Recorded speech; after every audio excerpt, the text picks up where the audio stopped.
Welcome back, YouTube squad.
Latest video on a quest to get a chopper only run, even going as far to account for it being a leap year. And I told him if he could keep it up for a year, he would have a deal. So here we are with today's video. Can you beat Borderlands 2 with only the chopper? I'll go over the rules for this run. Hello, really quick. cat. This is going to be an Overpower 10 Ultimate Vault Hunter mode playthrough. For the new peeps, that pretty much just means the hardest difficulty. Bar will not be allowed for this run, and the chopper is the only gun we are allowed to use. Our other gear will consist of a Vault Hunter relic, a basic shield, and the legendary Hoarder class mod, because I want to get this video out by the end of the year. Salvador was the best in class for this challenge, but I still made 2 mistakes with our build. I will honestly be very impressed if any of you guys could guess which 2 skills were completely useless before I talk about them later in the video, but feel free to ask questions about the build in the comment section. With all that out of the way, let's get to it. We're going to use Tutorial Town as a bit of a lesson for you guys. First off, if you don't know what the chopper does, it shoots 4 pellets per shot at the cost of 6 ammo. It has a mag size well over 1,000, which means even with all the ammo upgrades and filled to the brim letting us hold even more ammo in the reserve, we can't even fill the mag on this thing. And yeah, I think that's pretty much it.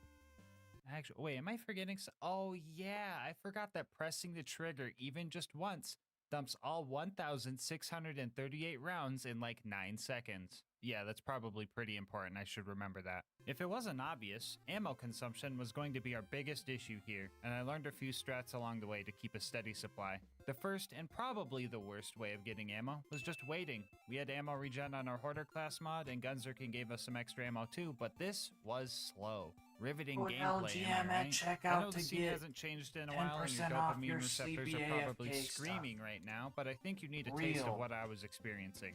This waiting was the sole reason I opted out of making a rule against canceling the chopper's fire via melee, swapping weapons, or giving them the bird. Because while not stopping the chopper from, chopping does sound really cool, all it would really do is just make more of this. Anyway, Tutorial Town was slow. I was learning how to play around this gun and experimenting with different skills, like 5 shots or 6, which is a kill skill that gives us a chance for ammo to be added to our magazine instead of removed. Which sounds great, but in practice it wasn't that good because we already had to spend half of our ammo just to activate the skill.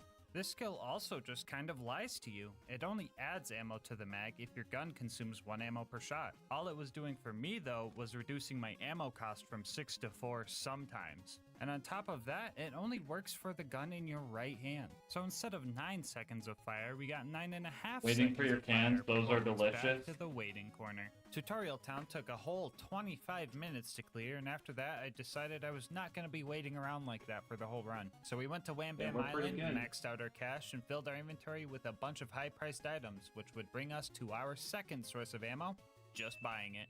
This strat was most useful for bosses that had vending machines near them, but the money farm was mostly just overkill because our third source of ammo was just way better. And that source is just dying. With OP10 ammo prices, we calculated that if I had less than $64 million, it would be more cost effective to just die. Hey, I seen 600 rounds the out of Twitter my backpack and take the 7% when they posted loss. it. I kind of found this by They're like, accident. "Who wants a because I died sugar-free on version?" accident. So after that, I was like, decided huh? that They might every be death coming out from with here on sugar-free out is cans? 100% No on way. purpose. Anyway, we cleared our way to Boom Boom, and for a brief moment, I thought we were going to fail the run very early on.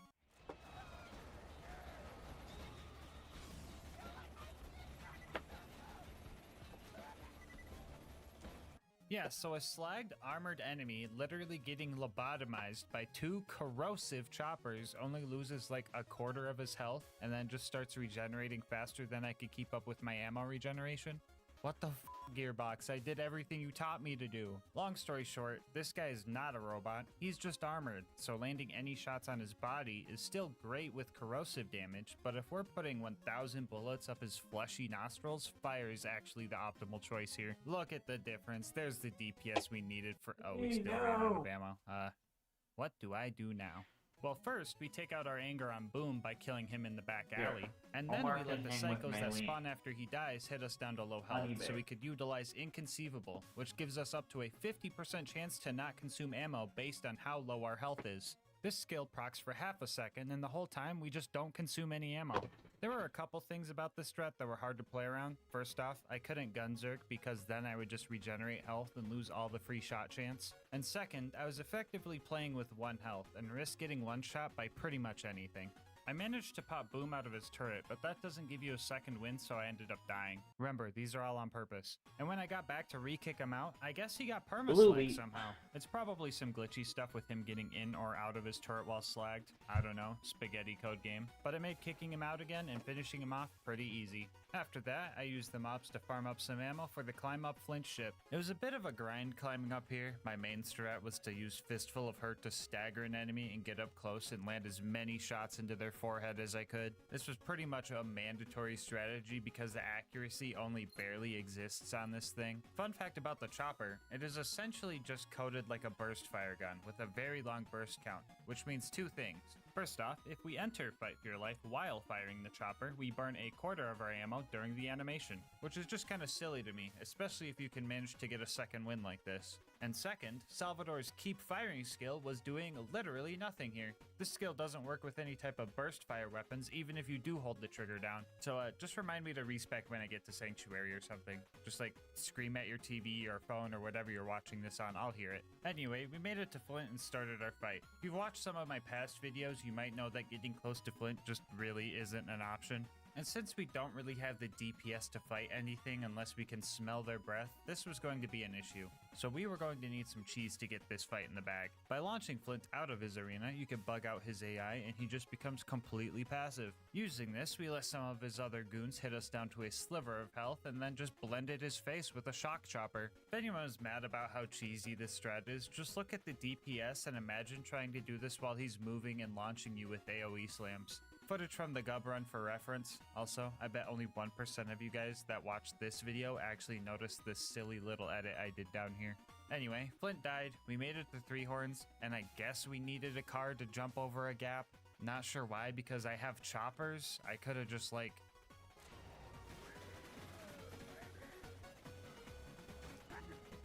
Anyway, we threw some sick flames on the car, rammed door guy, blended door guy, got stinkied by a rack while trying to save Reese, watched Reese die because of that fucking bird that I hate, rebalanced the world by getting a stinky myself, I put the stinky on him, and made it to Sanctuary. If you're wondering about me killing the 20 bandits for Reese, I unloaded like 1,600 bullets in the camp, so statistically, I probably killed more than 20. Anyway, the Sanctuary chores we have to do here are pretty boring, so to drown out the monotony and the sudden influx of screaming I'm now hearing for some reason, I'm gonna tell you guys about our partner, GamerSubs. Alright, I know what you guys are thinking, but GasMask, aren't you a monster guy? And yeah, I do like monster, but ever since they turned Assault into Assault, let's just say I've been broadening my horizons. Lucky for me, GamerSubs reached out and set me up with this starter set, no strings attached. And honestly, I was pleasantly surprised. My favorite flavor I got to try was Copium. It's got an awesome cranberry flavor, and look at this little dude. He just like me for real, for real. I also got to try Raw Meat, which is a watermelon and cantaloupe flavor combo. Now, normally I'm not a fan of melon flavored things, but holy moly, this one was good. And last but definitely not least, we got to try Lean, a peach tea and lemonade flavor, which is super delicious. I actually have to hide this flavor from Alyssa so she doesn't hog it all, so if she asks, just tell her I ran out. The shaker they sent me is also super high quality. Shakers I've had in the past tend to leak on me when I shake them, which like, dude, you had one job. But this one does its job, and it has an anime baddie on it. Win-win. Don't like anime baddies? No worries. They've got you covered. Sensitive to caffeine? All of their flavors come in caffeine-free variants. They've got you covered. Want to try a few flavors before full-on committing? GamerSubs offers free samples. They've got you covered. Also, starting July 26th, GamerSubs will be starting their big Xmas Came Early sale, where you'll get a bonus gift with every tub you buy. So if you want to try GamerSubs for yourself and support the channel at the same time, head on over to gamersubs.gg/LGM or use the link in the description, and make sure to use my discount code LGM to get 10% off of your order. Anyway, let's see if Sanctuary is over with. Oh, still working on that door dress up? No, it's cool. That's cool. That's fine. Anyway, Frostburn Canyon time. I said screw it and ignored all the bad guys on the way up to the giraffe exhibit because I was going to do plenty of mobbing up there. The psychos were pretty easy to handle with the chopper, and we even let them get a few hits in for more free shot chance, but the armored psychos slowed us down a little bit. So I opted for the good old put the stinky on them strategy in order to save some ammo. Well, that, and I was really sick of my 8-year-long reload time and really sick of Lilith.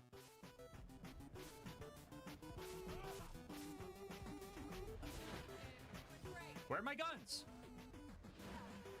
Ah, why'd she say the thing? I'm done. I'm out. Bye. Bye, you got it, Lilith. I'm out. Alright, chat. Bag. Okay, Lilith! Bag. Bag. Lilith! Stop it! Freaking hell! Anyway, a few more stinkies later, we got out of there and headed to go save Roland. The Bloodshots weren't going to let us in unless we snuck in with one of their bandit trucks, so we met with Ellie and started blowing up their cars for parts. I blew up all kinds of cars here. Normal ones, flying ones, protective ones, and well, ones that shouldn't be killable in the first place. Alright. The stinky on Checklist. After that, we snuck into the I Bloodshot set it to camp I'm and only started our fight sleeping. with Badma, and that Right? did not go well. His shield would just block all of my shots, and even with the speed from Bust that can't slow down and Insight, I still couldn't circle strat this guy. So after I'm buying some only ammo from sleeping. a cliff, I developed a new strategy that I would use for the rest of the run, and we're going to be calling it head crabbing. Why does it keep looking like it says BL2? Much like the totem trolling strat I've showcased on Krieg in the past, head Okay. crabbing It's requires on us my- to jump onto our okay. target's Playlist head as we enter fight for your life. is Not only does looped. this let us land Good. consistent hits on Badma, I it flipped also the lets us YouTube guns VOD, with while at 0 got the health, sleep thing meaning up. inconceivable We're all good. proc on both guns, letting Cool. us deal enough damage to take Badma out. And like, yeah, I probably could have just punched him off of a cliff, but I didn't want to subvert the challenge too much, and it really took a lot of willpower not to. The little dudes though, those guys aren't required, so they got stinkied without remorse. Inside the Bloodshot Dam, things got pretty tough. I died a bunch of times because I just kept burning through ammo, Also, and this chat, place is I'm just getting some loaded more with enemies that GamerSubs don't like merch to be tomorrow. that We're close. gonna So I did a unbox little it. bit more head crabbing here, and eventually got Mad Mike yeah. to show up. Guys ready? I put the stinky on. Never mind, I didn't make anything. Anyway, we found Roland, and then the toaster found Roland, and then we found the toaster, and then we tried to fight the toaster, and then bad things happened. I managed to interrupt its construction process, but the exploder it was making blew up and downed me, which absolutely confused me. That didn't really matter though, because this run was You destined have to to turn go off to the loop? gulag. So then we found Nah. the gulag, and then we found the toaster again, and then we tried to kill the toaster again, and then we failed again. Yeah, this fight sucked. We had to resort to the age-old strat of hiding and waiting for ammo regen. While I have you alone Do you in this guys back think alley they where have no one can access hear to you my scream, I webcam just want in to that say, one I think you night should when they consider started subscribing. playing, like, If you've made it this far into the video, you're probably enjoying the content, Charlie so you Brown might as well sub. movie You and, can like, always change your mind later. Leapfrog Anyway, I Alphabet noticed something Factory or odd during something. this fight. When They shooting the seen chopper, Omar the and reticle thought, doesn't get hey, that's larger a like most children's guns toy, do we when should play firing them. children's It just videos kind of because has they're a spying on static me through set my webcam. accuracy to it, which also made me notice that steady as she goes wasn't improving our accuracy either. Which also reminds Yeah, me, probably. you guys definitely did not yell loud enough when I went to Sanctuary last time because I forgot to respec my skills. But I'll forgive you, just remind me next time. I eventually started utilizing Get Some to get some cooldown for gunzerking. That way I could regen ammo faster, but I wasn't sure if the 6 ammo per shot to get 3 seconds of faster cooldown actually sped things up, especially if enemies just regenerated that health, but I figured if it was a boss like Warden that didn't have health regen, it would be beneficial anyway. After 45 minutes of edge of your seat gameplay, I managed to take the Warden down in style. Roland ended up taking nearly 50 deaths to save from the dust to here, so I hope it was worth it. We got our next mission to go steal the vault key from a train. Usually this part of the game goes super quick because all I have to do is meet Mordo and Tina, then just run and grab everything I need to blow up the train. But this time around, a Goliath blaster shot me down with some Stinger missiles, so that was pretty wild. But we still managed to blow up the train and started our fight with Wilhelm. Our first attempt was honestly going pretty good, right up until the part a fabled tortoise popped out of a bullymong pile and Wilhelm killed me while I was mid-neuron activation. That thing distracted me. What was that? I got killed by this thing. What the fuck? After that, though, I started getting kind of sloppy. We pretty much had to just wait for ammo regen over in this corner to win the fight, but Wilhelm's surveyors were just not having that. C-Mag, I can reload.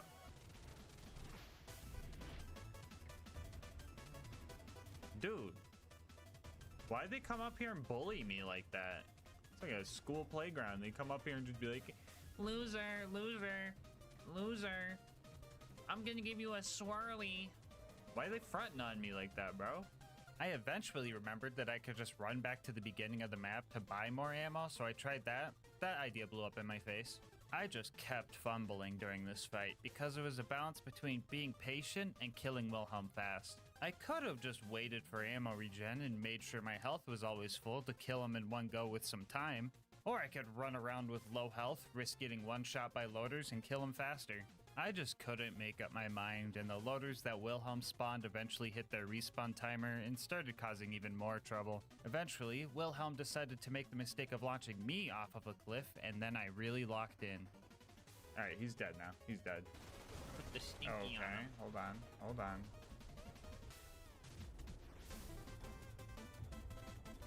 Come on, dude.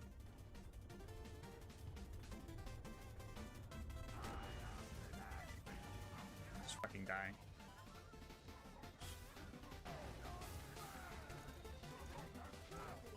Why did I have to reload these?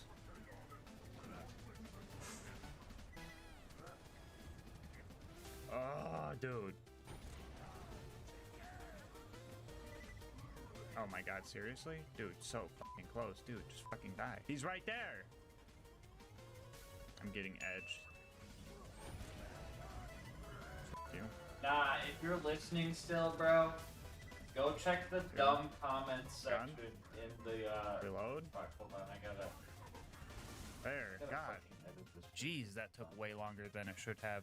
But at least we get to go back to what Sanctuary. is this Oh, time? never mind. It's stressful here. Everyone is panicking. People are telling me to bring rocks to Lilith, and the screaming was just so Wait, screaming? Was I supposed to do something when I hear scream?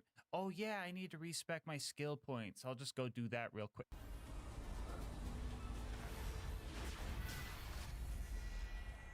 Sorry, kid.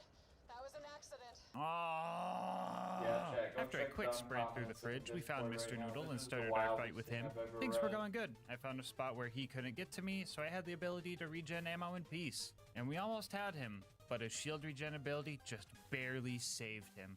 Oh. Oh. I'm getting edged. Fuck, I'm safe right here. I gotta pee again, bro. I think I'm safe. 2 seconds later.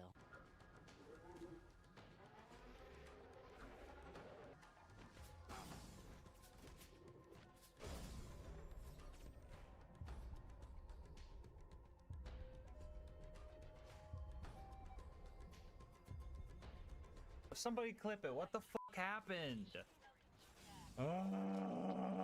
Anyway, the loaders helped with round 2 and we made it to Overlook to start our beacon defense segment. I did stop by Wham Bam on the way to top off my money so I could just force buy like a Counter-Strike silver the whole time, but honestly, that was working great. I was mowing down loaders and surveyors non-stop. Sure, the toaster showed up and made the beacon die enough times to become invincible, but by the time I made my escape, the toaster was the only bad guy left on the field. We made it back home and Roland gave us our next mission to go get a claptrap upgrade from the preserve. Wounding the loaders to get in wasn't bad. I almost even got them all on the first try, but a rock got in my way and the only hint that I had to where the loader was its health bar, so that was kind of funny. After that, we died and pushed our way through the mobbing section just to have enough ammo to finish off the ultimate loader. And then I killed the loot dudes, but that's lame, whatever, who cares? Look at this little chonker. Oh, look at those little cheeks. Are you hungry?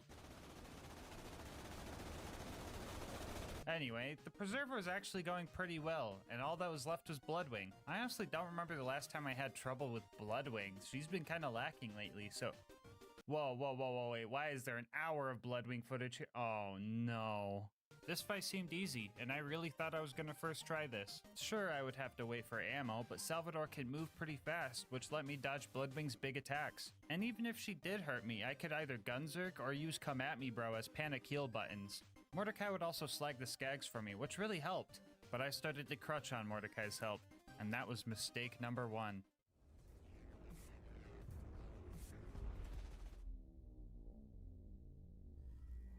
After that death, Borderlands Spaghetti Code threw me a curveball, and I got a glitch where Bloodwing kept her fire resistance through changing elements. A fire chopper on her shock and corrosive phases should have melted Bloodwing, but that just wasn't the case. I knew of this glitch's existence prior to this run, so mistake number 2 was underestimating Bloodwing. This made the fight way harder, and instead of being able to use a neutral element for 1 phase and an effective element for 2 of them, we had to use a neutral element for 2 phases and an ineffective element for 1, which leads to mistake number 3, not bringing a non-elemental chopper with me.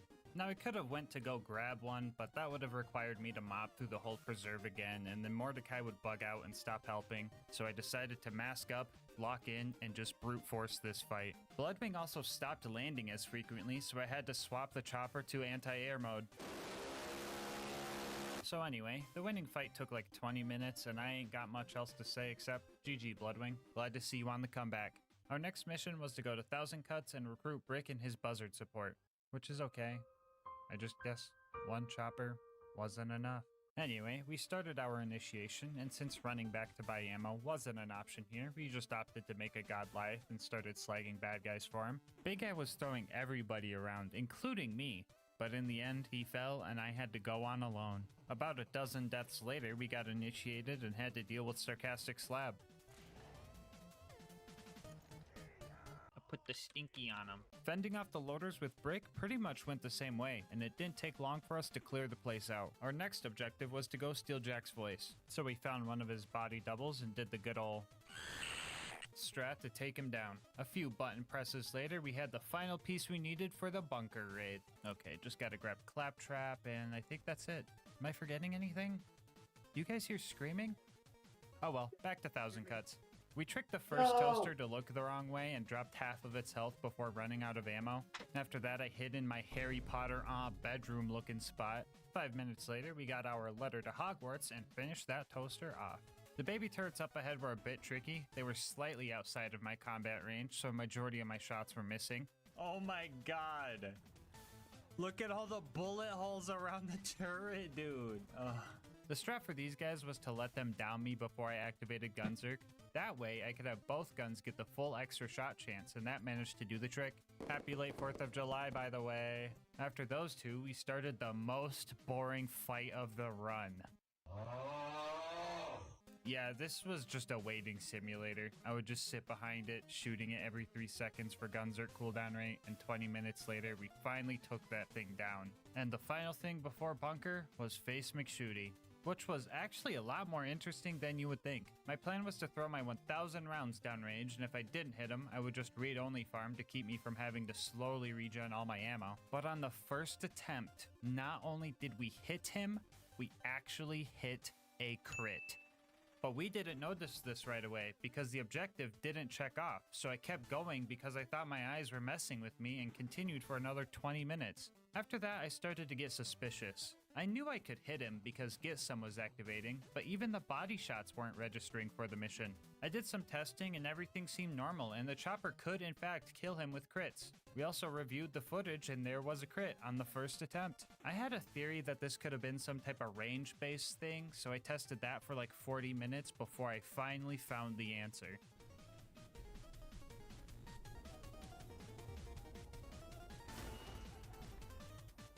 Okay, there's proof right there. There's proof right there that I'm not smoking crack. Okay, somebody clip that one. So yeah, turns out that in order for the objective to check off, you need to actually hit a certain damage threshold on a crit, which one pellet of the chopper just didn't manage to do. We further tested this by using a level 1 starter pistol and...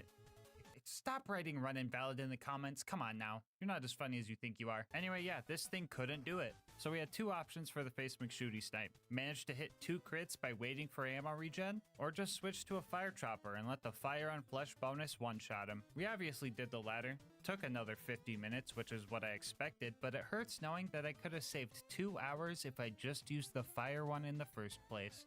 Anyway, that was the most eventful face McShooty snipe I've ever had, but at least we made it to the bunker. The strat for the autocannons was to suck on the barrel until I got down to low health, that way I could have the free ammo chance. Yeah, so I feel like I've described this strat enough times, just assume that's the plan for everything unless I say otherwise. The first attempt at bunker was going great. I got him down to half health and decided I wanted to take this combat to more of an aerial level. Yeah, that didn't go well. The next few attempts after that ended pretty deep in. 2/3 of the way through the second attempt, I tried to fly again, and the attempt after that, I just got Hail Married by a random landmine. Very ironic for a chopper to do if you ask me, but oh well. After that, I used the chests outside to top off my money supply and locked in for attempt number 4. 20 minutes of paranoid gameplay later, I got the bunker into his deathbed phase, and then I realized I forgot to switch the chopper to anti-air mode.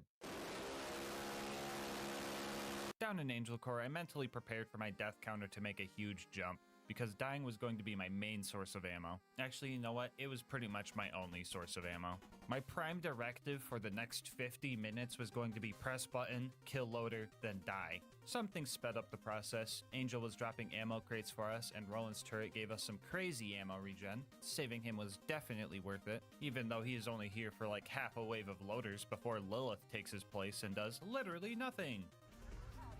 I was just thinking, I had a feeling it was coming. Roland was the MVP down here, and for that reason, I made the plan to change history, to save Roland from his demise down in Angel Core. I was going to take Jack out before he had a chance to take Roland out.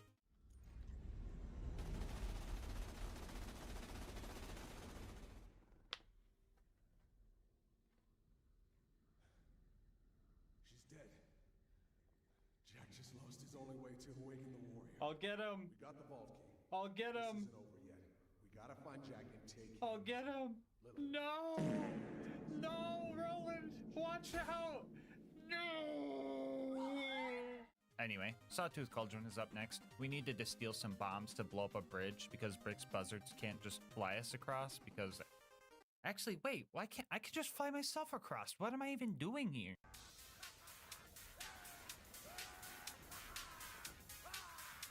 The ambush commanders went surprisingly well. I just cornered each one of them and just shoved my choppers through their shields. Spawning in the death cubby even proved useful this time around because I wasn't locked in there with them. They were locked in there with me. After that, we killed our cousin Boombringer and spent precious moments of human life trying to put the Stinky on mortar.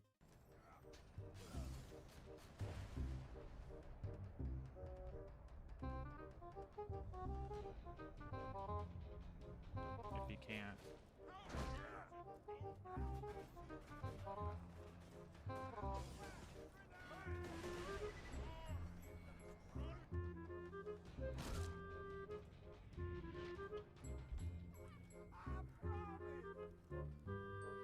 Look at this. We made it up to the buzzard's nest where we claimed our territory as King of Choppers. Hey, you guys want to hear that AA gun bit again?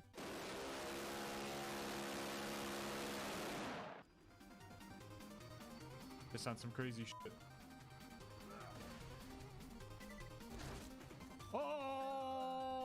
Anyway, we flew out of that joint and made our way to the boneyard to turn a bunch of valves and blow stuff up, and then we made it to the Badlands to completely ignore Saturn. Before you start booing, this is how much damage I could deal with max ammo. Keep in mind that it takes 5 minutes to regen back to full ammo after each burst. This wouldn't be challenging at all, it would just be 3 hours of waiting. And I also don't have enough hard drive space for all of that. Alright, fine. How about I make it up to you guys by, I don't know, adding the Hammerlock DLC to this challenge instead? Speedrunners beat that thing in like 7 minutes, I should be fine. Anyway, we ran past everything before I even realized we were there and got the info that we needed. The final stride towards the vault starts out with the Claptrap door, where we completed our last mobbing section of the run. After that, we ran through Heroes Pass, and then ran through Heroes Pass again because we forgot to wait for Claptrap to stop yapping, and then we found Jack. So, real talk, killing Jack in the conventional way was just not going to happen. He's got some crazy health regen, which is most definitely faster than my ammo regeneration, so a little bit of cheese was necessary here. Option 1 was the good old block him at the terminal strat. Once we got this set up, we just had to get him slagged while having low health, and then fed him a fire chopper to finish him off.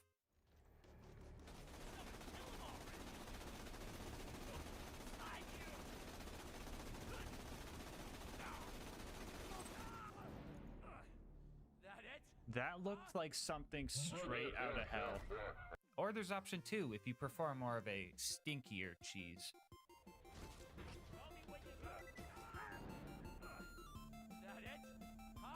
Either way, Jack dies, and the warrior shows up.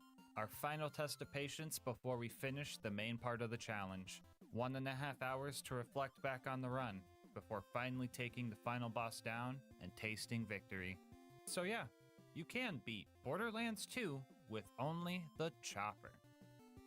Bonus content time, whoa! As I said before, we are also going to be taking on the Hammerlock DLC. Everybody's favorite, I know. This DLC immediately starts it off with the action. You spawn in and have to walk all the way over to Hammerlock, and it's just so riveting. After that, we gunned down some squatters that were taking up room in our cabin. They didn't like us kicking, or I guess in this case, punching them out of our property, and they got all demonic. And fun fact about these guys, they just don't take fire damage. Like, damage numbers don't even show up, and I didn't know that, so I thought my sanity was finally slipping away from me. After we dealt with way too many of those guys, Hammerlock got us a boat and sent us to go fight Thermitage, which seemed undoable, until Twitch chat pointed out that its health bar's a lie and it's an armored enemy. That's twice in one run now, jeez. Oh well, it got melted as soon as I started throwing acid at it, so what's next? Oh yeah, more of these guys. Jeez man, I really hate the combat in this DLC. I guess it's kind of funny that the chopper can stagger lock these guys, but I will never not be mad that wooden masks and shields can block bullets full stop. Another 20 minutes of mobbing later, we had a new job of destroying all of Jack's DNA samples. I guess this Nakikiyama guy wanted to ruin our fun hunting trip. Oh well, just a few little safes to bust open and one boss to deal with. Should be pretty easy. Well yeah, this should be easy. Okay, this should be... What the fuck is killing me? Oh, I see. Wound Spike has bullet reflection because, well, actually, I don't really know why. I honestly thought it was over for me here. There was just no way I could be accurate enough to take this guy down without murking myself in the process. So after a few tries, I just accepted my fate, murked myself in the process, and just let it rip while standing right up next to him. Yay, fight for your life meta! After that, there wasn't much left to do. We had to run through candle racks, but the elite savages here aren't even mandatory, even though there's an objective to kill them. But I felt like stinkying them all anyway. I put the stinky on him. And then it was time to fight Jackenstein. Let's do this. Oh, what the f***, man? Who thought bullet reflection was a good idea? It would be one thing if the bullets would just fly in random directions and you'd get hit from time to time, but they literally programmed it so they always fly towards the nearest player. Why the fuck did they give these guys the perfect deflect red brick, bro? I would rather every enemy in Borderlands 2 have those stupid wooden masks than any enemy at all to have this stupid mechanic. Fucking stupid mechanic. Yeah, this fight, guys, not happening normal. Bell sanding my face every time I try to shoot this guy, mixed with him being nearly undodgeable when he lunges at you or tries to throw giant tubes of acid at you, just makes this impossible without cheese. Good thing I know about this spot. Strat was just to peek out, spray, and hope to land some crits until I tasted my own bullets. After that, I would just flip them off for full health and then wait for my Gunzerk to cool down. Sounds tedious, but I should take him down in like 30 minutes tops. Oops, I misread that. 3 hours tops. Yeah, his health bar, it's just a fucking lie. You kill this guy by blowing up 2 back generators and then dealing enough damage to his chest piece, all while dancing with death every time you try. The first generator took 10 minutes. Another 15 minutes later, I managed to get a second wind off the second one. 50 minutes after that, I blew the guards off of his chest piece, and for the next 2 hours, I rinsed and repeated this strat, not knowing when the torture would end. Every time I sprayed Jackenstein down, I was hoping the fight would just be over. But that's not quite how it went. You said you were gonna stream for 4 hours. I remember. How's it going? I've been fighting this one guy for like 2 hours. And it's like not like I keep dying or anything because I've been alive for 2 hours. It's just really slow. Yeah. So I don't know how close I am. It could be one shot away right now. 2 seconds later.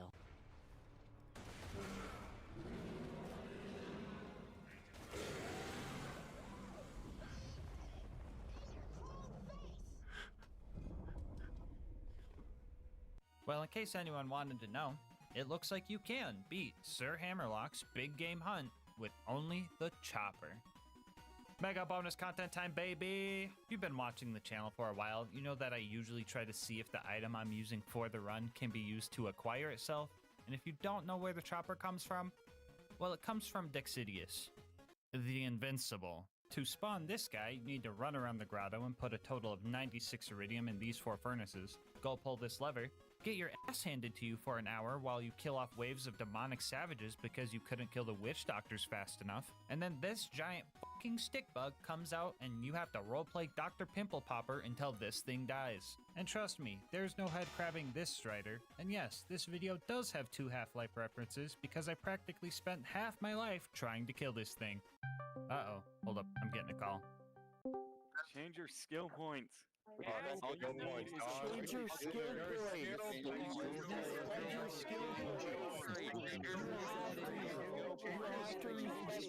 Oh yeah, I was supposed to respec, wasn't I? Oh, thanks for reminding me, guys. You should have said something earlier. Here's the new build for the raid. I got rid of all the kill skills because I didn't think I would be needing them. I also spec'd in to keep it piping hot for the boosting grenade damage. I'll explain more on that later. I promise it makes sense. Alright, let's talk about this fight. To survive here, I would need constant, and I mean constant, vigilance. One mistake and I could get hit with one of his giant corrosive bombs and the dot would seal my fate. I gathered up all the high-priced items I could so I didn't have to wait on all my ammo to naturally regenerate, but even buying it was scary because his attacks could hit right through walls. I developed a strategy where I would mark stuff as trash in my inventory so I could sell it faster, and when I would buy ammo, I would spam enter and left click to get my ammo faster and get the heck out of there. Usually if you're attempting this fight, you would be here for 10 minutes maybe using the Lady Fist B combo, but instead we are using a gun that doesn't even deal enough damage to one-shot face McShooty, so we had a long and stressful fight ahead of us. Another fun fact about Dexy is that the amount of damage he takes when a pimple is popped is amplified by any grenade stat buffs you have.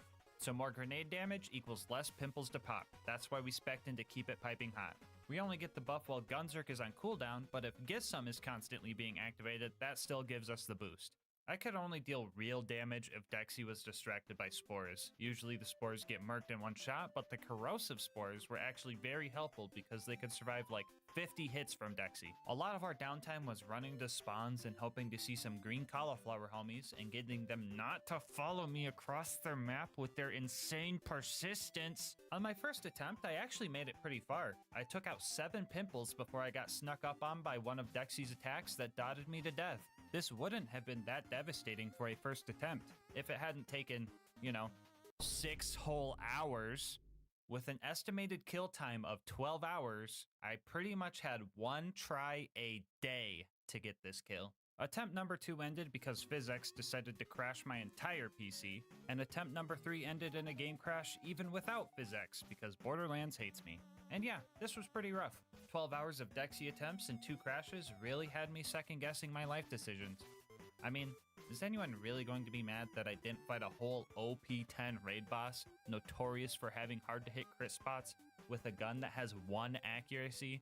I don't think any of you guys would be mad if I just didn't do this fight, but I can think of one guy that would be pretty mad if I didn't take this stick bug down. And I see him in the mirror every day.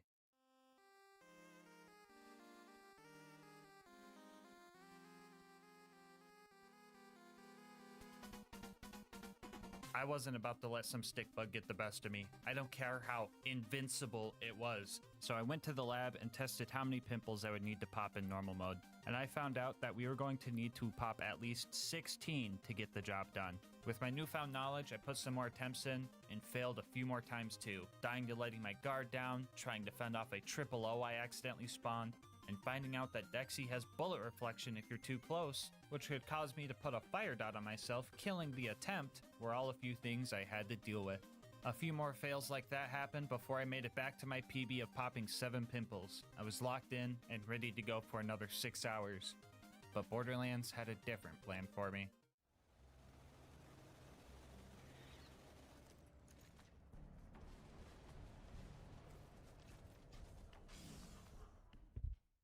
What?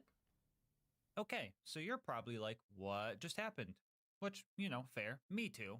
I played the footage back and seen that Dexy's left chest pimple popped without any damage numbers and then just died 6 hours into what should have been a 12-hour kill. So I contacted my local Dexy expert, Abrupt Dusty. He's made some cool videos like this or like this, so go check him out. I'll have a link to his channel in the description, but I asked if he knew what happened and sure enough, he did. Apparently, some random no-name triggerman managed to get the last hit on that pimple.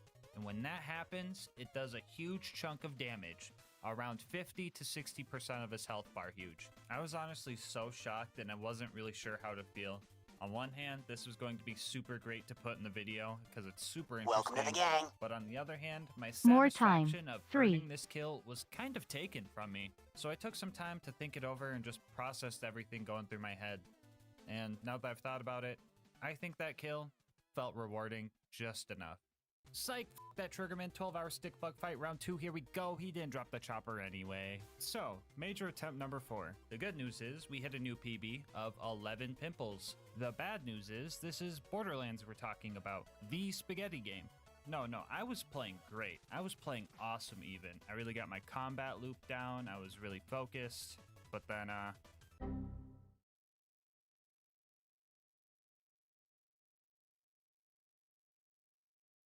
yeah, so I wasn't too beat up about this. I kind of expected this to happen, honestly.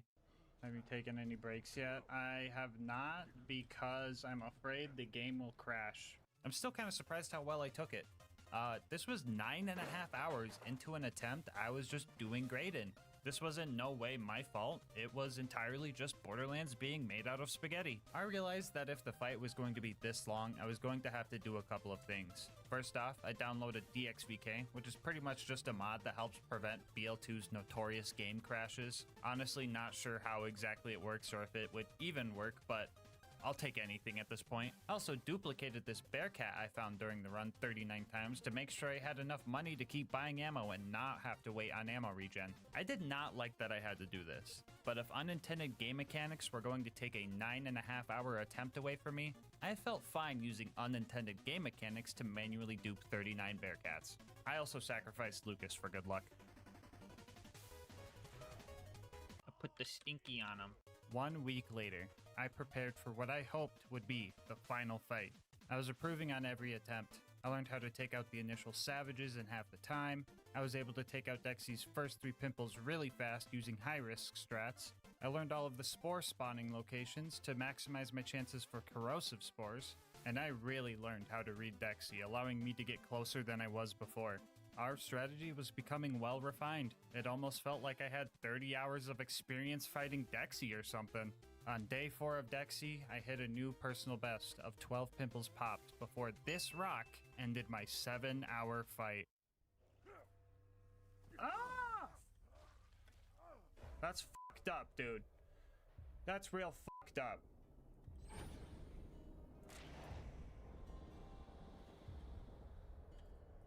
That's real fucked up. That's real fucked up. Don't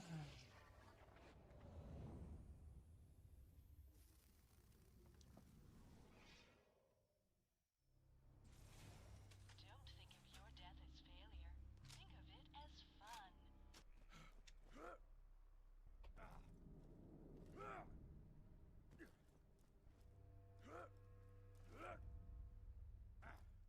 Lesson learned, I guess. I just kept trucking through the hardship and came back strong for day 5. I started using a 25-minute timer on my phone so I knew when those darn savages would respawn so I could plan for them. But even then, it was hard to get rid of them because Dexy loves standing right on top of their camp.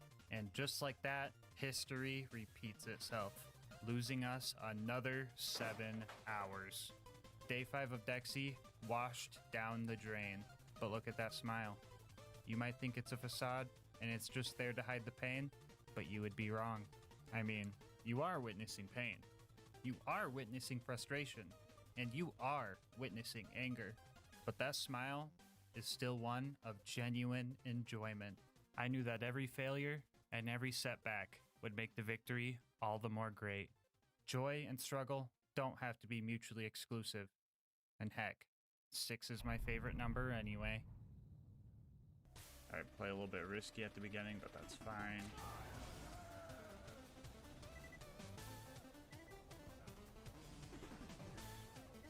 Alright, so it looks like we got every element except corrosive on this first wave.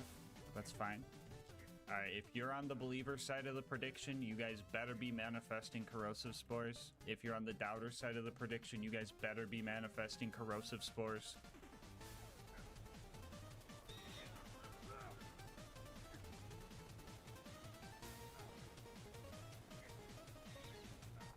There's 3. Okay, we're getting good at getting the first 3. And now we let the patience kick in.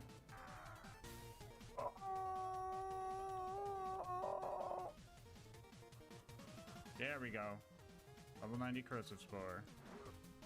God, the fucking two-legged drifters fucking murk my homies, bro. There we go. There's 4. I gotta be jumping though. Oh, I killed him. Ah!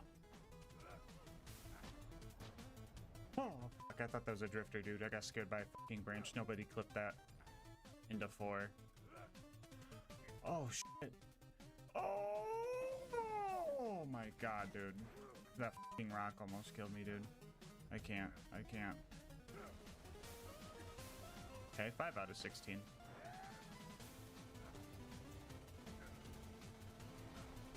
Okay, 10 more.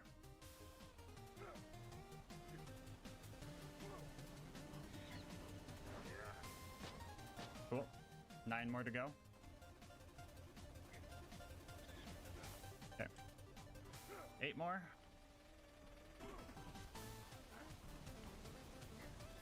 There we go. 7 more.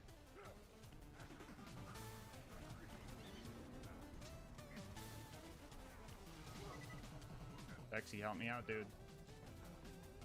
I don't have health for this. I really don't. Dexy, you gotta fucking get those fuckers. There you go. And we're good. Okay, new timer. Okay, dude. Okay. That fucking shock dude is getting on my nerves, and I'm about to kill him myself. Stop, you fucker. Oh my god, I'm killing this fucker. I don't care.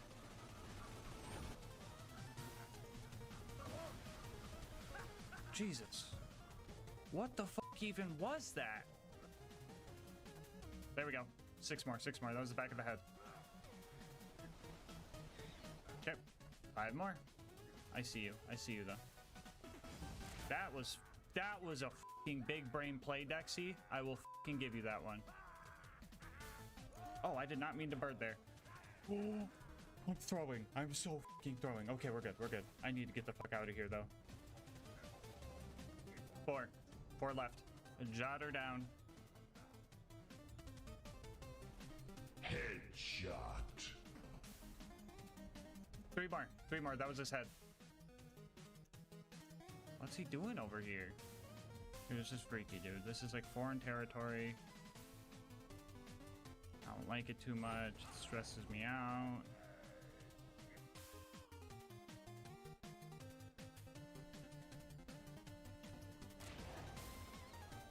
There it is. There it is. 2 more question mark? Why are you over it? What is in this corner that you want? What mystical powers are you seeking from the waterfall?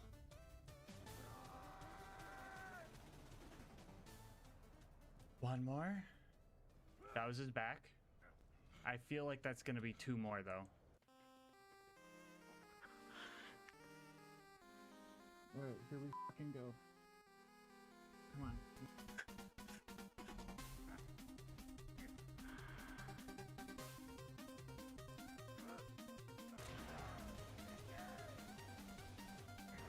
One more.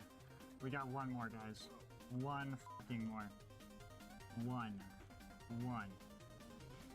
guaranteed.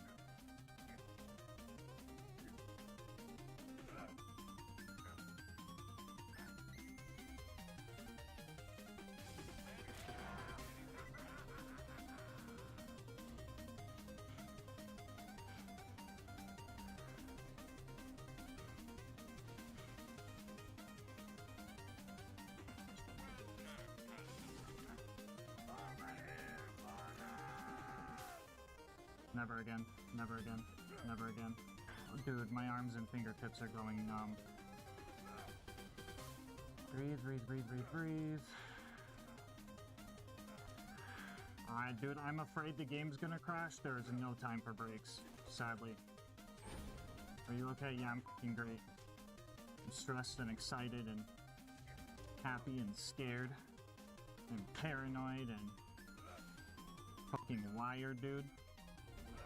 Congrats on the count. No, Quad. No. Rule 1, rule 1. Don't do that to me, Quad. Rule 1. Can we get another exclamation point rule 1 in the chat? I think we need one. We got some silly geese in the chat.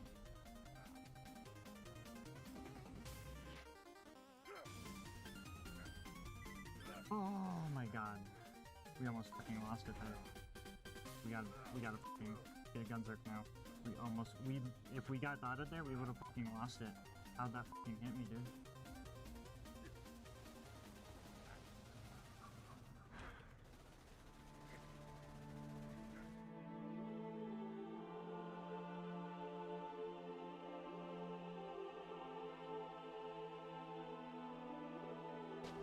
Fuck you, Dexy!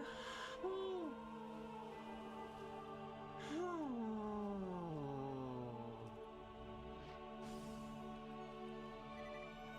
Oh, let's go, dude. R.I.P. Bozo. Put the stinky on him. 9 hours and 15 minutes. Get to kill this nay motherfucker. nay. Oh. Holy shit, dude. That's fucking crazy. Put the stinky on him.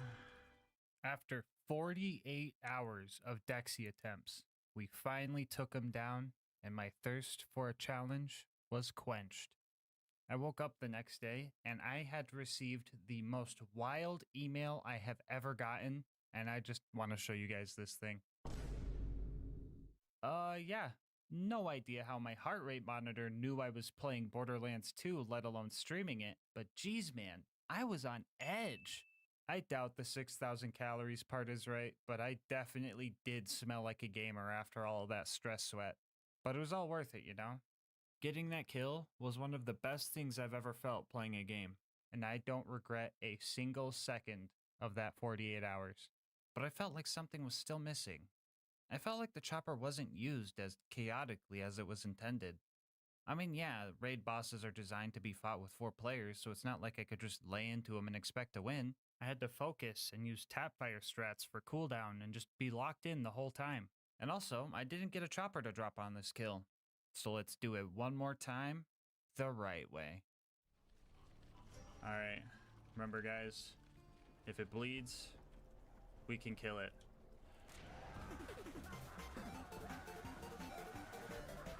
Get him. Get him! Get him. Well, there's the butt. Oh, there's another one. Oh, that's 3. There we go. We got one. Green Knight, go. Go. Get back in the fight. Go, go, There, go. don't worry, like- Get out there, soldier. Go, go, go. Okay, I don't know how we got his armpit and not his shoulder, but let's go, baby. We got 5. Oh, money shot, money shot. I feel like someone did that with like, oh, back of the head. Let's go. That's 8. Oh. Wow. Get the high ground. Oh, there's another one. That's 9. Yo. Usually the barrel.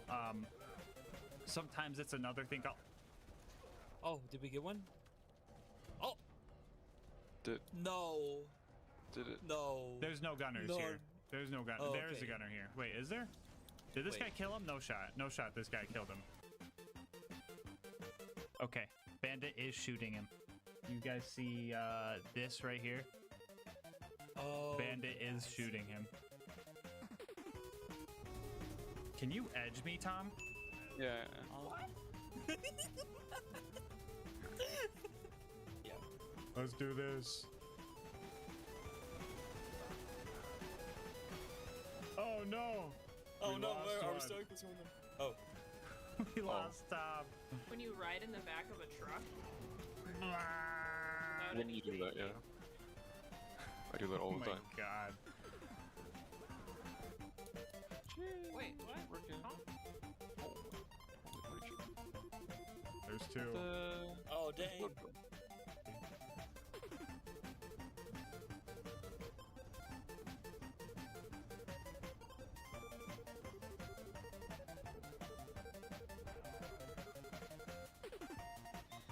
Time though.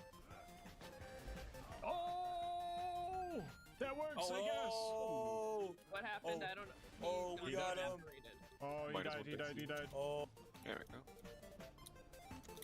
Do we keep this Oh in? no. Oh That's no. Work Oh, as hero. Yep. Oh! Oh! The Roach. Silly woman's next recipe. Oh, there's Oh, 5. I These are think missing. it's Oh, okay, there's 6. Oh. That's interesting. Oh, there goes. Defense. Oh, Stop. there goes. Oh, there. Oh. Oh, there it goes. Oh. Oh, we popped this- another? Oh, we Uh, got him. He died? Did someone Let's shoot go. us? I don't think I see it, guys. Yeah, I don't think we got it.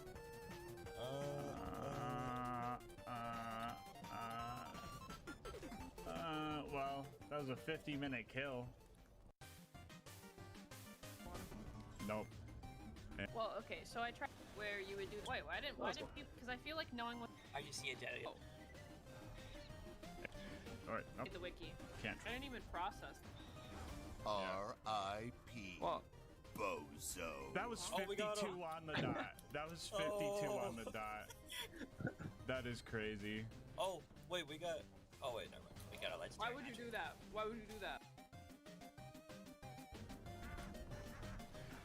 Hands forever. He exploded. He always likes. Slightly different. There it is. 4004. Oh, what the f is that, dude? Doll spinny gun? What? No. What I got. is it? Oh my god, oh my god. Yeah, we got Can already someone revive me? Entry. And, Like no, and milk. It's just. literally. Oh, it was. Actually, Lucas is a. Yeah. I'm like, what the? Yeah, Oh. wait. 3755. 3755. Come on. 47. Really lucky. Oh. Lucas, stop. It actually worked we this got it. time. We got it. Purdy chopper. Let's Oh, we go. actually got it. Oh, we actually got it. We know what we have to do. Alyssa does not know what we have to do. We gotta let it rip. Well, Derber, I sure hope that was worth the wait, especially considering that this whole run took 80 hours. Before you go, I just wanted to say thank you so much for making it this far into the video. If you want to support the channel, make sure to like, comment, and subscribe. Doing all of that helps with the YouTube algorithm, and I love reading your guys' kind words and ideas for new runs. If you want to support the channel more directly, consider becoming a channel member to get videos a day early, grabbing something over at GamerSupps using my link, or going to GASMASK'S.com to get some merch. I will link my Discord and Twitch channel where I stream these runs live down in the description, and last but not least, shout out to Mango Soda who made this video's thumbnail art. They do commissions and will also be linked below. But until next time, breathe easy, homies.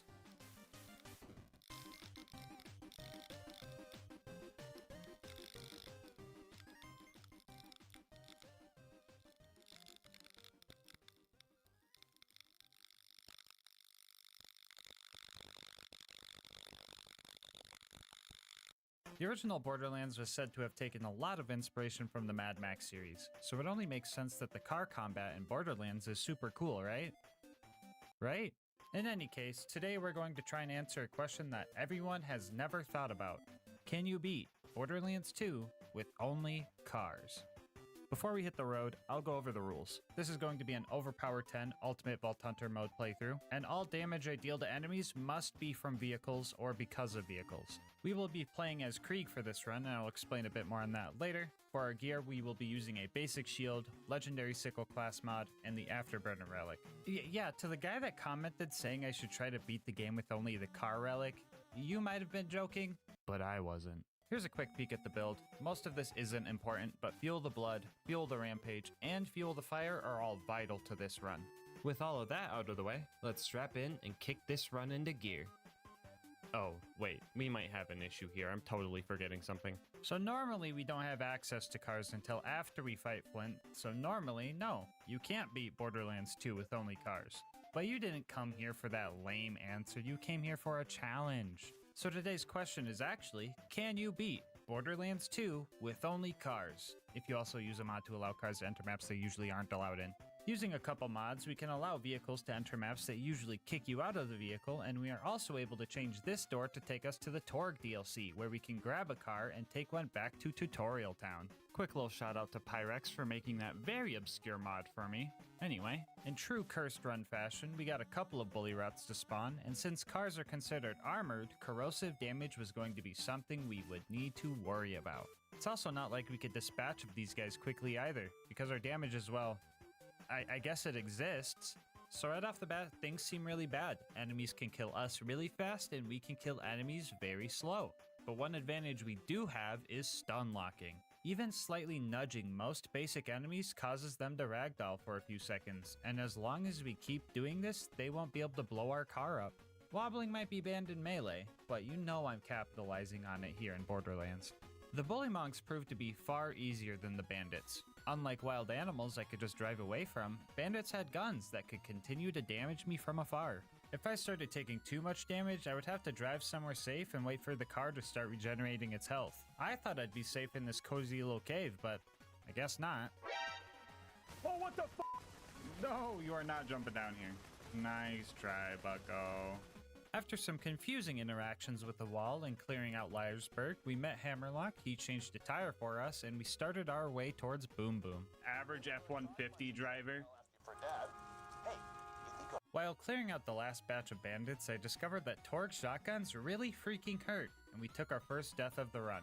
Oh, by the way, the counter will be counting car deaths, just to clarify, which leads me to one of the worst parts of this run. Losing a car means I have to go all the way back to the Torg DLC and get a new one. I decided to allow a flight mod to go back to vehicle stations since this run was modded anyway. We aren't really doing anything challenging by walking back there, so to save time, hard drive space, and to get this video out earlier, we would just fly back to get a car. Anyway, after clearing out the bandits and accidentally learning how to parallel park, we finally made it to Boom Boom, and this fight was tough.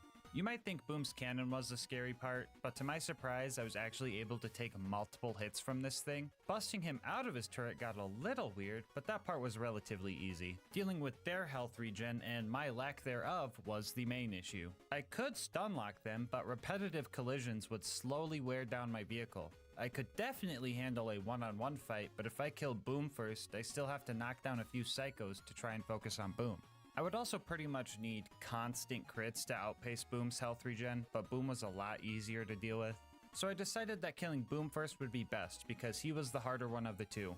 And well, he just kinda died. I guess if you hit a guy really hard with the car, they just end up dying a few seconds later. I think this has something to do with his get-up animation not being able to go through because he was stuck in some weird geometry.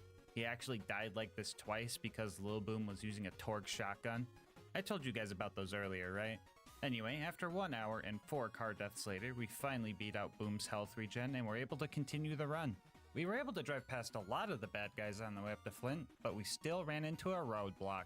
My car was just way too big, and I could not get any further than this part right here.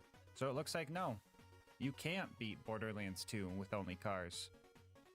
Unless you guys want to allow one more mod.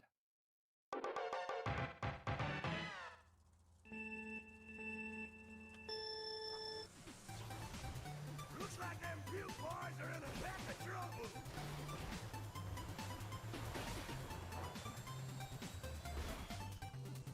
Alright, can you beat Borderlands 2 with only cars if you use a mod to allow cars to enter maps they usually aren't allowed to and the cars are 50% smaller? I sure hope so. Using our new go-kart, we were able to clear out the bandits, save Claptrap, and ascend to the Flint fight. I decided to leave my car in the elevator to get it up to the top the same way I was going to get Claptrap up there, but that was a mistake leaving those two together. Why is my current objective to find Flint? Oh, I'm blocking Claptrap. Hey, yo, what the Claptrap!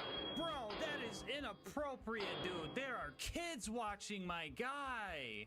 Oh my bro. Dude, what the? Dude, no way Claptrap was giving back shots to my car, bro. I'm half ready for my car to just fly into the air, into the ocean even.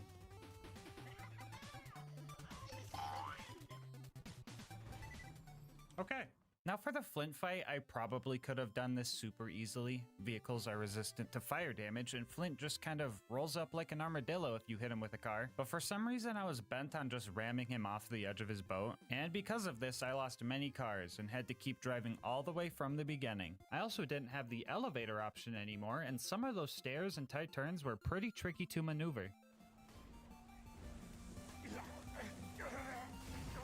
Okay, fire barrels hurt. Lesson learned. After way too much wasted time, I finally got Captain Roly-Poly to fall off the edge and took care of his goons from afar. After that, I just laid into Flint until he died. Cool. Rock out. Yeah, jam. Oh my god. It's Lilith! After dealing with Claptrap's sex drive, Claptrap, stop getting freaky with the car! We made it to Three Horns. Here I snuck into the DMV and stole a license so I can drive legally and warmed up my Bullymong whispering skills. Bullymong, stop! Ramming Door Guy was probably the most normal thing about this run, and then after that we had to deal with our first AVEF, or Anti-Vehicle Entry Field. Oh brother, it's my boss again. I freaking hate this guy. Hello? Yeah, we're not calling it that. Just call it a car wall, okay? What? Why would I call it that? The wall isn't made of cars. Bro, what are you on? You're just complicating things, and AVEF doesn't even roll off the tongue. It's just an invisible wall that doesn't let cars pass through. Yeah, so it's an AVEF. No, it's not a fucking AVEF. Just call it a car wall or you're fired. Man, one day I'm just gonna be my own boss, so I don't gotta deal with that frickin' buzzkill. Anyway, yeah, I couldn't find a way to get through this wall, so I was going to have to get creative, because I had 3 psychos I needed to kill to save Reese. Those Bullymongs I met earlier were nearby, so I decided to have them help me out by relocating the psychos to a place I could reach them. There we go. There we go. Yeah, that's what I'm talking about. That's what I'm talking about. Yeah! Yeah, my Bullymong brethren! Hurt them more. That works for me. So the guy that's down here. Oh my god, they're all down here. Let's go.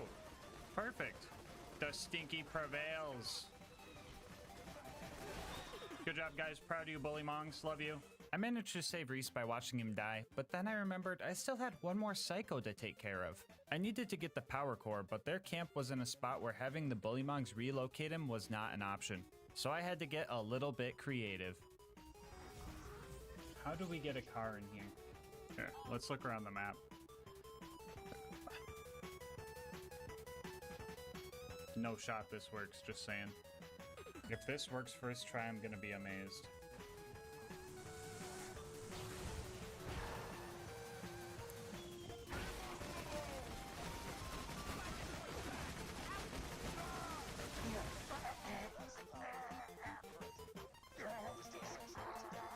After I got my Bullymong homies to kill the 20 bandits to avenge Reese, we made it to Sanctuary. Nothing too crazy happened here. I pushed Jess up into the button to speed him up, which was cool, and the only place I couldn't get my car was the fucking garage, because that makes sense. So while I'm here doing all the boring Sanctuary chores, I'll tell you guys about our partner, GASMASK'S.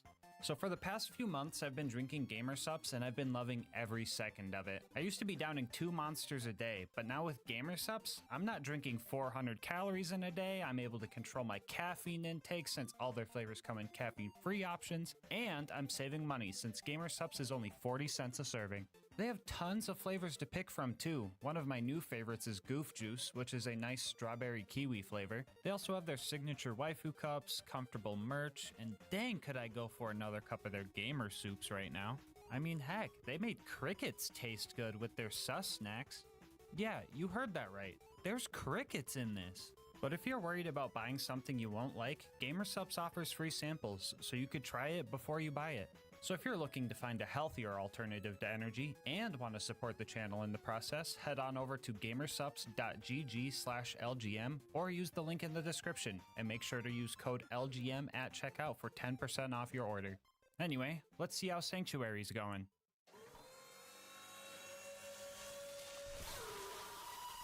Our next destination was Frostburn Canyon, but well, let's just say we ran into another roadblock. So these invisible car walls tend to be pretty tall, but they eventually do end and you can get over them. For the purposes of testing how high these walls were, I decided to pull out a special vehicle I'm gonna call the Meat Bicycle.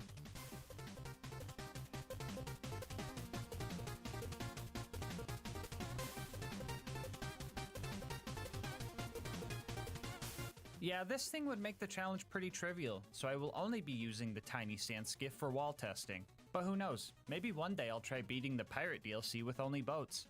So if you end up liking this run and want to see that run, you should leave a comment and maybe you'll see it in your subscription feed one day. Just saying.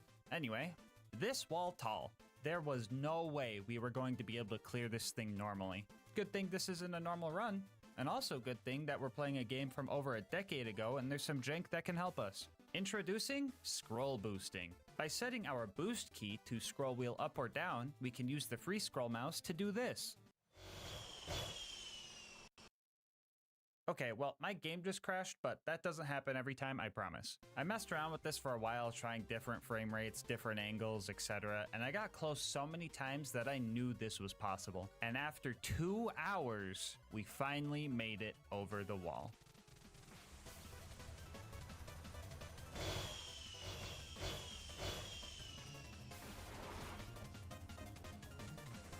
Anyway, thanks for the raid, Jolts. You came just in time. 2 hours later, everybody! Now that we made it to Frostburn, we could drive past all the bad guys, do the skip and... Well, alright guys, don't worry. I found another way to get into Frostburn that was pretty consistent, so I didn't have to spend another 2 hours on this wall. Second time around, I actually hit the spike jump skip and found Lilith. Surprising nobody, I immediately tried to put my bumper into her forehead. Sadly, she survived, and everything that normally happens during this part of the game happens.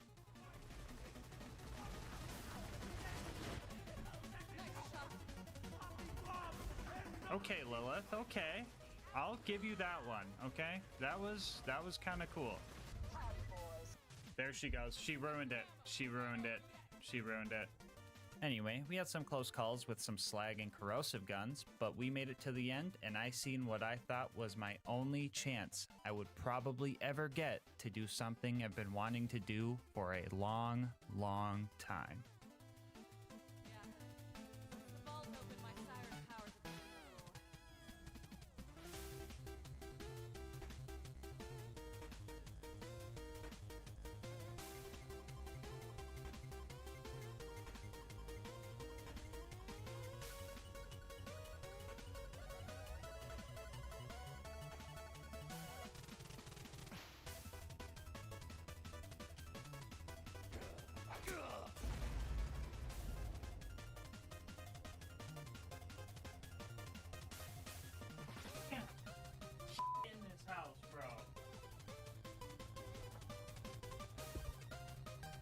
shit in this fucking house.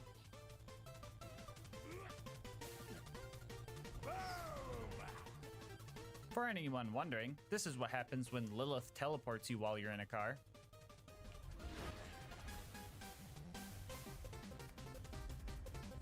Yeah, I don't know what I was expecting either, honestly. Our next mission was to save Roland from the Bloodshots, which meant it was finally time for a car upgrade. So we met Ellie, found the second garage of the run that doesn't work properly with my cars, used my Honda Civic to destroy a few Ford F-150s, and finally got an upgrade. So, for most of the rest of the run, we'll be using the Saw Blade Technical. A lot of you guys might think the Barrel Technical is better and know that it is the fastest vehicle in the game, but do you see these saw blades I'm shooting?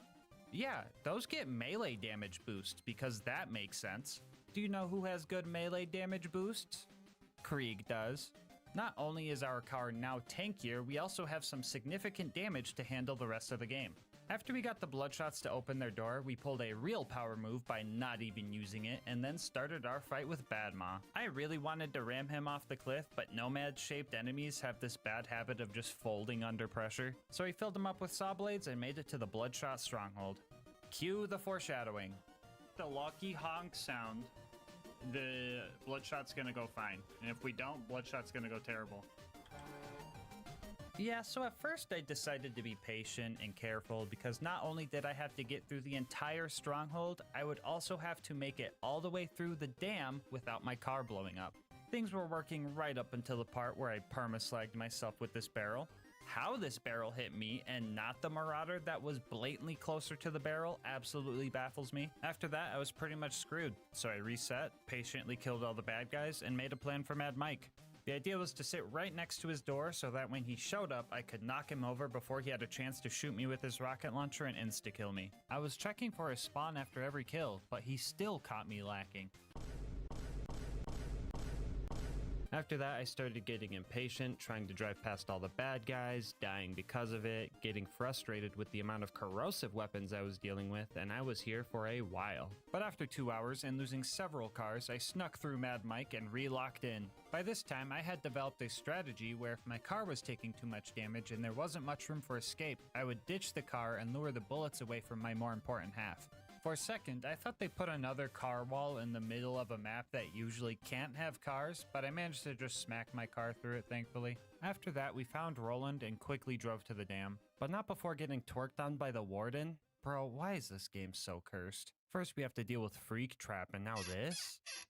I paid the toll so I could get my car through here, but they didn't even raise the gate for me, so that was just a scam. They also made me do this scary jump that would have made me cry if I missed it. I was being extremely careful, slowly taking out every loader and bandit until we made it to the warden.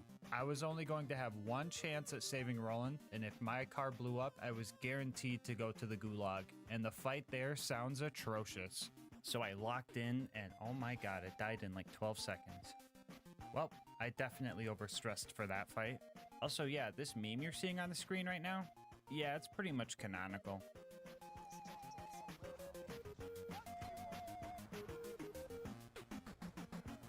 Put the fucking money in the bag! Put the fucking money in the bag!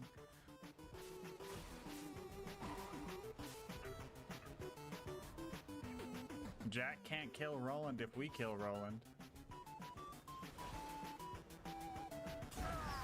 Anyway, Roland was saved and our next job was to go rob a train in Tundra Express. Upon arriving, I had a little bit of a scare. Yeah, cars definitely weren't meant to be here. I was a bit worried about lighting the Varkids on fire, but I bumped a fire melon and it just worked, so that was cool.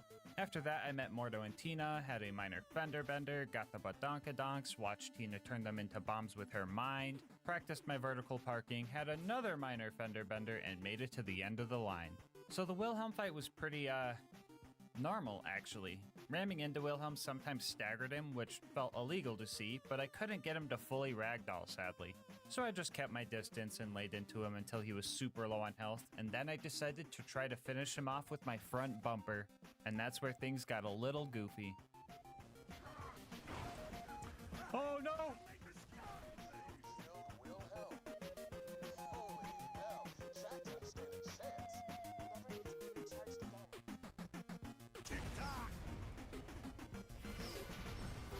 Yeah, that fight was way too easy, so I did it again and actually rammed him to death.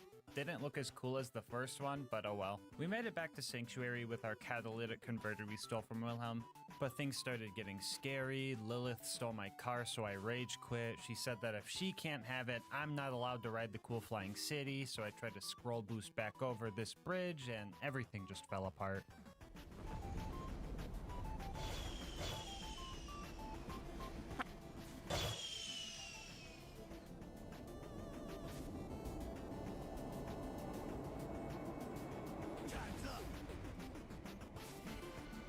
Time's up!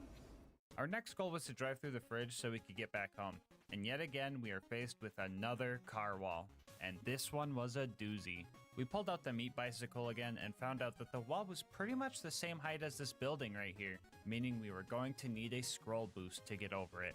I was here for a long time trying to find a good angle or ramp to make it over, but every time a jump looked promising, my game would just crash. At this point of the run, my total crashes far surpassed my total deaths. A couple of homies in the Twitch chat kept saying I should try and hit the jump with the runner instead of the technical, but I was being stubborn because I thought that I was going to need the technical for its speed.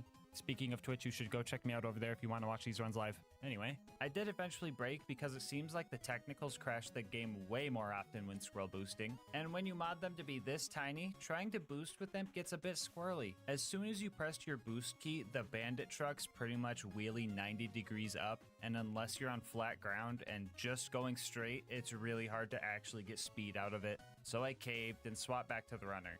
And then I found that I could get my car up onto this section of the camp. But that doesn't really help. Only if I could do some grenade jumps, I could get up there and then like up there easily and... Never in my life have I ever thought I would have to perform a double grenade jump for a car. Because of their smaller size, these things also fly a lot further when hit with nades or punches. And after 4.5 hours of trying to scroll boost over this wall, I managed to blast my car onto the roof and over the wall.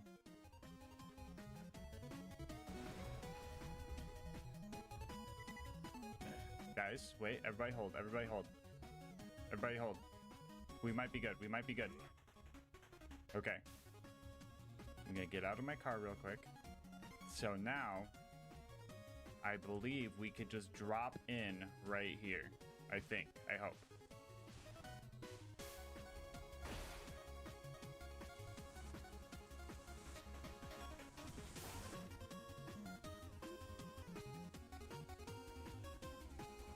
Don't do this to me.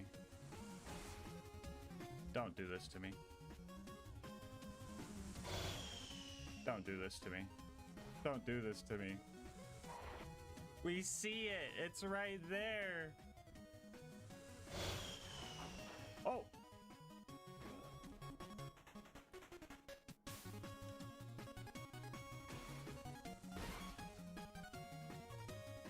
Well, that fucking sucks. So basically, I think the car was still hitting the invisible ice that Angel melts for you here or something. I'm just guessing at this point. So I was going to have to figure out a safe way through that. But I seen the option to travel, so I knew it was possible. The only issue was trying to get it back in there was really annoying, and I think I was kind of losing it.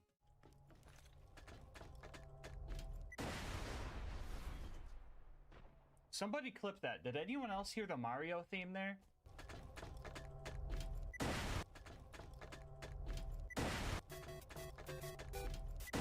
Anyway, it didn't take much longer before I managed to get my car back over the wall and through the invisible ice.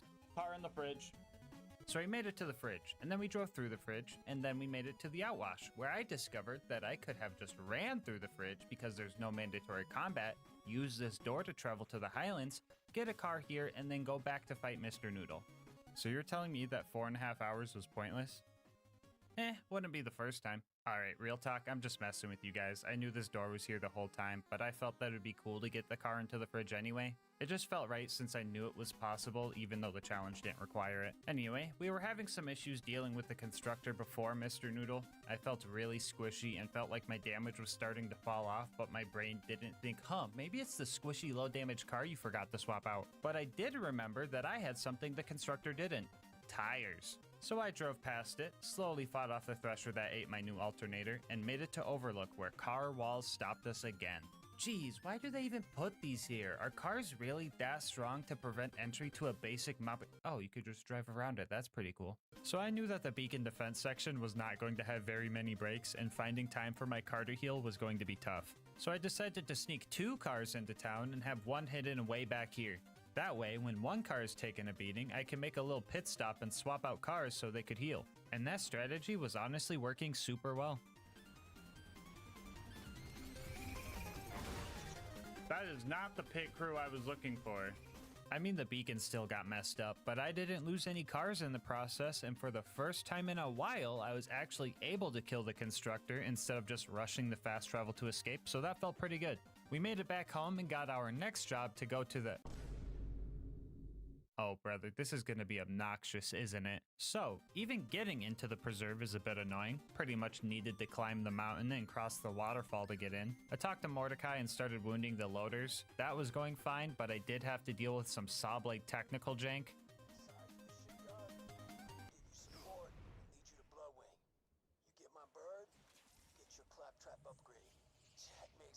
Confused? Yeah, I would be too. Long story short, the saw blade technical has some kind of huge bubble or box around it that causes some weird stuff. Some of you might know this car specifically can trigger the pipe explosion in the boneyard by simply driving near it. But in our case, the car's hurt box or whatever it's called clips through the floor and hits a death barrier. This game is truly cursed. Luckily, I was able to get around it and mow down any loaders in my way. Our next obstacle was trying to get through this small building. I was getting really frustrated trying to get through this building, but I eventually got over it. We drove ourselves up to the first mobbing section and carefully took out all the loaders before the big one showed up. His arm cannons deal fire damage, so we were pretty resistant to anything he could throw at us, but I still took my time because I did not need any setbacks here. After he died, Man, what did I just say? Yeah, so this door just wouldn't let my car through, and that was very scary. I started desperately searching around for some type of way to get out of bounds and found a possible route to sneak in. I would first have to jump up to these rocks and position my vehicle here. I would then have to time a grenade and a melee at the same time to launch my car over to this gap. Timing this was a bit annoying. On top of that, it just wouldn't work 12% of the time. Even the times I did time it well, I had to make sure that the car wasn't going too far back because there's an APEF, or anti-person entry field, that wouldn't let me through. Yeah, I'm not answering that. Anyway, after I pulled that off, I would have to shimmy my way up and over this rock. If this thing was 1 degree steeper, I think I would have failed the run right here. After that, I would pretty much have to Hail Mary and hope to land in the animal enclosure, where I would have to die outside of my car to go grab the feather that opens the cages, and then get back into my car and continue on. Dude, I can't believe getting through a wide open garage door took like an hour and a half to lab up and land. This game's busted. Next, I drove past the stalkers, killed off the skags, and prayed that this door wouldn't have the same issue. I swear to God. Oh, thank goodness. We were getting close to the end, I was pretty on edge, and my heart rate spiked when my car started bugging out. Luckily, I managed to unbug it out and started trying to figure out what I was gonna do about these stairs. The answer was trial and error, but how the f did I manage this? Not sure if I can park there. After clearing out the last few bad guys, we made it to the Bloodwing fight, and I was f***ing white-knuckling it. I knew that one corrosive dive bomb or some type of AoE attack from Bloodwing could have me going through all of that trauma all over again. Yeah, guys, I was definitely overreacting right there.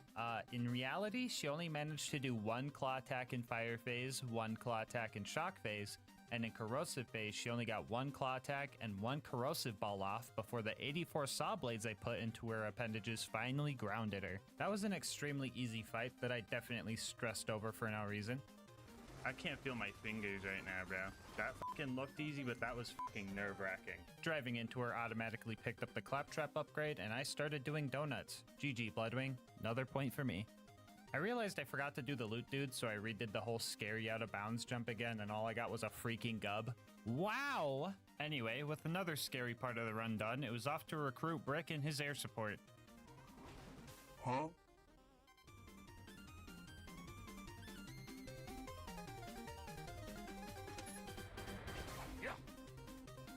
Oh my fucking God, dude. Why'd that scare me so much? Why was that so terrifying? Oh my god. I thought getting to my initiation was going to be simple until I did the car equivalent of stepping on a Lego. Actually, what would that even be? A cactus? A nail? A police spike strip? Luckily, we had an alternate route that was less scary, but still janky. It looks like I'm gonna clear this jump, right? I am being robbed. After I cleared the jump properly, I tried to put the stinky on Face McShooty. That didn't work. I finally made it to my initiation, and ooh-wee, this was actually tough. The amount of bandits I had to deal with was the main issue, especially when there's no escaping the building to recover health, and making the Goliaths mad as a distraction didn't seem possible. These guys were also way too smart. They came prepared with corrosive Nova shields that would straight up delete my car, and some of these guys didn't even care about the rules. Don't do it, car. You got this. You got this, car. No shot, you just shot my car when I'm not even in it. Look at this fucking dude right here. Look at this fucking goofball.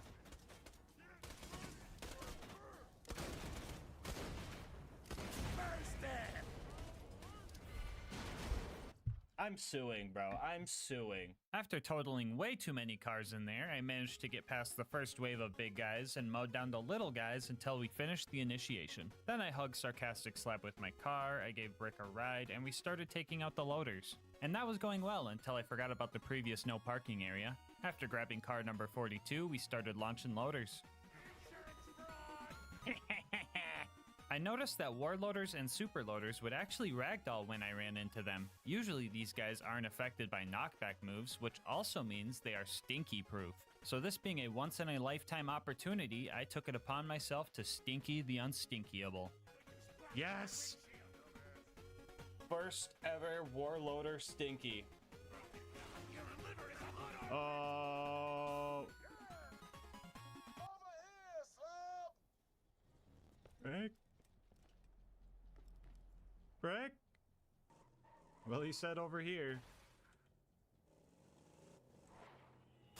Up next was the Jack double assassination job. You could tell this one was a fake Jack because when I shattered his shins with my car bumper, none of the loaders really cared. After he died, I grabbed his pocket watch from a pile of saw blades, found out I could throw my car at people by punching it, debated whether or not it was allowed for the challenge, thought that if someone threw a car at me and I fucking died, it would be safe to say they killed me with a car, decided that it was allowed cause funny, hit some info kiosks, did some stealth car shenanigans, and acquired Jack's voice. We now had everything we needed for the bunker raid, and let me tell you, this was an uphill battle. Breaking the ankles on the first constructor went fine, and the baby turrets were only mildly annoying to hit. And yeah, we actually had a pretty sizable lead on all the enemies spawning because they were just really slow. But you know how it goes being in first place.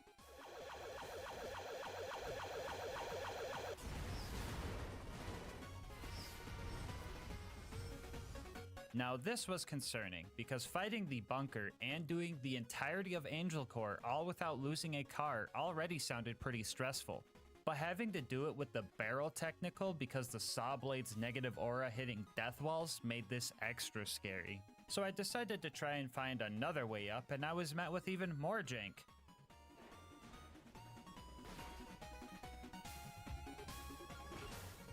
Yeah, so dying here and having to retrieve another car makes it so car walls just show up, but only sometimes?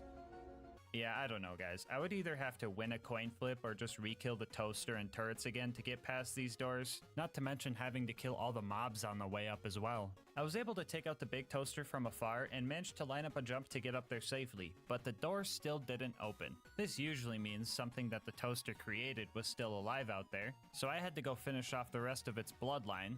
Or oil line? Power line? Screw it, let's just cut all their brake lines. Anyway, hunted down every loader in the vicinity and had a little lapse in judgment. Fuck, I forgot about that. God damn it, dude. Why'd I do that? Other than that, I hit one more goofy death spot I drove over 50 other times just fine, before I finally managed to kill all the necessary household appliances to make it to the bunker. So I got here and started taking out the autocannons, which wasn't bad, they weren't too tanky. I was mostly worried about the laser countermeasures you were supposed to jump over. I really hope I don't have to explain why I can't do that. I don't know if it was the high up third person perspective, but I never noticed that the light railings turn red when lasers were coming. I also never noticed they would start on one end and work their way around the ring. Yeah, some pretty trippy stuff, but the lasers didn't do much damage, so that was cool. The bunker showed up, and for the first half of the fight, it was pretty simple. I just held both triggers down and ignored his autocannons because they don't really deal damage. But at the half health mark, I locked in and started playing safe because I knew that the slag cannon could deal some serious damage and possibly slag me. But even that was kind of easy. I don't know why, but the bunker would straight up overshoot and just miss every time. I tested this a bit later and this thing just straight up whiffs consistently. I know this guy wasn't programmed to fight a car and maybe he's just aiming at my third person POV or something. I don't know. I just thought it was kind of funny. So after finding that out, the second half of this fight pretty much played out the same as the first half. And it turns out, the slag lasers didn't even do that much damage. Dude, what am I so scared of? I really thought I was gonna be squishy this whole run. Hey guys, Future GASMASK here. So during this run, I was under the impression that my car was matching my level of 80 and I would be decimated by things like Boom's Cannon or Bunker's Slag Laser. But it turns out, cars scale to your OP level, so my health bar was actually able to take some of these hits. I still got the dumb under-level damage debuff from being level 80, so OP 10 was still harder than non-OP levels, but hopefully this explains why my car seems to be way more tankier than it should be. Anyway, another scary part of the run was going to be Angel Core. I needed to get through all of it without losing my car or it will restart from the beginning when I leave. And the worst part about this whole thing? I couldn't even reach the beginning because my car was still too big for this door. I was getting pretty desperate and frustrated, especially since Silence the Voices still managed to kill me in a fucking car-only run. Afraid that this might be the end of the run, I attempted to do the elevator skip speedrun strat with my car, and that went about as well as you could imagine. With no Lakitu bro able to save me from falling off the map, I resorted to my next idea, which was to see if the normal runner would fit. It would suck to lose the damage and extra health, but the runner felt like it healed faster, and that might have been important for Angel Core. But this one also didn't fit. Out of ideas, I planned on resorting to something I really didn't feel good about. The plan was to have my bro Lucas, join the game and go press the travel button while I'm still in the car. That way I could get it into Angel Core. And right as he joined in, a small glimmer of hope showed up. I somehow managed to get my car sideways and it was now halfway through the threshold. Talk about twisted metal, am I right? I was practically prairie dogging this thing, and after a few more good pushes... We're in. Oh my god. The run's alive, baby! No player 2 needed! Get the fuck out of here, Luigi! Now we just need to make sure not to lose our car in Angel Core, and we are home for... Oh my god, did it just vanish into thin air? Oh, thank God it came back after the cutscene. Ooh, that was a close one. All right, so my initial plan for Angel Core was to play it safe. I would press the button to open the door, peek out with my car to deal some damage, and then retreat before the doors closed. But my car had enough prairie dogging for one day. Well, I'm in it now. Locked in, I started fighting the loaders the best I could, making sure to knock them down and making sure not to get cornered by them. If an ion loader showed up, I would let them be. That way all the loaders would group up and I could heal on the other side of Angel's bubble. The laser turrets were a bit scary here, not because they dealt damage, but because they can stop me from healing, so these guys were priority 1. And as funny as it would be, I tried my best to not run Roland over, so I could avoid any potential soft locks. I was yet again gripping the wheel tightly, as this was a pretty stressful fight. I could have probably picked up my chair with how hard I clenched when this angelic guard slagged me and almost killed me. And that wasn't the only time I had a close call either. There were a few times I decided that abandoning ship was just the best option to draw fire away from our car. 2 injectors in, and I was looking for anything to calm my nerves and help me finish this fight. But all I got was Lilith. Howdy, boys. Ah, why every time, dude? You just got here. Alright, for real though, the last wave of war and super loaders isn't too bad. Their fire cannons are kinda useless against me, so I managed to take them out and make it through Angel Core first fucking try. Well, the bunker raid went well. Now I just need to use my car to block Jack and save roll. Oh my god, did it just disappear into thin air? No! Oh, never mind, I still have it. Wait, if I still have my car, that means it never disappeared. And Lilith just moved it? Meaning that Lilith helped Jack kill I knew she was a bad guy, I told you guys! Anyway, I couldn't get my car out of Marcus's shop, so I left it there for him. He's gonna be so confused when he finds it. He's gonna walk in there and just be like, What the?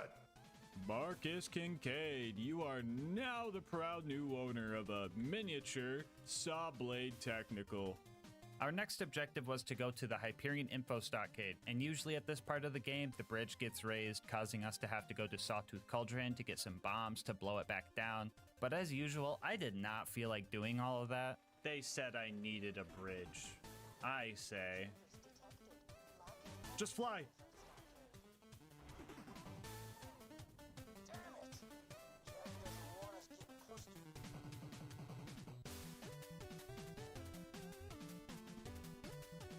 Well, I had to go to Sawtooth Cauldron anyway because this game didn't expect anybody to break it. Traversing the cave system down here proved to be a bit annoying. I was hoping to drive past all of the unnecessary mobs, but the tight 90-degree turns and numerous stairs made that harder than I anticipated.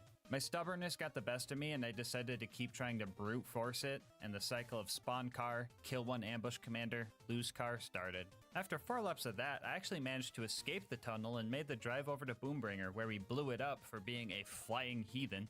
And after that, we gave Mortar the bumper special and prayed that our car would fit in the elevator.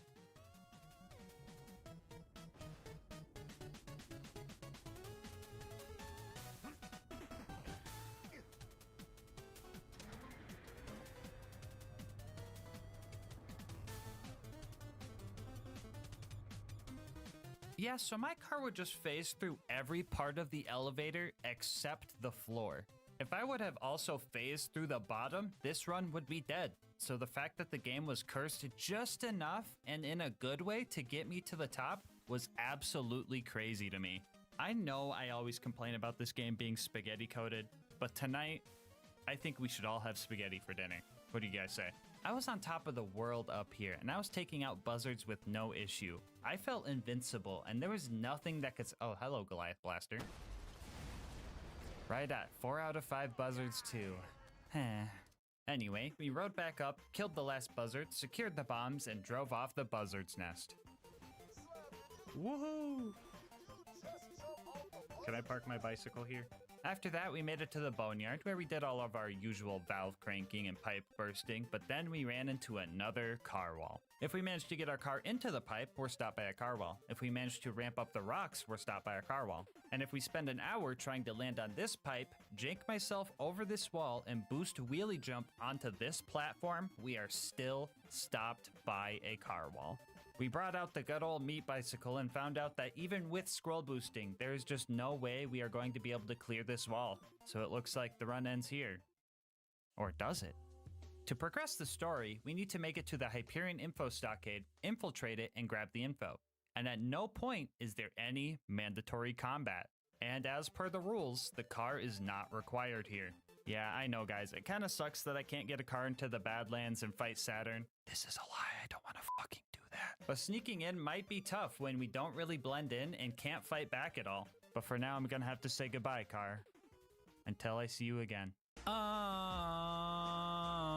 Alright, so sneaking past all of the guards is going to be pretty tough. With enough persistence, we could grenade jump up to the front door and tank enough bullets to make it inside and grab the goods. But grenade jumping as Krieg is tough because the developers made him extra heavy so that he wouldn't get tossed around during melee combat. Which makes me realize, Krieg is canonically heavier than a car? Yeah, that makes sense. After about 30 attempts, we managed to sneak in and get the goods, and with the location of the vault now known, it was time for our final drive towards Jack and the Warrior. So, the run up to this point was going surprisingly well, considering that I could only use cars. But you guys want to see my death counter double? So first off, in order to get to the fight at the claptrap door, we need to do some super jank to get past this car wall. First, we need to boost jump off this part of the map and get enough distance to bypass the death triggers. We would then have to drive towards the claptrap door where we would just... Yeah, bro, I'm not even going to try to figure out how this one works, but anytime we lost a car from here on out, we would have to do that. The claptrap door went well, and right before I made it to Heroes Pass, I realized I forgot to snipe Face McShooty, so I drove a runner up to the bunker's entrance and tried to snipe him. Emphasis on tried, because I just wasn't hitting him at all. I had Luigi come back again to see if the bullets could even reach him, and they weren't even close. But you guys remember when I said I couldn't put the stinky on Face McShooty? Looks like I was wrong. I'm gonna sing a song. Shoot me at the end of it. Da da da da da da. Thank you. We made it back to the claptrap door and headed towards Heroes Pass. And fun fact, this little platform here, cars just fall right through it. I wish I knew why, and it's kind of scary to know that just at any point in the run, I could have just fallen through any floor, but it was only this one specifically? What? This wasn't a real issue since I could just get enough speed going up the stairs to jump over the gap and press the button before I fell through, so we made it to Heroes Pass. Usually I do a couple of speed run skips to bypass all of the combat in Heroes Pass, but that wasn't an option for this run, so I had to wait for Brick and Mordecai to open the way, which wasn't so bad, especially because Brick would distract the RPG loaders for me, or at least most of the time. Every run through here would also require us to do a wheelie jump over this bridge gap. But with little room to gain speed for the boost and our backboard being made out of trampoline, this jump ended up causing the most deaths out of anything during this run. I would also have to full-on save quit after every death because Brick would turn into a literal brick if I left and re-entered this map, soft locking us. So we made no progress if we lost a car and would have to restart all of the mobbing all over again. Also, the claptrap door was another one of those coin flip doors that would only stop me sometimes. Still not sure what decides this, but oh well. It only takes me 2 minutes to figure out if it's gonna take me another 2 minutes to figure out if it's gonna take me another 2 minutes. The final door I needed to wait for was pretty tough to get by. A lot of loaders were thrown at us here, and the sheer number of them could kill me quick. It wasn't always those guys getting me though. The amount of corrosive and slag guns that the Hyperion guys had was absolutely crazy. It felt like every attempt that I got past the claptrap door, I had to deal with at least one of those elements. The numerous barrels scattered in this map also messed me up a few times, and that dumb guy behind the steering wheel? Don't even get me started with him. And after nearly an hour, I finally managed to get the last door open and had a straight shot towards the vault. On the bright side, I don't have to wait for Brick and Mordecai anymore since they opened both the doors. But on the downside, dark side? Passenger side? I don't even know. All I know is that RPG loaders suck. And with no Brick there to distract them, I was going to have to make this jump while dealing with an RPG loader every single attempt. If he spawned on the lower section, I pretty much just had to hit him directly midair, and if he spawned on the upper section, my only hope was to break his ankles as he rounded this corner. But 90% of the time, he would just shoot me with the rocket launcher, and I would turn into the little psycho from the intro cutscene of this game. After finally making it to the vault, I was ready to fight Jack, fight the warrior, and end the— oh, bro, really? Oh, brother, dude, why is there a car wall here? Cars aren't even supposed to be in this map. Why? Dude, whatever. I guess what are my other options? Great. Yeah, so on top of doing the goofy jump to get into Heroes Pass and hitting this jump without getting blown up, I also have to hit this jump right here. And guess who did it first try? Yeah, not me. Second try though, we got it, and we were able to start our fight with Jack. I was a bit worried here. I couldn't make Jack ragdoll, and the Sawblade Technical's goofy hurtbox made it so I was touching lava and taking damage even when I wasn't even in it. For this reason, finding cover to heal was a bit scary, but there were some safe spots. After I broke Jack's shield and his shield drone, I ended up breaking his AI, and he just kind of let me have it.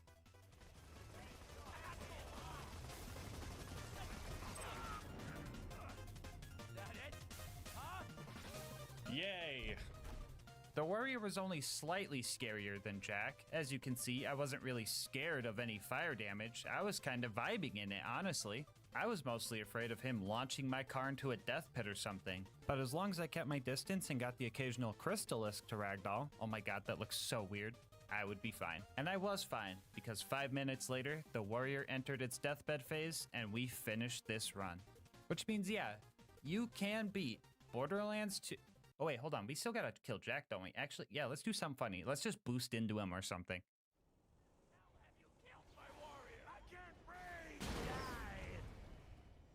Yeah, I wasn't lying when I said I was gonna double my deaths, because for the next 2 hours, I was trying to get a car back to dying handsome Jack. Oh, but you could just let Lilith kill Jack. No, shut the fuck up. You know we're not doing that. No, no, no, no, no. So after dying to this jump, RPG loaders, and corrosive weapons 20 more times, and dying to this jump 7 more times, I finally made the jump again and found out that Jack can't even be killed by running him over. So I decided to just kill him with the goofy alternate fire saw blades that deal like 300 damage. So for real this time, yeah, you can beat Borderlands 2 with only cars. Bonus content time, woo! The last thing I wanted to do was thank Ellie for giving us the upgrade needed to beat this run. Without her, we would have been in so much more trouble. We would have been squishy, low damage, and I don't even know if we would have been able to make some of the jumps we needed to. So to show my appreciation, I stole a bunch of Ellie statues from the local bandits and decorated Ellie's garage before doing one last victory lap. Before you go, I just wanted to say thank you so much for sticking around for the full ride. If you want to support the channel, make sure to like, comment, and subscribe. Doing all of that helps with the YouTube algorithm, and I love hearing your guys' kind words and ideas for new runs. If you want to support the channel more directly, consider becoming a channel member to get videos a day early, getting yourself something from GamerSupps using my link, or going to GASMASK'S.com to get some merch. I'll leave my Discord and Twitch channel where I stream these runs live in the description. And last but not least, shout out to Mango Soda, who made this video's thumbnail art. They do commissions and will also be linked down below. But until next time, breathe easy, homies.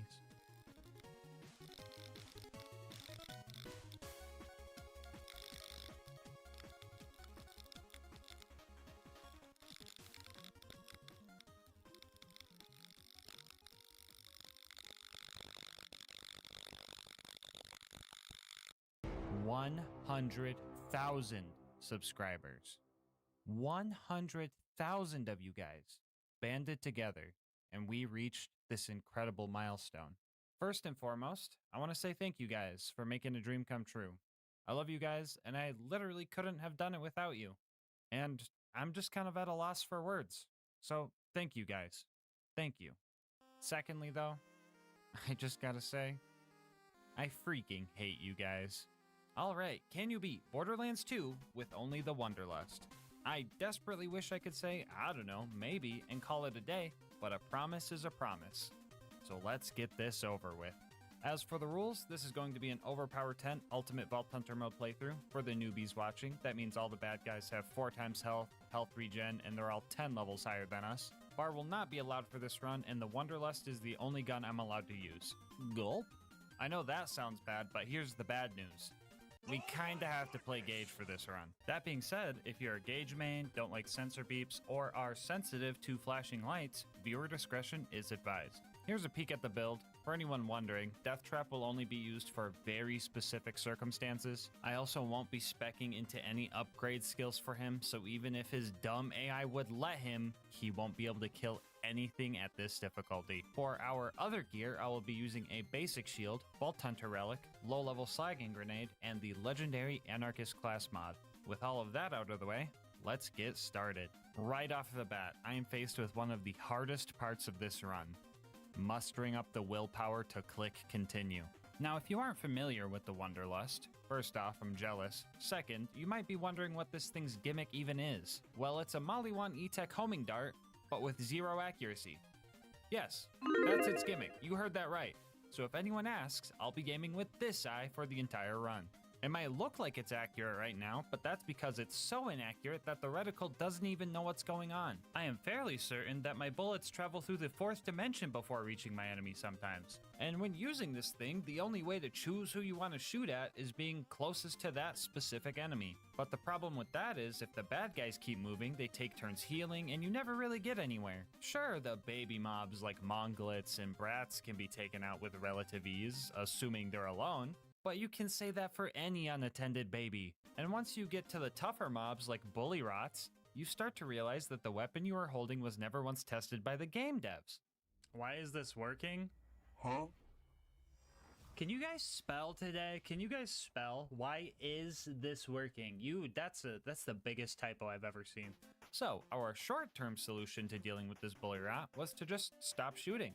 It was literally dying faster by just watching it from afar than if we tried to shoot at it, because this thing might as well deal negative damage. The bandits taking up Tutorial Town were a bit easier to kill. One, because they're squishy and not giant heaps of just pure raw muscle mass. And two, because I've been passively stacking Anarchy this whole time. If you're unfamiliar with Anarchy, double jealous. You can build up these stacks by damaging or killing enemies, and these stacks give you bonus gun damage, but also start taking away your accuracy. So over time, our damage will slowly increase, and if we can get our stacks high enough, we could take this weapon from unusable trash to barely usable trash. And big emphasis on if, because trying to get second wins with this thing feels like going all in on green on the roulette table. You know it's bad when you die multiple times in Tutorial Town, and you know you're doomed when you have to purposefully die to get more ammo in Tutorial Town. It took us like 20 minutes to kill the 6 bandits guarding the place, and after that we pushed through a few more mobbing sections before our first boss fight. At least I got cover. At least I got cover. I'm so glad they're ignoring the slagged dude. I'm so glad they're ignoring the slagged dude.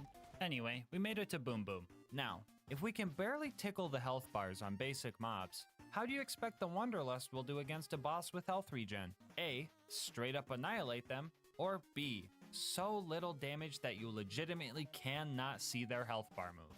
If you chose B, good job. And if you chose A, restart the video until you choose B. So a lot of you guys seen this coming, but if we can't kill Boom Boom, that only means one thing. What? No, editor, no, we're not giving up. What? No, what are you doing? We gotta do something much worse than that.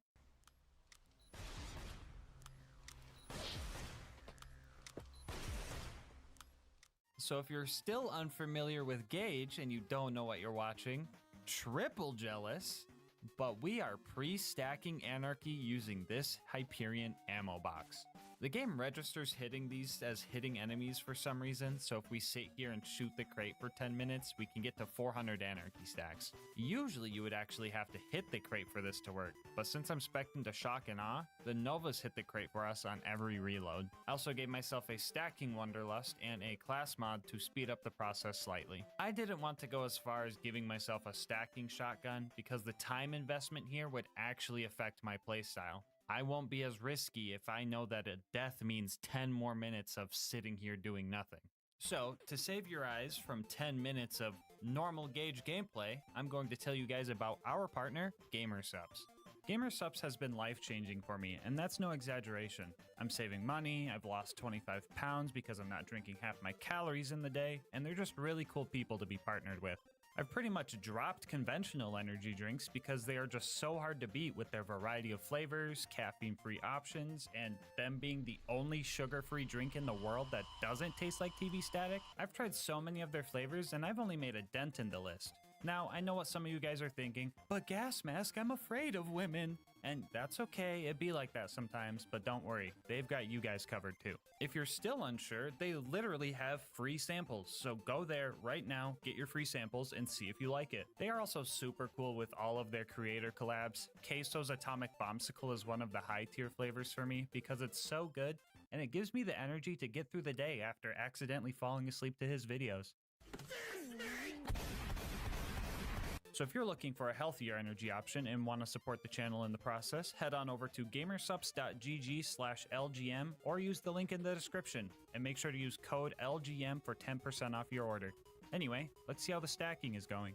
Oh, cool, we're finally done stacking. Now let's get in there and take down Boom Boom.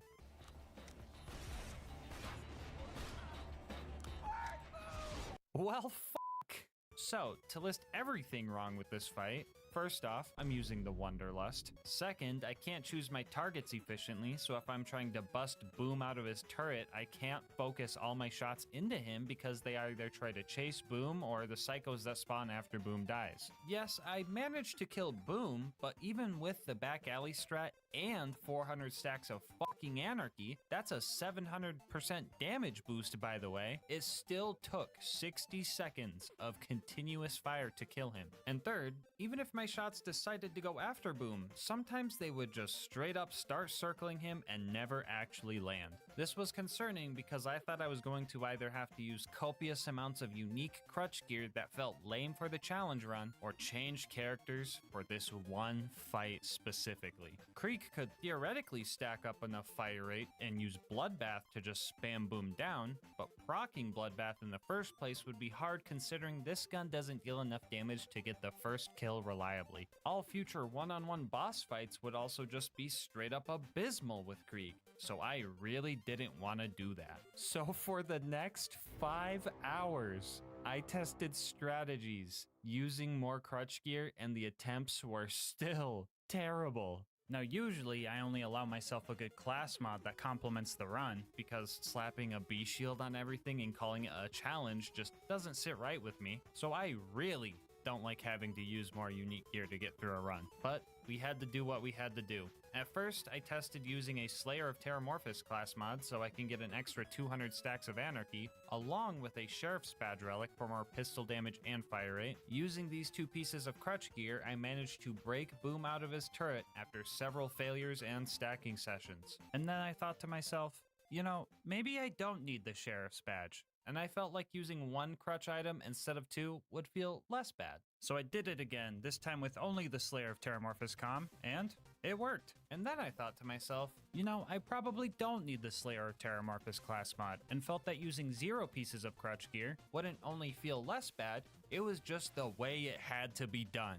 And after 5 whole hours, I devised a strategy that would allow me to beat Boom Boom without any crutches. Step 1 was to lure Boom over to this side of the map and set up a little play date with him and Deathtrap. Deathtrap has 0 chance to kill Boom here, and by the time I went back to fight him, he would have healed any damage DT would have dealt, so he was purely there to distract him. After the bait was placed, I would run over to this spot and start laying into Boom's cannon with a Corrosive Wanderlust. Now when Deathtrap inevitably runs out of time, or more realistically gets murked by Boom's Torgue shotgun, Boom will get confused because his target is no longer there, and for some reason won't try to hunt me down unless he has direct line of sight, leaving me to a one-on-one fight with Boom. And after holding the trigger down for 2 minutes, Boom was finally knocked out of his turret without any crutch gear.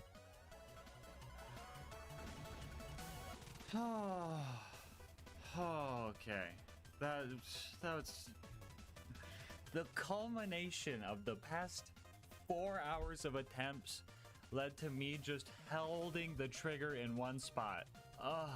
However, the fight isn't done yet. We still gotta kill Boom Boom, and that's where another really goofy strategy comes into play. So you see these guys right here? Yeah, they're armored enemies, so corrosive weapons deal more damage and fire deals less. Except for when you hit them in their fleshy crit spots, then it's the opposite. But the Wanderlust can't hit crits because the code treats the splash damage from E-Tech pistols as a launcher splash for some reason.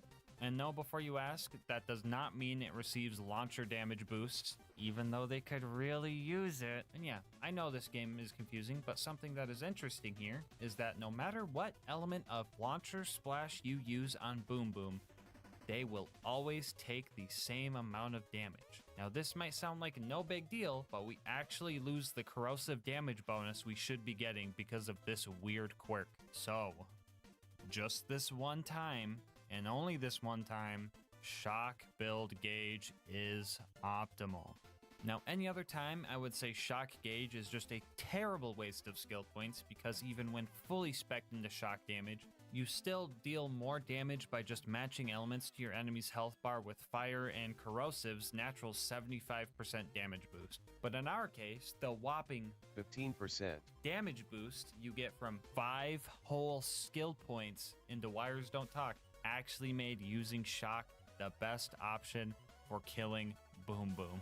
Shock gauge just this one time, okay? Alright, so the best way to kill these guys was to just straight up hide down here and start shooting. Now one could argue the good thing about having homing bullets is that you can just shoot from cover. But to the average non-masochist, I can only guess you would not call this fun.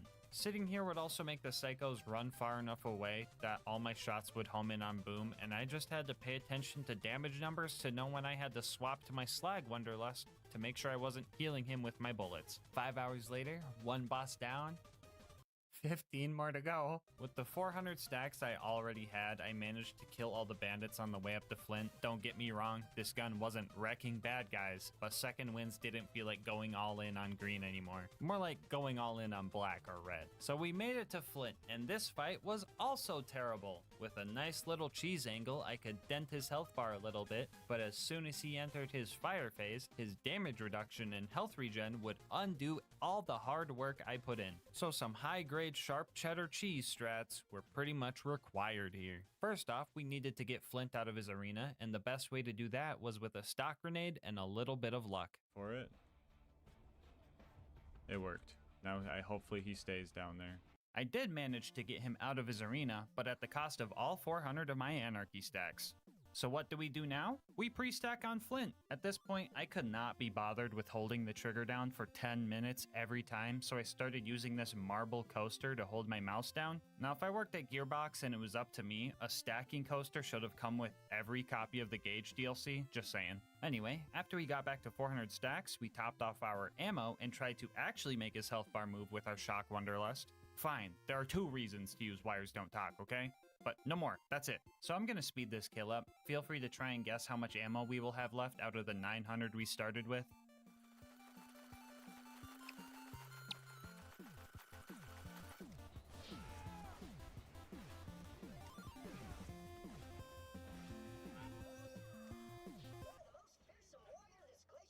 Dude, if this doesn't showcase the weapon, I don't know what will. I'm straight up octupling the damage of one of the rarest items in the game, and it still took 800 rounds.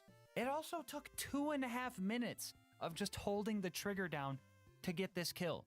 Dude, I don't even know what...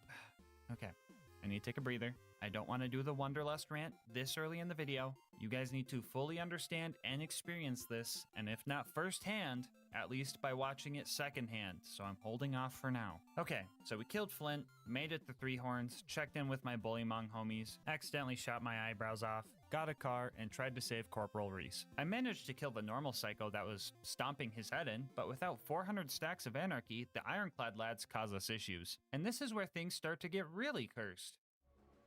That dude took his armor off for me. He seen I was using the Wanderlust and he took his armor off. There was 2 Ironclads here, but do I just go pre-stack, dude? We do. Here's what we do. We drive around, get things to spawn. We drive over here, get these skags to spawn, get the local Bullymongs mad, and now they should have taken their armor off, hopefully. There we go. And all it took was knowing about spawn cap mechanics. Wild. Anyway, after spending 30 minutes dealing with 3 basic enemies, I killed the Power Core Psycho, shot a few rounds into the bandit camp so that they would home in and kill the 20 bandits to avenge Reese, and made it to Sanctuary where I did all the chores before going back to the stacking crate. Yay! What do I even do for this part of the video? I already did an ad read, but like, wait. You guys made me do this challenge. You guys should get an ad read every time we have to come to this crate. Well, in that case, go check out GASMASK'S and grab some merch. I'll have a link in the description. Anyway, we made it to Frostburn Canyon and started our sprint towards the giraffe. I was very careful running past all the non-mandatory fights because I did not need to risk losing my stacks unnecessarily. But after that, I hit the spike jump skip and made it to Lilith. So at this point, my mental was just kind of falling apart. I was playing as Gage, I'm using arguably the worst gun in the game, and Lilith was doing her usual cringe stuff. We're not doing this. Howdy, boys. Of course, thank you, Lilith. Very cool of you to say that. I definitely needed some emotional support, so make fun of me all you want, but I love Omar. It's Omar. It's Omar. Oh my god. I don't do it for you guys. I do it for him, Milty. I know at the end of my day, Omar's there. With the mental reboot complete, I started slowly taking care of the bloodshots using COD Zombies training strats. Honestly too bad, because Pack-a-Punch couldn't even save this thing. This might be a niche reference, but it's like the Black Ops 2 SMR, except like 10 times worse, if you can even imagine that. So this was originally supposed to be a damage comparison, but then I found out this thing also has the same accuracy as the Wonderlust 2. Shout out to Pumpkin King for letting me use this clip because this shit had me cackling.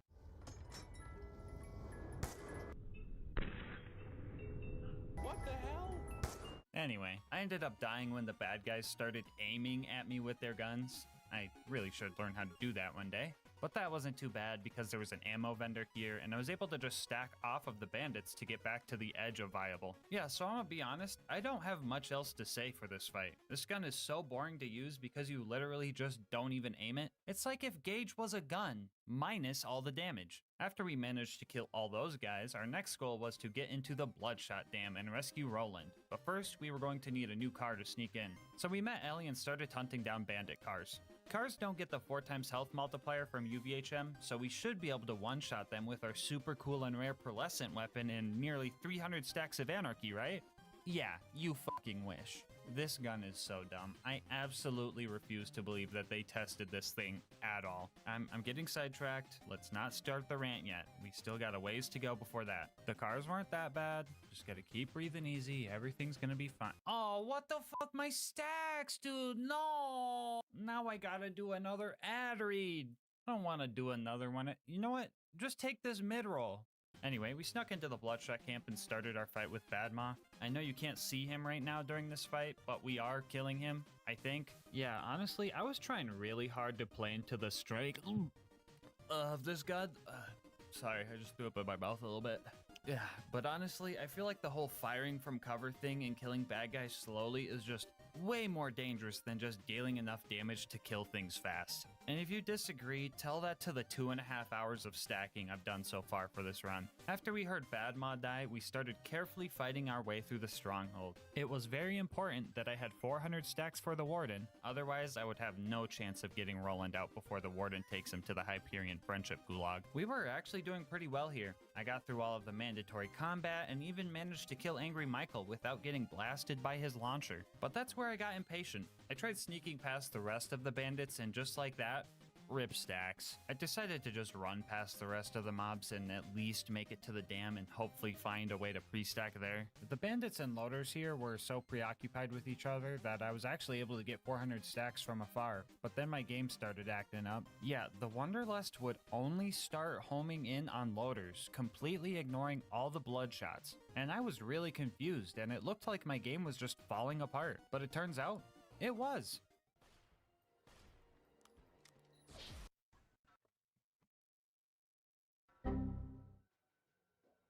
Stacking session 2 at the dam went a lot easier since this psycho helped set up this loader for us. We got 400 stacks there and made it halfway through the dam to just barely lose a second win and have to stack for another 10 minutes. I hate this gun, I hate this gun, I hate this gun, I hate this gun. This time around I did make it to Warden and made my one and only attempt to save Roland from the gulag. And things immediately went terrible. Since I can't crit the Warden, I can't stop him from spawning bots non-stop. Mere moments into this fight, I get body slammed by an exploder and I'm forced into cover. I had two options here. Stop firing so cooking up trouble would slowly heal me and also use Discord for some extra health regen, or just risk it and not get hit. Option 1 would require me to stop shooting at the Warden, which would give me less time for the kill and allow his shields to regen, and healing with Discord would eat up my stacks and kill what little DPS we had. But option 2 was all risk, all reward.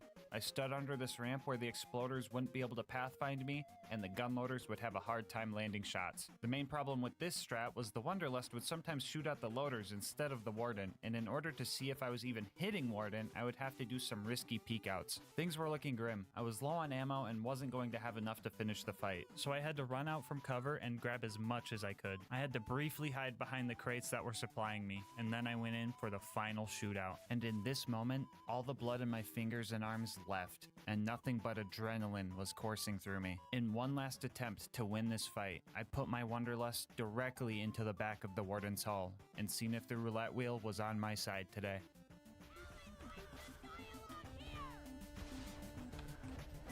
Oh! My fingertips are numb as hell. Holy fuck. Oh, I can't feel my arms. I legit can't feel my arms. Up to my elbow, up to my elbow. I'm loving it, dude. I'm fucking loving it. Oh. Ooh. No gulag on a fucking Wanderlust only run is absolutely wild. I was not joking when I said I couldn't feel my arms. That fight was nerve-wracking, and I loved it. Anyway, you might be thinking, oh, the Wanderlust can't be that bad if you did Warden first try, but come on, if a fight was this close with 400 Anarchy stacks, there's no defending this weapon. After putting the Doubters in shambles, our next goal was to go rob a train. So we made it to Tundra Express, still full of confidence from the Warden kill, and then we were immediately brought back down to earth when the snowman killed me with my own Wanderlust. After that, we managed to light the Barkids on fire with our Fire Wanderlust. This worked extremely well because I just lost all my stacks, so I wasn't accidentally killing them. So I don't remember putting that in the script, but that doesn't actually make sense because even with 400 Anarchy stacks, I don't think I could even accidentally kill a Varkid. Like, I think I would have to be very focused in order to do so. Why did I write that? Anyway, we met Mordo, met Tina, died a bunch trying to sneak in and grab the Badonkadonks. Of fucking course. Of fucking course, dude. And made it to the end of the line. Yeah, so Wilhelm was a bit of a hassle. For some reason, I tried to fight a boss without pre-stacking, even though I can't kill a snowman, and that just wasn't working. Even if I could build up stacks over the duration of the fight, I would still run out of ammo. I was going to try some speedrun tech where falling into a death wall while in Fight for Your Life makes it so you don't lose your stacks to get more ammo, but this strat also prevents you from getting your free ammo, so after my stubbornness wore off 20 minutes later, we made our way back to the stacking crate. Alright, let's see what I promote this time.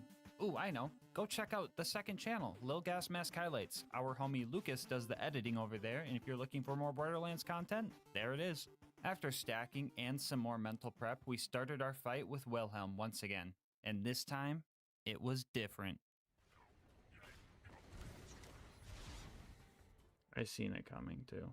I fucking seen it coming. Can I keep my stacks somehow? Or is it gonna ragdoll me? It ragdolls me.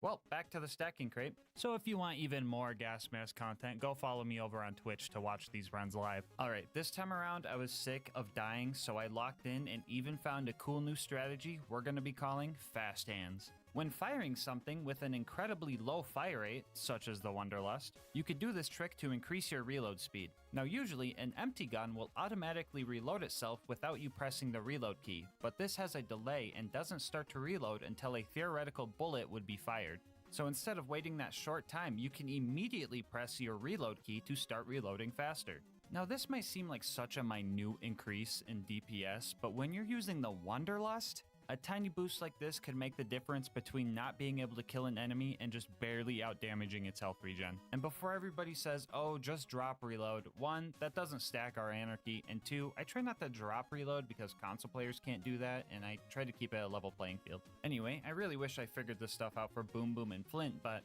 oh well, still useful for the rest of the run. Back to Wilhelm. We focused on taking the loaders out, and after that, got about 1/3 of his health bar before we ran out of ammo. Up until that point, I forgot that I could just grenade jump back up here to go buy ammo, and after 2 trips to the vendor, we finally managed to take Wilhelm out.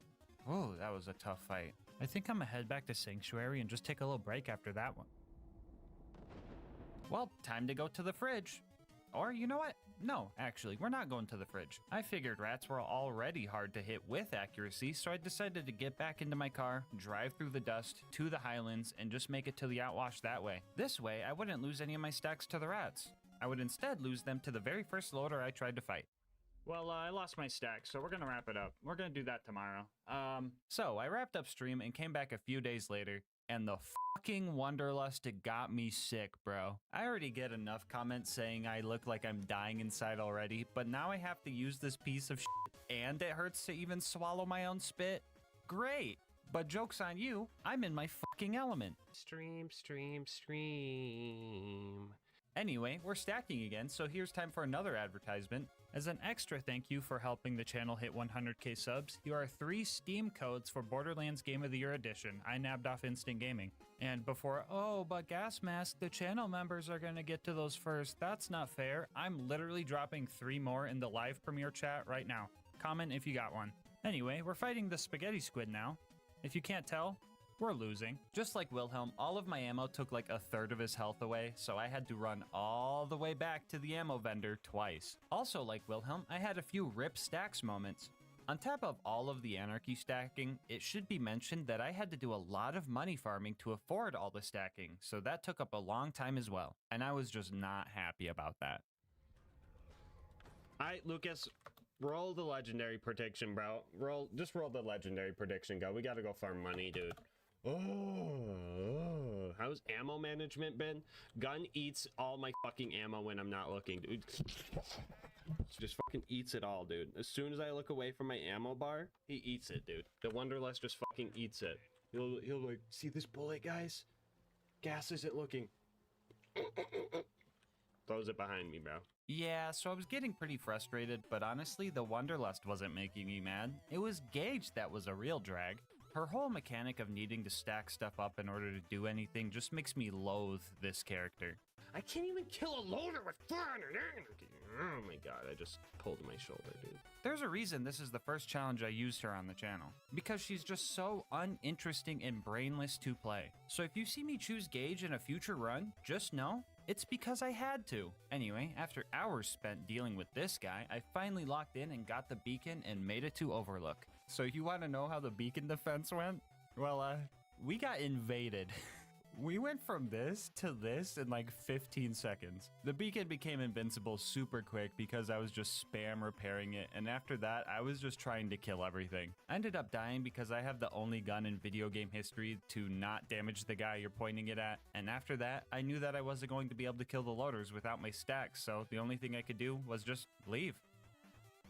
I need a drink, bro. Fast travel has landed. Give me a second while I calibrate it to sanctuary. Oh, cool. Yeah, so basically, if the beacon gets repaired 8 times and becomes invincible, you could just leave the map and just complete Overlook. Speedrunners do this on purpose to just, you know, speedrun, but I usually don't do this because it kind of doesn't feel like a challenge at that point, so this felt super cringe. But like, what else was I gonna do? I can't go back to stack at the crate because it would complete the objective anyway, and trying to stack off these loaders won't work because they're camping the beacon and the ammo vendor, so for the first time ever, I just did the speedrun strat because I was practically soft-locked by the Wonderlust. Oh, brother, do we do the rant now? No, just a little bit longer. Just hold back, guys. You got this. You aren't even in the worst of it yet. As soon as I got here, I lost all my stacks trying to wound the loaders. At least the Wonderlust is good at wounding loaders. No, it's not, because it didn't wound the loaders. It's not good at wounding the loaders. Yeah, so wounding these guys was annoying because they would just heal before I had a chance to wound another, so I had to do a trick where dying while they are wounded tricks the game into thinking they're still hurt. Had to swim with the fish a few times to get past this point, but after that, I could stack up for the rest of the preserve. Hey, you guys want another mid-roll? Too bad. Welcome back. Anyway, the mobbing here is going. I almost made it all the way back to the ammo vendor training the big loader back, but I ended up dying to the loot dudes right after. I didn't even have to fight these guys. If I went back to the stacking crate, the entire preserve would just reset, so I decided to just suffer through the rest by trying to stack on the loot dudes until I got my stacks back and then dying, and then trying to stack on the skags until I got my stacks back and then dying, and then just keep doing that over and over for eternity, really. We eventually made it to Bloodwing, and I was not ready for this. I fucking hate Bloodwing. At this point, pretty much every enemy I've killed in the preserve has hit their respawn timer, so trying to go back to buy ammo to restack for the dumb bird just wasn't an option. So I was like, screw it, I'll just stack on Bloodwing. So my first 2 tries ended pretty quick, but my 3rd try, I was actually kind of popping off. Mordecai would slag the skags for me, and the skags here are also programmed to spawn underleveled, so my odds of getting second wins were actually pretty high. I just had to make sure I was conserving ammo for them. The whole thing was this weird dance between having enough ammo to survive if needed, but low enough ammo that Mordecai would keep sending me pistol ammo drops. And this 3rd big attempt was going well. I used a Shock Wonderlust for fire phase, and when Shock phase rolled around, she was still fire resistant. Well, Fuck you too, Borderlands. Not this shit again. Well, if this is gonna keep happening in my runs now, I'm gonna name this bug the Phoenix Glitch. I still have no idea what causes this to happen, but if someone could figure it out, I would totally give them a shout out in a video where it was useful. But for right now, I am screwed. If I save quit, Mordecai will bug out and won't help me with the fight anymore. And if I try to just fight Bloodwing, I'll have to kill her with shock and give Gage mains a third reason to use Wires Don't Talk. Oh, and I can't even pre-stack either, man. Dude, I'm screwed. This gun is so freaking... Even the Skags were like, hey, bro, you're better off trying to use the Logan's gun. Like, what? And at this point, I just felt doomed. This gun is so freaking bad. But then again, that's never stopped me before. Not that one though. Not that one though.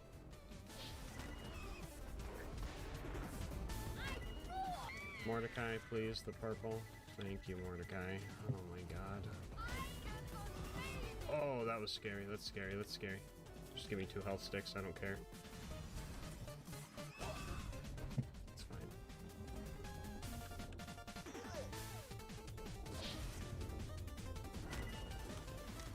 Ooh, I don't... We gotta go get this ammo over here. Oh, shit. Hold on.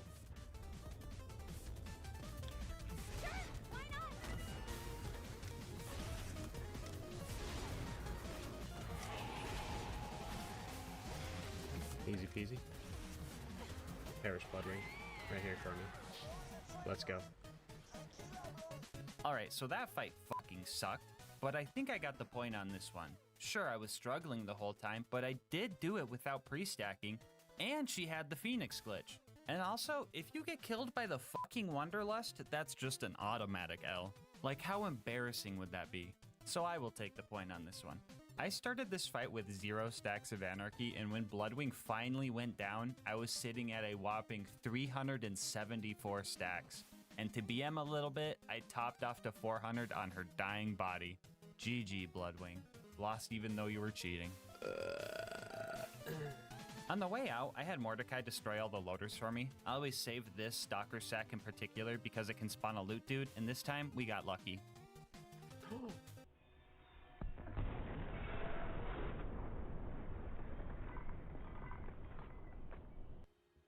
Yippee! Our next goal was to recruit Brick and his air support, so we went to 1,000 Cuts, carefully carved a path to our initiation, just to down myself with a Wanderlust shot that was still stuck into a little psycho and die. I mean, this was fine because I still had a big old Goliath distracting and killing the enemies for me, which was working well until he ran out of bad guys to take his anger out on.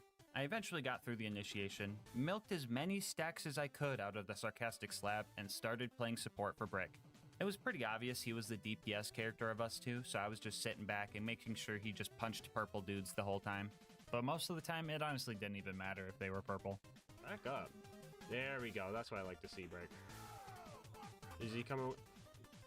I guess he's coming with. Oh, no, dude. No. Brick. Brick, help me out. Chat, what do I do? Chat.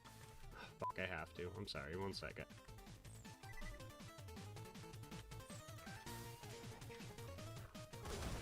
I had to, guys. I didn't want to deal with him. He ain't dropped shit anyway. I wish Gage had like a button she could press and just have like something aggro relief that, you know, could distract enemies or something. Oh, besides Death Trap, because he's stupid. After we took care of the beacons and the loaders, it was back to pre-stacking for our next objective. Man, I don't even know what else to promote now. Oh, you know what I could do? I could start a rap career and promote that. That's a great idea. Hey, yo, Cauldress, throw me down a beat. Yeah, I wander, and yeah, I lust, and I do both from dawn to dusk. 9 times out of 10, you can find me stacking, but the other 10%, I'm still lacking.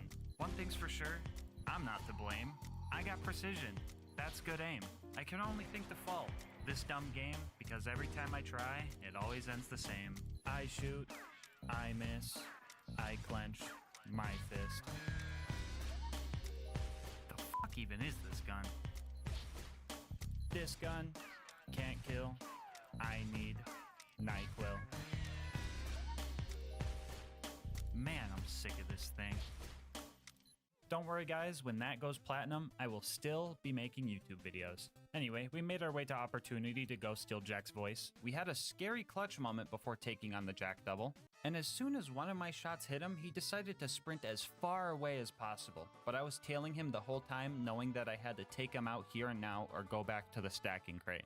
And with a little bit of bullet dodging luck, I managed to take the double down first try and ran around Opportunity to the info kiosks to acquire Jack's voice.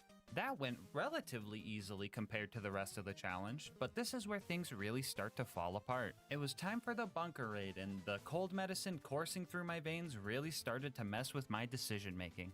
Dude, 3 fucking times I pre-stacked at this crate just to fail this jump and have to pre-stack again. I literally could have just walked around, but for some reason my stubbornness was on overdrive and I completely forgot how to grenade jump. Still gonna hit this grenade jump though. Well, let's get back to stacking.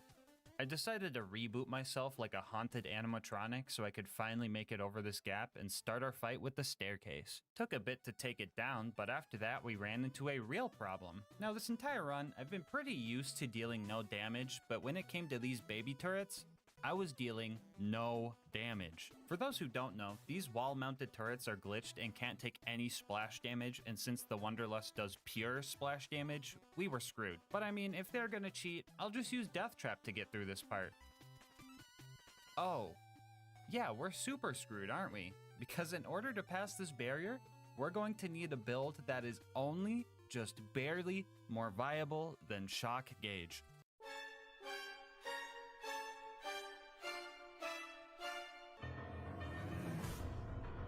Okay, so melee gauge is one of those things you do as a joke. I mean, with claws is such a crap skill that calling it a capstone is honestly wild. Come to think of it, all of Gage's skills are backwards. Why do the skills get worse as you go down the skill tree? Riddle me that. Anyway, after a quick respec, we made a plan to kill the turrets with a bladed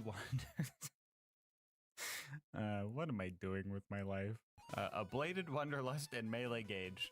Step 1 of the plan was to pre-stack on an ammo crate near the turrets. After that, we would look for level 89 turrets because these guys can range from 89 to 91, and the difference between the two can really feel like night and day. If we didn't get level 89 turrets, we would have to run back through the scary red circle field so that they would despawn and respawn with a different level. We would then set up our distraction by spawning Death Trap and baiting the turrets to fight him. DT would sit there pretending to help while I would slag the turrets using Betty bullets and start swinging with my Wonderlust. Well, I know it looks like I'm using some crazy claws, but the blade on the Wonderlust is boosting my damage, I promise. And just in case there's some extra new people here, this game has a little quirk called Infinite Vertical Melee, which lets you melee anything directly below or above you from any distance, so I know it looks like I'm killing this thing with my mind, but that's just how the game works. After dealing with both of those turrets, we could not push forward because I had to go back to the normal build and restack again.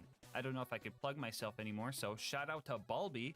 They make all the cool music I use in my videos, so if you've been vibing with it, make sure to check them out. Link in the description. Anyway, after that, we ran our way back to the mountain and started our fight with the Super Toaster. Since I'm playing Gage, I find it appropriate to be a nerd and start yammering about a strat I did for this guy. So for the run up until the baby turrets, I've been using the binary version or the ×2 prefix on the Wonderlust to increase my DPS. Now usually, the double prefix isn't always the best option on pistols because it kills your accuracy and lowers your DPR or damage per round, but this gun is so bad that I think it's the only gun that makes the DPS boost from the binary prefix make it so you actually use less ammo because the enemy has less time to regen.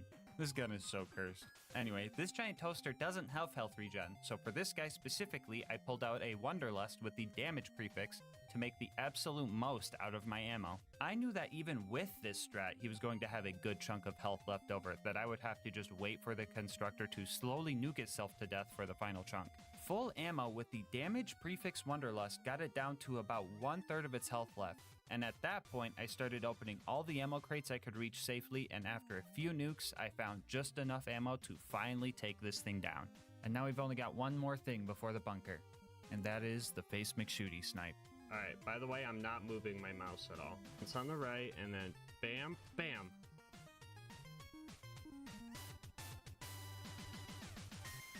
Yeah, I probably shouldn't have tried that with 400 Anarchy stacks. You know what? I'll come back when I have some accuracy. Alright, so the bunker fight was coming up, and taking out the turrets beforehand was pretty annoying. The ones within melee range were fine, but the ones that were far off were hard to hit because my shots would decide to home into the loaders that were rushing me down instead of the turrets. I ended up dying a few times and had to restack while fighting, but we were making progress, right up until the last turret that couldn't get slagged. Usually this means you slagged it while it was still spawning in, but I would never do that, at least on purpose. My theory is when I was trying to kill something else, one of my mischievous shots decided to seek this guy down and ruin my day. Our solution to this problem was some cheese spot on the lower part of the map and stacking off it until it died. Who else just got deja vu? And then it was time for the bunker, and this was gonna be horrible. Lee easy. I camped the fuck out of this guy because there was no reason to get close to the loaders and make those guys angry when I could just sit next to the ammo vendor and let the Wanderlust do its thing. Which is cool that I first tried a boss for once, but dang was it boring. I can already tell my aim for the next time I play Borderlands is going to be terrible because I'm so used to not aiming, but I feel like Gauge mains can just say that in general. Wait, conspiracy theory time. Gauge mains are made when someone takes a Gauge playthrough too far. And when they start playing another character, their aim is so bad that they can't do anything, but instead of blaming their own skill, they just say, oh, I'll just play Gauge again. And then the slippery slope starts creating a cycle. Angel Core was up next, and this is where things went to shit. I know this is the third time I've said something along those lines in the video, but it just keeps getting worse. Shooting the injectors was entirely luck-based because our shots would not home into them, so that's kind of funny. But after that, it was just constant stress. If I lost my stacks here, I would have no way to get them back reasonably because leaving Angel Core to go pre-stack would reset the whole section. Things were going okay at first. Roland showed up with a green rarity Torg assault rifle, so I was able to play support for a bit, but I still ended up dying because I wasn't able to shoot the ion loader that was in melee range. I tried desperately to stack off the enemies using Angel's ammo to fuel us, but after Roland left, a wave of 3 laser turrets and 4 loaders put us in a very rough spot.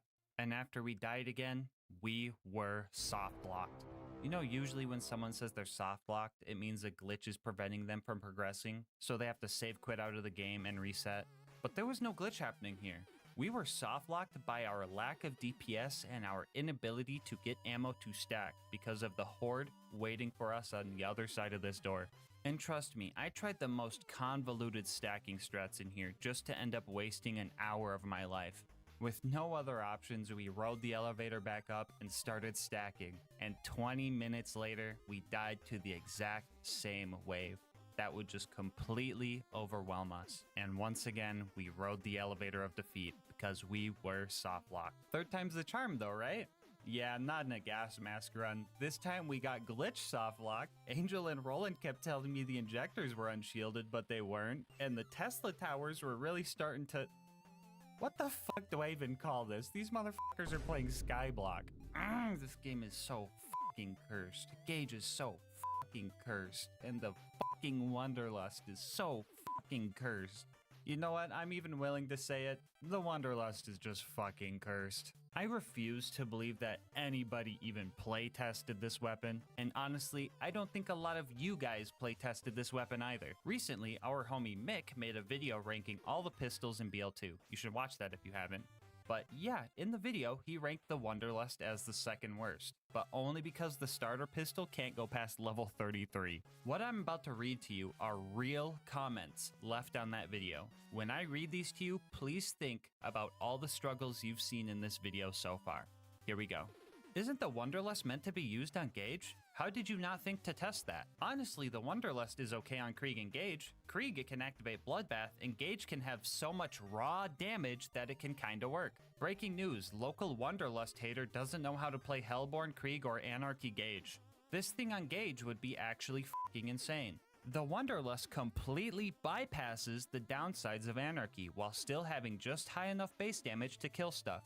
Still not good, but does have this niche use. The Wanderlust in my eyes wouldn't be the worst pistol, mainly because Gauge actually makes surprisingly nice work of it. Given how it is designed to be shot while taking cover, a 1 accuracy pistol that can get a massive damage boost from the 8 times damage of 400 Anarchy, yeah, it can be surprisingly useful on Gauge. Guys, this will be the video that breaks me. It's rant time. First off, the Wanderlust does not bypass the negative effects of anarchy. It just gives you the negative effects without the benefit. Something like the Hot Mama Sniper would bypass the negative effects of anarchy because it always has 100% accuracy while aiming down sights, but the Wanderlust doesn't do this. This comment also says that it has high enough base damage to kill stuff. What? How about this? Let's compare the Wanderlust to its non-unique counterpart, a normal E-Tech homing dart. All of these stats are the exact same, and we already know the Wanderlust loses all of its accuracy. Now, which of these two stats do you think got increased to balance out the Wanderlust and make it worth using? Well, the Wanderlust does get a whopping 3% status effect chance boost, which is pretty much useless. But what about the damage? A measly 10% buff? Maybe a 20% buff? Yeah, how about a near 30% nerf? Yes, the pearlescent version that you can only get at level 62 or higher and only found from Tubbies loses 30% of its damage and all of its accuracy just to get a 3% boost to dot chance. Just use a fucking dart at this point. Sure, the homing isn't as strong, but at least you can choose your targets, and I would say that's way more important. On top of just using a dart, use a different brand of dart while you're at it, because Maliwan is the only one that takes 3 ammo per shot and has probably the worst DPS out of all of them. Hyperion and Bandit ones don't need to reload every 3 shots. Flat up ones can actually spray down some damage, and T-tier ones have some of the best chuck damage in the game. This thing is hot garbage. But Gas, it's pretty good with 400 Anarchy stacks. Yeah, you know what else is good with 400 Anarchy stacks? Literally every weapon in the game. You know what's not good with 400 Anarchy stacks? The fucking Wanderlust. May I also remind you that this thing came with the same DLC that gave us Digistruct Peak and the OP levels. I think it's fair to say that if a DLC gives us a gun, it should be at least reasonable to use that in said DLC. So what kind of sick joke is this thing? I couldn't even beat the OP4 Peak with an OP10 Wanderlust and 400 Anarchy stacks, because the Wanderlust killed me. And I know it was the Wanderlust because I had full health right as Scorch rammed me, meaning there was a projectile in his forehead that bypassed my health gate. This thing does not go crazy with Max Anarchy. You go crazy with Max Anarchy.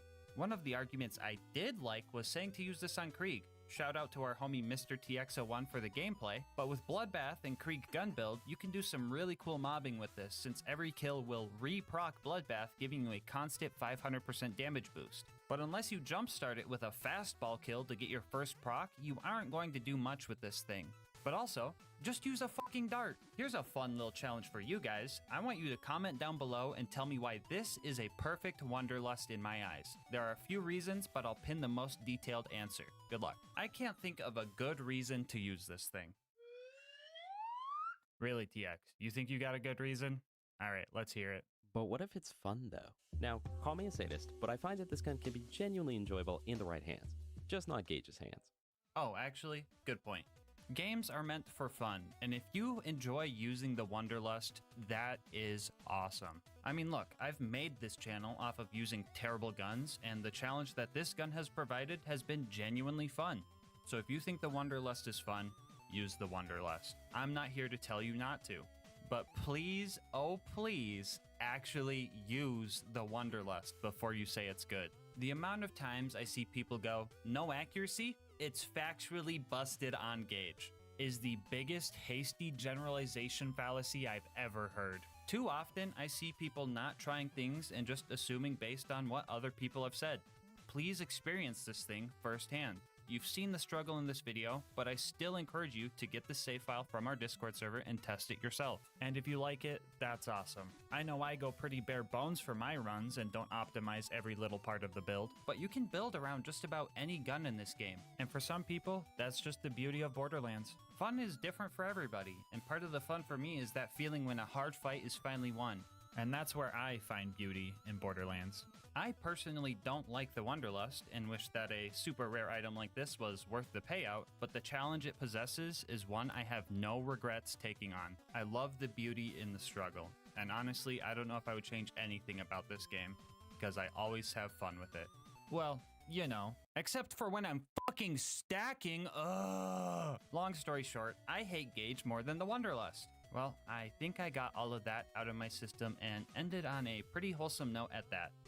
But I bet you're wondering about Angel Court now. Well, after failing a few more times to that same big wave and the Wanderlust one-shotting me because it bumped the cover I was trying to use, I tried a new strat and got a little lucky. The plan was to start firing before the big wave started, so I had a bunch of projectiles in the air that would all home in at once. It was like some Netero 99th hand type of thing.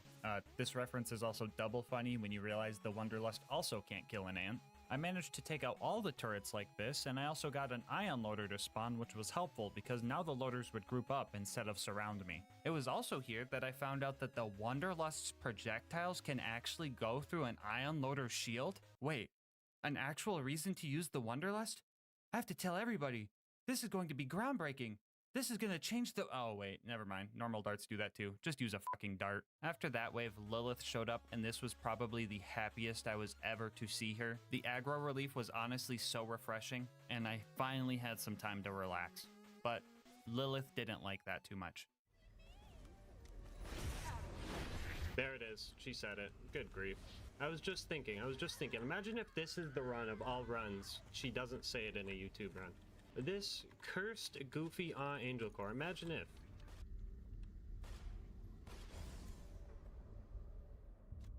What the fuck? What the fuck, dude? What is this gun? What'd I hit? Did I hit Lilith?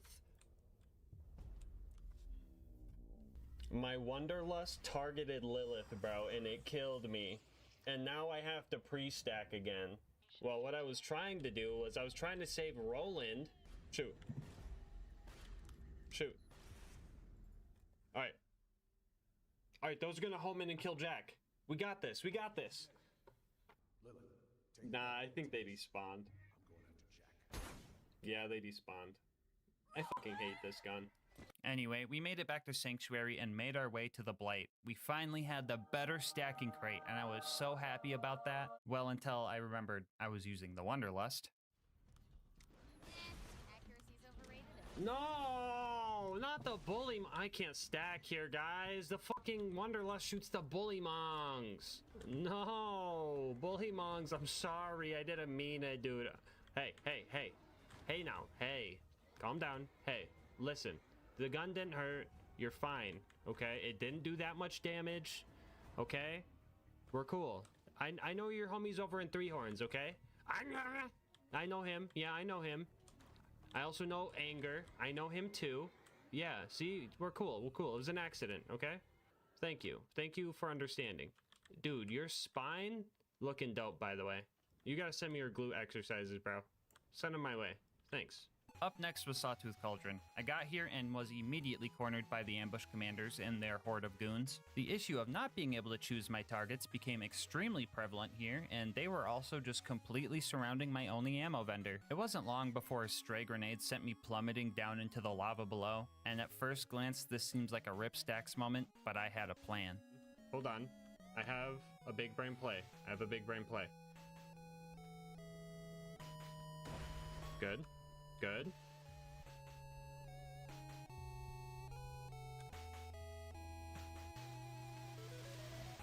We still got all our stacks. 15 minutes of normal gauge gameplay later, we finally took out the ambush commanders and made our way towards Boombringer. I wanted to fight as little enemies as possible, so I decided to try and sneak past them, but stealth game, so that didn't work. Now stackless, I realized that my current objective didn't really require stacks, so I decided to just keep trying and hoping the bandits had the same accuracy as me. I also did some grenade jump strats to bypass most of them. Making it to Boombringer took more deaths than time, really. I had no faith that my Wanderlust would home in on Mortar's buzzards, so I decided to just point blank it because I had nothing else to lose. Mortar and the buzzards were up next, so I decided to get more money to stack and then go back to the crate. Just in time for one last mid-roll. Welcome back. I've decided to let Mortar live, but I did break his ankles to teach him a lesson, and rode the elevator up to start fighting the buzzards. If you're wondering, yes, they do fly away faster than my bullets can home into them, and yes, that's fucking annoying. In order to hit these things, we first had to hide in the soup can until we cleared out the bandits. Luckily, we had some help. Oh, fucking stinky him, dude. Yes! Oh, do it again. Do it again. Yes! And after that, we just had to time our shots so they were pretty much jousting the buzzards instead of trying to chase them. I managed to get 3 of them before this scavenger ruined everything, and I didn't want to go back to the crate, so I decided to just stack off the guy with broken ankles before making our way back up. You guys see that Wanderlust shot, not knowing to go over the fence?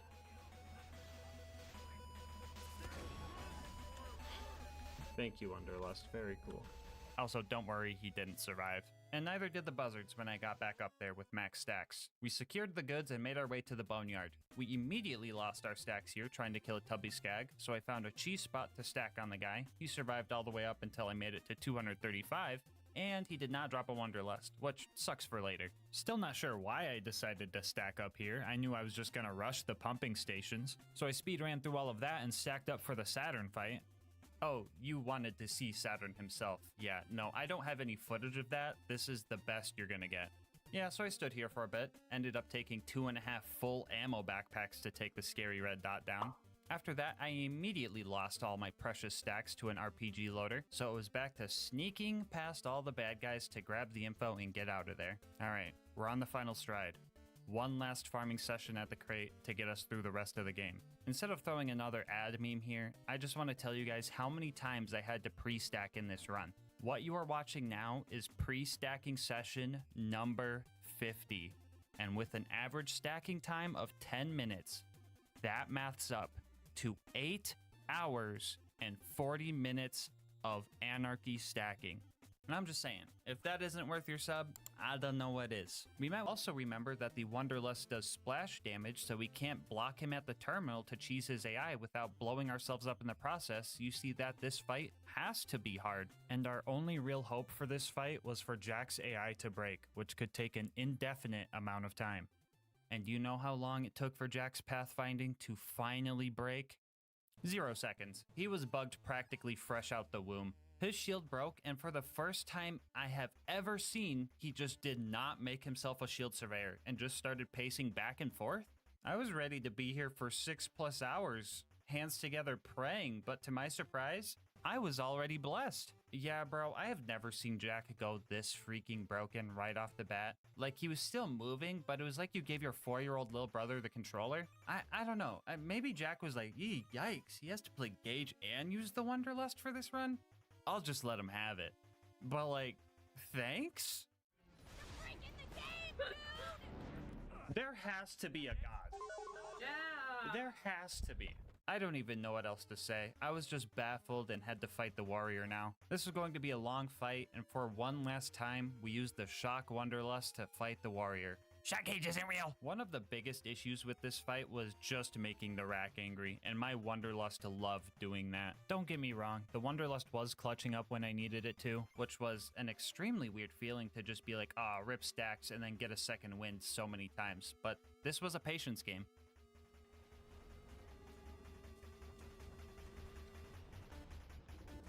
I offer you peace.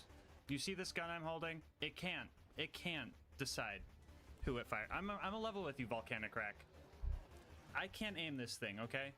You see the bullets chasing you? I have no control over that. This guy, I know, he came up in your house and he's ruining everything. I'm trying to get rid of him, okay? I'm trying my absolute best to get rid of this dude for you, okay?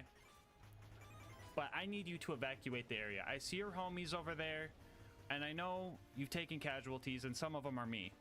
But let's be realistic here. If I don't take that thing out, you're all gone. That tail, I've seen it smack so many of you guys out of the fucking air, okay? So let's truce this out. Cool. Pal, is there something I need to give you? Do you want a high five? What's he trying to tell me, guys? I'm a bullymong whisperer. You want to front like that? Huh? Huh? Yeah, what are you gonna do when I keep running into you, huh? Got you by the throat. Yeah, get out of here. They didn't want peace. Anyway, after a few clutches and 1 hour later, the warrior entered his deathbed phase, and we won this fight. We decided to let the real MVP of this run deal the finishing blow to Jack. Shout out to the stacking coaster for being vital to this run and my mental health. And with Jack finally dead, yeah, you can beat Borderlands 2 with only the Wanderlust. And yes, You heard that right. Bonus content time, whoa! So I quite enjoyed the challenge of this run. That being said, I don't think I will ever be happy if I get a Wanderlust drop from a Tubby. So to finish this run, I decided that in order to complete it, I would have to farm a Wanderlust with the Wanderlust, so that getting one would bring me joy just one time in my life. As said before, this drop can only come from Tubby enemies, which are rare themselves. And on top of that, the chance to get a Wanderlust to drop is roughly 1.67%, which translates to about a 1 in 60 chance. For this, we had 3 options. 1, farm Tubbies in the Badlands and then just stack on them when we found them. This would be slow, and dealing with the whole pack of Skags would make it extremely hard. 2, farm Tubby Varkids on Wham Bam Island. If you get to the point where you're supposed to inject the first pod, Varkids will infinitely spawn, so you won't have to pre-stack on every run. But this can easily get out of hand. Already an ultimate? Wait, what? Yeah, I don't know if this would be a viable. Because if I can't kill the pods fast enough, then that would be an issue. What the fuck? No! Not you! And before you ask, I was gonna try, but she despawned. Sorry, guys. Or 3, use the Kleptocurrency Tubby farm to find Tubbies optimally. Option 3 was regrettably our best option. And the issue with this option is that we had to beat most of the fucking giraffe DLC to unlock this farm. But like, no way I would do that. Could you imagine having to go back to the stacking crate just to fight through all the tanky plant psychos and all the annoying doll guys beaming you with their E-Tech snipers? And then fighting more tanky plant dudes and even tankier doll guys? And fighting even more tanky plant dudes and even more tanky doll guys? Just to finally make it to a giant tanky Super Saturn and lose all my stacks because max ammo is nowhere near close enough to kill it. And then have to cheese stack off Uranus? Yes, I just said that. Spend $800 bajillion on ammo and sit there for half an hour watching your homing bullets fail to do the one job they were designed for. Just to finally get the kill and get a bunch of cool loot you can't even use. And on top of doing all that, adding another hour of stacking to the run and still have to farm Tubbies for a 1 in 60 drop. Can you imagine that? Well, you don't have to, because you just watched it. So how did the Tubby farming actually go? Well, anytime I found one of these cute little guys, I would have to pre-stack on them until my damage outdid their health regen. I mean, unless we just happened to fight our way over towards the doll guys nearby by accident, and they so happened to help kill the spider ants for me. Yeah, that was pretty cool when that happened. Tubby after Tubby would fall, and I was prepared to be here for months possibly. I would see a pearlescent pistol and get so nervous just to find out it's a stalker or an unforgiven. But on Tubby number 15, I ended up using the rest of my luck for the year.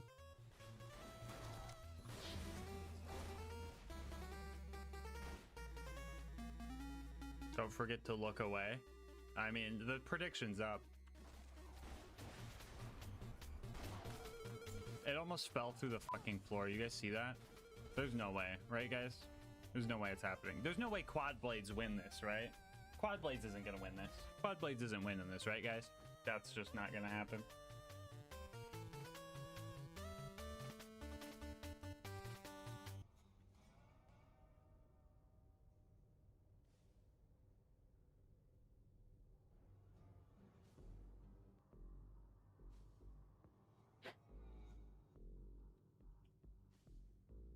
Only 15 Tubbies? That only took 3 hours. Oh my god. Oh, we got it. Oh my god. I can't believe we got that on day 1. It's OP10 with doll grip. So it's kind of but so is every Wanderlust. I don't even care.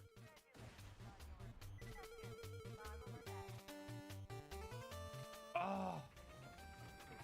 Let's go, it bounced in! Before you go, I just wanted to say thank you so much for making it this far into the video. And once again, thank you guys for 100,000 subscribers on the channel. You guys are awesome, and I cannot express my gratitude enough. If you want to continue to help the channel grow, make sure to like, comment, and subscribe. Doing all that helps with the YouTube algorithm, and I love hearing your guys' kind words and ideas for new runs. If you want to support the channel more directly, consider becoming a channel member to get videos a day early, getting yourself something over at GamerSupps using my link, or going to GASMASK'S to get some merch. I will leave my Discord and Twitch channel where I stream these runs live down in the description, and last but not least, shout out to Mango Soda, who made this video's thumbnail art. They do commissions and will also be linked below, but until next time, breathe easy, homies.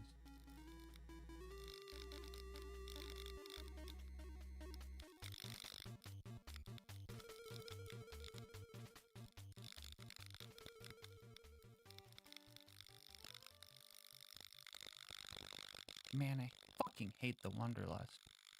So a while back, I posted a video of me trying to beat Borderlands 2 with only Terramorphous gear, and that was probably the hardest challenge overall out of all the ones I've done on this channel. It was also the video with the most comments telling me that I chose the wrong character. So this time around, we're going to answer, can Zero beat Borderlands 2 as Terramorphous? The rules for this will be the same as last time. This is going to be an Overpower 10 Ultimate Vault Hunter mode playthrough. Bar will not be allowed, and I must have the teeth, breath, blood, hide, and Slayer of Terramorphous items equipped at all times. If you don't remember what these items do, well, the teeth bite, the breath breathes, the blood takes up a relic slot, and the hide makes me hit harder, painful to touch, and sometimes I just explode. The class mod does a whole lot of nothing, really. But to keep it thematic, I have to full spec into every skill boosted by the Slayer of Terramorphous class mod. Here's a quick peek at the build. I'll dive into the important stuff as we go, but with that out of the way, let's get started. So, Tutorial Town in the last Terra run was quite a struggle, because Krieg doesn't have any slagging skills. But this time around, we don't only have slag from Zero's kunai throwing skill, but we also have Deathmark. And if we manage to line up both Deathmark and Slag, we can put out some real damage. These two multipliers are multiplicative with each other, so instead of Slag's usual triple damage, we were getting nearly hexaple damage with Deathmark included. So instead of me dying to each enemy once like last time, each enemy died to me once. I was kind of surprised how much damage the Teeth of Terror was doing. I was prepared for a melee to just outperform the Teeth in all situations, but I was absolutely wrong about that. I was also guessing that the bonus splash damage you get when the full bite animation completes would do more damage, but straight up point blanking enemies was murdering these guys. Oh my god, okay, this thing point blank kinda goes crazy. We're on OP10, right? So I actually cleared this place out without dying and met up with Hammerlock. I threatened to rip his other arm off if he didn't fix Claptrap for me, so bro got to work pretty quick. Claptrap and I made our way towards Boom Boom, and then I remembered I had the Breath of Terra grenade, so I started testing that thing out. And I mean, it worked, but in a throw all 10 of them to kill a tight group of bandits kind of worked, you know? But honestly, I was just using it because it made the bandits sound terrified. After that, we made it to Boom Boom. Now, this fight might sound a little scary because armored enemies resist fire, and that's all we do, really. But their crit spots are made of flesh, and Zero loves crits, especially when you have to spec 9 points into headshot. Well, that and 1 point into bore, so, prepare your ears, guys. Alright, so if you're new to Boar, it does some goofy stuff with overlapping hitboxes. My bullets are hitting his body and his turret multiple times per shot, and that loud chunking sound you're hearing is the Boar sound effect being spammed. And this is a tame example of this Boar sound. There's some bosses that just straight up get murked by this skill alone. Very sorry, but this is going to take a minute. I would try to slag Boom here, but I recently found out that slagging him in his turret doesn't actually make him take more damage, he just turns purple. And surprising nobody, the same applies to Deathmark here, because this game is more spaghetti than the Thrasher Arm section of the Terramorphous fight. I'm honestly kind of baffled that I never noticed this in my 4,000 hours of playing, but oh well. Jeez, thank goodness that's over, dude. I feel like my ears are ringing. Anyway, after knocking Boom out of his cannon, I retreated to the shadows and planned to assassinate them both. Absolutely huffing the copium, I was assuming I was gonna need melee for the rest of this boss fight, but to my surprise, that just was not working. To be fair, my Roid shield was still up, and in order to get the damage boost, it needs to be broken. Breaking it myself is kind of hard. I could use the Breath of Terra, but that would easily eat my health bar, and I could throw some kunai, but the randomness of the elemental damage would also mean I would just likely mark myself. And even if I could break my shield, I I nerfed myself a little bit by giving myself the worst possible parts on the Hide of Terra because I thought having too much roid damage would trivialize the run. So I figured that I might have been focusing too much into Zero's playstyle, you know, backstabs, assassinations, and I needed to play more into Terramorphous' playstyle, just biting their fucking heads off. I'm gonna munch. I'm gonna crunch. Was that the bite of 87? Oh, holy shit, Teeth of Terra. Oh my god, Zero's crazy.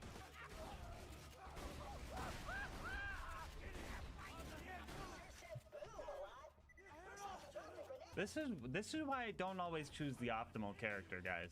Dude, this video is going to be the perfect example of why I chose Krieg.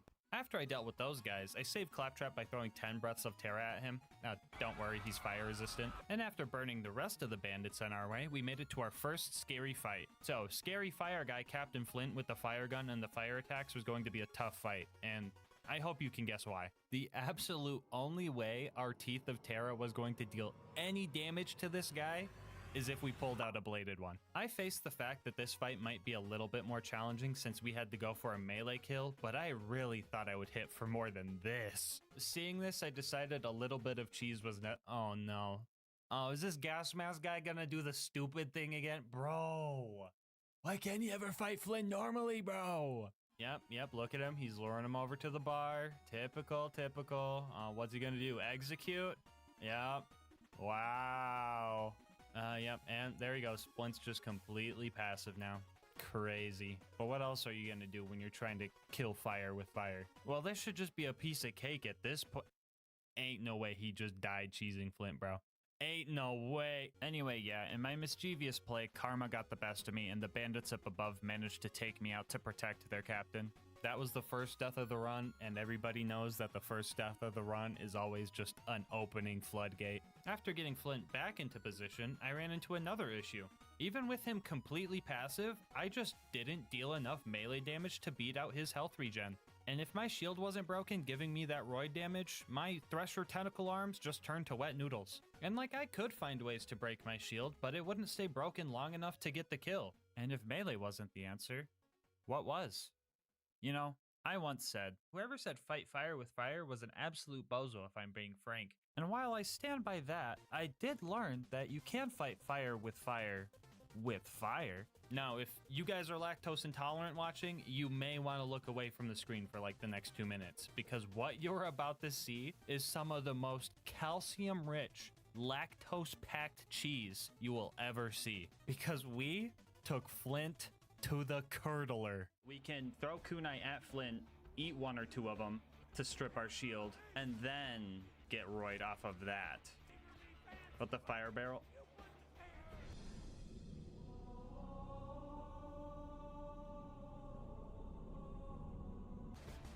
Oh, shit. Wait, right here. Wait. Can I hit him from here? Oh, that's crazy. And he gives me the crit.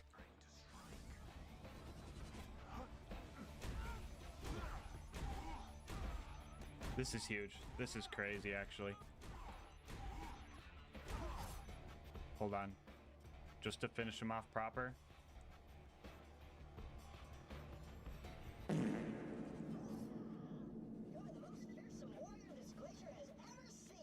So yeah, I'm like the only person in the world who has ever killed Flint with a fire barrel. Just a little flex, you know. Anyway, after clearing out the bandits and getting revenge for ruining the one life, we made it to Three Horns where we met up with the Bullymong homies and got a sick matching car. To the Terramobile! In order to get into Sanctuary, we had to save Corporal Reese. So we found him and threw 10 breaths of Terra at him. Do worry, he is not fire resistant. After that, we put the Stinky on the Power Core Psycho so that it would respawn over by Sanctuary and then got out of the camp quickly. I almost forgot to avenge Reese though, so I threw a few kunai and more breaths of Terra into the bandit camp to make sure I didn't burn him alive in vain. So we made it back to Sanctuary. You don't want to hear about me pressing 84 buttons here, so instead I'm going to talk about our partner, GamerSubs. Attention, all European and Australian homies. GamerSupps has officially launched stores just for you, which means your shipping times and prices are going to be slashed. No longer will you have to pay $8 for an energy drink that tastes like glass cleaner. And honestly, guys, I am so hyped for you. I've made the jump to GamerSupps and I have not looked back.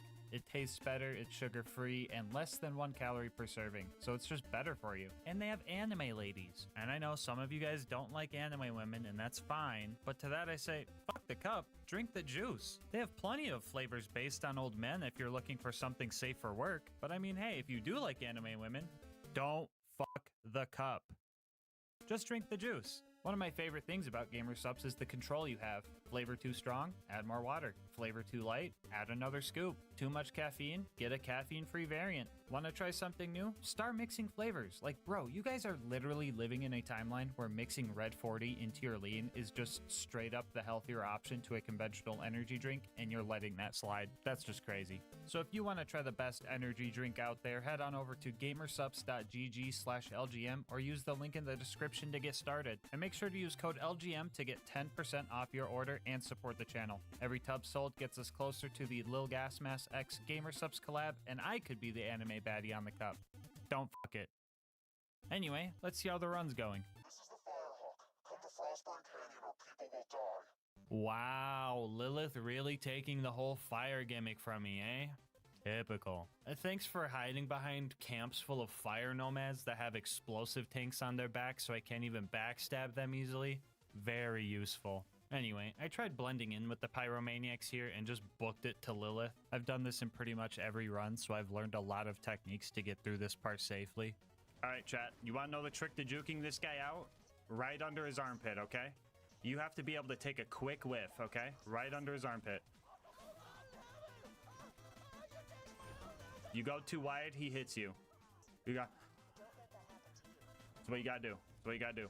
Anyway, I found the giraffe and started the actual mobbing section here. I was excited to throw more breaths at all the fleshy psychos, but the ratio of normies to ironclads was super skewed for this run. These guys were a real rock in my shoe. Actually, you know what? How would a thresher even wear shoes? Would it be like this or like this? Answer in the comments. Anyway, with how well this challenge was going, it was kind of a nice little challenge to try and deal with these guys. I could get some practice with melee combat, I could work on hitting crits because the last video fucking murdered my aim, or I could just hit him with my specialty. This combat was pretty fun, honestly. The only thing that could make it better is if Lilith wasn't there. She kept stealing my kills, so I decided to start luring the bandits out of her arena so she just wouldn't even be involved.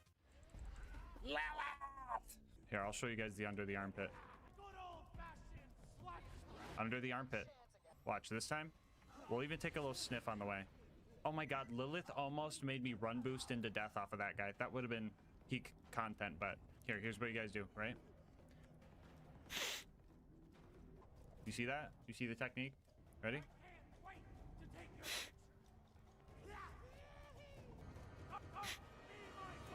It's that easy. It's that easy. Right under the armpit. Put the stinky on him. Anyway, I finished off the bandits and we made our way to the Bloodshot Dam to go save Roland. They didn't think our car was cool enough, so we had to go meet up with Ellie to get a new car. It was here I got the one and only kill with the spike damage on the hide of Terra. Sure, it was an infant spider ant, but we count those dubs. Anyway, we had to kill some bandit trucks and steal their parts. This part was a little scary because I had to get pretty close to these cars in order to bore them, and they could just kind of do a hit and run if they really wanted to. But I actually managed to kill all the technicals and still have time to peacefully ride the caravan back to Ellie's for the first time ever. We finally did it. Finally had a run where we could just take a peaceful ride back to Ellie. Let's go, chat. Let's go. Oh my god, bro. Oh, hell no, man. What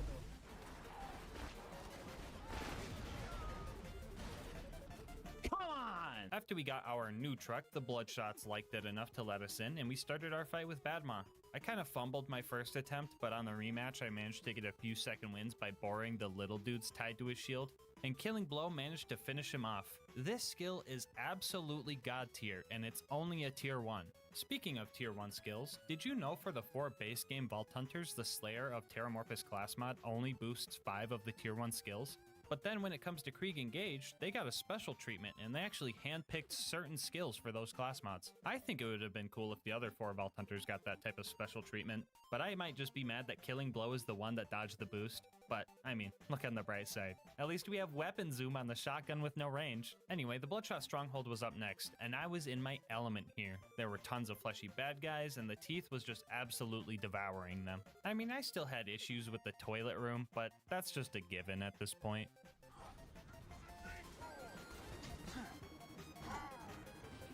No! No! You are not gonna clog the toilet! They call me a motherfucking plunger. Put the stinky on him.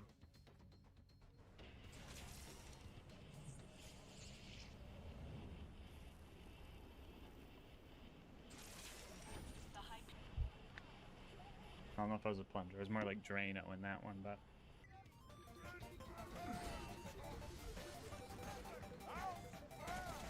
Don't make me be Drano again, bro. Don't make me be Drano again. The dunk. Let's get it. Anyway, we cleared out the rest of the mobs and gave Mad Mike the flushed away treatment before reaching the end of the fleshy enemy era. This part of the game introduces loaders, and at this point in the last Terramorphous run, it pretty much turned into a glorified melee run. The Teeth of Terra just didn't deal enough damage to even tickle these guys, and this run will be no exception. The bright side about the loaders here at the dam is that they weren't mandatory, but the blue toaster at the end was. I was pretty confident that some well-planned melee attacks could take this guy down, but I swear to God, one day, I will remember how slippery this fucker is. Yeah, things went south here really quick. I just could not deal with the loaders and turrets fast enough to find time to focus on the Warden. Another one. What the fuck is that? And another one. Another fucking protector? What the fuck is that? And even when I did manage to land a good melee hit, dodging all the bullets and the Warden's big stomp was just not working, especially when it put a fire dot on me. I tried the wedging strat with the back ramp, and even with roid damage, our melee was just not working. My idea of how this run was going to go was just totally backwards. I thought melee was going to be way better than shooting, but I stand corrected. So after a few rough attempts, the drop barge showed up and the Warden took Roland to the Hyperion Friendship Gulag, where I was going to have to find a new plan to deal with this thing. The problem with this fight here is that it can actually be harder. Not only does the toaster make a bunch of loaders, but he now just gets the ability to moonshot more in now. That's helpful. It took a few deaths and a lot of experimenting, but I ended up finding a strategy that could win me this fight. Step 1 was to lure all the loaders to one side of the Warden, and right as they're about to kick my door down, I would use Deception, run up to the Warden, and feed a shot right into his eyeball. The good thing about Constructor crit spots is that they don't have an elemental resistance, so we could deal a little bit of damage even though we were using fire on armor. After that, we would run over to the other side of the Warden and lure the loaders over there, while occasionally throwing a Breath of Terror to keep the Warden's shield down. I would then repeat this process, spreading the toaster's minions like butter, right up until the Warden was in killing blow range, and we secured the dub. Roland might have been saved, but a new fear was instilled into me. Any future combat with loaders seemed pretty scary, and up next was setting up for the Wilhelm fight. So we made it to the Tundra and started doing the easy stuff first. You got a fire gun, right? Do I have a fire gun? He says. Chat, do you think I have a fire gun? Anyway, we met Mordo, we met Tina, got the explosives to blow up the train, and had a casualty along the way. He's gonna deflect the train. Bro killed my decoy. No. So the Wilhelm fight was up next, and while I was ready for a challenge, Borderlands was ready to troll.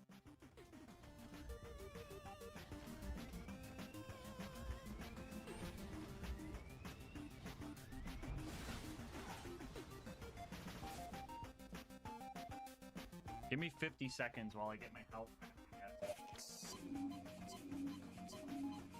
Perfect.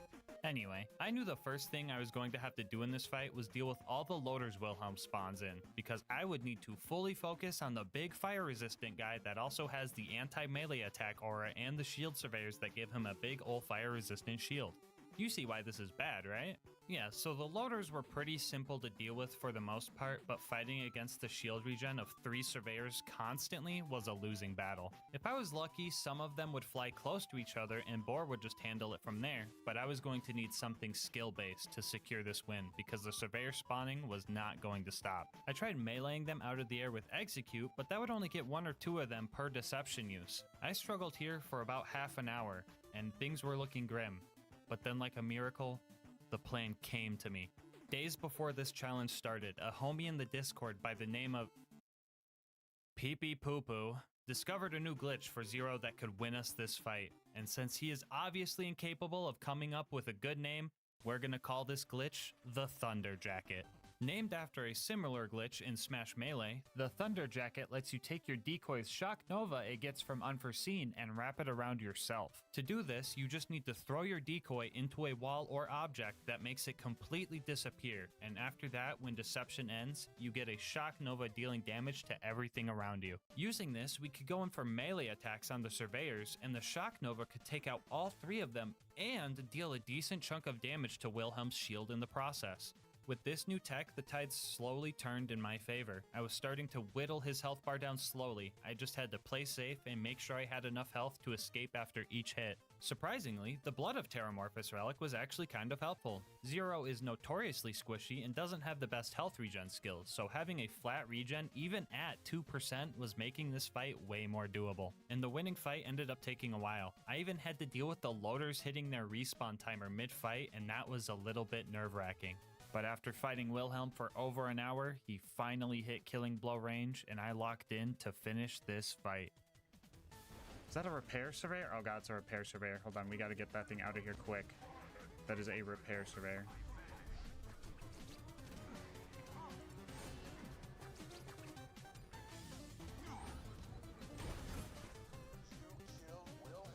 Let's fucking get it. Holy moly. Like, I'm not even gonna lie, that fight was honestly one of the most fun Wilhelm fights I've ever had. It was a good amount of challenge, I got some melee practice in, and the new Thunder Jacket tech is honestly super cool. That being said, throwing a nice celebration party back at Sanctuary would go hard right about now.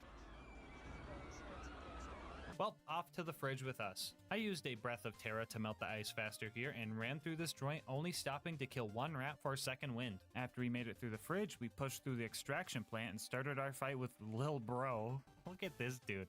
He thinks he could square up with Terramorphous? Look at this dude. I promise this fight was a steamroll, and I even like one-shot him. I swear he did not almost kill me while I barely won because of killing blow. Nah, I'm the scariest thresher around. Get this guy out of here. After that, we made it to Overlook and started trying to defend the beacon. My fight with the very first loader pretty much summed up this section. The beacon's already dead, guys. Just an FYI, the beacon's already dead. Yeah, so I gave it my all here, but my all wasn't much. 90% of my kills were second wins, and the other 10% were just me getting lucky with slag kunai. And don't get me wrong, having slag in this run was a godsend, but the consistency was pretty bad. And honestly, I think the loaders knew I was struggling a little bit, and they started BMing me.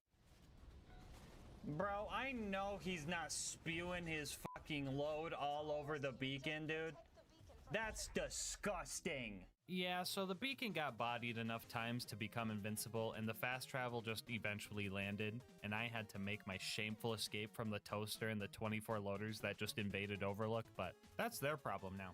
I've got the preserve to worry about. So I thought that lining the loaders up and using Boar to wound them all at once would be a good idea, and maybe it would have if I wasn't locked to the worst possible element right now. So I had to do the good old die as they're wounded and confuse the game strat so the door would open. After that, I struggled through the rest of the loader mobbing here. I decided to try the kunai eating strat again to just brute force the rest of this, and it was kind of working. I mean, most of my kills were just clawing at loaders while dying anyway. The kunai were just streamlining the process and getting to the end part. This wasn't the worst loader mobbing. I did have a bunch of stalkers distracting them for me, so this part was relatively okay. And the symbiosis didn't end there. I was lucky enough to find a slag stalker homie to help me with the big loader when he showed up.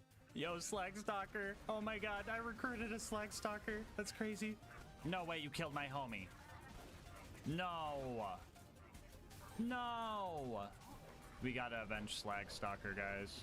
Yeah, so basically we just had to do hit and run strats here and waited for health regen in between hits to just whittle this guy down. After that, we dealt with the loot dudes. These guys get unslagged if they go airborne for some reason, so the knockback from execute was kind of screwing us here. So I immediately went back to symbiosis strats and got the local skags to kill the little dudes for me. They gave me a bunch of good relics to use because they knew I needed an upgrade, and they also gave me a bitch, but I had to politely decline because my items are glued to me for this run. After that, we ate like 14 pup skags before making it to the Bloodwing fight. The main concern with this one is the first phase where she's fire resistant, but that was easily fixed by patiently waiting for her to land and meleeing her into shock phase. Here we could fully commit into shooting her with the teeth. Most of the time she was out of our range, but when she was, her size made it easy to land every single pellet. Corrosive phase came along, and that was pretty much synonymous with killing blow range, so we took Bloodwing down first try. Alright guys, real talk.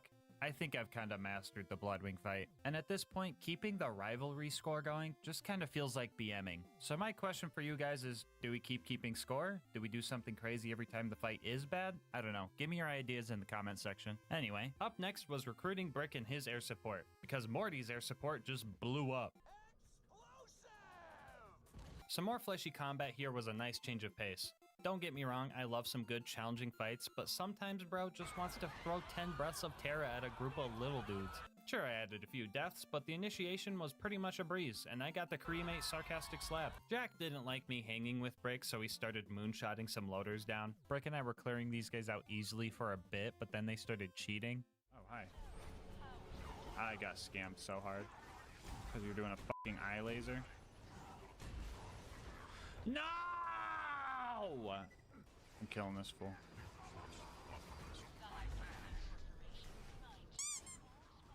Stop cheating! Put the stinky on him. He's cheating, bro. He's supposed to fall into the fucking void. Start walking.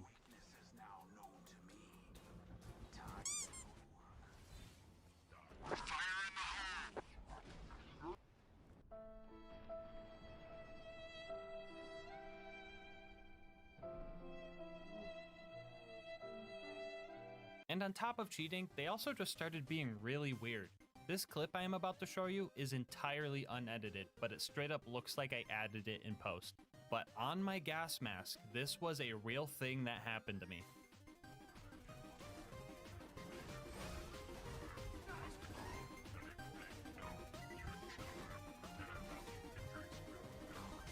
Yeah, bro, this game just gets more and more cursed with age. 20 years from now, Borderlands 2 is going to be completely unrecognizable. Anyway, we recruited Brick and set off to opportunity to assassinate a Jack double to steal his voice. My first attempt, I made the mistake of going in without any health, but on round 2, I did the same thing, but this time got close enough to make it so he couldn't run away. And after a few button presses, we had everything we needed for the bunker raid. So, toaster number 1. The strat for this guy was to throw out deception to trick it into looking the wrong way, and then start doing hit and run strats landing quotation mark big quotation mark melee hits. Since he is looking directly away from us, we would get the backstab bonus, and his missile barrages would sometimes just fly into a wall. Sure, I still had to watch out for nukes, but I could just eat those. After 18 deception backstabs, it was in killing blow range, so I decided to just use Fight for Your Life to milk out the roid damage. Not to toot my own horn, but I did kind of a big brain play here too. I waited until I heard my action skill cooldown sound so I could instantly sneak through the bad guys behind the door that just opened up. After that, we made our way to the baby turrets. Usually these guys can be pretty annoying with their splash immunity and all, but these guys actually leveled me up on a player level. The whole run, I was struggling to find a way to strip my shield for roid damage and focusing on trying to get the max damage from deception by landing melee hits at the very last moment. But then these turrets reminded me the whole point of having bad guys is that they try to shoot you. And if that's the case, the most optimal way to use melee with this gear is to let the bad guys do the hard work for you and then throw out your kunai and go in for a slick, quick kill. Thank you, Sensei Baby Turrets. I will use your teachings to kill off the rest of your bloodline. Up next was the big toaster. First thing I did against this guy was boar chomp,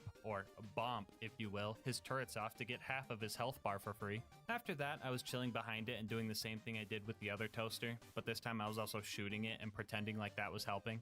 That one took a little bit longer, but after it died, it was time for the traditional face McShooty snipe.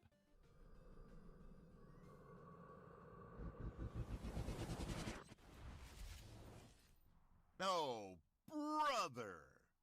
That was close. All right, so for anyone wondering, velocity did not help this, but we still had to take Face McShooty out in style.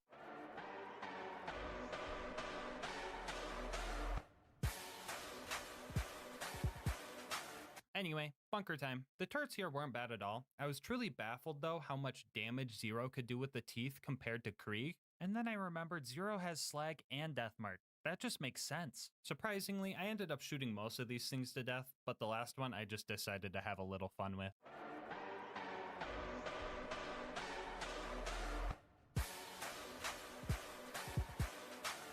Alright, we've dealt with all matters of armored enemies before, but this one was the biggest one yet. We had a long and hard fight ahead of... Yeah, insert joke I stole from Elbow Shoes about the bunker being a giant Crunchwrap Supreme that I just ate in one bite again. I don't even know at this point. Bathe in it.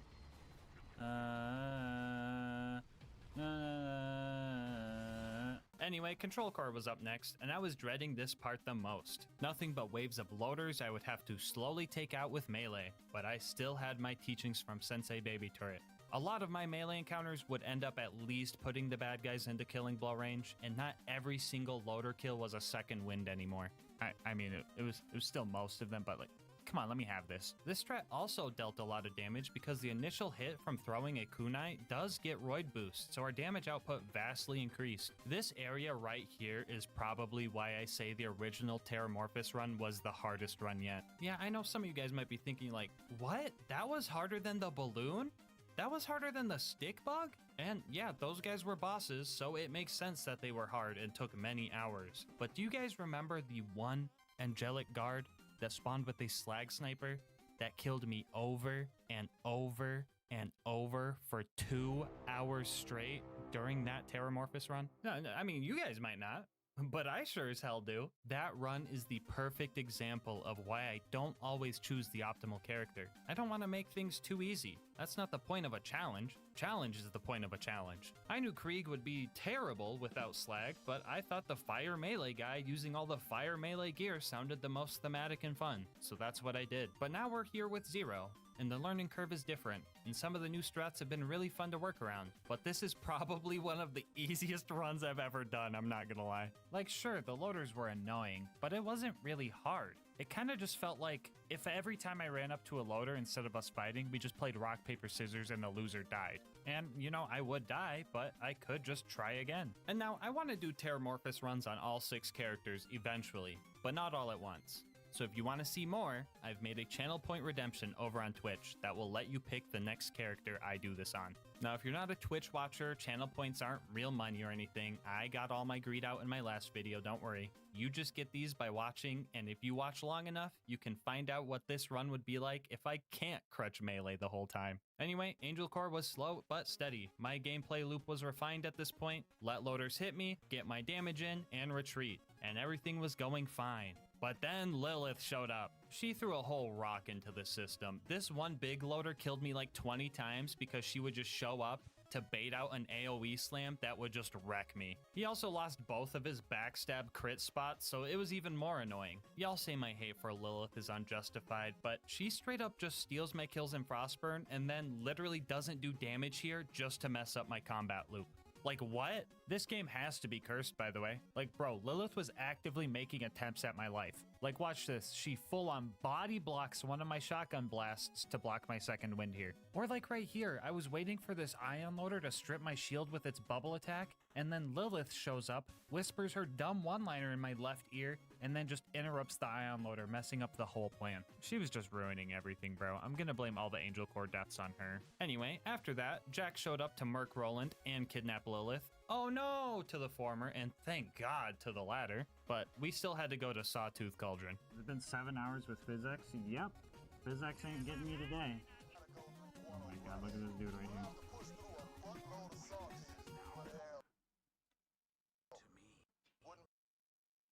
As soon as I pulled this trigger, Jokes aside, Sawtooth wasn't so bad. I got to fight more fleshy dudes and use the fun grenade mod some more. The ambush commanders here were a bit of a mouthful, but nothing crazy, and I'm using mouthful as a Teeth of Terramorphous joke, not me on my knees in front of them joke. Anyway, I got to Boombringer, and I was in dire need of a second wind here, but I couldn't look at the explosion, so I did a quick 180 to retain my cool guy status before clutching up and getting the second wind anyway. The buzzards up in the nest were up next, and I used my usual hit 'em as they hatch strat. Y'all want the elevator meme a third time? Nah, just kidding. This time around, I incorporated Thunder Jacket into the strat and had undeniable proof that Unforeseen can harm buzzards, which had Spuddy Cube contemplating his life. If you know, you know. Another cool thing about throwing your decoy into a wall is that it makes all the enemies just start walking around as if they never started fighting in the first place, and that makes them a lot easier to hit. Anyway, after a few dogfights, we managed to take out all the buzzards and secure the explosives we needed to get to the boneyard. We did our usual valve cranking run here, and by that I mean I got permaslagged and blown up with rocket launchers. Just your basic run-of-the-mill boneyard run. You guys like Borderlands math? Alright, here's a problem for you. If we have to kill loaders with melee because the Teeth of Terra's fire damage doesn't work, how do we kill the giant loader? Ding ding ding, that's correct, with the Teeth of Terra. So you can get some good bore damage by hitting the colliding hurt boxes of its little turrets. These turrets he has are kind of like livers, because even if you kill them halfway, they will regenerate, letting you continuously get bore damage if you're patient with it. And trust me, a slow and painful death is just what this monster deserved.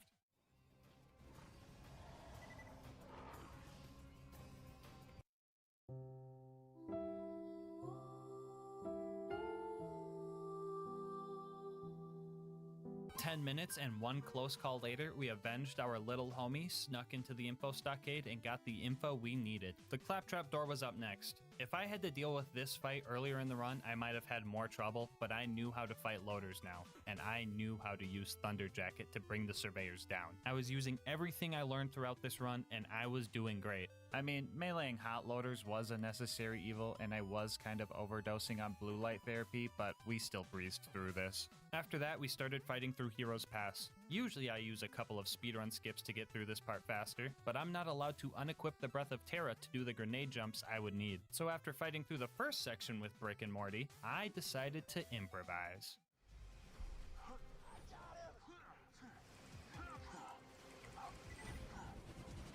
Oh, I'm a gamer? I'm a gamer. Hold up. Oh, the skip. Let's go. No nade needed. Alright, you guys got the rest. I believe in you. Anyway, the Jack fight was up next, and I was ready for a good fight. I was thinking, it's been a while since I was able to fight Jack mano-y-mano with no cheese strats needed, so this was gonna be fun. Step 1 was to break the shield. Our teeth were not sharp enough to break through it, so we started chipping away with our claws. After breaking through that, we could finally sink our teeth into the juicy parts. And like true prey, he started running and using every manner of skunk spray, distraction dropping, and hiding he could. He managed to get away a few times, but in the end, he let his guard down, and a single slag kunai proc secured this fight. Which means, yeah, Zero can beat Oh wait, almost forgot about this guy. Hold on.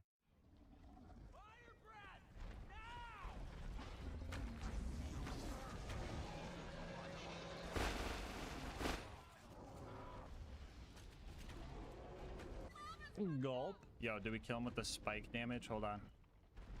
Stop me.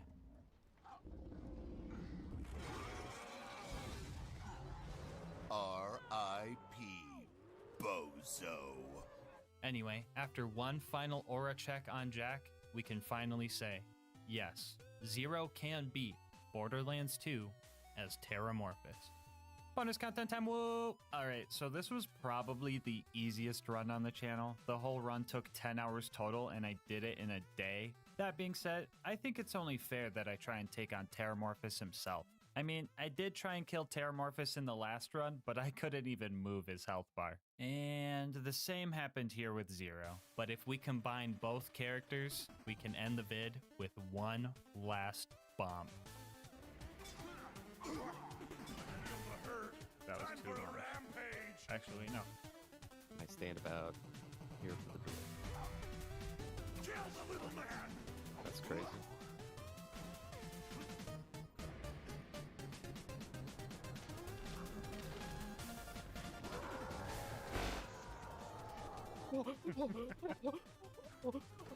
Easy. Oh. And I won too. And you won. Wait. Yo. Oh. We actually got a pitchfork. That's hilarious. One item I can't use.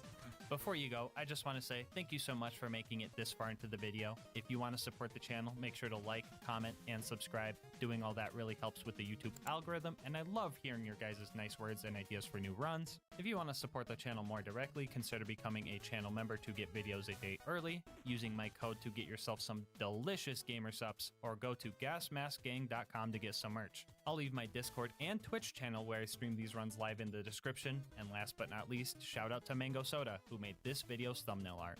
They do commissions and will also be linked below. But until next time, breathe easy, homies.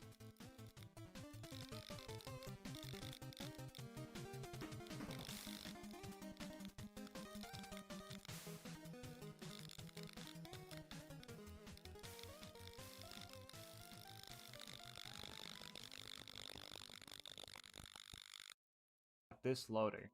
Maya's converge skill actually yanked the Jack double into this weird knockback limbo. I was able to get an easy kill and also hear some of his weird dialogue. He says some funny stuff like, I can run a mile in 2 minutes. The rest of Overlook was pretty bad. Died a lot, took a long time, the usual. And on top of all that, Angel was making fun of me. Mission, right? Don't say or slowly. Don't say I'm going. I'm doing it. Thank you. On the bright side, at least Borderlands 2 is a totally fair and balanced game, with absolutely no glitches. Oh, I was not ready for this.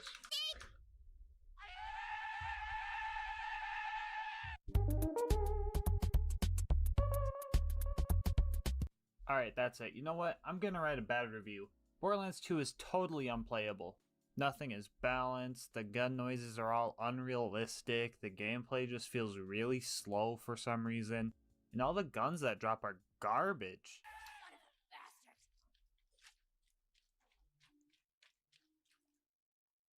Psych, I love this game. Back on path, not much more was between us and the bunker. All it took was running through another target circle park, dealing with more invincible baby turrets, and cheesing this super constructor. And after all that, we had one more task before we went to the bunker. What's a Borderlands 2 playthrough if you don't do the most important side mission? That's right, we were gonna see if the Bane had what it took to snipe Face McShooty. Our accuracy even after firing a few shots was not good. I could have taken the class mod off just for the boosted accuracy, but I guess I'm just built different. Since this run is already cursed, here's the Bane being fired ramped up to 666% speed.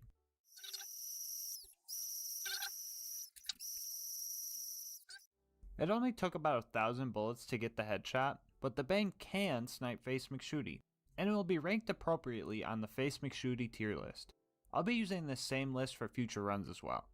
The large turrets protecting the bunker were absolutely nothing compared to their small turret counterparts, meaning everything that I've learned from my 2008 Monster Energy condoms is a lie. Killing the bunker was easier than I expected. I died a couple of times, but each fight was like really close, so I wasn't too worried about it. Control Core Angel was pretty average under this run's context, but I almost had an issue with getting back into the main area after dying. For some reason, you have to press this button to get back in after respawning, but the door just kind of closes on you before you can even make it through. Now I knew I could grenade jump through, and so did my homie Skybot. I just thought it was funny that this door required me to grenade jump to get through it. Just imagine the mental breakdown I would have had if this door ended the run.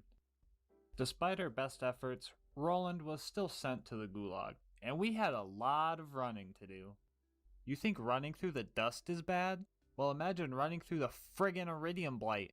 The Blight friggin' sucked because I knew that the worst part of the game was coming up, yet I still had to run over and trigger the bridge blowing up scene, die a bunch, all this just to go to the friggin' cauldron. I decided to get there and pick back up where I left off the next day, because screw Sawtooth Cauldron. All my homies hate Sawtooth Cauldron. In between streams, I watched a speedrun of the Sawtooth Cauldron, and I had a plan to get in and out of here as quickly as possible. Step 1. Take out the guards. Step 2. Meet up with Double Agent Lil Lunatic. Step 3. Grenade jump like a boss. Step 4. Royally mess everything up. Step 5. Repent. Step 6. Repeat step 3. Step 7. Get the goods and head out. Believe it or not, it only took like an hour to get all of Sawtooth Cauldron done, which is pretty fast all things considered. Victory was so close, yet so far away. Our second run through the Iridium Blight was terrible, just like the first one. We eventually made it to the Boneyard, and I had a strategy planned out in advance. I knew I needed a car, so the first thing I did was push the dang thing all the way to the pipeline. I tried a trick where I would bounce on it as I pushed it, and it kinda worked, but I don't think it helped much. The car was in position now, and I just needed to run to all the pumping stations. It took me a while to hit all the stations, but I had a few skags to baby boost me along the way. It also took me a while to figure out how to blow the pipe open without actually driving the car, but it turns out as long as the car is close enough to it, you can just get in the car and it will trigger the explosion. Some of you already know what's going to happen next. Saturn is a totally optional boss, and a lot of people run right past him. However, we can't do that for obvious reasons, so we had to take him out. My ammo when this fight started was pretty much full, but we still ran out. We were so close to the kill, but in the end he caught us lacking. We were too close to victory to give up, so I stocked up on ammo and went for the safety shed again. I didn't care how many bullets it took. We had some Tims to scuff and a challenge run to complete. We managed to get the kill this time around with about a clip left, and the badass constructor on the bridge was easily taken out from afar. The third run through the Iridium Blight wasn't bad, but that's only because I knew it was going to be my last. This last part of the run would prove to be the most annoying, besides the bird. First, I disappointed myself by not hitting this grenade jump first try, and the turrets that Mordo has to take out can respawn for some dumb reason. They're big and protected, so maybe those condoms weren't wrong after all. But you can see it here that dodging their onslaught at my speed was terrible. It gets worse though, so don't worry, cause next I beat Jack first try and the warrior after 2 tries. Wait, that doesn't sound right. Oh yeah, I forgot the part where my recording and stream both stopped, so I had no friggin' proof. Dude, it was so friggin' embarrassing too. I shotgunned a monster and everything. I was so hyped. Death counter reads what I know in my heart as the total deaths it actually took me, so that's not gonna change anymore. Anyway, Gibbs' save editor came in clutch once again. I was able to reset the Jack fight. This time around though, was a lot harder. Jack took me out like 4 or 5 times before I finished him off again, but that was fine. Honestly, commentary can't grasp how angry this part made me, so I'm just gonna let some raw audio go through. What is that? No, the f***ing hole again! The f***ing hole! Okay, this is our chance to go get our f***ing... Oh my god, not the hole! Not the hole! Oh no! Again with the f***ing hole! Oh, no, no lava, no lava. And we're gonna f***ing dive bomb me? That Crystalix cooperating, you guys should f***ing too. Oh, as soon as I say that, he puts me in the hole. He puts me in the f***ing hole as soon as I say it. Oh my god! Okay, okay. Think. How much time? 15 seconds. Get on this rock. Watch for Crystallis troll in the hole.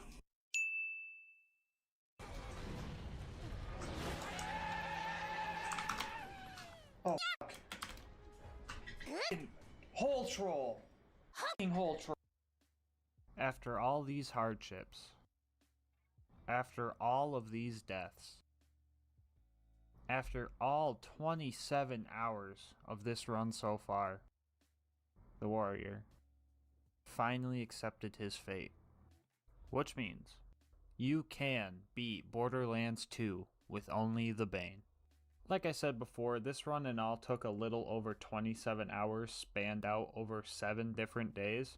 It was a long journey, and I'm glad that it's finally over. The Bane stats are definitely decent, so the only setback this run was the horrible movement speed. I could mention the screaming as well, but that was more of an annoyance rather than an actual performance variable. That might just be me though, I don't know, I'm pretty good at going brain dead.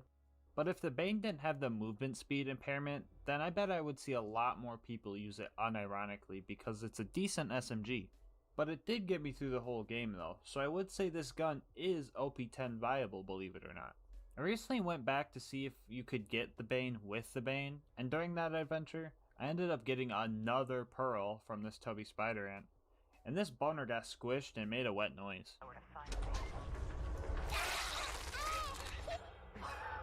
Anyway, I did manage to get the Bane with the Bane, and decided that I had my piece with this run. This is my first video, and it took a while to make. I put a lot of effort into this, so any feedback would be great. You could do that the simple way, or the specific way. And if I hit 100 subscribers, I'll even do a face reveal.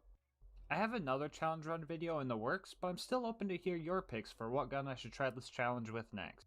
It's also pretty obvious, but I did stream this run on Twitch, and I'll do the same for future runs, so maybe come and say hi. Anyway, that's going to wrap up this video. I hope to see you next time. Until then, breathe easy, homies. You ever play that one Borderlands 2 Space DLC and ask yourself, how could I make this any worse? Odds are, you probably aren't a masochist, so maybe it's just me. But today's challenge is going to be long, hard, and full of innuendos. Today's question is, can you beat Borderlands the pre-sequel with only the probe? The rules are simple. We're playing on UVHM to maximize the difficulty. I can use any Vault Hunter and any of their skills, with discretion of course, so I don't just avoid the challenge entirely. No bar allowed and my gear shown here. I use this stuff for the whole run, but the general rule of thumb is that we can't use unique gear except for the class mod. Alright, so we start our run, and uh-oh, we don't have a probe. That is because the probe is a mission item, and that mission isn't available until after we fight the first two bosses. I thought about just using Gibbs Save Editor to give us one, but I decided that wouldn't be legit, and a little bit of foreplay would be fine. At first I wasn't sure if I should choose Athena to get me through this first part with all of the melee damage she has, but I later decided being able to hold double the penetrating power would be better for me in the long run. Also, Nisha kind of has a melee build that would do the job fine. First off, we had to save Jack, and it was actually easier than I anticipated.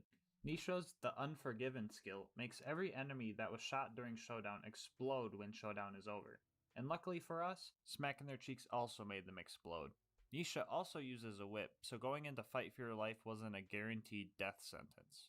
Without being able to probe the enemies yet, we were going to rely on two things.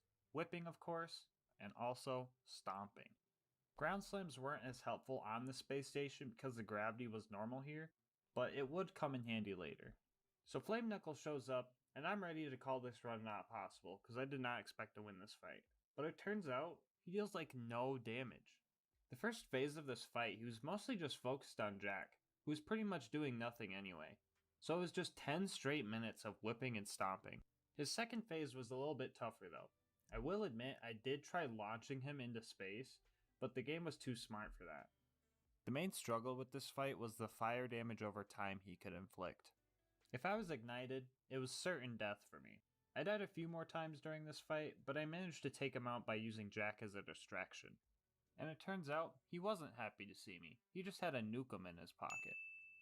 Anyway, Jack did some curse stuff, I was yeeted at the moon in some fancy toaster, and we met the bestower of the probe. But our dominatrix days weren't over yet. We had one more client, boss that needed punishment. Getting to deadlift wasn't the worst thing, but it was definitely a little annoying. But when it came to actually fighting him, it was terrible. His attacks were very strong, and he wouldn't stop moving, so I had to lure him away from his beloved jump pads. I didn't think he would actually chase me down there, but I just had to be patient. He eventually came, and his torture began. After 10 minutes of precision slamming, he finally perished, and I could finally go get my trophy. I managed to rob him for everything he owned, but I also forgot the Moonzoomy key, so I felt kinda dumb after that. But everything was going great. We finally got our probe, Nurse Nina showed us how to use it on her lucky volunteer, and we respect our skill points so we could double fist our new weapon. The next target on our list was Red Belly, and it was going to take some work to get to him. So the probe's initial purpose was to aggravate some Kragans instead of killing them. So the damage on the gun is extremely low. For reference, one clip from the probe equaled about one bullet from a normal Maliwan pistol with matching parts, but it was still able to handle most mob enemies pretty well. Baddie enemies and bosses were a totally different story though. I would expend all my ammo prematurely, and Nisha doesn't have any ammo regen abilities that would be effective enough to keep us from running out frequently, and in some cases, I would resort to using my whip to finish them off. After being attacked by a swarm of numbers, we finally infiltrated Red Belly's base. This part of the run was the turning point from causing pain to receiving pain. The big enemies leading up to Red Belly messed me up a lot. The first one just let me kill him. I don't know if he ran out of ammo or was just into it, but we would meet again. We fought off a wave of baby scavs and their babysitter too, and found ourselves in a pretty spooky part of the run. You guys probably think Pyramid Head is scary, but Cylinder Head was my worst nightmare. Those guys hit like a brick, and I was going to need a better probe to win this fight. Save quit farming to change the element of our probe would come in handy a few times during this run. I got a corrosive one because I thought it would be great for armored opponents like them, so I fought through everyone again, and the corrosive one also sucked. I tried a few times and I realized I needed some fire damage, so I fight through everyone again just to accidentally fire a torpedo gun, reset, and fight through everyone a fourth time just to get absolutely dominated by Red Belly. Belly was the main problem. He would be able to take me down the health gate in a single hit, and if he was lucky enough to set me on fire with that hit, I would have very little chance of surviving through it.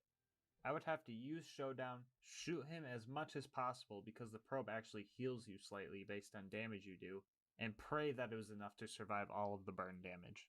Even with the cheese strat that I'm doing right here, it took a lot of time and patience to get through all of this.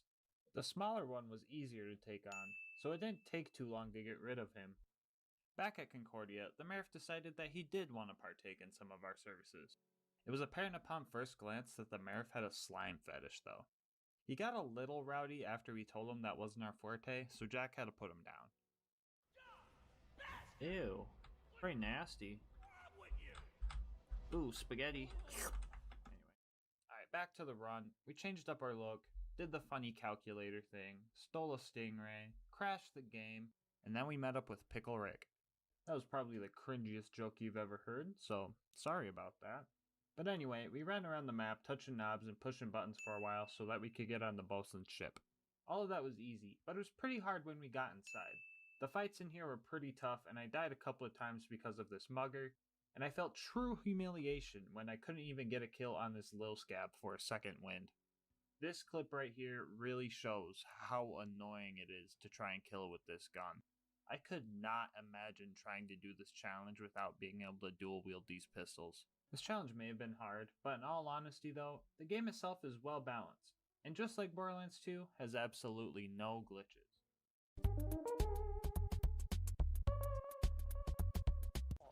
What? Anyway, the booster seat baby man was in for a fight, and so was I. Just like the baby man he is, the bosun relied on others to feed him, so taking out his turrets was the first thing that we needed to do. The turrets themselves were moderately beefy, so it just took time. But with no more turrets to suckle on, this fight was like taking candy from a baby. But instead of it being a baby, it was a grown man dating his own computer. We had our AI, and now it was time to build some robots. At first I thought I met a bunch of cute little Torque friends, but then they did the most sus thing I've ever seen. Like, I know this run was supposed to have a bunch of funny innuendos and stuff, but these Torques took it way too far in my opinion. What kind of synchronized f***ing like nut bust was that? Gross, dude! Oh, y'all motherfuckers nasty. I'm sorry, I'm gonna have to do it to you. The rest of this joint was kind of boring. I mean, this is the pre-sequel, so I guess here's a funny gameplay clip. Credit for that. Oh, you're just vibing? You good? You gonna let me put the probe in? You gonna let me do it? Oh, you gonna let me put it in?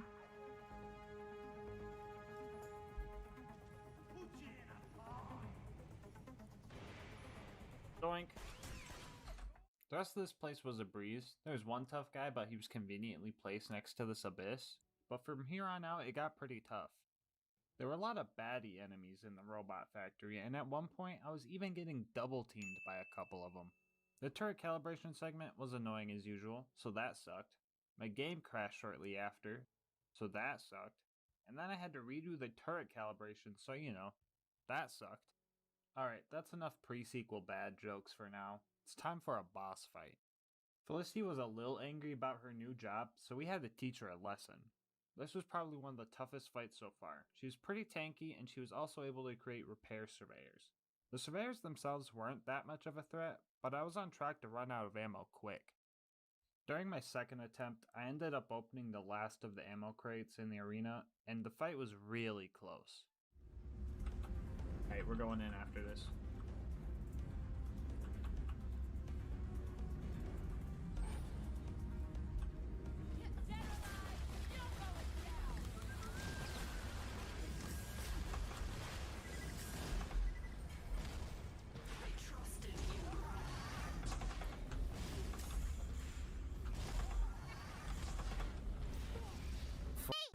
I might have f***ed up. No. No. No. No. Why'd you do?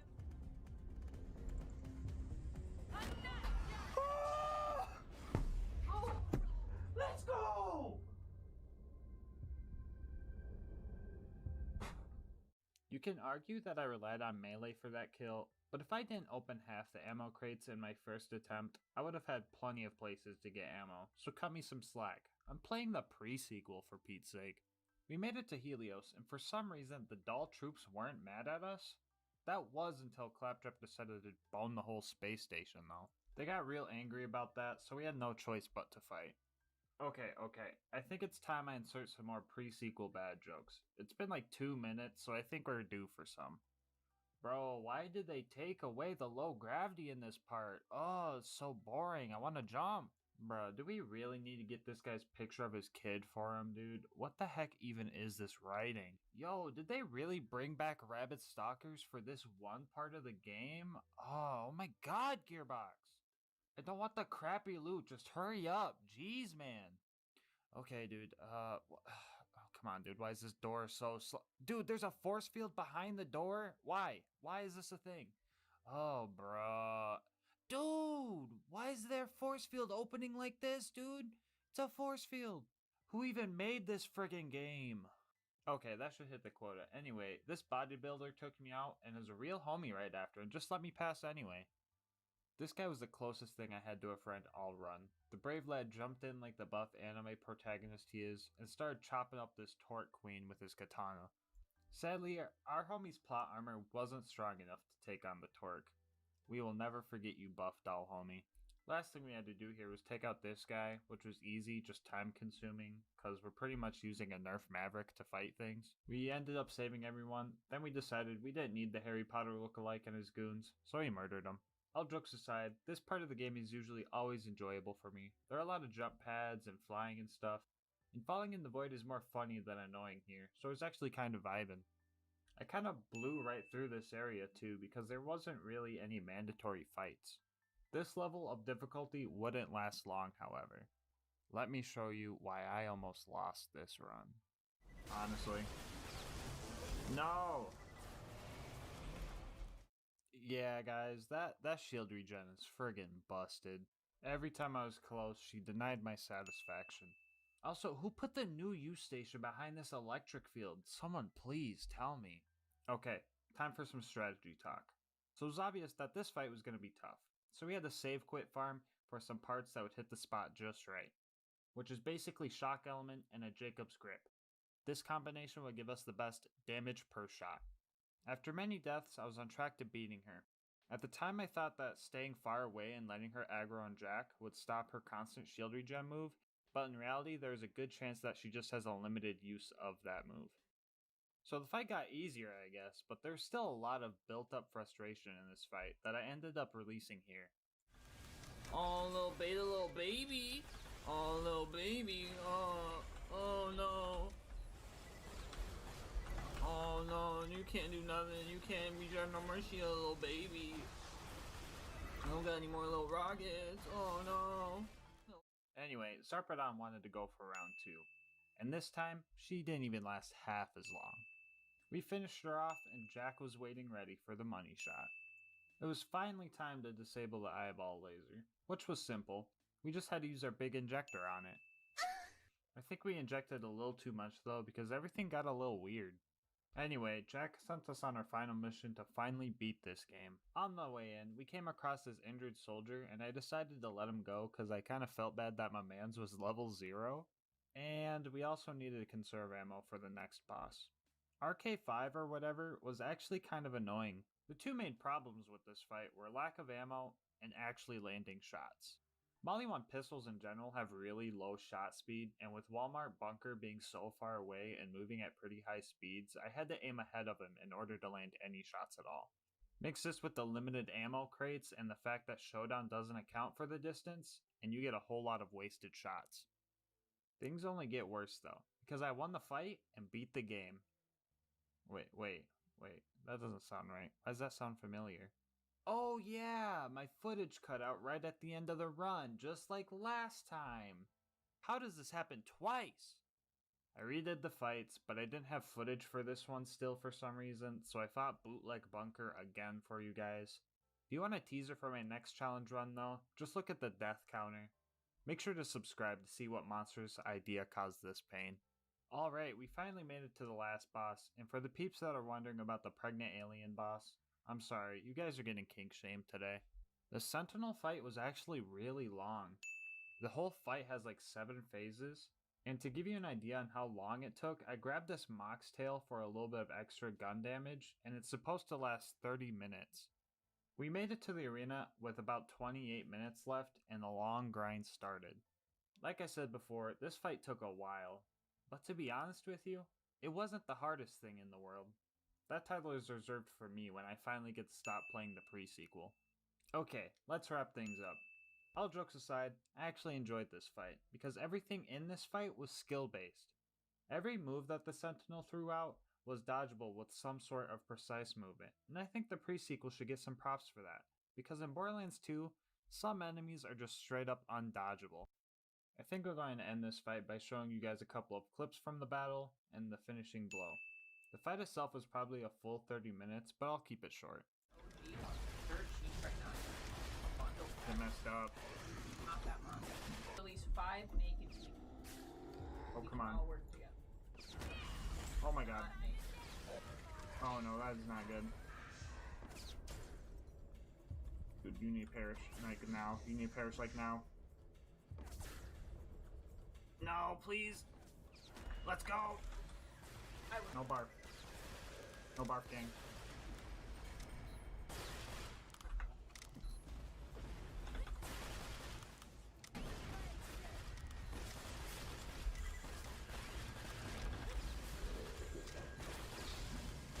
Hashtag boss melt.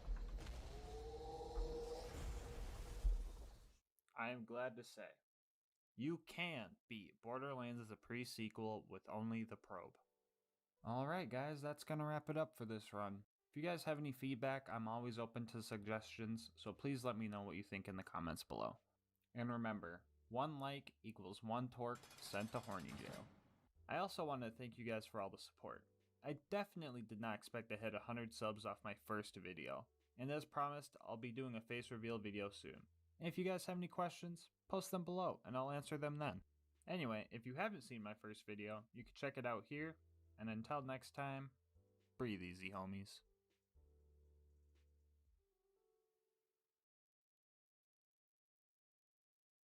Borderlands 2 offers millions of guns, but for the most part, we all use the same 10 or so because the rest just aren't viable. But where's the fun in that? Well, in my never-ending journey to prove the viability of low-tier weapons and gear, I have come across a challenge that almost broke me. Today we will be answering, can you beat Borderlands 2 with only the elephant gun? A quick rundown of the rules. We're playing on OP10, all Vault Hunters and all skills are allowed, and of course elephant gun only. As for the rest of the gear, I'll show it on screen. It's all pretty basic except for the class mod, and if you think the class mod is too OP, think again. According to my computer's really weird calculator, the class mod will be taking about 2/3 of my already small shield. Mix that with Squishy Boy Zero and his lack of health regen, and you get pretty much one-shotted the health gate every time. Alright, first thing I did when I started this run was put every point I could into the sniper tree. Usually there are a lot of low tier skills that don't help a lot much damage wise, but with the A- accuracy and awkward handling of this gun, I was gonna need all the help I could get. Also, now's probably a good time to mention I made sure to put Jacob stocks on all my elephant guns. For the viewers that don't know, the Jacob stock will increase my recoil by a lot, making this challenge even harder. Right off the bat, I determined the strategy for using this gun would be to reload after each shot. This way, I get the one shot, one kill damage bonus every shot, and it's actually faster to shoot and reload than to just shoot again normally. Within the first minute, I already thought this challenge was impossible, but then I realized I just wasn't slagging anyone or throwing kunai. A running theme in this challenge is me trying to throw my kunai out and not getting a single slag kunai to proc. The elephant gun can definitely be used for mobbing, you just need to be good at the game. Which I wasn't, but I was determined. I hoped by the end of this run I would be a Counter-Strike pro. One-shotting enemies is easy as long as you can slag them in deception. Doing this also doesn't cause you to alert other enemies, which if you think about it, kinda makes Borderlands 2 a stealth game. So some enemies would be super easy, but sometimes the same type of enemy would be a real pain. Like this Ironclad Psycho took 6 bullets to the head, and this one took 1? It really just depends on if they get slagged. We made it to our first boss, and we started to have a bad time. Boom's cannon ignores health gate as usual, and our sniper isn't accurate enough to actually snipe consistently, so we had to resort to other means. Between Boom and Boom, it was obvious we should take out Boom first, which I tried to do without cheesing, but he just wouldn't die.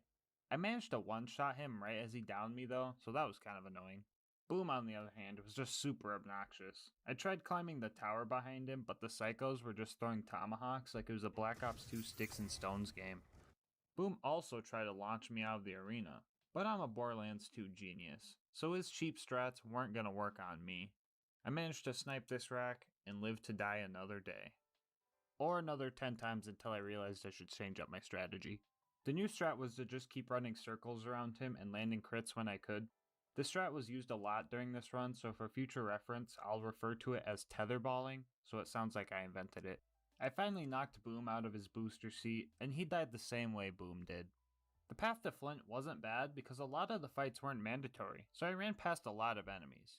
My last Borderlands 2 challenge run didn't have this liberty, so I decided to milk the shit out of it. I was sure Flint was gonna end the run, because its mask blocks crits, and no crits equals no dead fire guy. What you're about to witness is the cheesiest boss fight you have ever seen. We're not talking about that good gate-crushing G-cheddar. We're talking about that tricking Flint into thinking you're in melee range but you're actually not, then shooting him in the back of the head 46 times until he is diagnosed with death stinky cheese. The homie killed me 10 times, but what's funnier than that is the fact that I was able to get over 10 stacks of critical ascension on him with this piece of rifle. It was finally time to go to Sanctuary, but we got bullied by some Mongs along the way. Ah! No!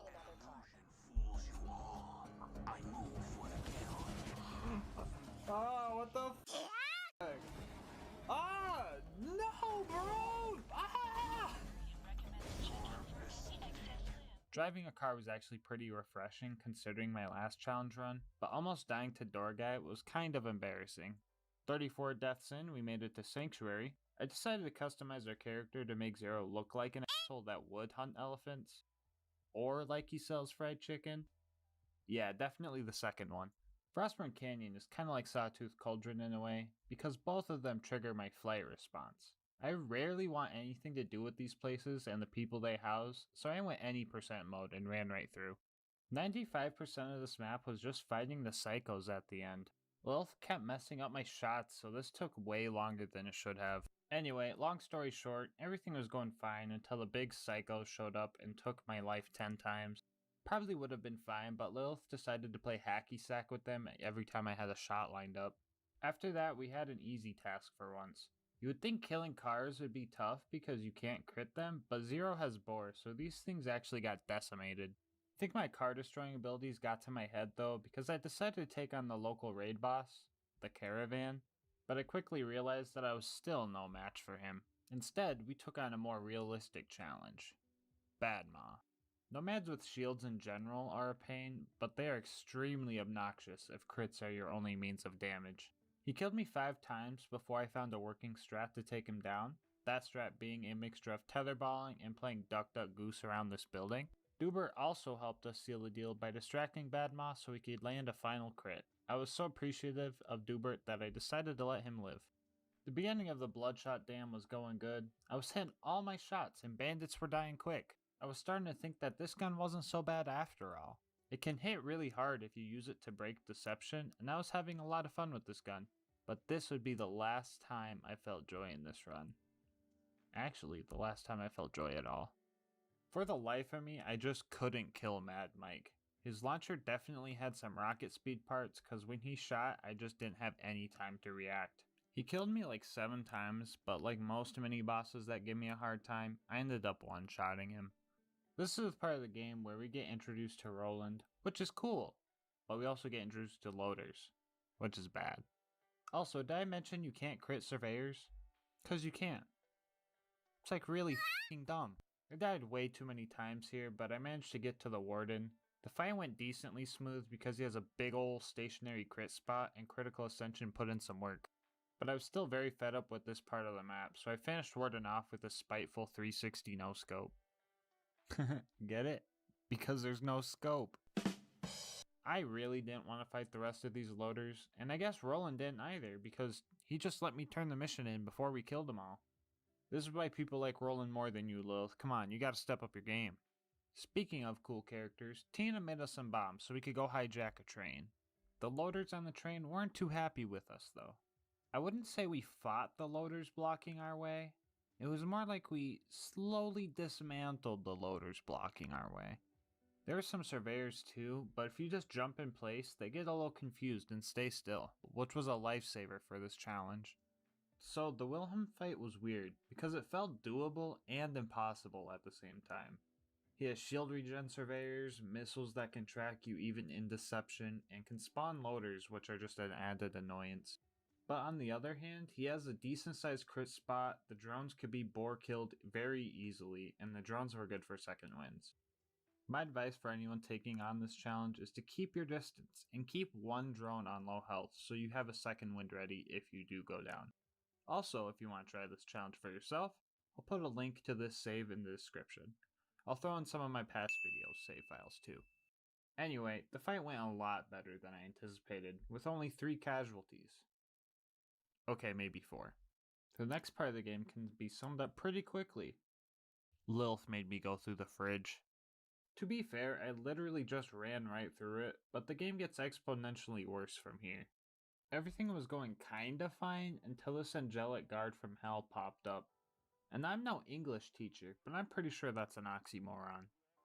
Anyway, the loader alone was already obnoxious, but I also had to deal with the f***ing Terramorphous wannabe heads with the undodgeable whip arm attack. My last bit of luck got me through this fight. It was distracted by some loaders and I was able to slag it long enough to kill him from a safe distance. Overlook went as expected. I got there, placed the beacon, befriended the wounded loaders, started putting them back together, met their mother, had an argument with their mother, committed mechanical genocide, and went home. Back at Sanctuary, our boy Michael gave us one last chance at playing the game like a normal human being. And boy, I wish I took his offer, because the preserve was hell. All the hardest enemies for the elephant gun to kill were here. Stalkers, loaders, skags, the f***ing bird! The loaders were the first obstacle. Apparently getting both of your arms shot off isn't considered a wound. I'm pretty sure all 5 of these loaders right here were missing at least one limb, but it just didn't register. So we just had to do it the old-fashioned way and just murder them all. Stalkers were really annoying because A, they're stalkers, and B, they're stalkers. I just feel like trying to land crits on them is so awkward because they move really quick and just turn fucking invisible. The ultimate loader was close to being a run ender. If I can't crit something, I pretty much have no damage. And once you shoot the arms off this guy, it no longer has crit spots. The only reason I was able to take it down is because it didn't have health regen like most normal mobs do. It took a while, but it was killable. Skags are probably the easiest of all the enemies here, but I got pretty unlucky with the rabid spawns. Okay.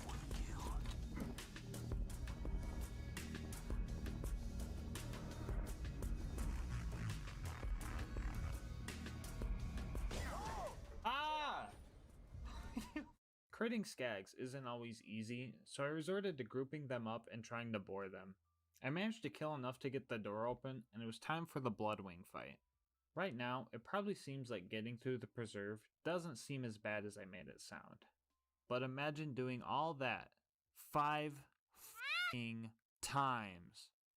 Oh my fucking gosh, man. Why the fuck did the game crash so many fucking times? On top of all those crashes, Mordecai decided not to help and slag the stupid fucking Skags, so second wins weren't even an option.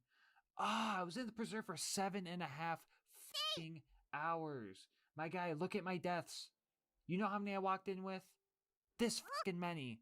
Oh my fucking gosh, man. Okay. Alright, I was holding that in for about 2 months, so that felt pretty good to let out. Anyway, like I said, Mordecai wouldn't slag the Skags for some reason, so I had to devise a new strategy because Bloodwing's attacks are just plain out undodgeable 99% of the time. Step 1 of the plan was to use our secret weapon, which was this 12-year-old Monster Energy sniper shot. I was saving it for a while, but I couldn't think of a better time to use it than this challenge. Step 2 of the plan was to get the Skags out of my way. They respawn if they're all killed off, so instead I lured them up the elevator because they aren't able to jump back down for some reason, leaving the arena to just me and the bird. Step 3 was to carefully play peekaboo with Bloodwing. The spot you're seeing right here is safe unless Bloodwing lands on the ground or does her breath attack if she flies in at the right angle. After a few tries using this strat, we finally took her down. No. Bloodwing, no. What is this? I'm loading a train dart. Tranquila, blood. Oh my. Oh. Okay. Oh my fucking god. Oh, how did that fucking work? Good job trying to keep still. My fingertips are numb, bro. You guys. No amount of emotional turmoil was going to make me give up on this run. I've suffered too much to quit now, so we were off to recruit Brick, which went very smoothly actually. For the most part, I was able to relax and watch some World Star hip hop type stuff go down. Opportunity was up after that, and it went pretty bad. The Jack Doppelganger should have been an easy assassination mission, but everything went terrible. He is pretty tanky and tries to run away from you. On top of that, the engineers had a thin piece of metal that somehow blocked crits. Sometimes I'd be able to shoot them off, but it felt kinda random and luck based. Also, there's this one ion loader who was a master at strategic positioning because his actions caused like 10 of my deaths. But like most mini bosses that give me a hard time, I ended up one-shotting him. On the way to bunker, I realized I forgot to take the Face McShooty mission like a heathen, and I found this really dumb death spot.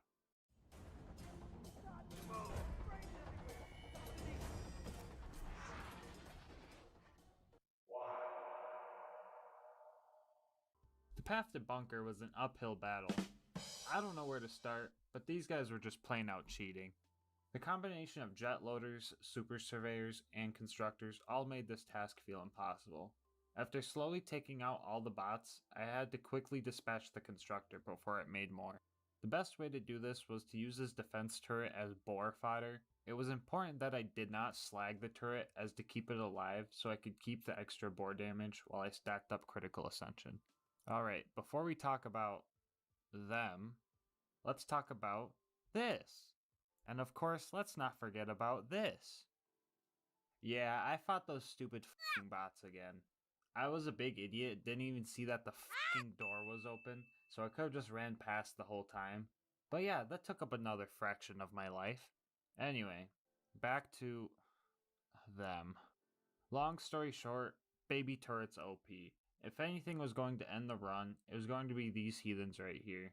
Here's what makes these things so f***ing annoying. Number 1, no crisp spot.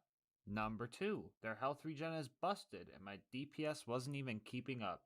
And number 3, they're immune to most types of slag. These things can't be slagged with kunai or even take damage from my slag grenade. I tried to use a loader as boar fodder, but that just wasn't working. I also tried grenade jumping past them, but they were required kills to progress, so we were gonna have to do some cringe type stuff. I really don't like using shields, grenades, or relics that have gimmicks, but I had to pull out a grenade that could slag with these miniature raid bosses. A simple transfusion grenade did the trick, and after 3 hours of trying, they finally died.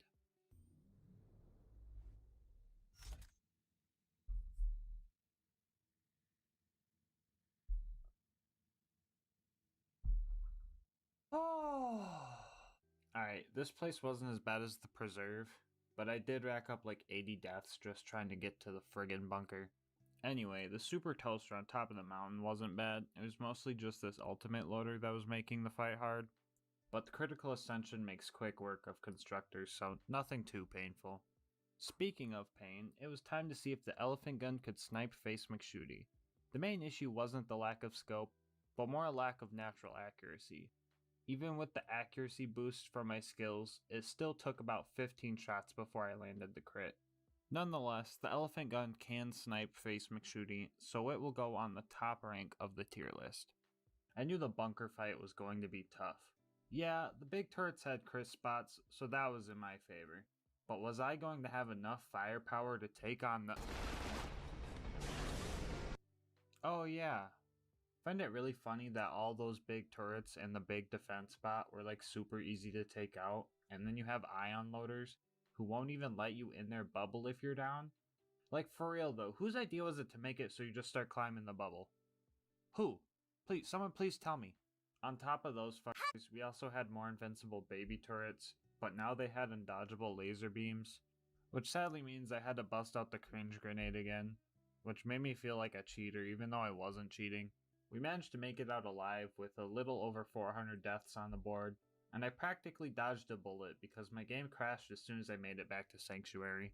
TBH, I wasn't hating the idea of going to Sawtooth Cauldron. After all, I've been fighting robots who resist normal bullets for the longest time, and squishy bandits seem to be a lot easier to handle. The ambush commanders weren't bad either because their heads are pretty big and deception can distract them pretty easily. I did get pooped on by mortar though. The buzzards probably would have went perfectly if it wasn't for this goon, but I think he tried to fight a buzzard and just flew away anyway, so he wasn't an issue for long. You could get through this next part of the game pretty quick usually. I don't think there is a single mandatory kill in all of the Arid Nexus, which is a good thing because our boy Saturn can't be slagged and doesn't have a crit spot. But even with running right past everyone, I managed to die right before picking up the info we needed. The final mission was upon us, and I was ready to end this. But the game would not make it so easy though.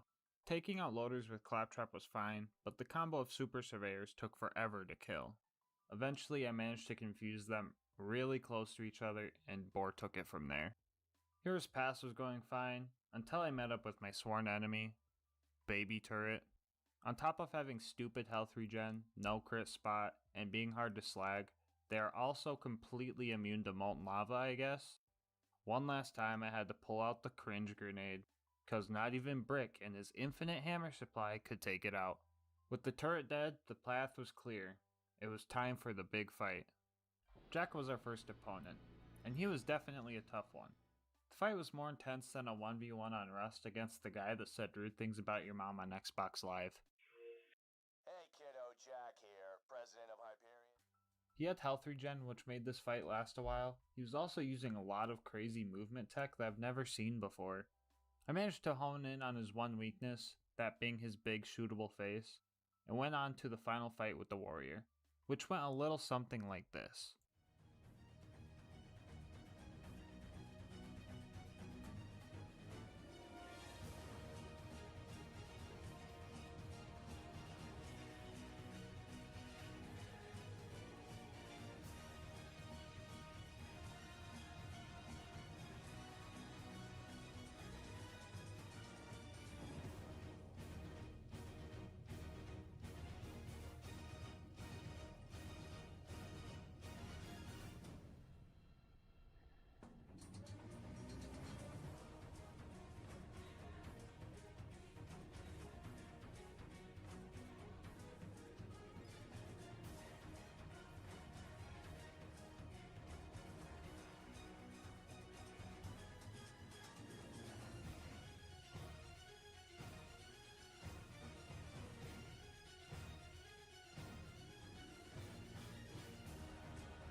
With the stakes raised, I finally managed to take out the warrior.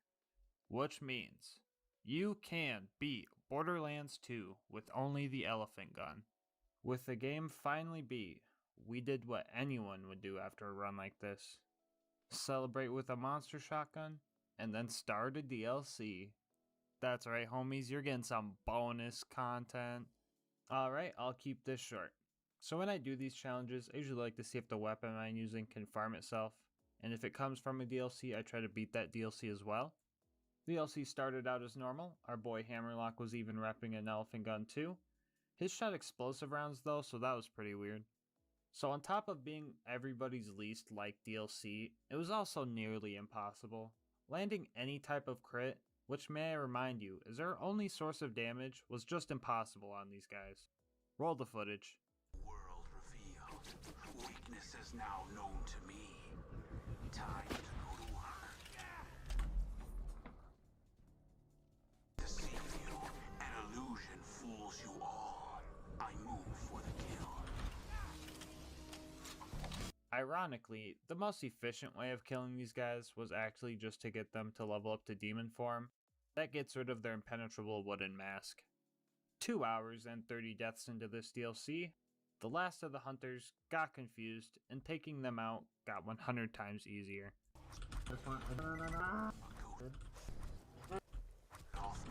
Boat working out. Egg. Okay, let's go.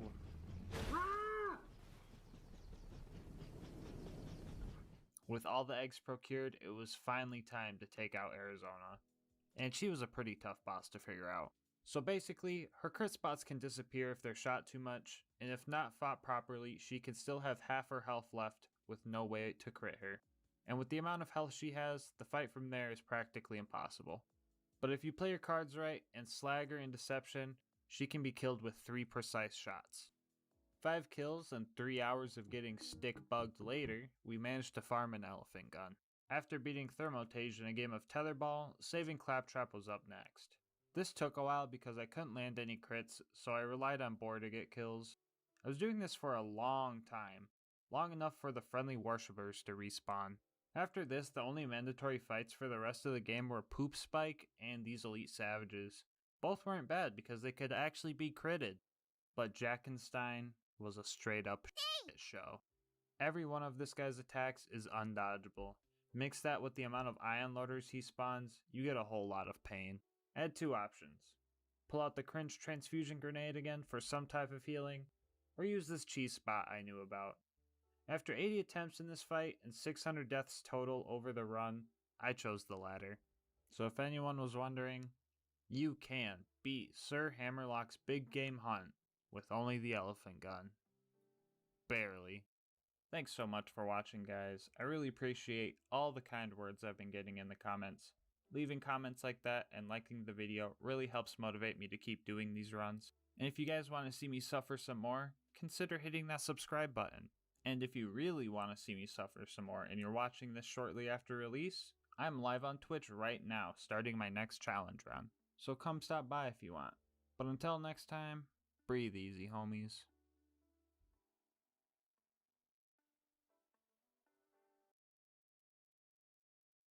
Captain Blade was the most feared pirate on Pandora long, long ago. Through treasure hunting missions, we can find the gear he used to become so infamous. Today we ask ourselves, can you beat Borderlands 2 as Captain Blade? Now obviously, Captain Blade isn't a playable character in Borderlands 2, but his gear scattered throughout the pirate DLC can make us pretty close to the real thing. And all of these items are cursed and provide some type of negative effect on us. To list them off real quick, the rapier makes getting punched hurt more, the orphan maker just plain out hurts to shoot, the manly man shield makes elemental damage hurt more, the auto idol makes fight for your life shorter, and the midnight star ejects child grenades towards the player. Now they do have benefits, but some are just not that helpful. The rapier is the best melee weapon in the game, but since we're on OP10, melee isn't really viable, especially on a gunzerker. The Manly Man Shield adds 40% explosive damage to our melee attacks, but it's also quite useless. The Auto Idol returns health upon kill, but it's only like 8%, and if the Orphan Maker is our main source of damage, it pretty much cancels it out for that one shot. And the Orphan Maker's damage output is pretty good, so we have that going for us. And the Midnight Star has... Wait, what does the Midnight Star have? Increase damage and reduce child grenade count. Huh. Anyway, we're also going to be using a legendary Hoarder class mod to keep on theme with pirate stuff, and it helps us gunzerk more, so all curses can be active at once. Alright, really quick on the rules. Geared OP 10 challenges are my style, so that's how we're going to go about it. All skills are allowed, with discretion as to not avoid the challenge. No bar. And lastly, no left-handing the Orphan Maker. The reason for that last rule is because the self-damage doesn't trigger when left-handing, which would defeat the purpose of the run, and Mama ain't raised no game exploiting bitch. Okay, on to the run. First thing I did was choose my skills. I chose Asbestos to counteract the Manly Man shield, and because of the cool gas mask icon. I also picked up Fistful of Hurt and Double Your Fun. I don't play the Gunzerker too often, so the rest of my build was trash. I really want to go back in time and slap myself for not grabbing no kill like overkill. Most of the beginning of the run was spent learning how not to die, and how to properly go about fights. It was immediately apparent that my fight for your lifetime was short, and 9% slag chance is absolutely infuriating. Also, I literally never played the Gunzerker on PC before, so I had to get used to a lot of dumb shit, like the inconceivable glitch where your guns don't auto-reload after they're empty. I really hate that one. And most importantly, I had to learn the shot pattern of the Orphan Maker. Usually this gun is pretty good, but the Jacob stock makes the accuracy recovery extremely low. 7 quick and brutal deaths in, I realized I forgot to turn my bar off, so we had to restart. Luckily I caught it early. I'd probably need a straitjacket if it happened any later. This time around, I decided to try and use some grenades, and well, that didn't go too great. I also tested how much self-damage the Orphan Maker does. Usually Borderlands gameplay goes, I shoot them and they die. But this time around, it went, I shoot them and we die. So if I don't have any shield, I'm practically not allowed to shoot my gun. I didn't fully learn this lesson until deep into this run though. Making my way to Boom Boom, I tried the Midnight Star again, and just like before, it was actually worthless. So to add to the challenge, I decided that the grenade mod wasn't allowed to come off. So grenade jumps were out of the question. Boom Boom was ready to blow, and I was ready to go. Psych, I got pooped on. Boom, as always, gave me a little bit of trouble before I got lucky and took him out. Boom, on the other hand, killed me many times. I was constantly seeing the blue respawn screen, so I decided to put my new blue light glasses on. Alyssa got them for me recently and said they were for when I was bad at Borderlands. Honestly, best gift ever. Anyway, Boom had too much health regen for my DPS to handle, mainly because I had to take long pauses so my guns didn't kill me. 38 deaths in, I got desperate and found something that will change my challenge runs forever. What?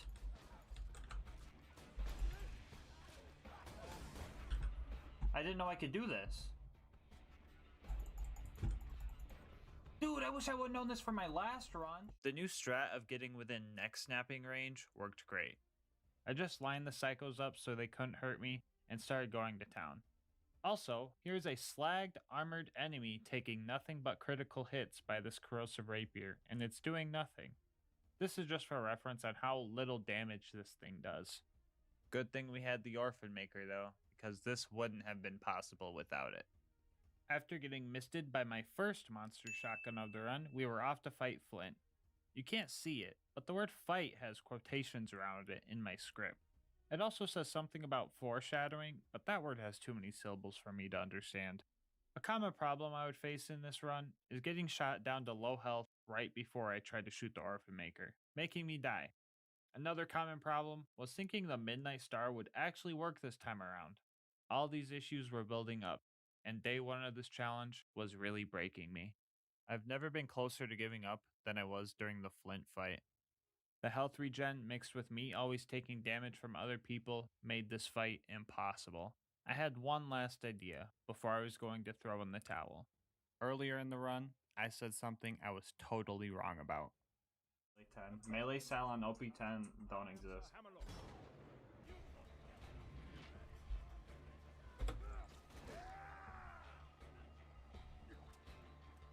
Okay. Yeah, you seen that right. In one last desperate attempt to best Flint, I managed to find the cheesiest cheese ever. I call it Flint locking.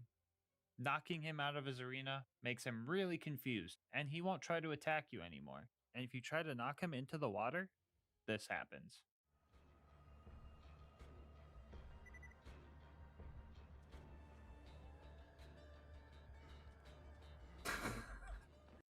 Why are we still here? Just to suffer? Every night, I can feel my leg. We might have done Flint bolder than Lenny from Of Mice and Men, but he would have the last laugh after tricking me into thinking I got a legendary and jumping into the cold water below. This point of the run was both the victory and the mental health boost. The amount of laughing that occurred from everything that just happened really helped. After that whole fiasco, we had to get the power core for Sanctuary and kill 20 bandits for Reese like the good Vault Hunter we are, and Sanctuary, as always, was no challenge for obvious reasons, so let's get to Frostburn Canyon. Running past every enemy in this place is always satisfying. I always wished that the game had some type of bee-hopping mechanic that would let you keep momentum if you time your jumps good.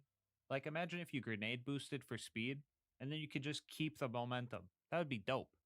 Okay, I'm getting a little off track. Anyway, I tried doing the spike jump skip for the first time ever, and I nailed it, making my success rate 100%. Get flexed on. And fighting through the psychos here wasn't bad. Melee Sal even worked for a little bit. This might be common knowledge, but if you don't want Lilith getting in your way, I found that fighting on the bridge makes things a lot easier. Up next, we were supposed to get bandit car pieces, which I did, I just forgot to hit record. And when I tried to get the short clips of it from my Twitch VOD, the VOD was just gone, I guess? Which sucks because I got this pearl from a tubby, I just don't have the clip of it. Anyway, here's a fun fact. The saw blades from bandit technicals count as melee damage. So if you have a melee boosting skill or any type of gear that boosts melee damage, they take effect here. You can see that my saw blades are doing bonus explosive damage, and that's from the Manly Man shield. You could try this with a Love Thumper shield and it gets pretty crazy. Anyway, back to the run. Bad Ma was our next mini boss to take out. The fight wasn't bad as soon as his meat shields broke loose. Hubert was my helper this time around, and he was so excited to be free that my man started breakdancing. The Bloodshot Stronghold was one of those mobbing areas that felt really hard for some reason. It may have just been the number of ironclad psychos and shield nomads, but I'm also just bad at the game. I also felt kind of bad for killing these two during a private moment. Oh, yeah. But everyone else had it coming, especially Mad Mike. The guy just wouldn't die, and the fact that his corrosive launcher did extra damage because of my shield wasn't helping. After a few tries, I realized that he wasn't even a mandatory fight and the door to the next area was open. So I decided that flushing him like the turd he was totally fair. After saving Roland from getting kidnapped, we had to save Roland from getting kidnapped, which means the Warden was our next target. If you decide to try this challenge, which, save file in the description if you want, it is imperative here was going for the kill instead of taking out that surveyor. If I were to have killed Warden here, it would have saved me hours. But I didn't, and now it was time for pain. Gulag Warden may seem like the same fight, but it's actually harder. Usually shooting Warden in the eye will stop any construction it is doing, but in the Gulag, you actually get ultimate loaders moonshot at you as well. Meaning getting close enough to do damage without dying is pretty much impossible. It wasn't until I realized that the loaders put me on their casting couch that the dread set in. Like, holy shit, I really looked like I was gonna cry here. I tried a multitude of different strats, resetting the map to get a jump on the Warden, running around the map and doing run-by shootings, looking for cheese spots, but nothing was working. I had a few options. I could be a baby and reset the mission with the save editor to retry the Bloodshot Dam fight, but the same thing could just happen again. I could be a man and reset the whole playthrough because that would be more legit, or I could be a true man and live with my mistakes. With that being said, the final strat was devised. Step 1, break loaders' kneecaps to slow them down. Step 2, eliminate most loaders to have only 4 on the field. Warden will only spawn up to a certain amount. Step 3, be smart and patient, and do damage when it is a safe option. Even with this strat, the fight was tough. There was an angelic guardian dual-wielding Vladoff snipers that really messed me up, and I just wasn't able to kill it, so I just tried avoiding it. Eventually, the loaders got confused and stopped pursuing me for some reason, and I was able to slowly take out Warden from afar. I don't know why they stopped pursuing me right here. It's almost like Borderlands was meant to be played faster or something, and they just ran out of AI. Either way, I got really f***ing lucky right here. I really hope I never have to go to the Gulag again. Tundra Express was our next destination. The usual order of operations ensued there. Sing Campfire Song with Varkids, meet Mordecai, meet Tina, and try to grenade jump with the Midnight Star. Pretty basic stuff. I was a little overzealous and forgot to grab the damsels, so that was kinda cringe, but oh well. It was time to fight Wilhelm, and I was prepared for an intense battle. I planned to take him out in my first attempt. It's a trap! The vault key's not on the train! Abort the mission, soldier! Well, it. I really didn't know that the train could just delete you like that. Well, guess I'm adding that to the random Borderlands facts part of my brain. Anyway, the actual Wilhelm fight was a good fight. Wilhelm in particular is a pretty fair boss, which is ironic because everyone is so surprised when he dies. The best approach to dropping this guy when your gear is bad is to just keep your distance and kill off the loaders. After that, keep your eyes in the sky to see where the scatter missiles go, and always leave one surveyor for second wins. Any more than that, the shield regen gets to be counterproductive, and it also tricks him into making more, which sets up for easy crits. But most importantly, practice your train dodging before you go in and fight him. Do all that and he should go down relatively easy. After dooming Sanctuary and a not so quick run through the fridge, we were finally to the Highlands. My brain at this point was hyper focused for no damn reason, so I was zooming past loaders and constructors alike. This actually helped me learn a new strat though. Dealing with the tickle monster is way easier if it's distracted by loaders, so taking him out was relatively easy as well. Protecting the kidney stone it dropped was a completely different story. For those of you who are too good at the game to know, the beacon can only be destroyed 8 times before it just becomes invincible. I still attempt to protect the beacon in my challenge runs, but it is usually just a waiting game. After a few unfortunate deaths, the fast travel landed, and I made a break for it. Our reunion with the Sanctuary squad was short-lived, as Roland gave us the bad news. We had to go to the preserve. If you've seen my other runs, you know that nothing but pain resides here. Also, if you watch my other videos, there's a 97% chance you aren't subscribed. So if you like the vids, please consider hitting that sub button. It helps the channel a lot and really motivates me to make these videos. Anyway, back to the run. I needed to mentally prep for the preserve, and by mental prep, I mean shotgunning 3 monsters in the span of 2 minutes. This was the run where I finally figured out how wounding loaders worked. It's not severing body parts like I originally believed, but it's actually just dealing enough damage to them. Which sucks when they have health regen. It's all really weird. Dying while they're wounded though makes it so that the counter doesn't go down, so theoretically you can wound the same loader 3 times if you die. I don't know, all I know is that my blood was practically battery acid at this point, so I needed a physical health boost to counteract my mental health boost. The solution was simple. 3 monsters plus 2 grilled cheese equals 1 monster. Disclaimer time, I'm not a mathematician, nor am I a dietitian, but I do know that a lot of caffeine is not good for you, so please don't try this at home. Make sure you're at a hospital first. After slamming those sandwiches in under a minute and burning my mouth in the process, we plowed right through the rest of the preserve. It seemed as the preparation was working because I was punching pup skags into mist. The only real setback that made me mad was this jump. Like I made the jump right here, but after having to come back through, I just couldn't hit it again. Dumb problems aside, it was time for the fight with my arch rival. Spoiler alert, it sucked. Psych! That bird, she got messed the f up. The main difference with this challenge opposed to my other ones was the ability to actually kill things. Yeah, I might be in fight for your life in order to spam my orphan maker, but at least I'm taking the heathens with me. Also, Cell's insight skill makes dodging Bloodwing actually possible sometimes. I managed to take out Bloodwing in only 3 tries. LilGasmask 1, Bloodwing 2. I still got bodied the last few challenges. After that victory, it was time to go find Mordecai's last remaining friend and then kill all of his friends. A combo of tough guys gave me some trouble, but I managed to glitch one out and it made things a lot easier. These guys often have Nova shields, so the key to giving them the sauce is to make sure you dodge the blast. After a few more little dudes, it was time to take on the final boss, Goliath Jackson. My mans was really moonwalking on me every time he had the chance. After a while, the smooth criminal met his fate. As for the secret ending boss, I decided we're gonna kill him Melee Sal style. Dual wielding rapiers gives us enough DPS to actually melee kill him, but that wasn't cool enough. We wanted to send him packing. Fighting loaders with Brick was actually pretty fun, mostly because he was a distraction and I got to punch an ion loader off a cliff. Fuck ion loaders. But our next task is where the run started to hurt again. Jack's body double was next on our hit list. If you watched me play live before, you probably have heard me call the heathens that run and hide cowards. The Jack double is the ultimate coward. His cowardice was so extreme that he ended up disappearing entirely, leaving me to reset the map. The strategy for taking him out was brute force and lack of patience, which worked.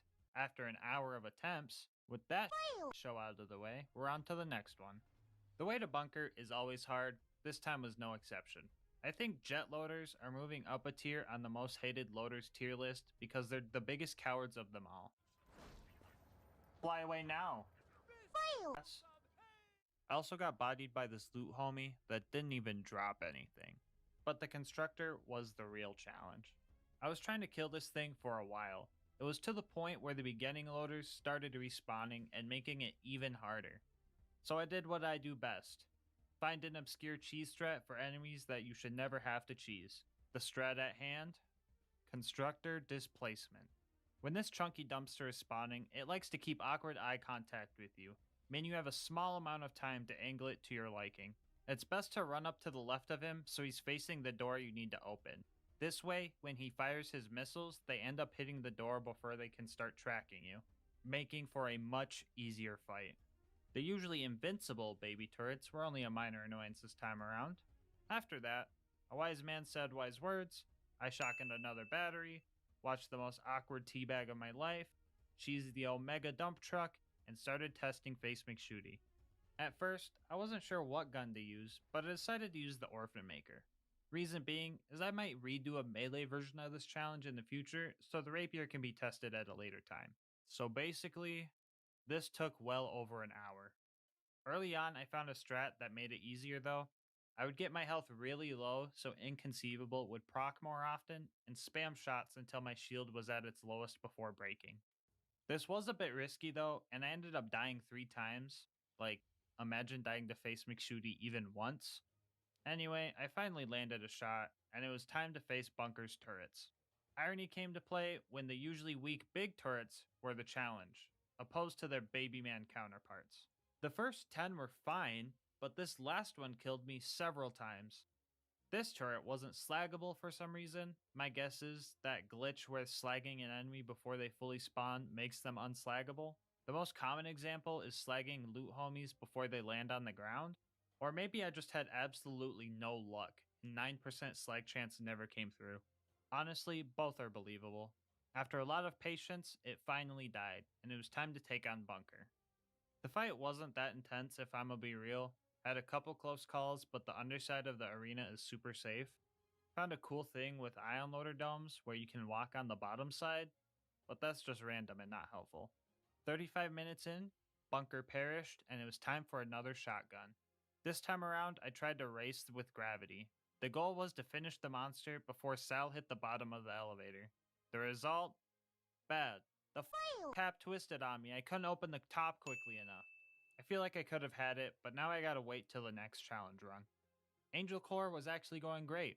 I surprised myself when I was able to take out angelic guards for the first time, which made me believe this part was possible. After a good chunk of mobbing, the last injector was finally exposed, and it was invincible. No biggie, I'll just reset the map and... Oh. Okay, I guess the mobbing wasn't that bad. I'll just do it again and then destroy the... What the f***? Okay, I'll leave out the door so it doesn't reset the fight and...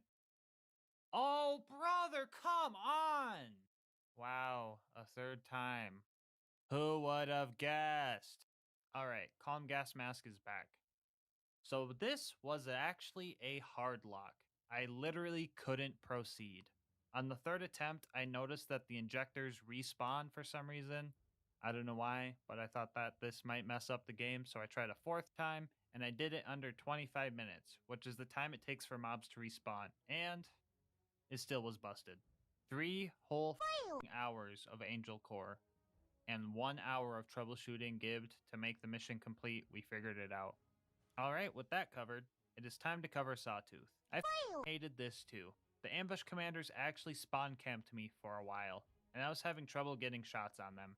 My most viable strat was to get up close and fight for your life and spam the Orphan Maker. This wasn't a guaranteed kill though. After getting tenderized like a steak for a while, I managed to kill 3 of 4 of them, and the last guy was glitched out of bounds. Oh great, more glitches. My favorite. I thought I had a simple fix. I really thought I could just reset the map on this one, which I did, and I only still had to kill 1, but 4 of them spawned, all at once. On the bright side, I only needed to kill 1. After that, a cowardice buzzard killed me, and I found a weird glitch where if you die in the elevator, you'll respawn on the elevator. It was kind of weird.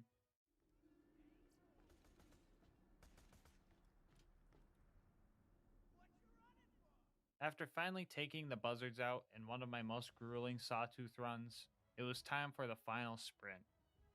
Every time I go to the boneyard, I rewire my brain for its prime directive. Locate valve, crank. Locate valve, crank. Locate valve, crank. After they were cranked, we telefragged the pipe and went to the Badlands. With the amount of mental deterioration these runs put me through, being able to turn my brain off for a bit helps, especially right before the big fight. It was also my birthday, so Alyssa made me baby plum cupcakes. Hashtag wholesome moment. Anyway, I usually run right past Saturn, but since I did that last time, and I really didn't want to deal with him firing at me, I decided we would kill him this time. Now I could have patiently killed Saturn with the Orphan Maker, but I really wasn't about that action. So I propped my Powerade bottle up on my mouse and killed Saturn while I bodied people in Smash Bros. Passive income, man. It will change your life.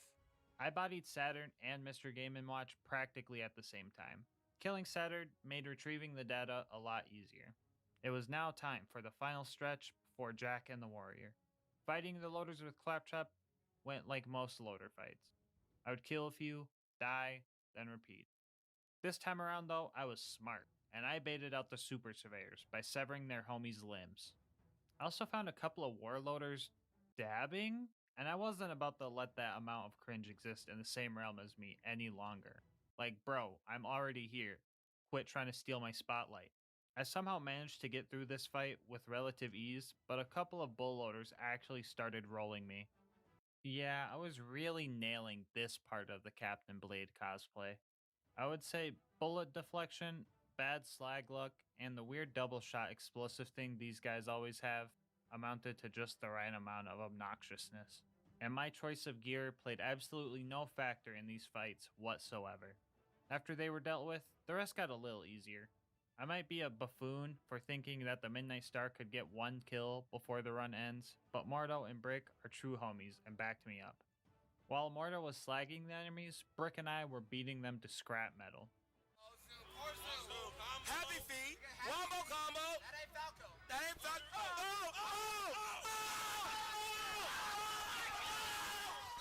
And after Mordo took out the turrets, the rest of the enemies became optional.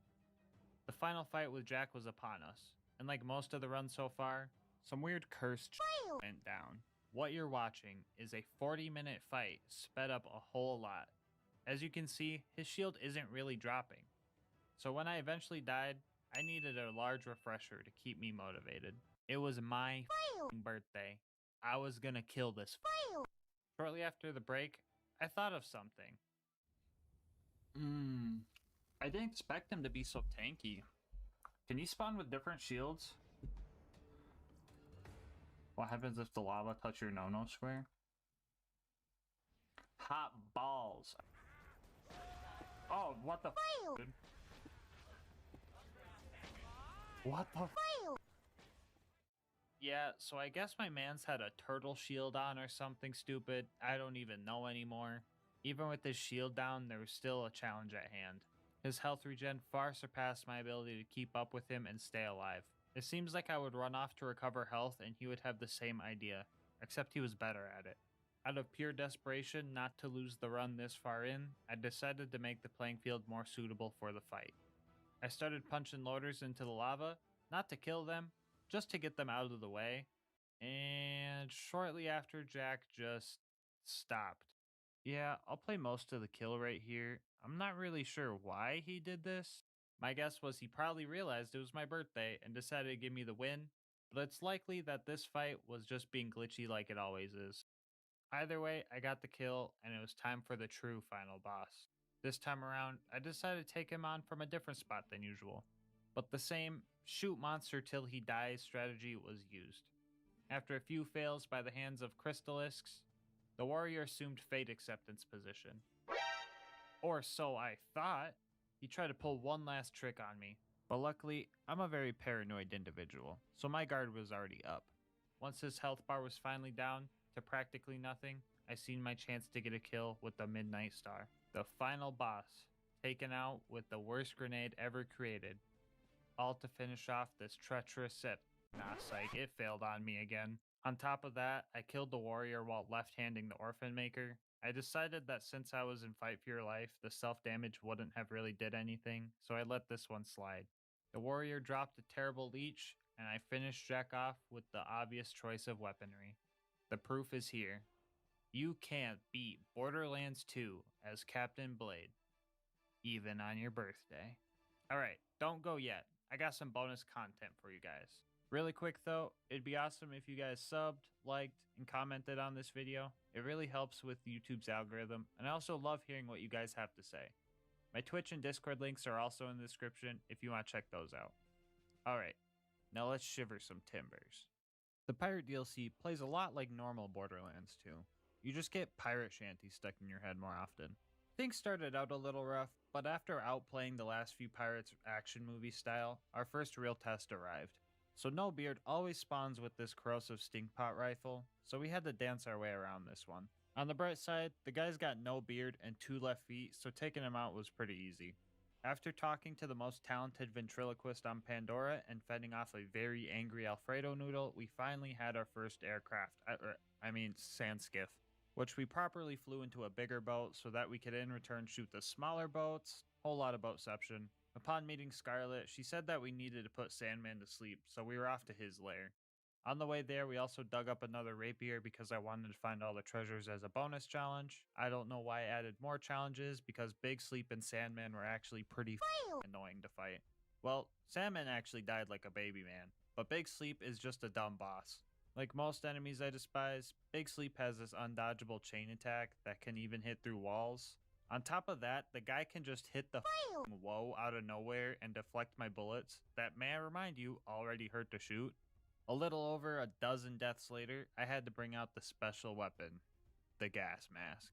And before anyone asks, yes, this gear is also cursed.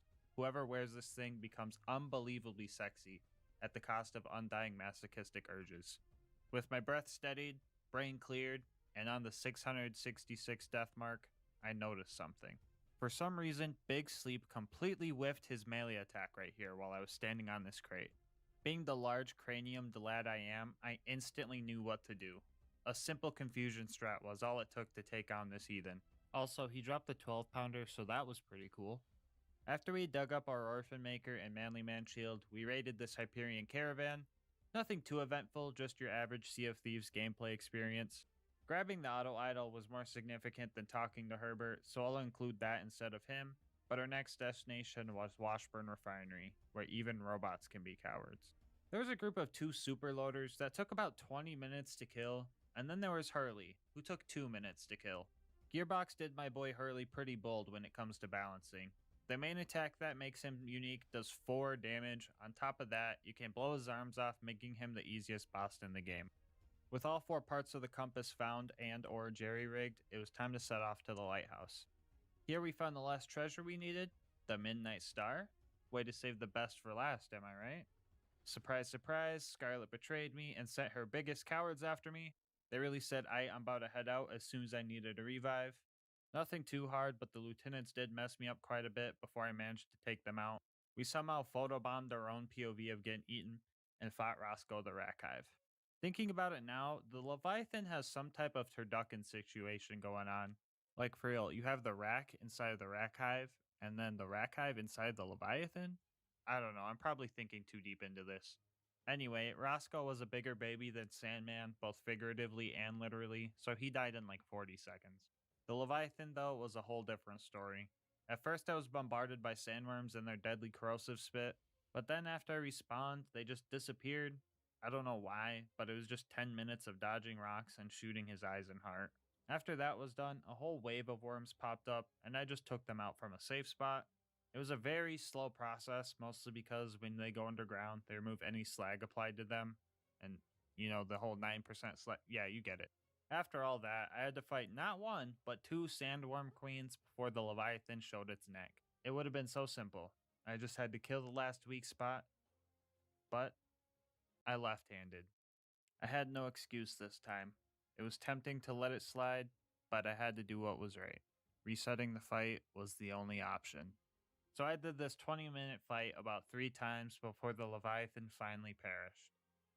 Which means you can beat Captain Scarlet and her pirate's booty as Captain Blade.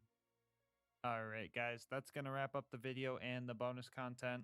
I just want to thank you guys so much for watching, and until next time, breathe easy, homies.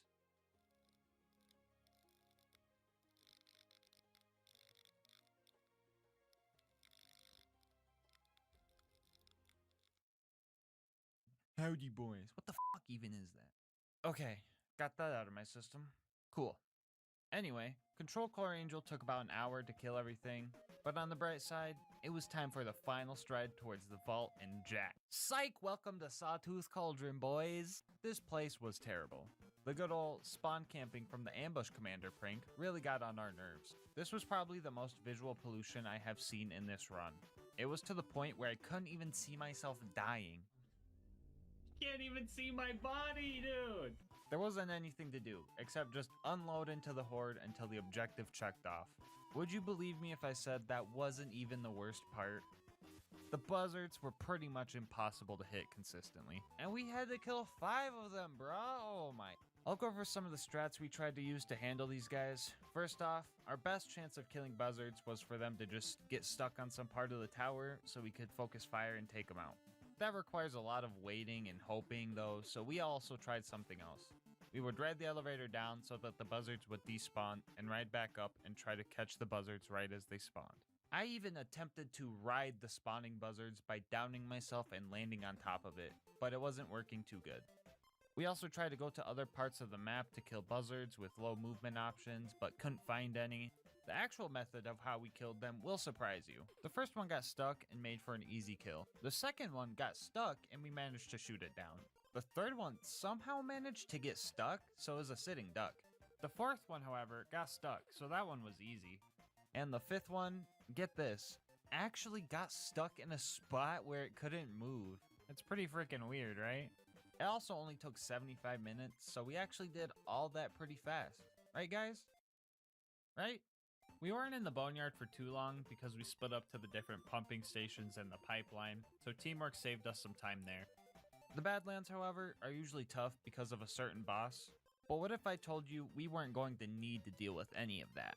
I think it's about time we use that extra skill point. Speccing into Light the Fuse gives us a new technique I like to call totem polling. As shown before, when you are in a down state or fight for your life, you can ride on top of your friends, but will bounce off as soon as you are revived.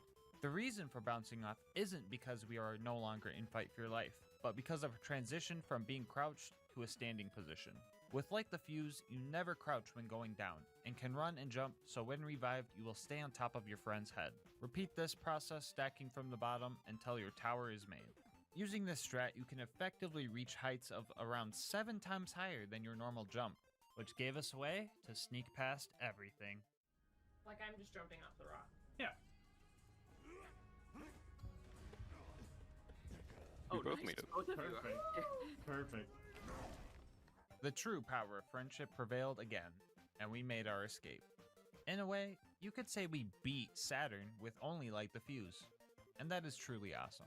After respecking out of Light the Fuse because it's terrible in OP levels 1 or higher, we made our way to the final stretch. The Claptrap door wasn't too bad.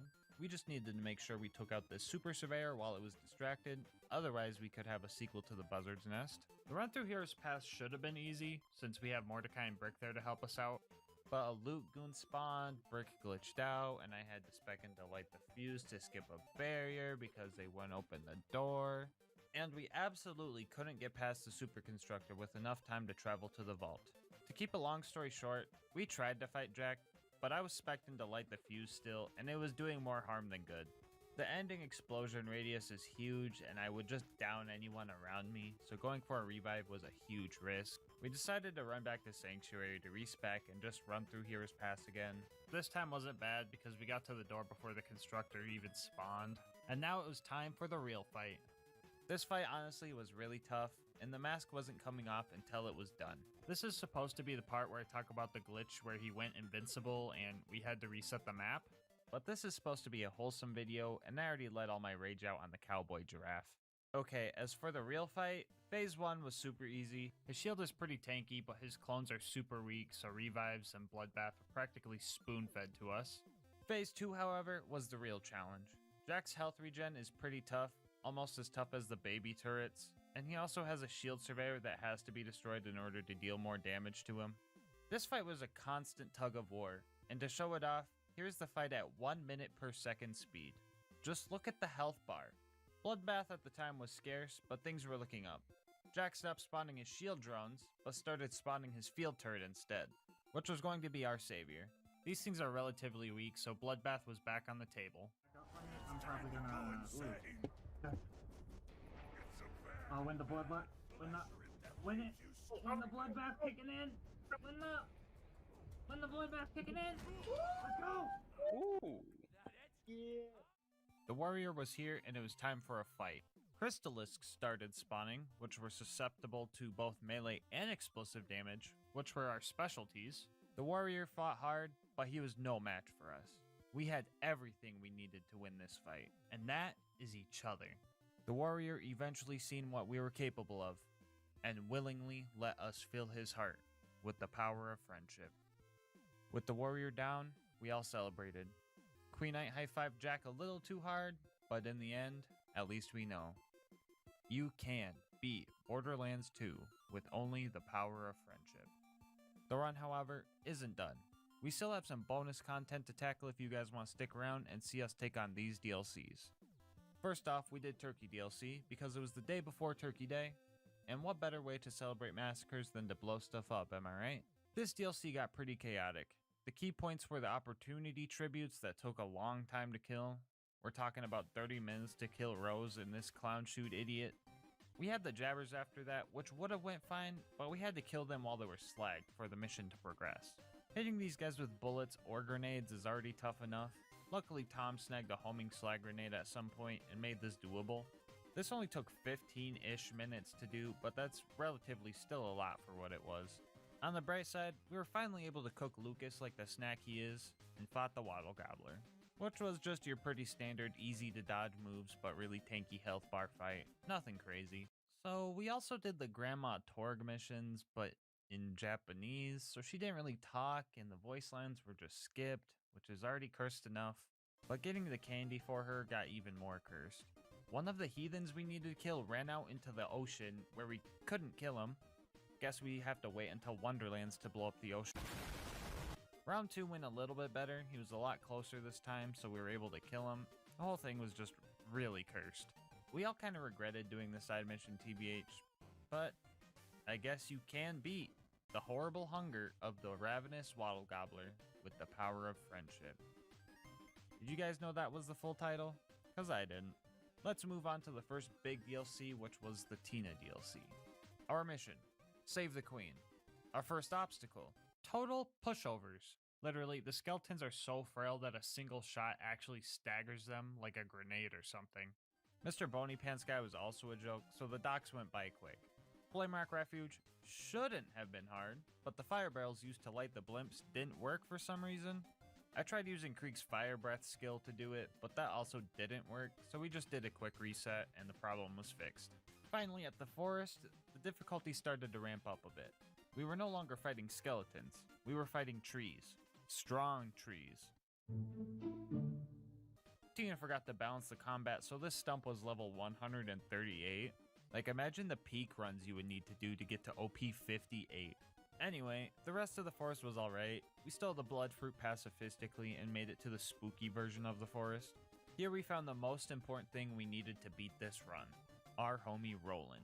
After killing a dragon and realizing one of us was a dragonborn, we headed for the Tree of Life, where everything started to go downhill. Actually, downhill doesn't describe it. It was more like things were going off of a cliff. We planned for the Ghost Kings to be tough, don't get me wrong. What really grinds my gears is that someone over at Gearbox HQ decided to make these guys resistant to all elements and gave them health regen. I don't know the rules for who does and doesn't get regen in UBHM, but an exception should have been made for these goons.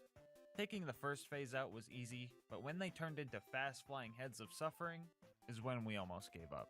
This was one of those times where I was about to ring the bell and deem this challenge impossible. We tried many strats to take these guys out, like luring them out of the arena and hoping they just get stuck somewhere, getting bloodbath, but that wasn't easy because most of the enemies had the immortality sword in their back and it wouldn't give it to us anyway, and we even tried old-fashioned slicey dicey strats, but to no avail. The 4v4 between the Ghost Kings and the GASMASK gang was looking grim, but we were looking at it the wrong way. It wasn't a 4v4. It was a 5v4. Roland, the absolute legend, was going to be our key to victory. We noticed that his turret was actually dealing relevant damage to the Ghost Kings. It was just a matter of the head being close enough for the shots to hit, and the body being far away enough because it would confuse the turret. First head was the easiest because we still had normal enemies to get bloodbath off. The second was probably the toughest. At first we got close, but we ran out of bloodbath and eventually healed back to full. We tried to reset the map for more enemies, but that was a bad idea because the first Ghost King came back. This time around we didn't get much bloodbath for the first fight, but somehow still managed to kill him and get our progress back. This is when we tried the aforementioned lure strat that just didn't work, and right as I was about to give up, the second Ghost King just died. Alright, let's see. Let's look at bug page on Ghost Kings. Ghost Kings. Wait a sec. You killed it. Wait, what? I don't know. I just went back in the arena and it's dead. Huh? Cheese strat, we just abandoned Roland. We did it, yeah! My theory is that he went into a non-combat stillness and Roland's turret just laid into him. Which really surprised us because we didn't see Roland throw out his turret up until now. With our newfound hope, we went back in and fought through the other kings, making sure to fight the head as far away from the body as possible, so the turret would put in the work. Even with this strat, it was highly reliant on things mostly out of our control. After nearly 2 hours, we finally took out the last king and ended the worst fight in GASMASK challenge history. It was time for the mines. The dwarves here were a lot tankier than we anticipated, but nothing compared to what we just beat, so we were fine. After getting up on Ragnar the Emancipator, we completed the jumping and cube puzzles, both correctly, and then went to fight Greedtooth. We tried befriending him, but he was still mad about us punching his boss. Luckily for us, he spawns a bunch of dwarves, so bloodbath is easy pickings, and Lucas also rolled a 20 on his perception check and noticed there was a damage shrine in the arena. We combined that with our bloodbath for some major damage. Later in the fight, some aerial golems spawned in, but we kind of just ignored them because they were just kind of jokes. Anyway, 20-minute gold golem fight, not too bad. Hatred Shadow was our next challenge. First thing first, we had to kill a darkness with ponies, you know, because symbolism. And next we had a couple of mobbing areas filled with tough knights and wizards, and at the very end, we had the handsome dragon. First, we have established this already, but flying enemies are super annoying. We're shooting unicorns, not Pegasi, so it's kinda cheating on their end. Secondly, bloodbath was kinda off the table because the baby dragons were surprisingly tanky, and even if we could proc bloodbath, our stacks were usually low because sustained damage was hard to keep up with, so even if we had it, it wouldn't do much. And so the patience game began. Lucas and I, being the chaotic individuals we are, were right out in the open trying to do what we could. Tom and Queen Knight, though, were chilling on the sidelines acting as cheerleaders for us. Those two were roasting us more than the dragon during this fight, so yeah, I went there. Do you guys know why that's the cringe end of the bridge and this is the cool end? Because you guys are there. Oof. Got him. After a long fight, we were so close to winning when disaster struck. Steam servers went down again. We could have waited and this would have been fine, but for some reason my game straight up kicked me from the map and Borderlands was soft locked into this restoring session cycle. So not only did we have to do that whole fight all over again, we had to do the whole map's worth of mobbing as well. Why can't things ever just go smoothly, bro? What's with all these glitches and bugs? Like, come on! It's never just Claptrap said his voice line twice, that's a weird glitch. It's always some never before seen Jack turned invincible, Tom fell through the map, brick won't move, game soft locking bullshit. Okay, breathe easy, breathe easy. Okay, back to the run. Both dragon fights took about 30 minutes each, not including all the mobbing required, but in the end, we made it barely holding on to our sanities. The Lair of Infinite Agony was actually quick. There's no mandatory mobbing here, so the only thing we had to worry about was finding Mr. Miz to get our extra mysterious amulet. And finding him wasn't too bad, so all we had to do was buy the... Well, it's fine. Everything is fine. All four of us pitch in, we should have enough.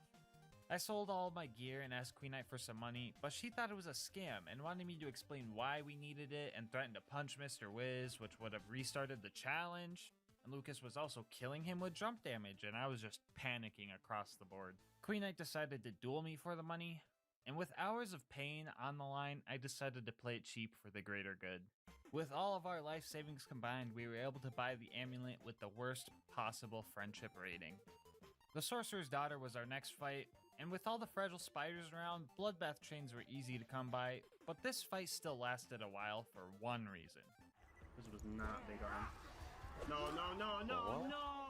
We probably did enough damage during this fight to kill her 3 times, but the health regen powers were so powerful. We discovered that she could only leech us if we got too close, so the new strat was to stay as far away as possible. She still cut us lacking a few times after the new plan, but we eventually got our shit together and finished her off. I made a mistake right after the fight. I rolled 2 dice on this chest, and rolled 2 13s.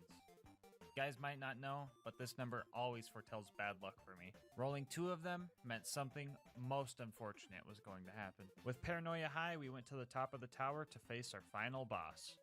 Phase 1 seemed simple. His clones were easy bloodbath, just like in real life, but taking him out was going to take a while. The shield doesn't regenerate? I hope not. No, why'd you say it? We quickly devised a new strat to save our slag grenades for when his shields were depleted to put as much damage into his health bar as we could. Even with this strat, he managed to recharge his shield 9 times during this fight. Phase 2 was honestly the easiest. No shield regen, and he summoned more pushover skeletons, so nothing much to note. Which brings us to Phase 3. This phase had the largest health bar so far, and the mobs he summoned were dragons again, so bloodbath was no longer an option. We were so close to beating him. But that double 13 I rolled earlier finally came into play. What? What? Why does its health go up? No. What the happened? No. We lost a good 40 minutes of progress, and it only got weirder after that. We almost had to call an exorcist because there were 2 instances of us just flying off of each other. We're flying! What's going on? We're flying! Help me! Help me! I'm stuck on you. What is happening? What's going on? I don't know. Our spirits were on the brink of breaking. The only thing keeping us going was each other. And after 2 long hours of fighting the sorcerer, we finally ended his reign of terror. And all we were rewarded with was more ammo. And also the knowledge that you can beat Tiny Tina's Assault on Dragon Keep with the power of friendship. One more DLC left, the Draft DLC. We start off trying to defend Sanctuary before these insane X-Daw military goons decide to start gassing us. And with us being the GASMASK gang, we didn't have an issue at all.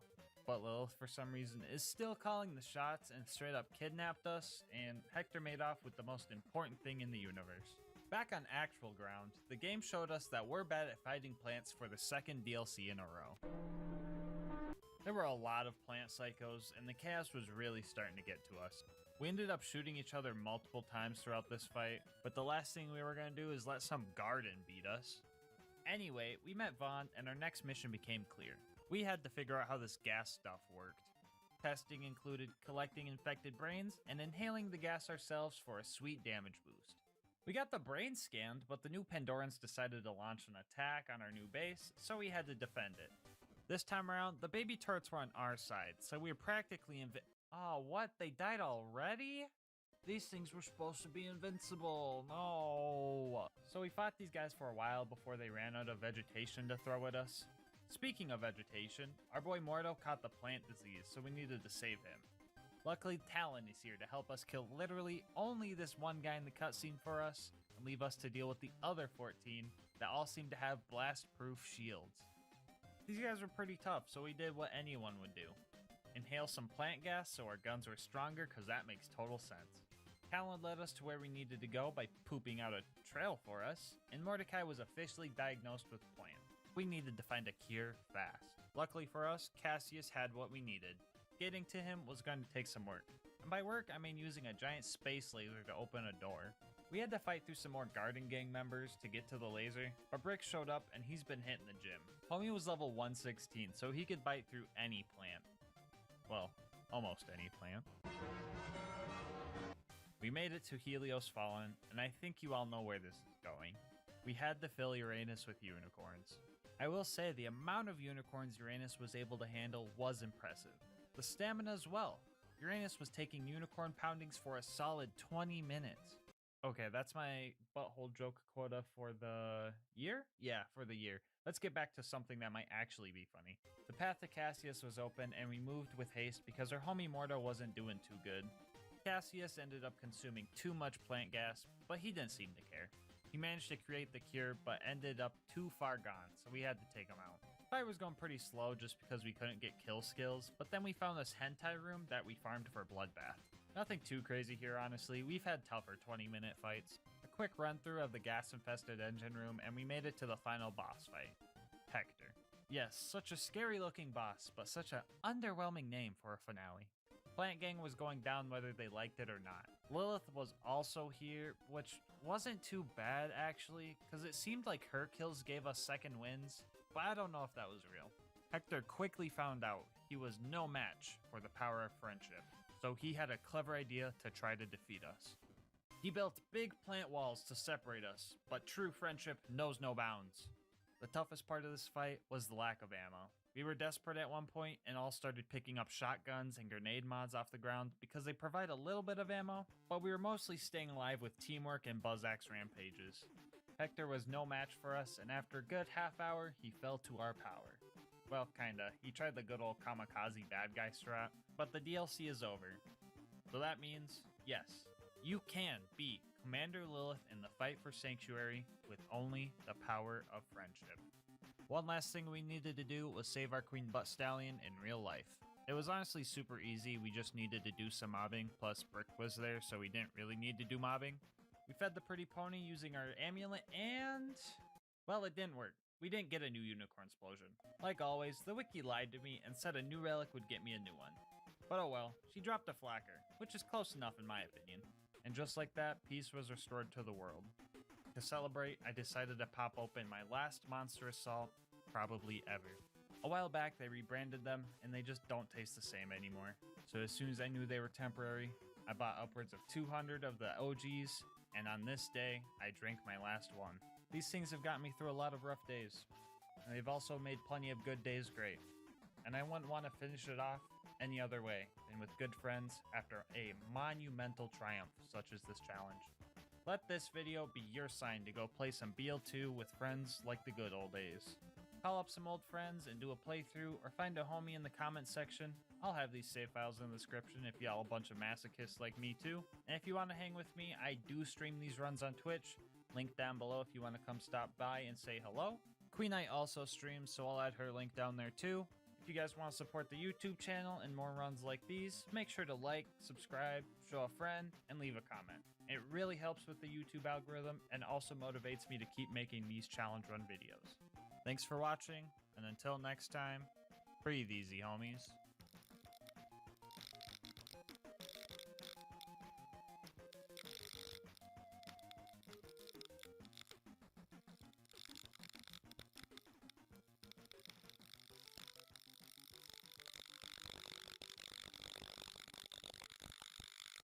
So a while back, a homie by the name of Obo Shoes Games created a video about all the reasons why you couldn't beat Borderlands 2 without moving. And that got me thinking. Can you beat Borderlands 2 without walking? Well, yeah, you could just sprint, crawl, or jump everywhere, duh. Okay, let's make it more interesting than that. What if we didn't have access to the 4 basic movement controls WASD? Well, in that case, you're still pretty much out of luck then. But there are still some loopholes we can consider. In order to succeed, we will have to really stretch the definition of beating Borderlands 2. My challenge runs are usually UVHM OP10 geared runs, where I test the viability of many cursed and terrible weapons. So we could do it that way, but the UVHM geared speedrun category pretty much already does this via double shot rocket jumping. They still do walk for parts of the run, yes, but most of the time they're just flying or spamming Norfleets. This also isn't a freshly birthed character, so getting to this max level geared scenario would require a save editor or walking while getting your character up to max level.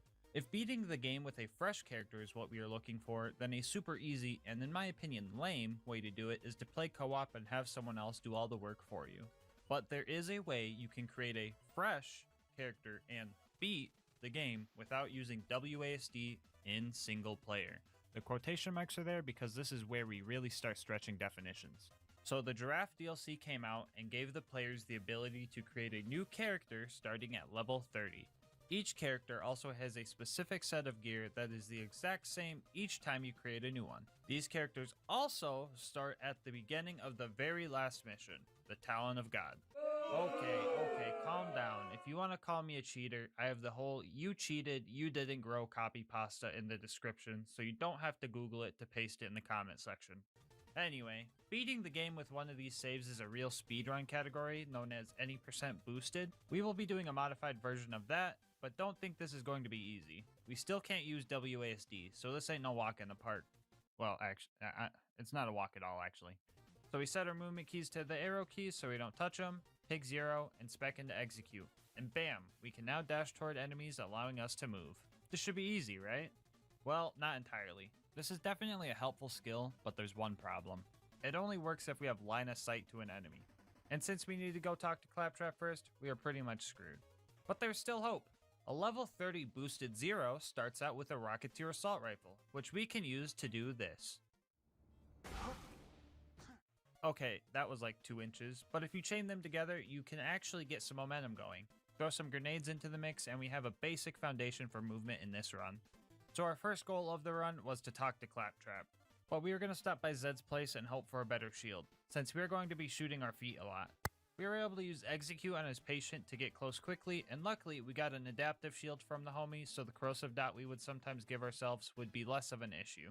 Getting out was tough because of the roof and the tight doorway, but we made it to Claptrap before running out of ammo. Here we could have save quit to get back to the fast travel, but we were low on bounce juice, so I decided to farm some by ooping myself to get some for free. Before we left, we bounced our way over to Crazy Earl's to buy an assault rifle ammo upgrade with the 12 Iridium we started with. This also filled our ammo so we could tackle the Iridium Blight strong. The first strat I tried here was punching a car while getting in and out of it to move, but it wasn't working as expected. I would have to rocket bounce to re-angle myself constantly, so we gave up on that idea. Luckily, we had a turret and some particularly buff rack we could use to just fly through most of the area, but King Mong also spawned and decided to delete a good chunk of my progress. After barely escaping that fight with my life, I slowly bounced my way to Claptrap and then proceeded to farm some more ammo at the respawn station. Fighting the bots at the door was probably the best point-and-click adventure game I've ever played.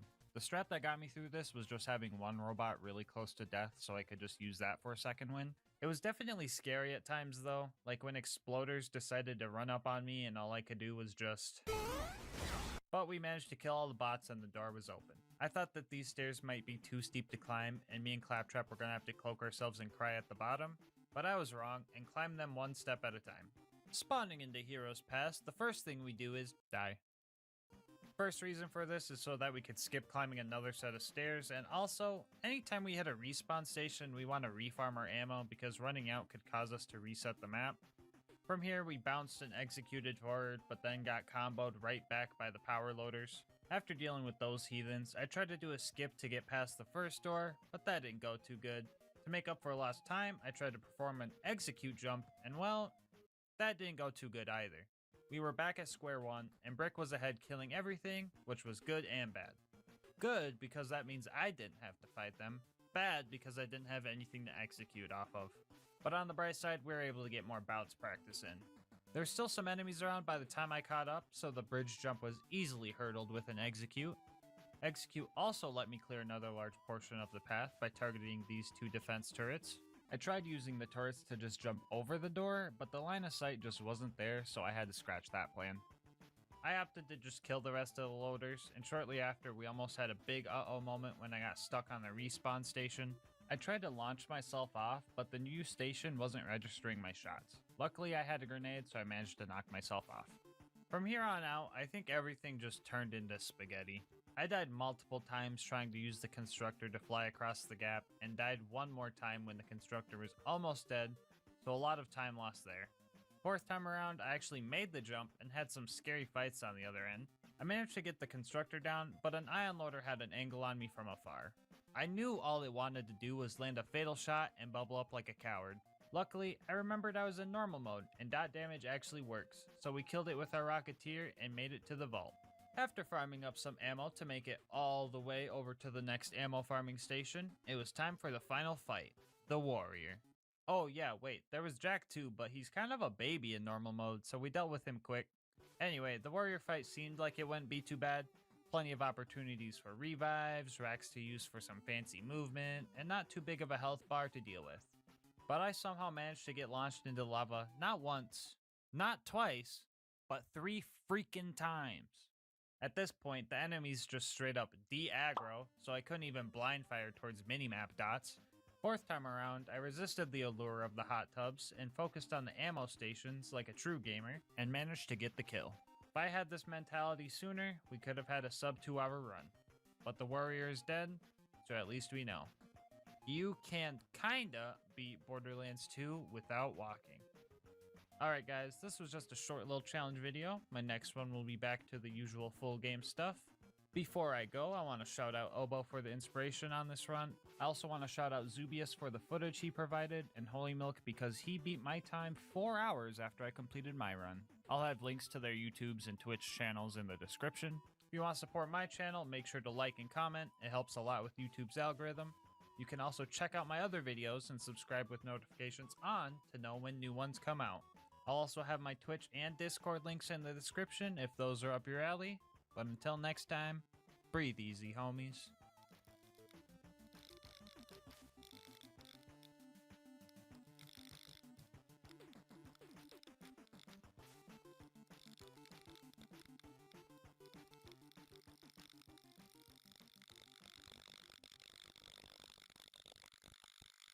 When it comes to the Borderlands games, the first thing you might think about is all the wacky guns you can find. But we can't forget about those scary looking rocks that make things go. So to mix things up this time around, today's question is, can you beat Borderlands 2 with only the fastball? Alright, before we hop in, I'm gonna pitch the rules to you real quick. First off, wait, did we really just put 2 baseball jokes in the intro? Nah bro, we're cutting that one out. Anyway, this is going to be an overpowered 10 UVHM playthrough. The skills Nuke and Scorched Earth are both banned because they would probably carry us too much, but we will be using turrets for slag since Gearbox decided a slag fastball was too fun to include in the game. No bar allowed, and we must have a fastball equipped at all times, meaning we are not allowed to use the stock grenade for boosted jumps in this run. With the rules out of the way, let's get to the build. Here's a full view so that the build critics can start their 4-page essay telling me why I should have spec'd for more gun damage. But the skills I think are important are Do or Die because I need to be able to throw grenades while down, and 11 in Grenadier to make sure I have the balls to beat this challenge. As for turret upgrades, I snagged the shield, maglock, and extra turret skills for defensive help, and double up for the aforementioned slagging. Gear consists of a basic shield because I wanted to do it without a big boom blaster to really flex on them. Vault Hunter Relic because it has no combat utility and getting cool drops is fun, an Expert Grenadier so he could carry more nades, and of course, fastballs coming in explosive, fire, shock, and corrosive elements. Alright, now let's hop into the run. Right off the bat, I noticed that my self-conscious masochism decided to start me off with a whopping 0 grenades. I usually start myself with full ammo but no cash to keep it balanced, but this time I just had to search for everything. All the enemies in this beginning bit are fleshy, so fire fastballs were the way to go. Dealing with the bullymongs was simple, because they're huge targets, but I started having a little trouble when the bandits came into play. Simple math can figure out barely any grenades and missing my shots, or throws I guess, equals a bad time. I had a few bandits left and opened every container in Liarsburg to find more grenades with no luck. I would have bought more, but the town didn't have power, and I was practically broke anyway. So with nothing we can do, I guess the run ends here. Psych, you really thought I was gonna give up here? Not a chance. We save quit so all the containers were full again, and this time around I actually made sure to not miss and only hit enemies if they're perked up so my throws reached their maximum potential. We cleared out Liarsburg and started towards Boom Boom, but I realized I was going to need more than 4 grenades to take them out, so we decided to do some farming, which felt super weird for one of my challenge runs. Now's the perfect time to show off a strategy I will be using for a lot of this run. If Axton throws his second turret down and recalls the first one before it deploys, all of Axton's kill skills are activated, and since we're spec'd into Onslaught, we can use this strat to get a short movement speed boost. After snagging some guns to sell, we went back and made our first attempt at beating Boom Boom. I could also say it was my last attempt because Boom Boom honestly got bodied. Altogether with Slag, it only took 11 grenades, so not sure what to say except rip bozos. For the path up to Flint, I switched to my shock fastball because a lot of these guys had shields. This didn't change much though, they still took 1 to 3 grenades to kill, so no big deal yet. I jumped into Flint's arena for an epic fight, but turned out I was fighting Houdini because everyone just up and disappeared. Our first real attempt I used entirely for learning. I tested both shock and explosive fastballs to see which would deal more damage, and explosive was definitely the way to go. The difficulty rating for this fight is a solid 10 fastballs out of 21. Now, I know what some of you guys are thinking. Wait, a GASMASK challenge run and the first 2 fights weren't legally considered torture devices? What's going on here?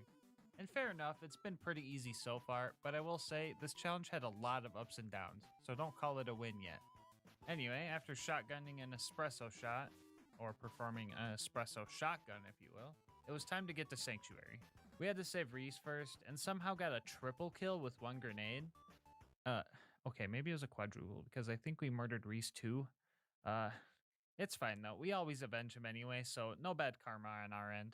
We made it to Sanctuary and immediately had to leave because Lilith doesn't know how to just teleport to Sanctuary, I guess. It's fine, I like speedrunning through Frostburn Canyon anyway. Nothing along the path is mandatory to kill, but I do love breaking some ankles here and there. I wasn't worried about the mobbing at the end being too hard. I was mostly just worried about having enough ammo to deal with all the heathens. I made sure to switch back and forth from fire and corrosive grenades to really get my money's worth. That was when I noticed that constantly having to open my inventory to switch elements is a lot less fun than pressing a button to switch guns. Also, picking up weapons to sell is whack because they don't directly go into my backpack, so that's also obnoxious. On the bright side, time stops while you're in menu if you're in single player, so it's not like I was vulnerable. Vending machines are a different story though. The fight took 2 trips to the ammo vendor and 1 death. I would say I didn't suffer, but I also had to do this, so I'm gonna call it a net loss. Saving Roland was up next, and we needed a new car to fool those bloodshots. Cars aren't really balanced for OP levels, so this part was also super easy. I mean, the first car practically delivered itself to me. We made our new car bubblegum flavored because that's what baseball players eat, and casually drove ourselves to the Bloodshot Stronghold. Badma was up to bat, but it didn't take long for me to strike him out along with his 3 little bench warmers. Some of you guys might still be thinking that this is way too easy, like only 6 deaths so far, come on. But it's gonna get tough soon, I promise. The Bloodshot Ramparts and I have a weird relationship. Like, the mobbing here can be so fun at times, but then you get to the swirly bit and everything is just so tough. Everyone has the high ground on you, there are railings everywhere that enemies love to hide behind, and the frenzied marauders are all programmed to be cowards and run away as soon as you go down. I was super unlucky here because 2 of the goons had elemental weapons. Dot damage in UBHM done to the player is almost always fatal, but dot damage done by the player is a conspiracy theory because that shit doesn't exist. Also didn't have any friggin' ammo, so I had to backtrack. Only had 2 goons left before the door was supposed to open, but on the bright side, I managed to run past Mad Mike with little inconvenience. I probably could have killed him easy because he's slow and a big target, but I needed to conserve what ammo I could. We found Roland right as his kidnapception was taking place. Warden snagged him, and that was a big problem for us. I tried to play passive because I didn't want to waste my ammo, but my greed was getting me killed. Grenades or not, the game was rigged from the start. With 20 grenades to my name, I went in to fight Warden, and well...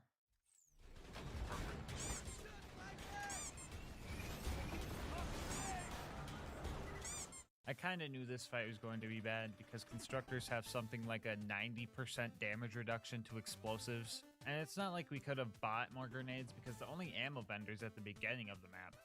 I really tried everything for this fight. I even checked all the chests around, but ended up with more pitchforks than grenades, so yay! With all hope lost, I faced the harsh truth. We were once again going to the dreaded gulag. I'm gonna play Psychic one more time and guess that some of you guys are wondering, how are you going to kill Warden when the fight at the gulag is harder? Worry not, I had a plan. So we head over to the frickin' Cromerax headhunter to farm this chest until we hit max cash, and had an inventory full of guns that were all worth at least $3 million. 30 minutes of that mind-numbing activity later, we headed towards the gulag to make our first attempt against Warden. So first thing I did was find a good little spot where I could lob away. After I ran out of grenades, I'd go back to spawn and top off, then repeat this process over and over and over.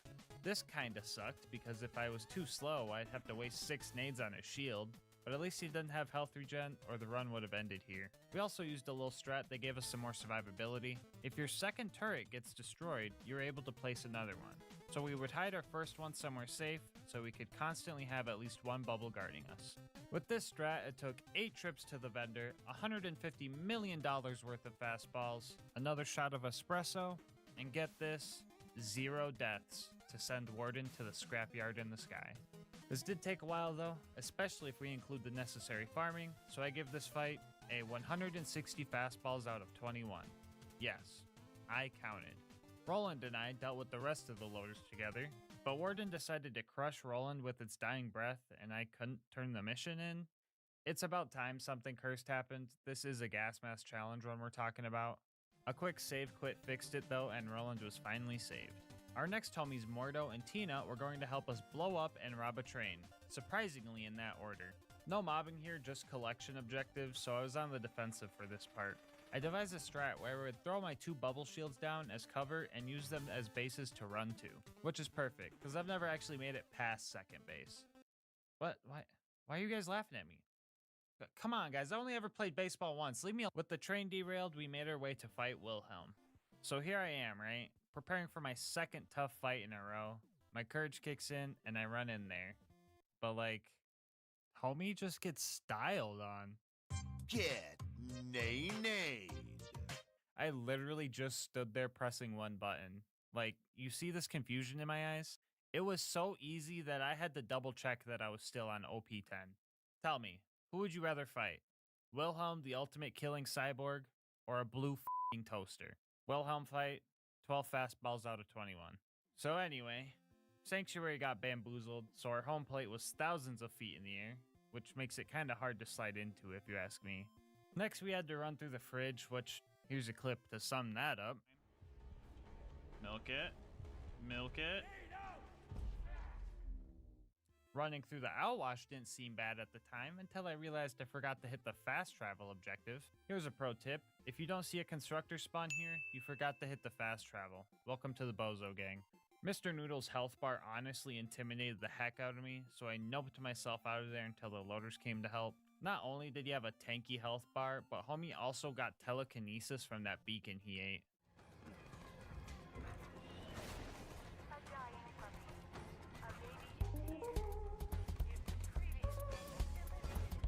Anyway, I needed to play extra careful here because I was using a fire fastball to take him out, but all my potential revives were armored, so going down likely meant death. I played patiently until he was distracted, got him perked up, and took him out. With the beacon back in our possession, it was time to head to Overlook and set it up. The first few waves of gun loaders were going well. Slag and corrosive fastballs can easily take them out, so I just had to make sure I kept my stock up with the ammo vendor. Everything started falling apart though when this happened. Oh my god! Oh my god! You have to repair the beacon. Okay, holy fudge! I kinda held it together after that, at least up until another constructor popped up. Some speedy dodging and a whole lot of turret diversion is what got me through this fight. At one point I tried to hide from a nuke inside of my bubble and barely survived. I sold all of my leftovers from the chest farm and just barely had enough to kill the constructor, and the rest of the bots used up the rest of the ammo I could find in town, so that was a pretty close call. Finally at Sanctuary, we reunited with our homies and devised our next plan. I, however, didn't listen to the plan at all because I ended up going to Brick's place instead of the preserve. Maybe that's just my subconscious trying to drown this heckhole out of my brain, I'm not sure. The loader wounding bit wasn't bad, but we had some close calls. The mobbing sections were alright, just obnoxious because I had to switch between shock and corrosive a lot for loaders and stalker kills, but the ultimate loader pretty much got deleted at the end. And so did all the loot homies, but they were kinda lame with no drops. The final bit of mobbing had me super spooked when I seen a pup skag hitting Mach 20 because of their shock power up. Honestly though, it didn't matter much. Pretty sure physics says that running full speed into my fastball just guarantees their death anyway. At this point I was pretty much to Bloodwing, but I had no grenades to my name. Any I found were used to clear out the goons in my way, so I decided to run back to the nearest vendor and just top off there. We then bubble hopped our way back and started the Bloodwing fight. We killed one bird with 9 stones. And ironically enough, that means we were efficient. This fight is so weird, because you either body Bloodwing because your damage is so overpowering, or you get decimated because you didn't kill her fast enough and her attacks are friggin' undodgeable. Anyway, the bird is bodied, which means our rivalry score was 3-2. Wait, am I in the lead?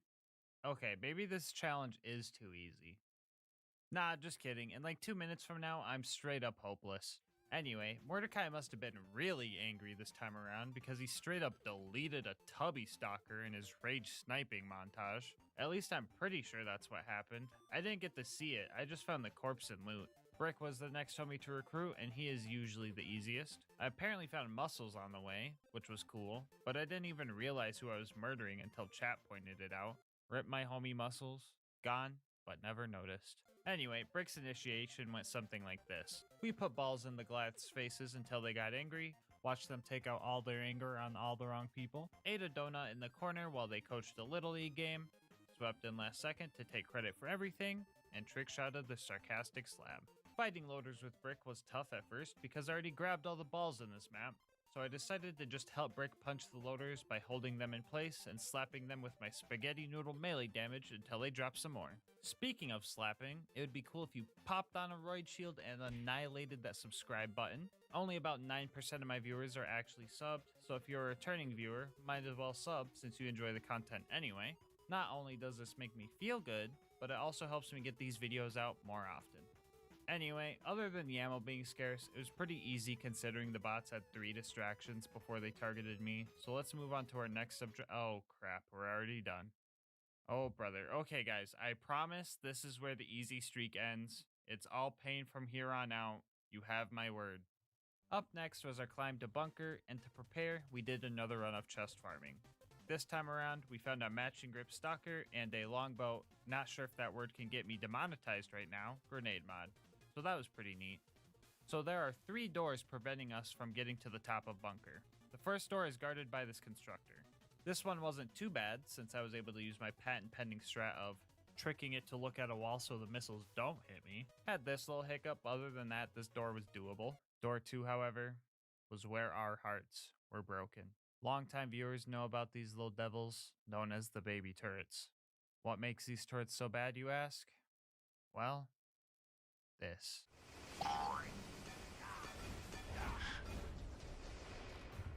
These turrets are completely immune to blast damage due to a glitch, meaning our fastball will never be able to damage them.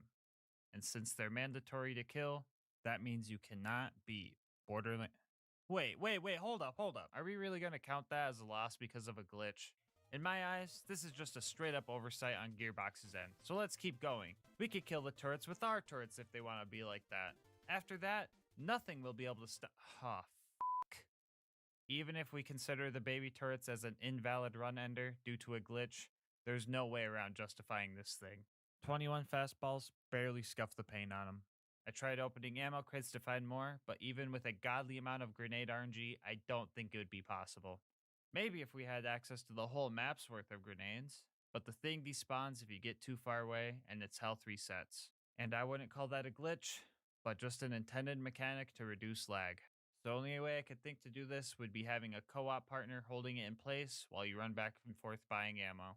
So no, you can't beat Borderlands 2 with only the fastball. Because constructor blast resistance, lack of ammo, and despawn mechanics, and also those stupid baby turrets. On the bright side, Mama ain't raised no quitter, so we're going to see the rest of this challenge out by doing a cheesy turret kill on the constructor, and I'll make it up to you later in the run. Just you wait. Quick note before we get to bunker, I actually had to climb this hill twice and kill all the door guards twice because they all reclosed. Apparently you can open the first and second doors and save quit and they'll stay open, but if you open the third and save quit, they'll all close again, so just watch out for that if you're playing. Anyway, we refarmed some money for the bunker fight while also finding another fastball and legendary soldier class mod, so that was cool. Also got a bunny launcher from a loot homie while we were trying to snipe Face McShooty. I guess now's probably a good time to say I'll have this save file with all the cool drops in the bank in the description if anyone wants to try this challenge out or snag some free loot. Hitting Face McShooty seemed pretty unlikely because the grenades just kinda... Even if they did reach him though, they can't crit, so the fastball disappoints us one more time. Finally at the bunker, we started dealing with the big turrets who aren't lame and blast immune. The bunker spawned in, and to play it safe, I farmed these ammo crates here for a bit, which was probably a bit overkill since I had enough money to just buy the 33 grenades I needed to destroy it. Also, it's just really wacky how the greatest defense bot ever built took a fraction of what Warden took to kill. Angel Corps was up next, and luckily we had a siren and a trained soldier helping us. Roland was there providing cover fire and health regen, and Angel was providing us with plenty of grenades to take out bots with. Oh yeah, Lil showed up too, but she just straight up ruined my day. Oh, she said the thing, bro, when I trick shot it. Oh my god. You fucking ruined my trick shot, Lilith. Besides that bit, this place didn't go bad. The baby turrets here aren't as glitchy as the ones outside, and everything was armored, so there was no need for switching grenades constantly. Jack ended up killing Roland, which sucked, but also got Lilith to shut up, which was cool, so I'd say that was pretty chaotic neutral of him to do. Up next was Sawtooth Cauldron, which instantly became cursed the second I arrived. Moments after that, we were hiding for our lives as the ambush commanders waddled themselves ever closer and closer. Luckily, our turrets were ready just in time, so we managed to escape that fate for a far more toasty one. Our new purpose was now buzzard busting. We barely managed to destroy Boombringer with our last nade in breath. If a buzzard with no pilot was hard for us, 5 of them with pilot should be a piece of cake, right? Yes, actually. I don't know why, but it just worked. We speed ran through the boneyard and experienced what it truly meant to be a fastball, so that was pretty fun. But the Badlands was quite the opposite. Y'all remember that ultimate constructor I couldn't kill without using my turret? Well, I kind of feel bad for being such a filthy casual that I decided a new rule to beating this run was also to put Saturn out of commission. So instead of going to the Badlands, we farmed up some more money to fund our mission. Funny drops this time around included a WTF shield, homing Quasar, and an 81 champ. The plan for Saturn was simple. Lob balls until we ran out, buy more, repeat. We just had to make sure his little drone strikes didn't sneak up on us.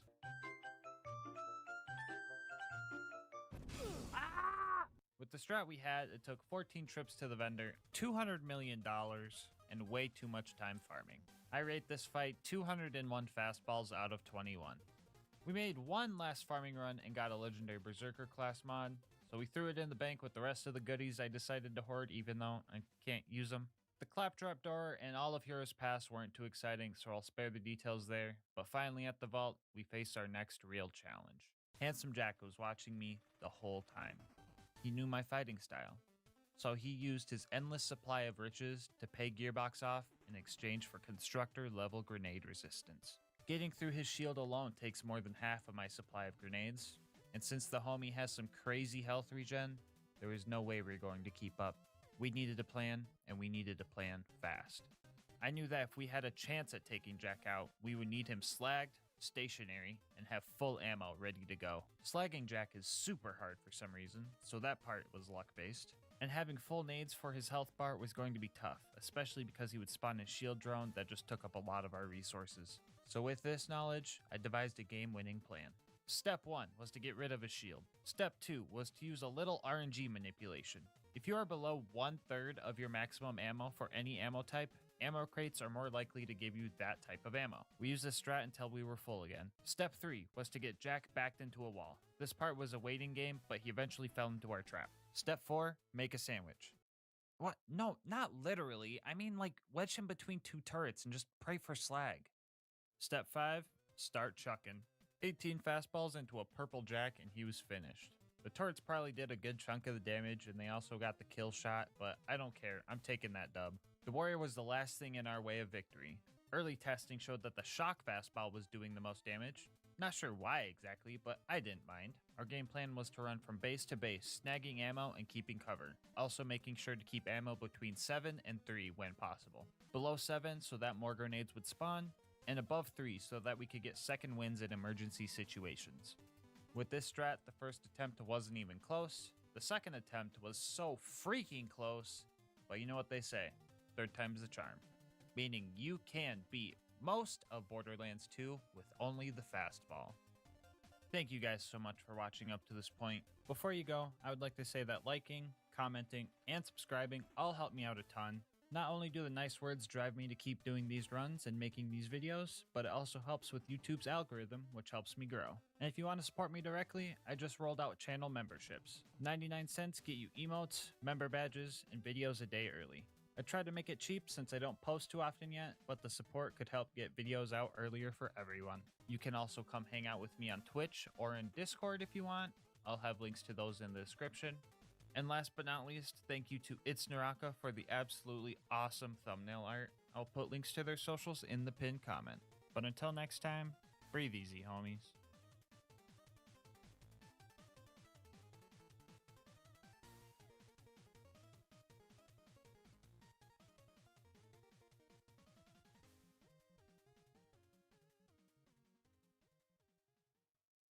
So on my channel, I've attempted challenges using only the cursed gear Borderlands 2 has to offer, but there's one cursed weapon that I have not touched yet. So for part 3 of GASMASK does permanent damage to his soul, we ask ourselves, can you beat Borderlands 2 with only the gub? For anyone who's wondering how the gub is cursed exactly, let me explain. Many of you guys might know JoltsDude139. He's a great Borderlands content creator and has been creating content for the franchise for almost a decade. Another fun fact about Jolts is that he has a stalker. By stalker, I mean the gub.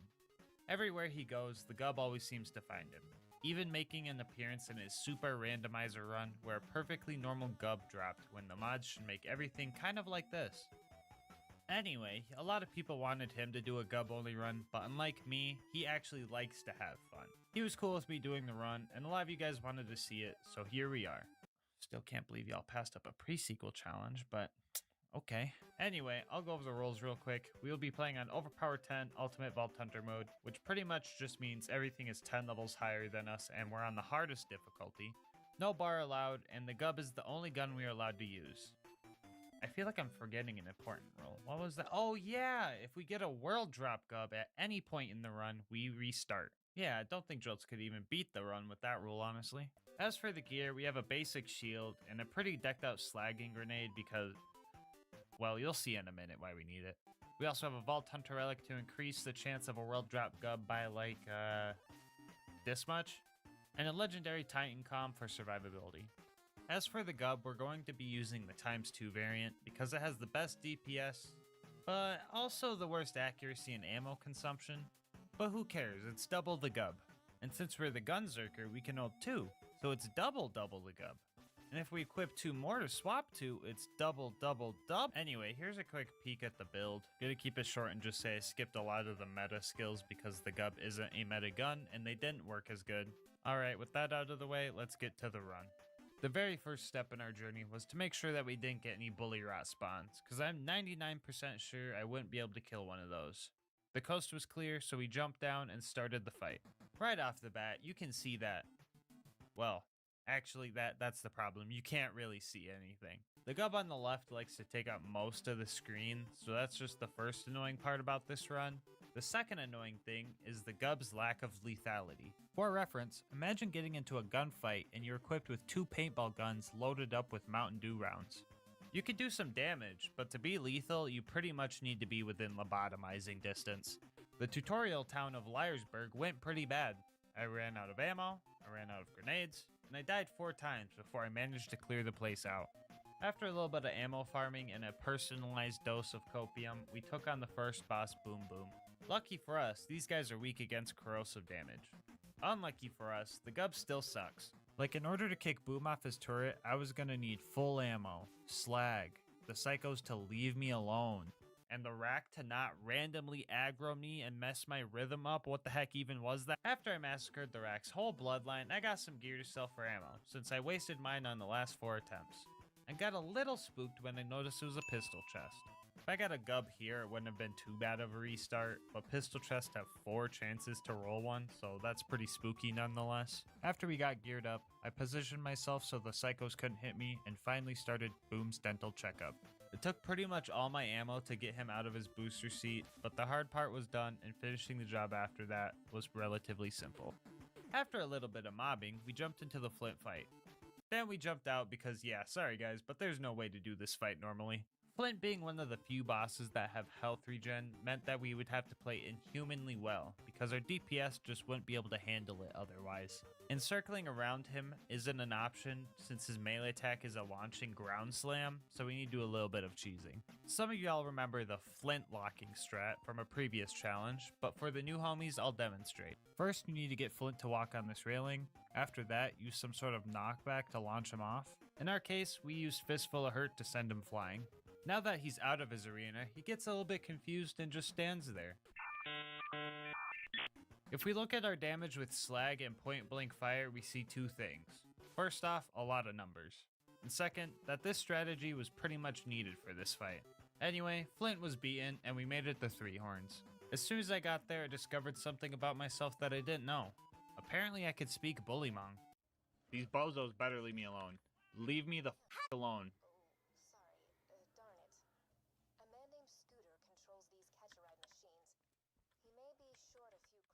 Well, that's what I thought at first, but it turns out I just have mind control powers.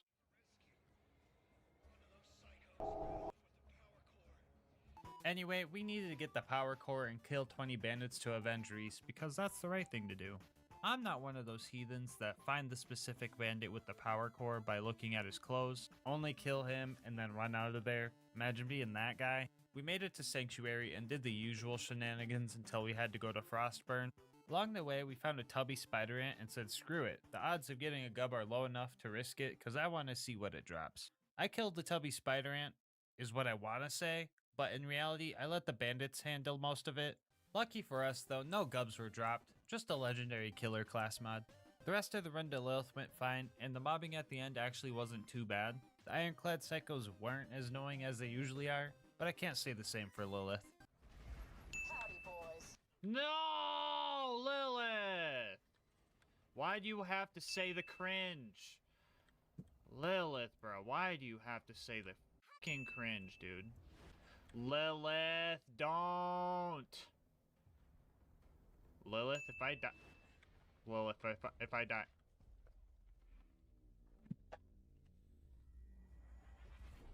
The big guys were a bit tougher, but they're definitely killable. I think I was getting a little cocky and a little loopy though, because I started acting up. Ooh. Ooh. I put the stinky on him.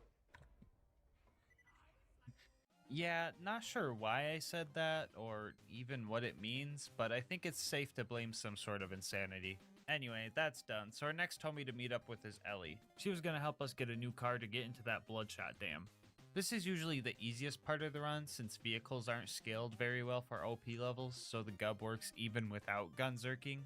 The cars were actually too easy to take out, so to add a little challenge, I decided to take out the caravan as well. The best way to defeat him is to stop it close to the end of its path and start punching until the van turns to a man and you could steal magical floating loot.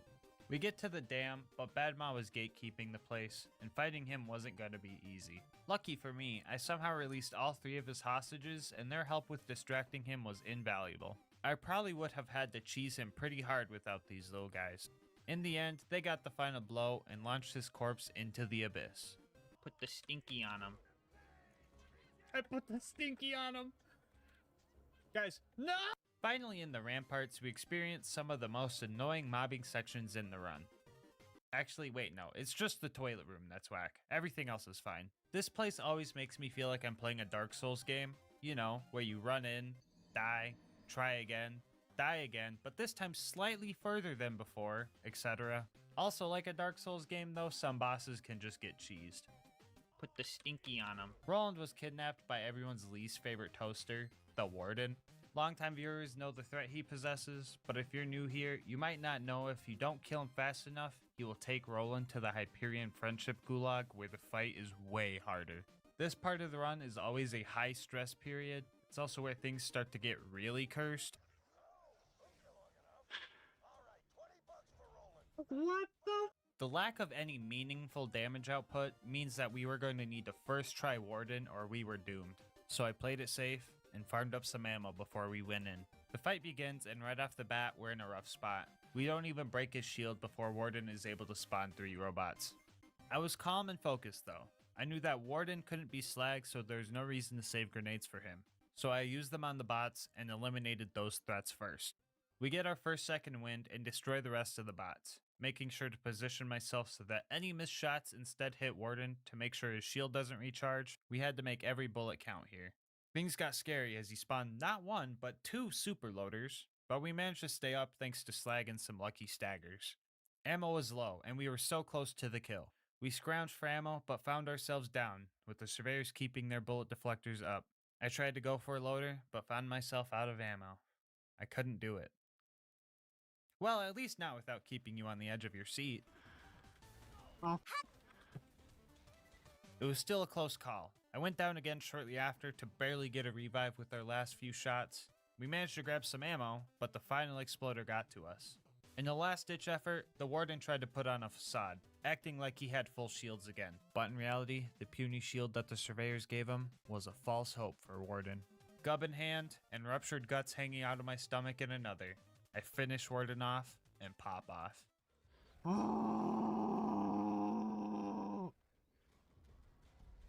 I don't even fucking care! A psychotic euphoria came over me. I felt invincible. Then these 2 world drop class mods reminded me that if I get a world drop gub, I have to do this all over again and I'll probably die and just go to the gulag anyway. Still didn't stop me from opening chests or sacrificing myself, cause let's face it, if I got a gub like that, that would be hilariously depressing. Our next objective was to will Kilhelm, but I kinda crashed after my psychotic episode over at the Bloodshot Dam, so I was playing really sloppy. On top of that, this loot goon Goliath gave me another chest full of pistols. The Wilhelm fight seemed doable, and this fight's usually pretty fair. That was my mentality pretty much up until the point he put the stinky on me. I wasn't going to be able to fight him without full ammo, so I decided to head home and stock up. The second fight didn't go too well either, but the third fight went a lot better. I just had to make sure I kept grabbing ammo from the crates and keep my cool. The shield regen was making me panic a bit, but I quickly realized it's not really a threat, so I could regen my ammo as slowly as I wanted. Also, he kept chasing me, so he would just run out of range of his shield drones, which is kind of dumb on his end, but oh well. Adding that to the book of obscure strats. Day 2 of the challenge started pretty spooky when the first loading screen of the day showed me a gub. A very small part of me wanted to call that a reset, but the other larger and smarter part of me knows that you guys would want these videos out sooner than later. Speaking of getting videos out sooner, you guys should all hit that subscribe button and click the bell. This way YouTube's algorithm promotes me more, meaning I can divert more time to making videos. This way you get them sooner and you get notified when I post new ones. Anyway, back to the run. I don't recall exactly what happened at Sanctuary, but what I do know for sure is that Lilith kidnapped everyone, so that's pretty annoying. And on top of that annoyance, we also had to run through the fridge. Well, it's usually more annoying. This time I somehow made it through without a scratch. Like I didn't go down at all, which absolutely baffled me. Mr. Noodle was our next opponent, and this was probably one of the toughest fights I've had with him. The tiny things really added up during this fight. He had a big health bar, he had a recharging shield, slag would wear off every time he tunneled underground. I didn't have any ammo, and the loaders wanted to attack the poor sap using paintball guns and hiding in the corner instead of the giant whale squid. The one silver lining, one of those loaders had a slag weapon, so when it finally realized the real threat, it helped me keep Mr. Noodle perped up. I eventually had to retreat a bit because I was getting cornered. With no slag or ammo still, I ran even further back and found one grenade, which was enough to finally take him down. Finally at Overlook, we set up and started protecting the I was annihilated. Truly decimated. Absolutely rolled in the first 15 seconds. All I could do was watch as the loaders marched past me, not even recognizing me as a threat. The beacon was destroyed 8 times, so it became invincible, but I kept trying my hardest, throwing myself into the fight, even though the constructor would just mow me down. After a lot of pain and failure, the fast travel landed, and I made my quick and shameful escape. All that, and the pain is only just beginning. Our next goal was to get Claptrap's upgrade from the preserve. Right off the bat, we agreed with this tubby stalker, and I probably would have killed it for the adrenaline rush, but the thing was too strong. I literally couldn't break his shield before he murked me. So, sorry guys, I'm terrible. The mobbing through this place was doable. Surprisingly enough, the normal stalkers weren't too much of a nightmare. The main strat was to make sure I had some loaders on the field to distract them while I tried to get rid of them. I usually never mention this guy because for some reason the super stalkers are just like 3 times easier than the normal ones. I'm not complaining though. Could you imagine if they were worse than rabbits? I'm willing to bet you can't because there's nothing worse than rabbit stalkers. Anyway, I tried to kill the loot homies, but my DPS was straight up not enough. It felt like the gub on the left was for stopping their health regen, and the gub on the right was for dealing damage. So I enlisted the help of the local wildlife to get through this faster. Alright, let's check out the loot. So here we have a stalker pistol, that's pretty neat. Over here we have a Bearcat. Those sell for a pretty penny. That's pretty cool. And what's that over there?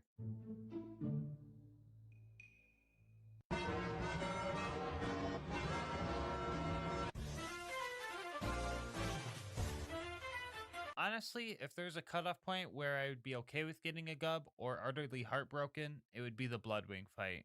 This fight was by far the worst fight in Gas Mask Challenge history. The fight's main 2 problems are the undodgeable attacks from Bloodwing and the relentless skag spawns.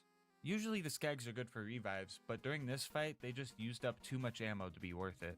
If I was lucky, Bloodwing would land and I could get some good damage and slag in, but it was so rare that it wasn't reliable. But I'm used to all that stuff. The thing that made this fight painful was phase 3. Corrosion! You see these damage numbers I'm hitting on shock phase Bloodwing?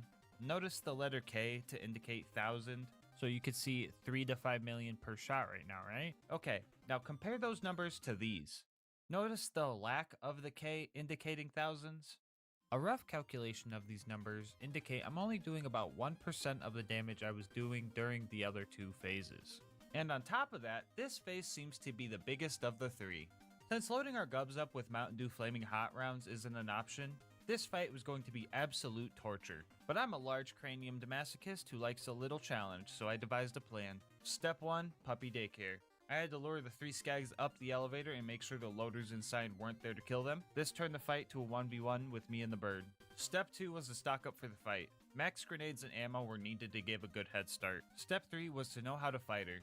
Cell has some ammo regen with gun zerking, but it's not a lot with how much ammo we throw out. So if Bloodwing wasn't on the ground, we would make sure to just tap shots at her to activate get some, so our gun zerk cooldown would speed up, meaning more ammo regen. We would chill in this safe spot, only coming out to grab health sticks and ammo for Mordecai's drops, or to dodge certain attack angles from Bloodwing. In emergency situations, we would give the bird, for some quick health regen. I also made a mental note of where Mordecai was leaving health sticks for backup situations. The health sticks were often crucial for survival because corrosive dot damage lasts the longest, so surviving one at OP10 is really tough. Lucky for us though, we have 10 out of 5 in asbestos, so they don't last as long. First 2 phases surprisingly went good. We got lucky with landings and managed to deal with them quick, but phase 3, oh my gosh, phase 3, dude. Bloodwing did not land a single time, meaning this fight was going to take even longer. On top of being mentally drained at this point, I constantly had to be on my guard because a single mistake could set me back another hour. I just had to keep fighting with the little hope I had left. This isn't some anime where a bunch of your friends come in last minute to cheer you on to victory, so all I could do was... Hey, yo, wait, am I really accepting my fate when the bird is almost dead? I can't give up with all the homies rooting for me. Alright, let's get pumped up. It might seem far now, but we're closer than we think. We gotta be optimistic. This part of Bloodwing's health bar is fake for some reason, so let's hit it home right here and now. MVP asbestos skill. Oh my god, let's... Oh, I knew she had a fake health bar. Oh, let's freaking go, dude. Oh. The perfect raid for the perfect fight.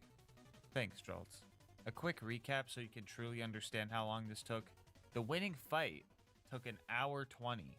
An hour 10 of that was just the corrosive phase alone. And the entirety of the preserve took a whopping 4.5 hours. Bloodwing might have gotten the point on this run, but on the bright side, I put the stinky on him. Victory in hands, we head over to recruit our next homie Brick. A Goliath called me a coward along the way, and I didn't appreciate that, so we tussled for a bit. We eventually let out all our anger and apologized to each other, and decided to be friends. Anyway, Brick's initiation went a bit differently than usual. I like to make a couple Godlights to help me out, but I wasn't sure if I'd be able to take them down after that. It also seemed like there was twice the amount of big bandits. The first two stood still for me, but everyone else would get so far away that I wasn't able to get the kill before bleeding out. Fistful of Hurt eventually bugged both of them out, and they just started floating in place, which was pretty neat. The real issue was this guy. It felt like my left gub was negating his health regen while my right gub was negating his health regen. In all seriousness though, I was very close to resetting the map because he seemed unkillable. It was like he didn't have a lot of health, but his health regen was crazy, if that makes sense. I don't know if there's like a weird gimmick thing, if he's got a turtle shield on or something. All I know is that UVHM health regen is the worst thing to come to Borderlands 2. I eventually got him with circle strats, but geez, this initiation took like an hour. The rest of the bandits were all normies, so let's move on to the beacon busting with Brick. And his adopted child. At first I didn't mind the tag along as long as he helped with the robots, but the little brat managed to put the stinky on me, not once, but twice. Can't really blame him though, kids are very impressionable. I put the stinky on him. I personally think Brick is going to be a great dad for this little guy. I mean, just look at this patience. Anyway, the next goal was to take on the tanky coward known as Jack's Body Double. My playstyle of getting in faces versus his playstyle of just running away as far as possible sets up for a very bad matchup for me. But bad matchups don't guarantee our loss. Like in Smash Bros, when I go up against a bad matchup, I usually win because of practice, luck, or they just go AFK. I honestly thought this fight was going to take at least an hour before I killed him, but the time from entering opportunity to killing Fake Jack was only 7 minutes. With all the puzzle pieces for the bunker raid ready, we start our journey scaling the mountain. Nothing too crazy happened on the way up. The baby turrets actually went well this time around since I'm not using anything with grenade splash damage, and my grenade was actually able to slag them. If you're new here and confused, these guys actually cause some major issues usually. I'll list any videos where they are a major pain on screen now. You know what, I have a better idea. I will just change this to become this. Much better. And the super constructor was defeated with patience and ammo regen. Anyway, yeah, pretty quick mountain run. This loot dude made me forget about Face McShooty, so I didn't do it till later, but we'll go over it now. I was expecting to do this for an hour, but lucky me, I landed a headshot within the first 5 minutes, so that was a big time save. Finally at bunker, we took out the turrets pretty quickly and prepared ourselves for a long bunker fight. Fighting with the bunker isn't too tough, honestly. The turrets he has on him aren't balanced properly or something, because they just kind of tickle my shield. It only really gets dodgy at half health, because he gets his slag laser at that point, and that most definitely does damage. But I was able to buy ammo and keep cover, so bunker only took about 15 minutes.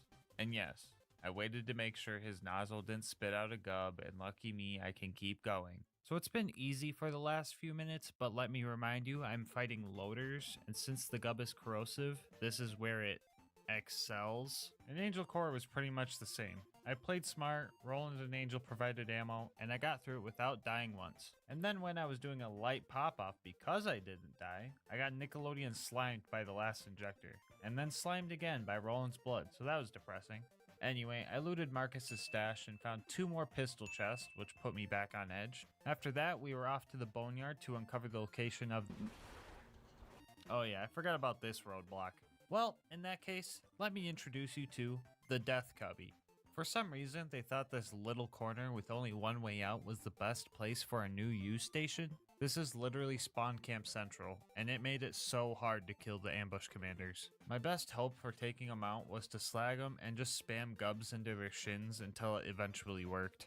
After what seemed like 100 attempts, we finally killed the last one and proceeded on. Mortar's prized buzzard Boombringer took like 2 bullets to destroy, so maybe I did Mortar a favor by getting rid of it, because it probably would have exploded upon starting anyway. Buzzards up top were a bit of a hassle, but I managed to get some slag on them with grenades, so nothing too painful. Okay, now we can go to the boneyard. Actually, nothing too interesting happened here, just your average run-of-the-mill gameplay stuff, so let's move on to the Badlands. Here we found another chest full of pistols and another loot homie, but still no gub luckily. After that, I decided to fight Saturn. I had the ammo regen, so I figured I could do it. I then also realized I didn't have to wait for the regen if I just went and bought more ammo, so that sped up the kill. We eventually dropped them, and homie dropped a regular doll sniper too, so that was pretty neat. After that, we got the info we needed and headed to the claptrap door, where we handled our last bit of mandatory mobbing before skipping the entirety of Heroes Pass in a manner that would make Jolts proud. Finally at the vault, we face Handsome Jack, which should theoretically be the last hard fight. I'll be real with you guys, I tried fighting him normally without cheesing it, but in order to kill Jack, I pretty much needed to have him slagged, which is like a 1 in 10 chance per grenade throw, and on top of that also land consistent crits to combat his crazy health regen. On the bright side, I can show you guys how to cheese him if you ever have trouble. So as soon as Jack's shield breaks, he teleports to this moonshot console to spawn a shield surveyor. Using this knowledge, we can position ourselves to where we block him and he gets stuck. Just need to make sure any of his clones don't knock you out of it. Pro tip, the first wave of clones, you can kill them all except for one. If you do finish the first wave off though, the clones just seem to respawn as soon as you kill one off. I also recommend saving a clone with a shield because accidentally killing them is annoying, and depending on your loadout, decide whether or not saving a shooter clone or a melee clone is best for you. Anyway, we finally nailed the setup and then farmed up some ammo using the same strat as we did for Bloodwing. This time though, we made sure to get headshots while doing it. After we were full, it was time to pray to the slag gods, because if I didn't have slag, I would run out of ammo and we wouldn't be able to keep up with the health regen. We had 9 grenades, which meant 9 attempts, and if they all failed, we would have to— oh, never mind, we got it first try. Let's go. The slag gave us enough DPS to kill him decently quick, and I was like super surprised that the fight went this well. Now I could go and use a cheese spot on Warrior 2, but that's a lot of cheese all at once. I want to make sure my lactose intolerant homies stick around to see this challenge beaten. So even without cheese, this fight is pretty easy. He just has a lot of health to get through, which gave me plenty of time to mess up over and over and over and over. What should have been a 30-minute fight took almost 3 hours, because anytime I would go down, I would have no ammo, or the racks were too far away, and on 2 occasions, the warrior stole my revive because I guess he can do that? What the— A lot of my homies say, dang GasMask, you have some crazy patience to do these long fights. But honestly, I don't think I'm patient. Pretty sure I'm closer to stubborn.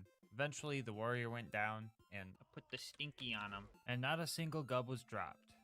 Which means, you can't beat Borderlands 2 with only the gub. Before we wrap up the video, I just want to say, I put the stinky on him. Okay, that's enough, dude. No more, no more. Get out of here. Shoot. Get. Jeez.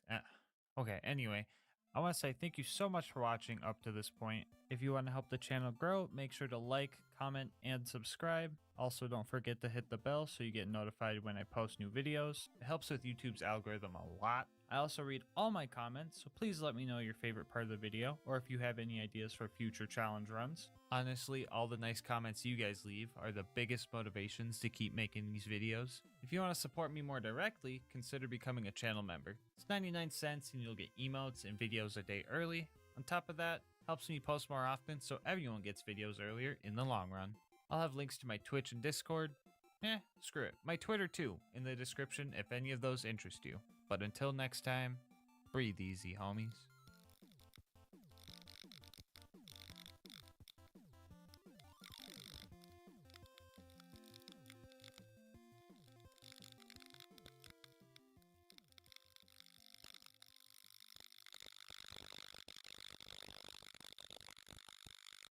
Alright, so if you clicked on this video, you might be hoping I'm going to be running around the Borderlands as some crazy tentacle monster, like something you'd see in a COD Zombies map maybe.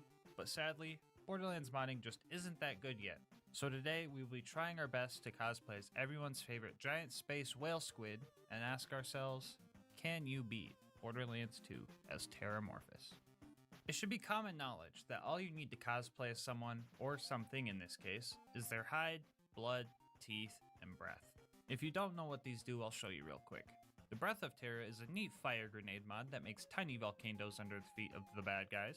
The Teeth of Terra is a shotgun that shoots bullets in a biting pattern and does a little bit of grenade splash at the end. The Hide of Terra is a Roid/Nova/Spike combo shield, usually regarded as the best Roid shield in the game, but I went to the absolute lowest Roid damage so the challenge wasn't too easy. And then there's the Blood, which is kinda... yeah, it's kinda bad. Then in our class mod slot, we're going to be using the Slayer of Terramorphous Com to keep it thematic. I will quickly go through the rules. We will be playing on Overpower 10 UVHM, which is just the hardest difficulty, and all the enemies are 10 levels higher than us. No bar allowed, and Terra gear only, of course. As a bonus rule, to make it a little more challenging, I have to full spec into every skill that the Terracom boosts. This might not sound bad, but I'll show you why this is a mistake in a moment. I would show you the build, but it probably changed a few dozen times during the run, but I pretty much switched between fire build and bonk build depending on the situation. With that out of the way, let's get to the run. So we hop in and near immediately get our first death out of the way, which brings me to masochistic fact number 1. I'm playing UVHM without slag. Anyone who has played Ultimate Vault Hunter mode knows that slag is practically necessary for this difficulty. Like you can play without slag, just like you can wipe your butt with a sock. It works, but you probably need a counselor if that's what you're doing. Anyway, all of Terra's gear is locked to fire element, and Creek has no slagging skills, so yeah, this run is going to be painful. All the enemies in the beginning were flesh, which is good for all the fire damage stuff I got. I just needed to refine my playstyle and learn how to use this goofy shotgun. The Teeth of Terra works best when the biting animation completes and does a little bit of explosive damage, which is boosted by Strip the Flesh, which we have 9 out of 5 in, which is great. But please, can we get my boy Terra a dentist? Cause mans has a 2-foot gap in between each tooth, making it so only 2 pellets hit per shot. This somehow still did more damage than point blank shots though, so that's cool I guess. Just kinda wish they'd all converge on one spot, might actually make this gun pretty good. Anyway, it took me a while to find that sweet spot where I would get the boosted damage. It was always way farther away than I thought, but I figured it out eventually. On the bright side, the Breath of Terra actually does decent damage on flesh-based baddies, and we're spec'd into Elemental Empathy, so a lot of fire damage goes to healing us. Like many Krieg builds, everything started dying as soon as I got the momentum going. The rest of Larsberg went great, except for when Hammerlock showed up. For some reason, I started getting violent urges to rip his other 2 limbs off. It's probably the Thresher hormones from Terramorphous's blood. I think that's how biology works, I don't know. I was going to take the relic off, but decided that wasn't allowed. I had to face my demons the right way, by severing the limbs of some guy that I won't feel morally bad about. It's time for masochistic fact number 2. Full specking the Terra skills. So some of these are good, like Strip the Flesh is great for explosive damage, and Thrill the Kill is good for healing, but in OP levels you only really need 2 points to fill your health bar. Burn Baby Burn increases fire dot damage, which isn't lethal cause UVHM health regen, but I think it's good for healing maybe? Flame Flare pretty much just makes me stay on fire longer, which can be absolutely deadly if an enemy decides to put a fire dot on me. And then we have Blood Trance, which makes Buzzax Rampage last longer based on how many Bloodlust stacks you have, which might sound good at face value. But a lot of melee builds use Release the Beast to get health back frequently, and if you're in Buzzax Rampage, you can't do it again until it ends. On top of that, you can't use grenades, or pull out a slag weapon, not that that matters, or pull out a moxie weapon, not that that matters, and I can't even light people on fire for stat boosts, unless I want to waste another 5 points for 50% chance to deal fire damage. Wait. What better way to combat a bad skill than with another bad skill? Woo! Hellfire halitosis, or for the scientist watching, fire breath, is usually a skill that has very, very niche uses, but it's going to come in handy for this run.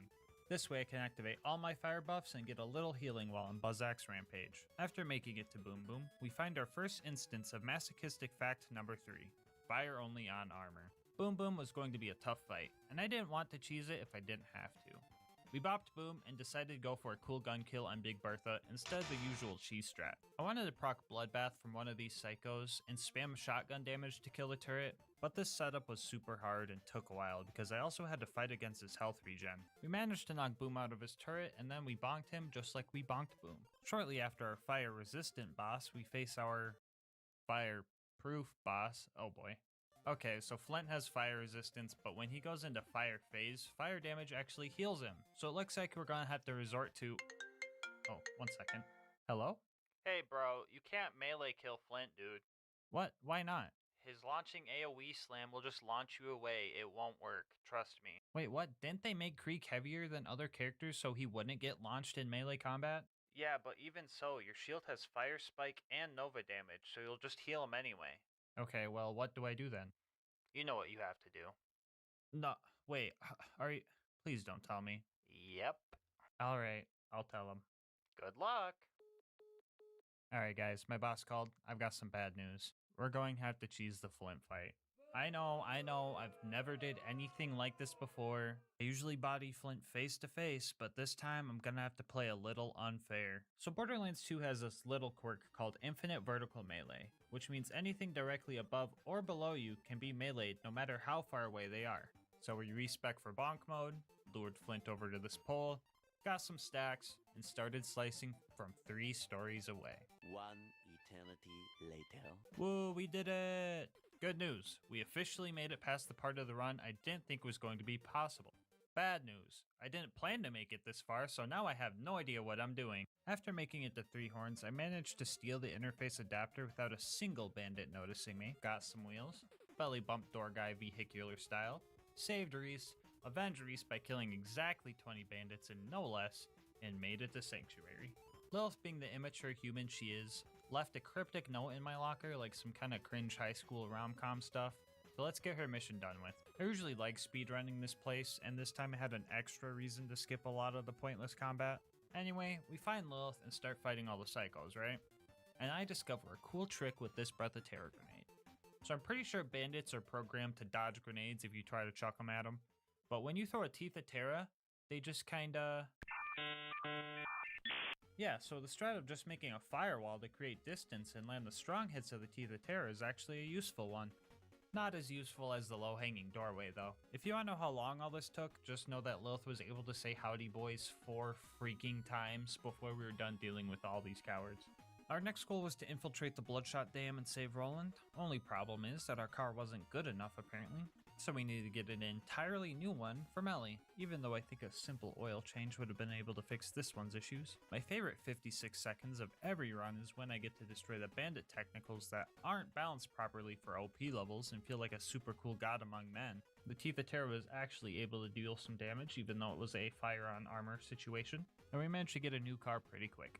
Anyway, that one nomad before you enter the Bloodshot Dam was giving me a rough time. On top of that, I also had to fight Badma. Fire being good on flesh and Badma being a big target sounds like a benefit, but for some reason I felt like I was just throwing teeth at a giant metal door. This was also where the super long Buzzak duration really started to melt my brain.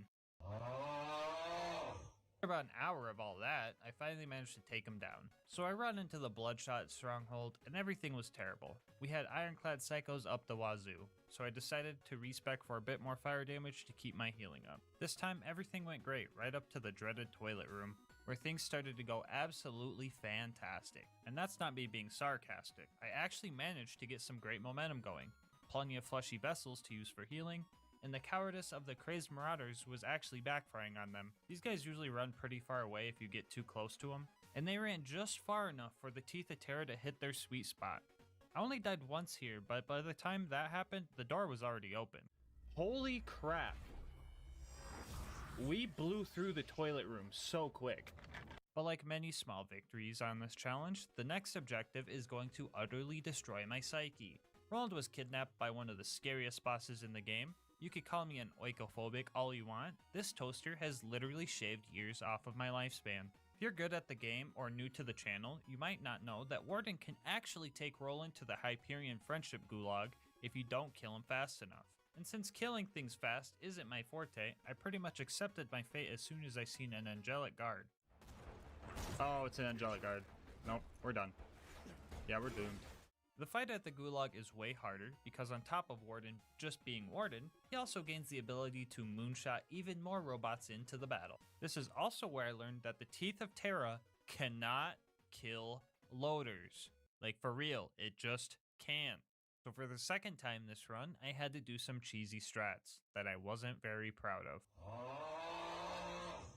I felt really bad for doing this, but as punishment for using too much cheese, chat sentenced me to cheese shaming, as I ate a block of extra sharp cheddar. After getting my public execution rescheduled to a later date, I made off to befriend Mordo and Tina. One of the objectives in this mission is to light 3 Varkids on fire, which you think would be super easy. I could probably just let a shield nova go off and it would be fine, but in reality it was 10 times easier than that even. So this Varkid tried to jump me, but somehow set off this whole fire melon, which lit both of us on fire.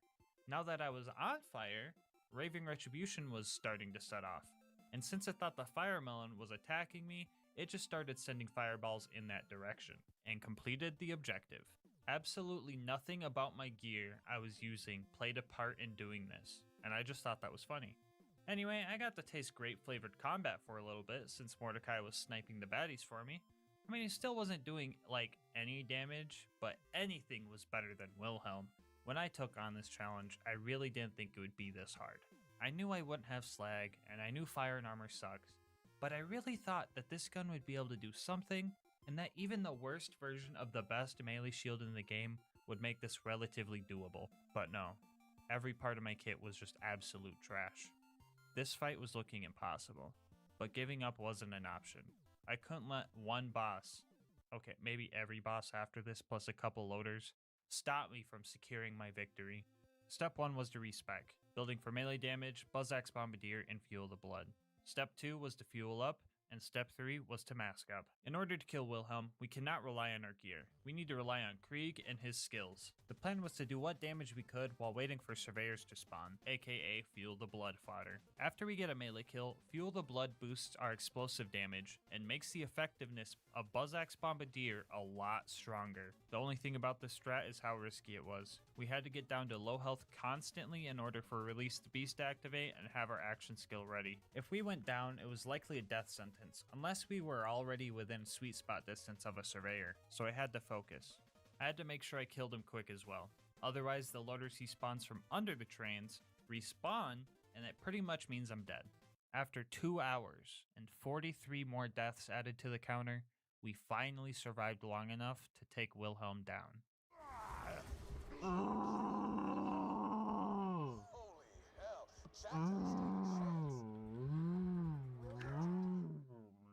I was pretty drained after that fight, so I decided to take it slow on this sanctuary visit and really enjoy my relaxation time. But then Lilith was all like, "No rest for the wicked," and totally ruined it. So back to work for us. Our next goal was to fight the Gluttonous Thresher, and since I'm Terramorphous, the strongest Thresher known to man, I obviously won the fight. And by I mean the loaders that spawned in while I found a corner to hide in. If you're mad that I didn't do most of the work, first off, that's fair. Second off, leave me alone. I'd like to see you do this. And third, you're going to hate how I handled Overlook. Yeah, so I tried using the Saw Blade technical since the damage is boosted by Krieg's melee skills, but that didn't work at all. So instead, I shot at the loaders even though I knew I wouldn't kill anything and just hid by the beacon as it was destroyed less than a second after each repair. The constructor showed up and I'm pretty sure this is where my KD went negative for the run. I didn't even want to try to run towards the fast travel and quickly travel away, so I straight up just left and used a different one to go back home. Which I know doesn't make any canonical sense, but that was the least of my issues. On top of being truly defeated by the last 4 missions, now we had to go to the preserve. And we all know how that usually goes. Anyway, wounding the loaders didn't take long cause Mordo was slagging them, but we had plenty of loaders to kill afterwards.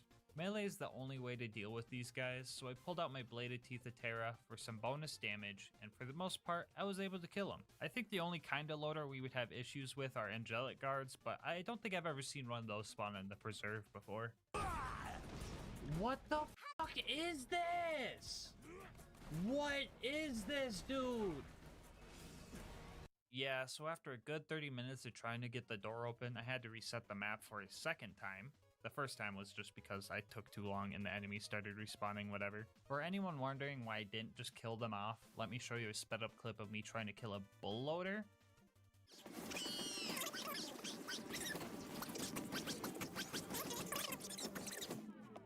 This leads me to masochistic fact number 4. This is now just a glorified melee run. The second half of this game has very little amounts of combat with non-armored enemies, and since my shotgun heals them, I'm pretty much going to be in bonk mode for the rest of this run. It wasn't until our 3rd attempt that we made it past the loader who skips leg day, and at this point we were probably in the preserve for a little over 2 hours. Up next, I hired the loot homies to take out the skags for me, while also hiring the skags to take out the loot homies for me so I could snag their loot, but they didn't drop anything because they're lame. Usually the significant mobbing is all done by now, and we could go straight to Bloodwing, but the game is cursed and decided to give me 3 rabid skags to deal with. I tried some bullfighting strats, but those didn't work well. Jump at me? I tried this for way too long before I just decided to commit to going for a melee kill. The funniest part is after I killed the first one, a bunch of pup skags spawned, and I just had to kill several of those to get the door open. Anyway, you know what time it is.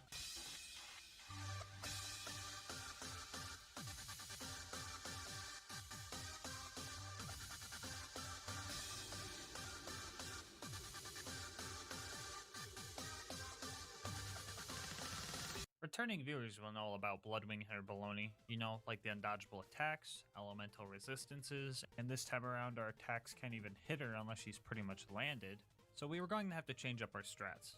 And by change up our strat, I mean do the same thing we did for Wilhelm. Skags periodically spawn during this fight, and Mordecai knows how UVHM works, so he was being a homie and slagging them to set up for melee kills. Again, with Fuel the Blood, my explosive damage was boosted. I don't know if I just don't hear people talking about this skill combo often, but it's stupid good, even without class mods that boost this skill. It's stupid good enough that using this strat, I took down Bloodwing first freaking try. Take that, Bloodwing. I'm back in the frickin' lead. Even Mordecai wants to party. Vault Hunter, get down. So glad Mordecai is changing his mind about the whole, oh, you guys seen it? Okay, maybe not. Anyway, our next homie to recruit was Brick. The initiation was fine because of fleshy enemies and Godliaths doing most of the work. We even killed Sarcastic Slab in the most metal way possible.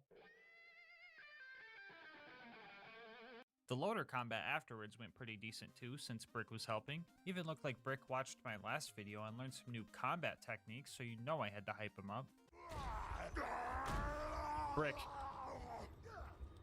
I put the stinky on him. Speaking of other videos, if you're new here and made it this far into the video, odds are you're enjoying it, so you might as well sub and hit the bell to know when new vids get uploaded. Because masochistic fact number 5 is that I go through all this suffering and a majority of you guys still aren't subbed. Joining the GASMASK gang is one click away.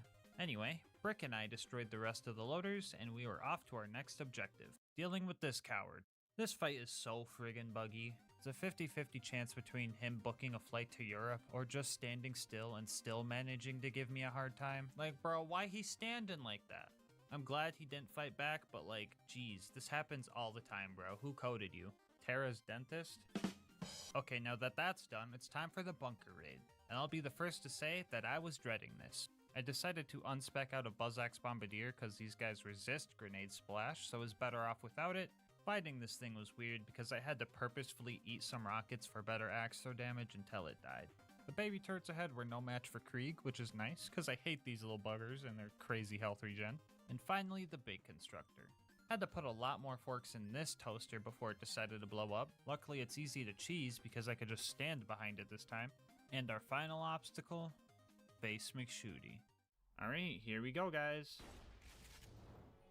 Uh-oh. Bet you weren't expecting that, huh? Yeah, so it looks like if you want to do Face McShooty with the Teeth of Terra, you have to be within biting distance. Anyway, on to the bunker. To be straight up with you guys, the rest of this run is pretty much what made me deem this the worst gas mask challenge run yet. First off, the big turrets are pretty annoying because, well, you know, the whole yellow health bar situation and whatnot. The ones within melee range were pretty okay just because of the blatant big red power button on the back, but the ones out of range took a while. And then he spawned. Bunker was absolutely will-shattering. He had so much freaking health, and in order to deal damage I had to play risky and get to low health. And if your playstyle is lighting yourself on fire and praying that you have a crippled loader nearby if you go down, you're not gonna have a consistent winning strategy. Like 20 times. 20 freaking times! Some hot loader would just sneak up on me, put an OP10 fire dot on me, and since I have 9 out of 5 in flame flare, it would just melt me. That's a skill issue, whatever. You know what really got my sanity dangling off the edge? So enemies in UVHM have this stupid health regen, and if you put any type of damage over time on them, they just kind of keep healing through it, right? Y'all remember that Blood of Terra relic that already seemed pretty useless? Well, I go and find out it doesn't even work if you're taking damage. Why? Why? This is all super rare gear that you get from killing a super hard boss. Why? Why isn't it good? Why does it make an edgy poem with all 4 pieces if it's not good? His teeth made them flee in shame. His breath was of fire. His hide turned the mightiest tame. His blood could inspire. It's all bullcrap. What even is this? Terramorphous? More like Terra Bull. Okay, with Bunker's super huge health bar, I would have to take too many risks in order to get a melee kill. And I tried and tried with no prevail. So you know what I had to do? I had to kill Bunker, the flying, armored, tanky boss, with the Teeth of Terra. I had to be patient and only use my action skill in emergency situations, otherwise I'd just die. I was trying to kill this glorified frisbee for over 3 friggin' hours. The winning fight alone took an hour and 20, and I only used Buzz X Rampage to damage him twice. The rest of Bunker's health bar was drained all thanks to this guy.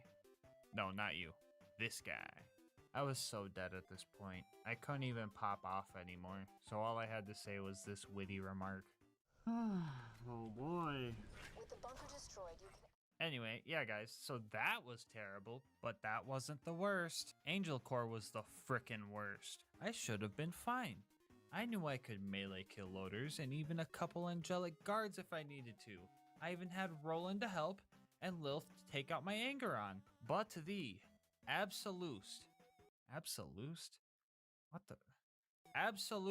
worst thing that could ever happen happened. An angelic guard spawned with a slag sniper. Oh brother dude, I hate watching this. I could not kill these 2 angelic guards for the life of me because slag was tripling all the damage I took. I really tried everything here. Separating these 2 and taking them on 1v1, confusing the robots by standing under them, trapping them in a corner, circle strats, but loaders have 360 view so nothing was working. Also, I am now convinced that getting slagged also triples the chance for silenced voices to proc because Krieg would not stop hitting himself. I am not joking when I say this. I didn't make progress here for 2 hours. Literally all because of this one loader, dude. Some of you are probably thinking, I reset Angel Core, and that's fair. But this time around, I played with the hand I was dealt, because I knew if I gave the game a chance, they would spawn this guy again with an even stronger, faster slag sniper. So after 60-something losses to this guy, I finally found a strategy.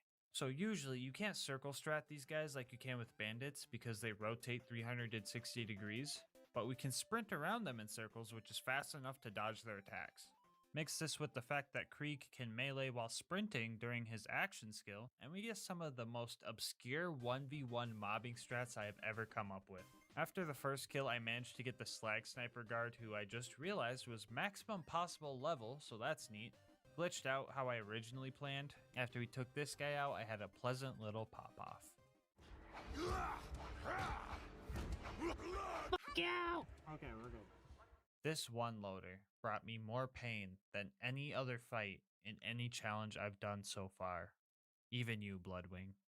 This was by far the worst fight I've had to deal with, but it's over now. Now I get to suffer elsewhere! Ironically enough, when I got to Sawtooth Cauldron, I was relieved, because the enemies here were all fleshy and I could get multiple kills before dying. Yeah, the fire damage is working. It's working. The gear's working as intended. Everything's great. I can use my grenades and just burn everything and melt everything. And it's so good and fun. Look at my health bar. It's staying pretty much full. You guys hear that optimism in my voice? Yeah? Okay, well watch this. Take out those buzzards. I don't need these buzzards, man. These freaking buzzards. It'd be one thing if they didn't have health regen. But every time I land a couple of shots, they just come back good as new. It wasn't until 4 hours of attempts that I managed to destroy one buzzard. And here's how I did it. First off, we need to rig some fights. Each attempt would consist of me spawning in, running to the buzzard nest, and checking the buzzard's level. If it was higher than level 89, I wouldn't even bother. After we found our level 89 buzzard, we would farm up stacks with our fire grenade and find a psycho or weaker mob. This wasn't always guaranteed. Sometimes I'd get nothing but scavengers, grave diggers, and juggernauts.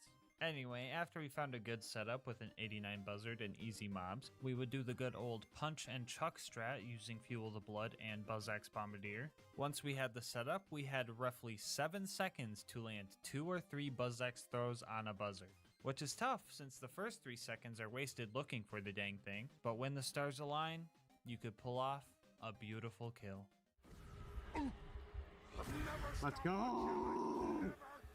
Oh, that's 2. 4 hours into Sawtooth, the first one got stuck. At 4.5 hours, we got our second. At 5 hours, we got our third. And at 6 hours, this happened.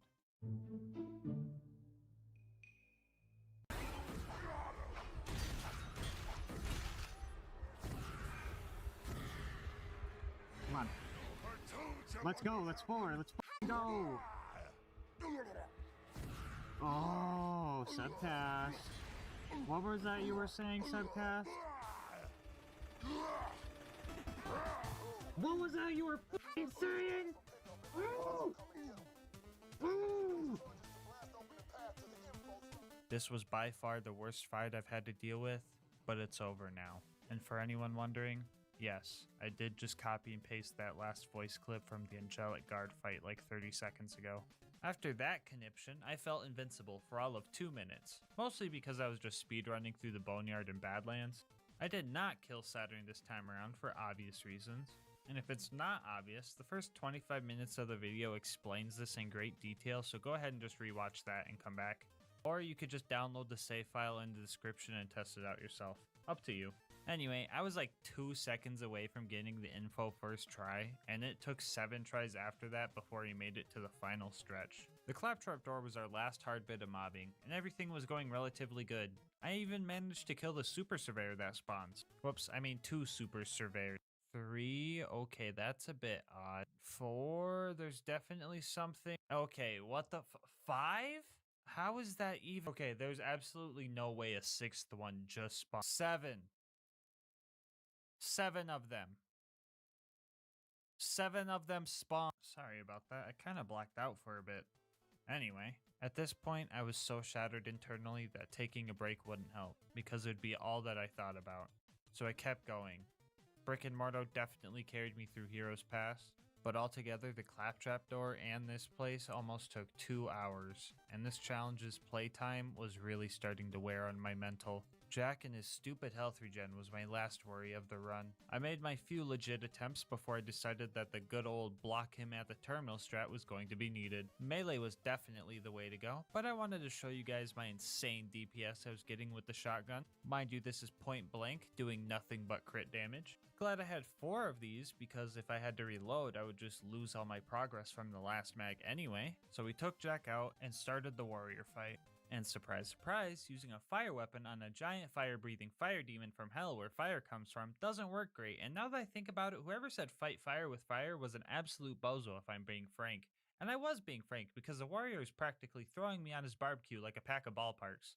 So we had to do something no one would have guessed, and go for a melee kill.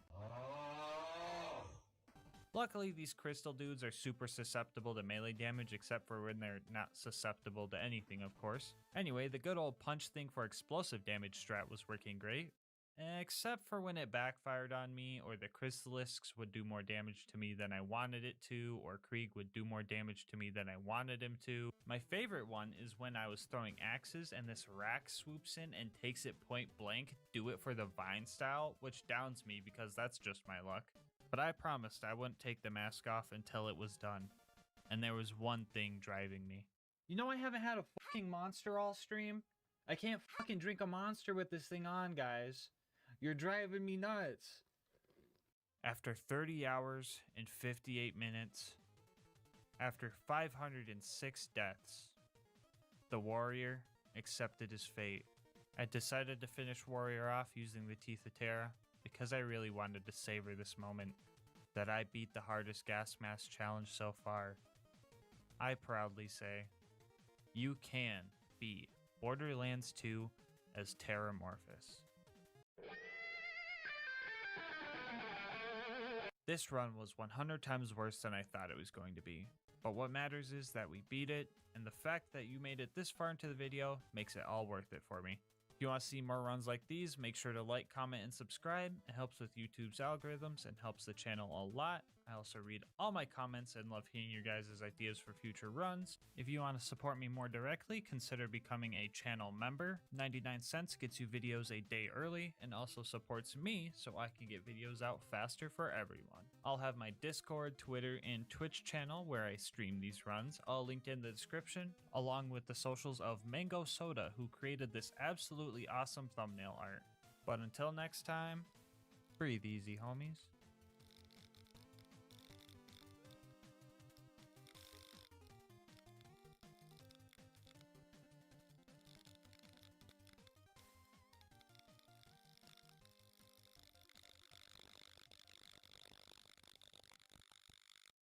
So a while back I made a video where I tried to beat Borderlands 2 with only the fastball, and that was actually pretty fun. And since my last challenge video's ad revenue barely paid for the resulting therapy sessions, I thought it might be a good idea to have a nice, fun, and wholesome run.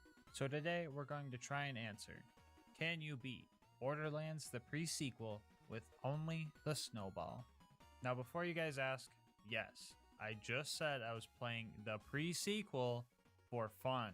I know I dunk on this game a lot, but if I'm being honest, it's my second favorite game of the series, right next to Borderlands 2. The third being Tiny Tina's One-Shot Adventure. You know the standalone game that's just the BL2 Tina DLC? Yeah, that one. Anyway, jokes aside, let me tell you the rules. We'll be trying to beat Ultimate Vault Hunter mode at level 70 with no bar and no guns allowed. We are going to be playing as Jack the Doppelganger, and his action skill is kinda allowed, but I'll go over that more in a bit. And most importantly, the snowball is the only grenade we're allowed to use. As for the other gear, we have a pretty normal shield, a level 1 Oz kit so that we can abuse slams, and the best main class mod for grenade damage, and 5 extra points in just compensation, which makes grenade damage higher for every grenade ammo I'm missing. Here's a quick peek at the build. I feel like I had a lot of extra skill points, so if anything seems out of whack here, it's probably because it is. I'll explain the important skills as we go, so let's get into the run. We arrive at Helios and immediately start doing what you would expect. Beaming these doll guys with nice, wholesome, totally not packed with ice and gunpowder, snowballs. Also, as one would expect, we ran out of ammo pretty fast. Compared to Axton and the fastball, we seem to be at a major disadvantage. We only get half the ammo, and we can't throw snowballs while in fight for your life. But I'm here to say, both those problems are only half wrong. Thanks to the skill GASMASK, we get a free grenade for every 4 kills we get. And since we're spec'd into leadership as well, every time a Digijack dies, it counts as a kill. So if we activate our action skill and immediately cancel it, we can farm ourselves up a free grenade. Mind you, I cannot get actual ammo like this, I just get a free throw when I have 4 stacks built up. Another thing we can do after using our action skill is activate On My Mark, which makes the Digijacks throw a copy of my grenade mod at the bad guys. And let me tell you, these guys were surprisingly good at hitting their throws. Like sometimes they would just whiff, but other times they were super coordinated, and would just destroy extra enemies I didn't even target. Anyway, lacking ammo isn't an issue anymore, but now what if I go into fight for your life? Well, thanks to potential, I'm allowed to spawn my Digijacks while in fight for your life. And I can also mark a target for them to throw a snowball at and get up that way, or hope that one of my jacks dies. Because leadership can also get me second wins. And the most important skill of the build, Inspire, which makes Jack occasionally inspire us with words of greatness. Everybody, you're looking super handsome. Let's go. Honorable mention to promote the ranks, which would have made super Digijacks that might have boosted grenade damage, but they're kinda bugged out and don't throw grenades properly. Yeah, Gearbox kinda dropped the ball on this one. Since the Digijacks kind of have a mind of their own, they will occasionally shoot the bad guys with their wrist lasers. This didn't really have any effect on the gameplay because they're usually only out for a few seconds. So if anyone's salty because I used the Digijacks during this run, first off, stop being anti-fun. And second, the run would be impossible without them since I kinda need the ammo. Anyway, after dealing with these guys, we had to fight one of the several pyromaniacs in the Borderlands series, this one being named Flame Knuckle. Now if this was Pokemon, we would be pretty screwed right now. If this was Borderlands 3, he would be pretty screwed right now. But this is TPS, so the fight was pretty fair. Jack was super helpful with distracting him, so I was even able to fend off any extra troops that were flying in. Also during the fight, I used a little bit of RNG manipulation to get more ammo drops from the containers. So if you're below, I believe, 1/3 of your maximum ammo with any type, you are more likely to get that ammo type from ammo crates. So if we had 3 or less ammo, we could open up the crates and get more ammo than usual. Constantly having a low supply grenades is kinda good since we're spec'd into that just compensation skill, so we're getting the best value for our chucks. After we busted Flame Knuckle's power suit, Jack, and Jack helped me finish him off. Right after that, we got moonshot down to the moon and met Janie Springs. We needed to help her take out Deadlift. Deadlift tried to take her out, on a date that is, and when she said she wasn't into guys, he got all mad and stole her Moonzumi key, which we need to get to Concordia. If the Borderlands 2 players are confused, Concordia is just Sanctuary, but on the moon. Anyway, with a little bit of inspiration from Zarpedon, I guess, we set off on our journey to beat Deadlift in a snowball fight. But first, we had to take care of a bunch of his lackeys. My favorite part about using this grenade mod is that every time you kill a scav... Uh-oh, looks like the Borderlands 2 players are confused again. Okay, scavs are just bandits, but on the moon. Anyway, every time you kill a scav with a snowball, they get launched and literally break orbit. For real, they don't come back down. The scavs were getting so messed up by my snowballs that they eventually decided to chill out. We could finally fight Deadlift, and there's a lot more on the line than you think. This run was still on its first life, and when I'm on my first life, my focus and skill are tenfold, because I make diamonds under pressure. Just, don't quote me on that if you watch the last run, okay? Deadlift is like the Captain Flint of the pre-sequel. He's got enough annoying and unfair mechanics to absolutely torture you during your first playthrough. Talking electrifying the floor, homing blue balls, stop laughing that's not funny, evasive maneuvers, and a lot of minions to keep you on edge. Lucky for us, I know this guy's patterns pretty well and went straight for the safety stairs. Right here you have access to cover, you have an escape route, and the stairs don't get electrified. Patience was key to winning this fight. Well, that and a little Matrix style dodging in order to get all the ammo crates in the arena. After some close calls, we finally broke his shield and the rest was history. Still a 1 life, baby, whoa! Anyway, we got the Moonzumi station working and carefully jumped the scap. There are 3 jumps in this game that are very wonky and will punish you with death if you mess them up. The next one being on the way to Concordia. My first death being a cliff would be super cringe, so I made sure to hit this carefully. Right as we get into town, the cop claptrap was trying to give us a ticket, and I didn't appreciate that too much. Anyway, we got shafted by the Marif, that's an elevator joke, and Roland was busy dealing with the secondhand embarrassment of Lilith doing the hokey pokey on the dance floor, so there was only one thing left that could solve our loneliness. Looking for me, sugar? What? No, not Moxie. I'm talking about a monster inhale style and some inspiring words from Crazy Earl himself. After we hijacked some cellular towers and found the location of the jamming signal, we were off to Crisis Car to shut it down so we could get Jack off of Helios. I was going to pick a cool icy looking skin for our car, but noticed that this one was literally my outro catchphrase, so I couldn't pass it up. Scavtrap said I had to show my worthiness of joining Red Belly's gang in order to get in, but I had a different idea. Second option. Let me in. So the Darksiders were our next target. One of the main bosses here ended up dropping a Jacko cannon. Not sure if it was because we were playing as Jack or the fact that it was October at the time, but I'm willing to bet it was both. Anyway, after killing all the edgy guys, we finally were allowed into Crisis Scar. We were blowing right through Red Belly's defenses. That was until this super bad mugger showed up. To my knowledge, the scaling in Ultimate Vault Hunter mode is a lot different in this game than in Borderlands 2.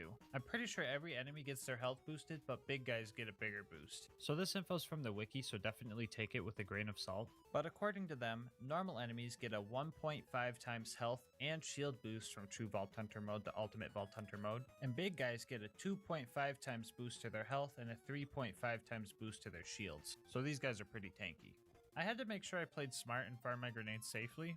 After killing Mugger number 1, I had to also kill Mugger number 2. Luckily, my mans fell right into my trap and I was able to get an early chunk of his health out of the way before I let the boys put the ice on him. We also ended up bullying the local grade schoolers, and that was pretty fun. And after that, we were off to fight Red Belly. The game made this pretty easy for me.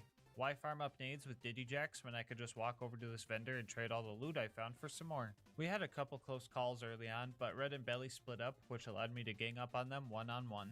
Belly was a scary powerhouse who dropped us a striker, and Red was just kind of AFK for the most part. After we dealt with them, we shut down the jamming signal, got skimmed out of our moonstones by this chest, and found out the Marif was working for the bad guys. We started interrogating him, and he said Dahl was making him do it. So I was like, don't worry man, just be cool. Anyway, we were gonna let the Marif live, but he tried to kill Jack and started Jack's lifelong murderous trust issues.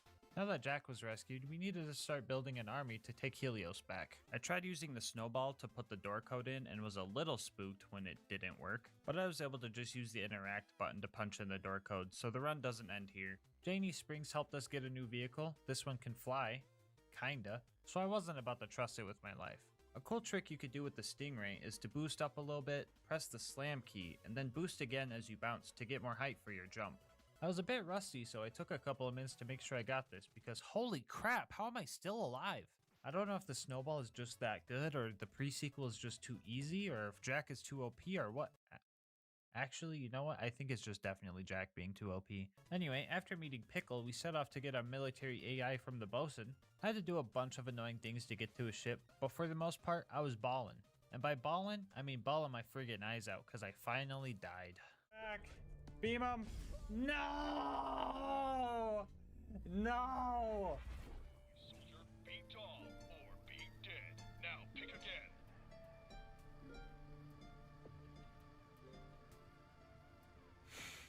For some reason, the guy that killed me shrunk after I respawned and was easier to kill, so that's pretty neat. After a few close calls and dying again because I went down right as I hit a jump pad, we managed to get the methane flowing again so that we could get across this lava lake. Waiting for us on the other side were a bunch of cheaters, and I didn't like that too much, but I wasn't exactly playing fair either.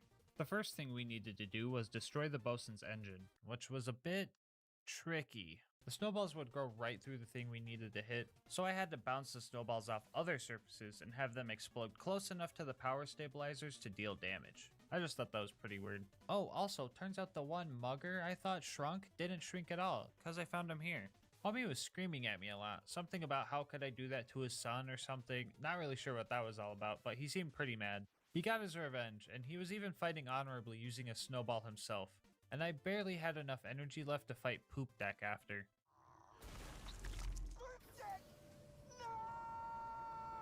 Stink. What's wrong with you, my love?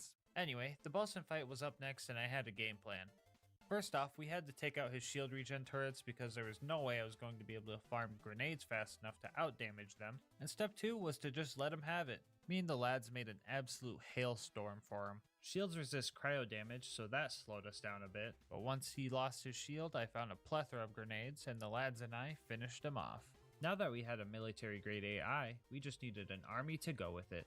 As we were fighting our way through the torque-infested robot factory, we came across Gladstone, aka the inventor of the toaster, aka the inventor of the blue toaster, aka the man that sent me to the gulag too many times. Okay, sorry about that pent-up rage. Anyway, he's going to help us create the constructor bot, which is good for us right now, but absolutely tragic for my Borderlands 2 runs. Once inside, I found a very obnoxious mugger who kept lighting me on fire. Guess it was super effective after all, because man's killed me 4 times before I beat him. Pretty sure these guys are to blame for most of my deaths this run, and this guy alone was responsible for half of them. Because of his fire weapon, not being in a vacuum sucked. Well, being in a vacuum would suck, but in a more literal sense, I guess.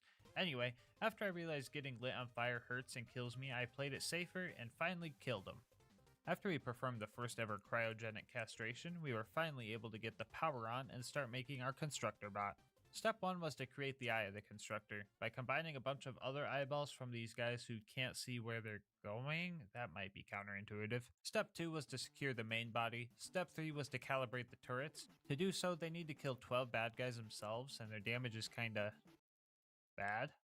So this part took way too friggin' long. It seems no matter what game I play, turrets always seem to slow me down. Why did they spawn bad? Step 4 was to get the legs. Felicity was going to pilot the robot we were going to steal them from. Her health bar was dropping, and I was kinda curious to see what happens if she lost all her health, but she kinda killed everything too fast for me to find out. And just like that, the constructor was made. And this time, it was on our side. Oh, come on, I gotta fight a constructor in this game too? Okay, so this fight can get bad quickly if we don't manage our resources properly. Felicity often spawns 2 surveyors to aid her in battle. One that repairs her, and one that makes her invulnerable to damage. The protective bubble can be annoying, but the repair surveyor is where the issue starts to come up. If we can't gain our ammo back fast enough to keep up with the spawning of drones and repairs, we won't be able to take her down. A little bit of multitasking was needed to win this fight. I wanted to make sure my ammo was as low as possible, so that just compensation would make my throws as strong as they could be. And also, so that ammo containers would give me more ammo altogether. I was doing this while also farming up ammo with my Digijacks and having them throw their snowballs. Did I just describe the strategy I've been using for the whole run, but more dramatic?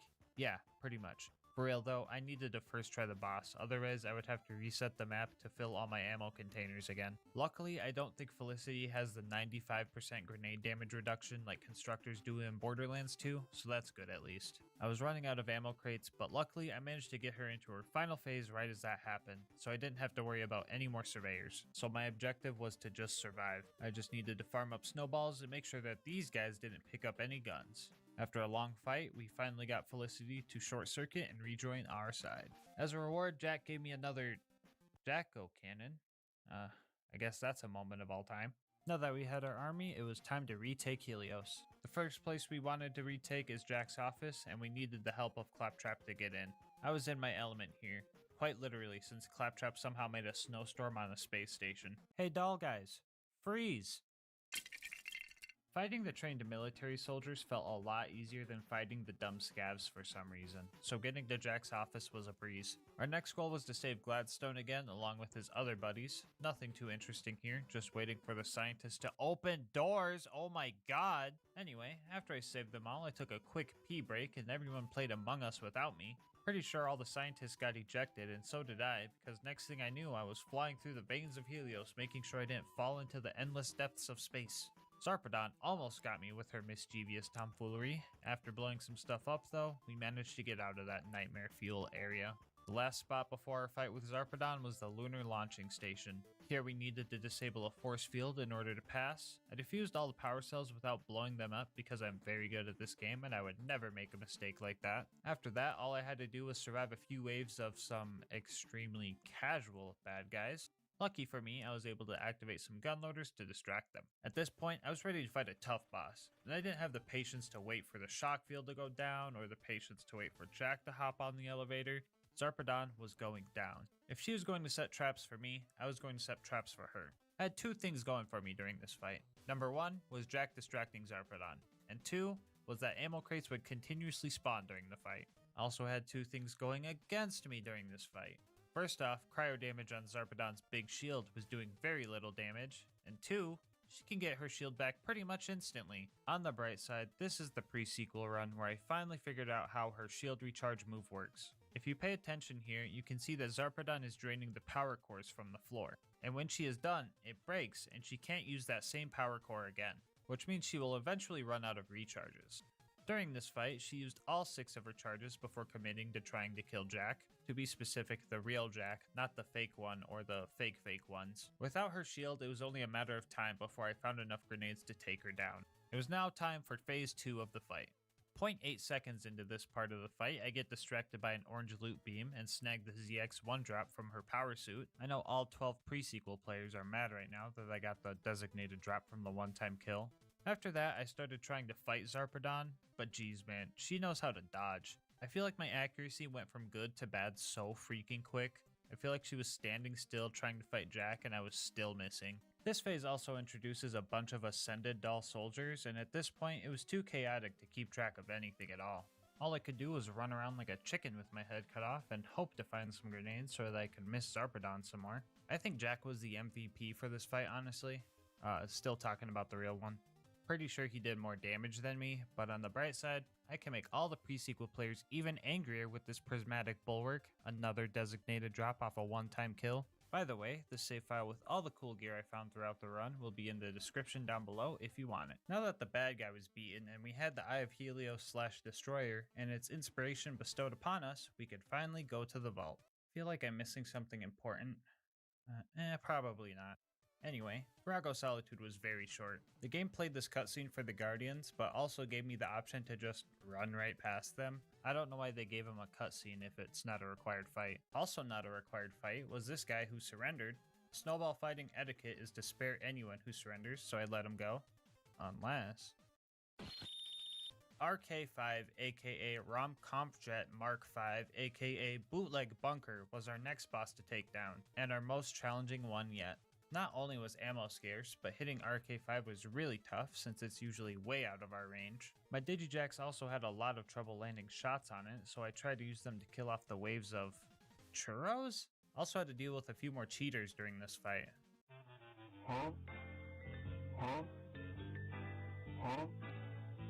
Much like Felicity, if I were to die during this fight, I would have to save quit to reset all the ammo crates, or I'd just be making the fight a lot harder than it needed to be. My best bet with this fight was to fight Flyer with Flyer. There are 2 jump pads on this map that gave me a great deal of mobility. On top of getting me out of sticky situations, they also helped me farm up grenades, because Digijacks die if they're too far away from you. Our game plan was to conserve our ammo best we could and only throw snowballs if we were sure we could land the shots. There's one attack where RK5 gets really low to the ground, and I was able to land most of my shots when he did this maneuver. This boss fight ended up killing me 4 times before I managed to get a winning fight, and that winning fight required me to dodge bad guys and bomb strikes for 30 minutes. As a reward, the game gave me a Boomacorn. Was a little scared I was going to get another Jacko Cannon, but that would never happen. Now that RK5 was out of the way, I was allowed to do the pre-sequels version of the whole percent speedrun. After that, we finally made it to the vault and we were ready to reap our reward. Oh, come on, dude! Anyway, after some inspiration from Tina, yeah, I'm not sure how that one worked either, and fighting off whatever the heck this thing is, it was finally time to fight the Sentinel. Just kidding, I went to Moxie's bar and got one of those drinks for 30 minutes of damage reduction because I knew this fight was going to take a while. The Sentinel is a 7-phase fight, but it has always been fair. This time around, I was really able to take advantage of his bullet deflecting move by simply not using bullets. However, the 3rd phase was an ice phase, so my damage really dropped off and it took a while. But the game plan was pretty much the same. The big Sentinel was a bit more tricky to deal with. Instead of just running around in circles, I had to play an elaborate game of the floor is lava. I also had to make sure I was nailing this guy in the head, because my grenades weren't doing damage otherwise. We had a lot of close calls during this fight, and towards the end we were running low on damage reduction. This is also where the Sentinel started doing some really cursed strats. I don't know exactly what was happening. All I knew is that I was taking knockback constantly. I think he knew the end was near, so he was trying to get me as far away from him as possible. It wasn't gonna work though. In the end, he set himself up for the perfect trick shot, which means you can beat Borderlands the pre-sequel with only the snowball. Before we go, I just wanted to say thank you so much for watching up to this point. I know this wasn't the hardest run in the world, but I had a lot of fun this time around. If you want to support the channel, make sure to like, comment, subscribe, hit the bell, and all that good stuff. I do read all my comments and love hearing your guys' kind words and ideas for future runs. If you want to support me more directly, consider becoming a channel member. 99 cents gets you videos a day early, and the support also helps me get videos out faster for everyone. I'll have links to my Discord, Twitter, and Twitch channel where I stream these runs in the description. But until next time, breathe easy, homies.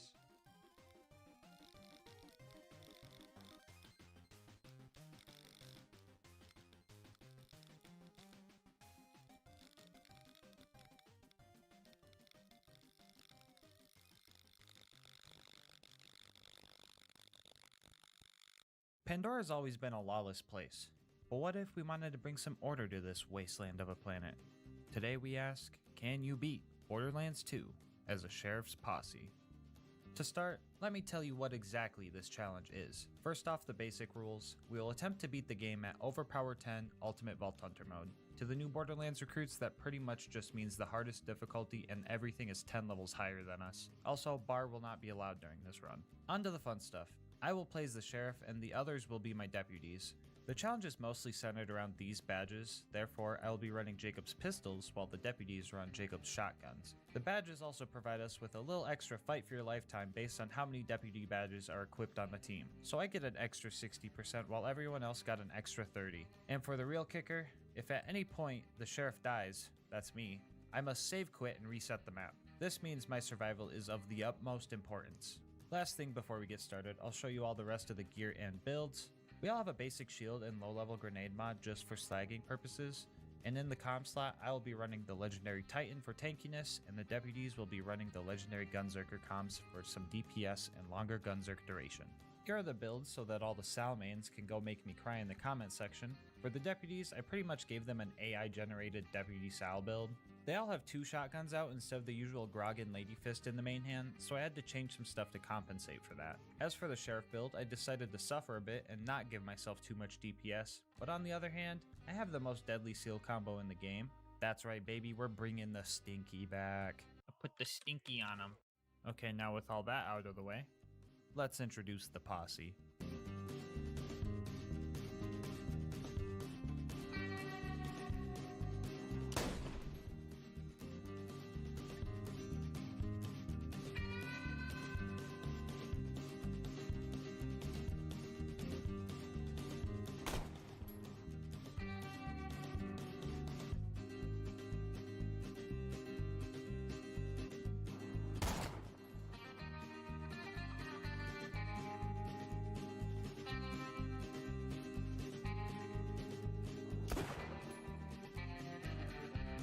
With my trained deputies, wait, you guys are trained, right? Raise your hand if you played Deputy Sal before. Okay, raise your hand if you've ever played Sal before. Oh god, what did I get myself into?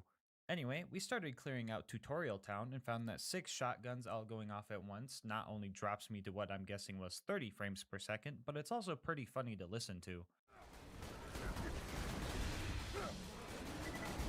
Oh my god, hearing all the Jacob shotguns go off, dude.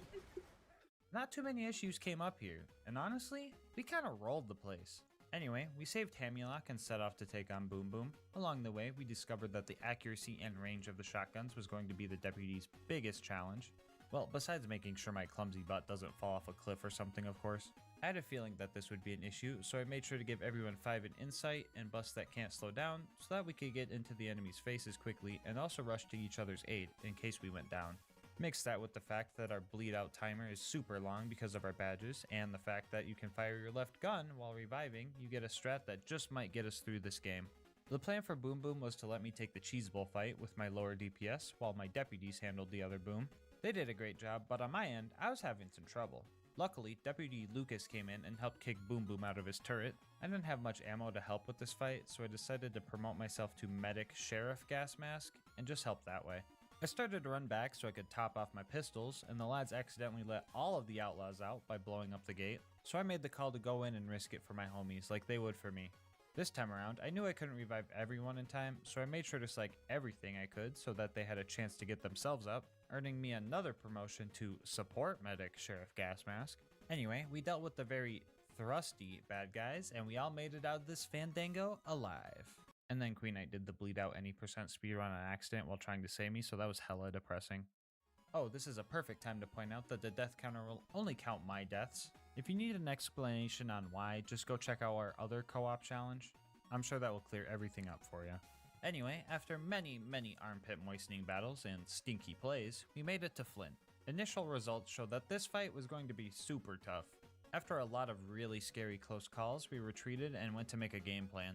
We decided that we should just go in and milk the fight for your life timer and just spam shotguns at ankle biting range, while I would try and stay back and deal damage from a distance. I really didn't want to cheese Flint by punching him off his arena again. Flint, however, never forgot that day, and he came for his revenge.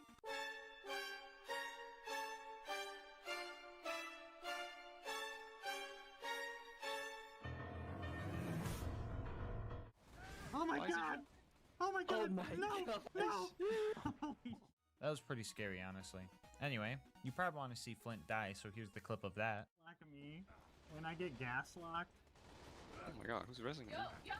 Oh, he was getting real close though. Oh. Yeah. Oh my god, you guys did it. Okay. Pretty wacky, right?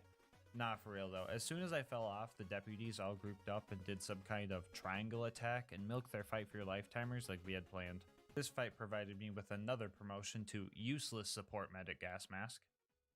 Whoa, wait, that doesn't sound... Anyway, we hopped on a boat and found ourselves in Three Horns, where I got my real promotion of Support Medic Sheriff GASMASK, the Bullymong Whisperer. Oh, sorry. Darn it. A man You named make a Steven run for it controls in a these moment? casualties. Ow. He may be short a few chromosomes, but he's a savant when it comes to vehicles. He's locked the station to prevent the bandits from... Lucas confiscated the keys to a car, and I decided to doll it up with some Jacobs logos. In order to get into Sanctuary, we had to help Corporal Reese and get a new power core for the shield generator. I have like almost no knowledge on the ranking system, so I don't know if him being a corporal means he was higher or lower ranked than a sheriff, but all I knew was that the rules only cared if I died. Superior or not, I still made sure to tell the deputies to kill the 20 bandits to avenge him like we always do. Anyway, after not being able to afford the best gun in the game and forgetting everything that happened at Sanctuary, we went to Frostburn Canyon. I usually speedrun to the end of this place, but this time I got to do it with the homies. I decided not to play it safe and go for the spike jump skip since my deputies have been really good at not letting me die so far. Let's see if they can save me from a cliff, am I right? Anyway, fun fact, still never missed this jump, and I'm going to keep attempting it until I do. So we found Lilith and started fighting off the psychos with her. I couldn't kill a single bandit here, but then Tom recommended that I try killing 2 instead and everything started to work out. So since we're in... Oh my god, Lilith, shut the... Wait, actually, Lilith, this is the perfect time to use that one-liner. Holy crap, okay, Lilith, we'll let you slide on that one. Back to what I was saying. Since we're in co-op, enemies have a lot more health, and in some instances, spawns are a lot different. If some of you guys remember the friendship run, you might remember we had to take on 12 big psychos as opposed to the usual 3 that spawned due to 4-player co-op scaling. If that doesn't ring a bell, you're probably new and should subscribe and check out the rest of my channel for some good laughs. Anyway, why slowly whittle down a bunch of health bars when you could just put the stinky on them?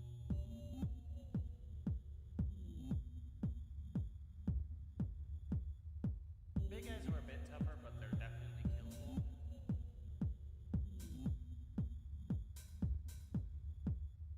I think I was getting a little cocky and a little loopy though, because I started acting up.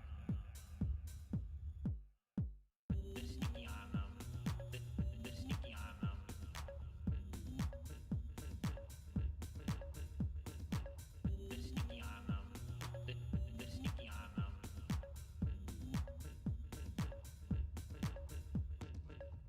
sneaky on them. The sneaky on them.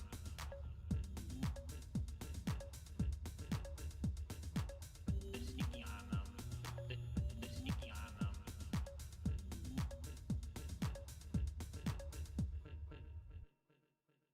Yeah, not sure why I said that or even what it means, but I think it's safe to blame some sort of insanity.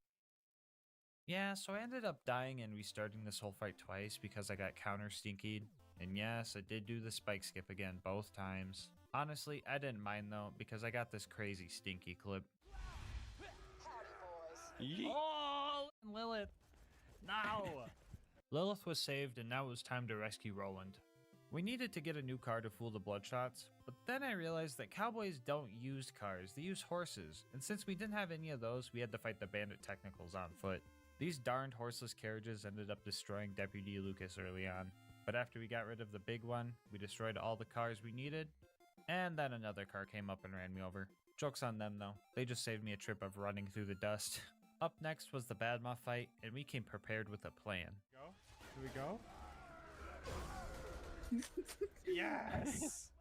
The only problem with this strat is that Badma kinda took the key we need with him, so we had to re-enter the map to get the key to show up somewhere reachable. It was now time to fight through the Bloodshot Dam, or as I like to call it, Cowardsville. Using our finely tuned coordination skills, we were able to combat the cowardice of these guys by simply punching them closer to homies that needed revives. Feel like there are a lot more enemies in here than usual, probably because of the 4-player co-op scaling and whatnot, but we were keeping each other alive. Mad Mike and his toilet room were the last things I was worried about here, but there was nothing a little teamwork couldn't handle. He's standing by the fence. Can you do Combo? something? Somehow we turned one of the worst mobbing sections in the game into a really fun fight by putting the Stinky on so many bandits. It's stinky. Lucas even styled on Mad Mike in the end. He's looking at me. Oh, nice. Oh my. Oh, I got him. Oh, you got him. Let's go. After that, we just had to run to Roland and then get stressed out about this toaster we had to fight.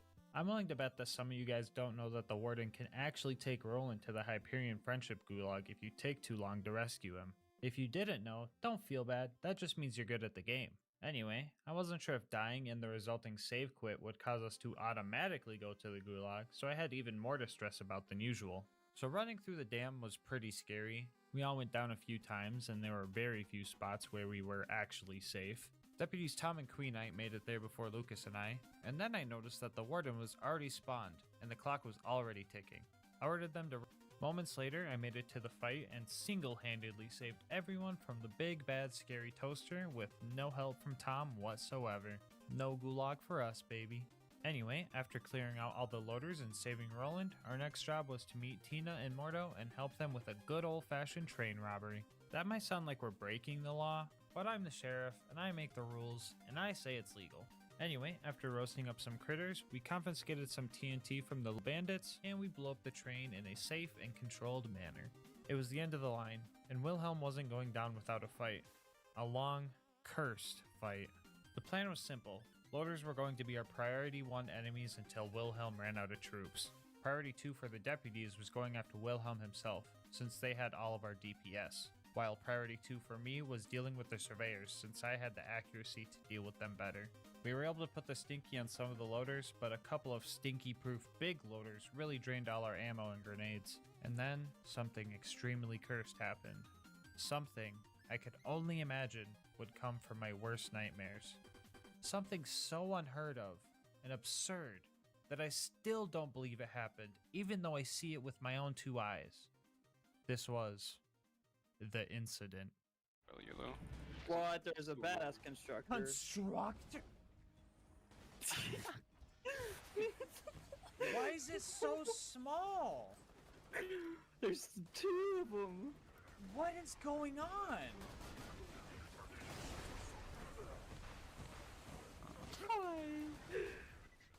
Yeah, bro, every time I think back to this fight, I genuinely feel like it's a fabricated memory. Like, even watching the footage right now, while editing, I feel like Ashton Kutcher is just gonna walk around the corner and tell me I got punked or something. Like, I still don't believe this happened. The fight was hard, and I had to really focus so that I didn't die. But, like, it only took 8 minutes to kill Wilhelm. I've had runs where I'm getting bodied by him for hours, and I have never seen these cursed baby turret toaster crossbred abominations in my life. The game really seen this and was like, oh, okay, let me help you out with that. I don't know if this is another co-op spawn thing going on or whatever, but what really has me baffled is that even with no ammo, and my mental state so shattered by what my eyes were perceiving, we actually survived the whole fight. What the fuck is even going on right now? Who am I? How am I? Baby constructors aren't real, they can't hurt you.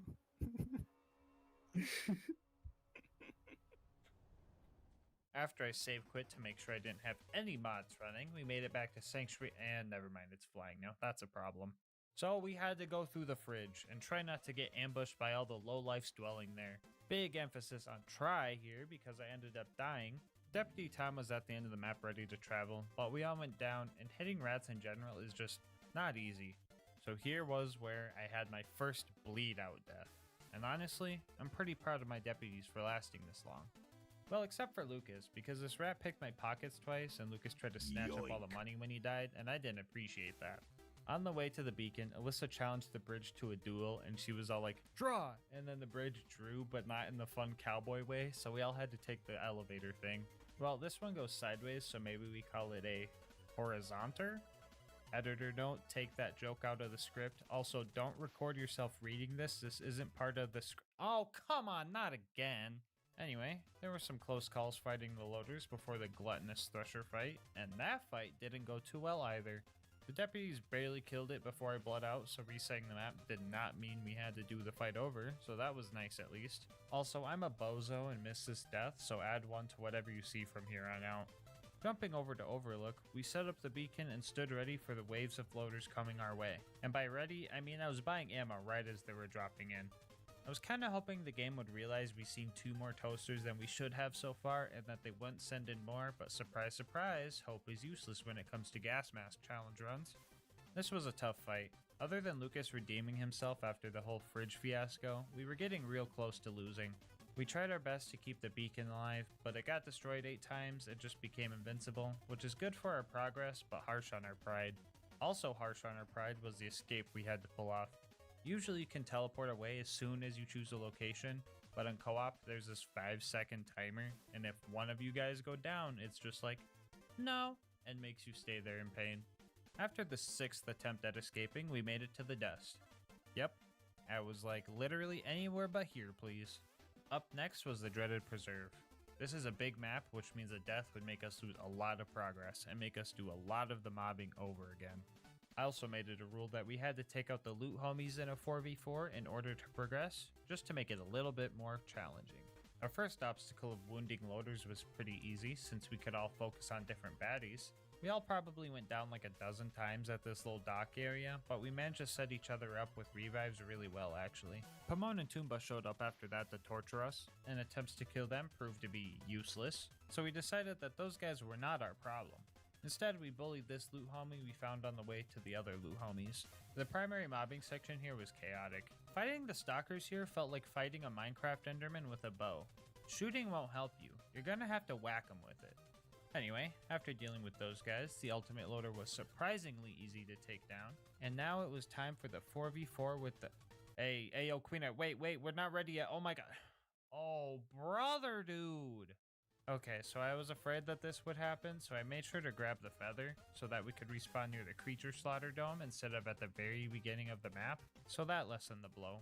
So after that, we did all the mobbing again, re-killed the loot dudes, got a stalker, participated in a stinky conga line, killed all the mobs again, killed the loot dudes again, got a storm again. Wait, no, that was the first time that happened, right? Anyway. Died again. Yeah, so this map really friggin' sucks, dude. Even with all these deaths, I'm pretty sure we're still on record pace for a preserve run. 4th time was the charm, and we finally had a run that got to Bloodwing, and we needed to make it count. So I fueled up to maximize our chances for survival. The last time the 4 of us tackled Bloodwing together, she brought a homie of her own in the form of a jet loader loot homie. This time though, she had nobody to back her. Okay, now, hold up, wait a minute, let's talk about this. Besides that scary factor, Bloodwing was in for a fight. She thought the sky would be safe, but from my point of view, all the pellets in the air made it look like someone snuck in a conference call to the fight. And it didn't take long before Bloodwing made the mistake of landing, and we took her down. The Tubby dropped a legendary Gunzerker if anyone was wondering. Also, I have the save files with all the cool gear I found along the run in the description if anyone wants to try this for themselves. Everybody say cheese!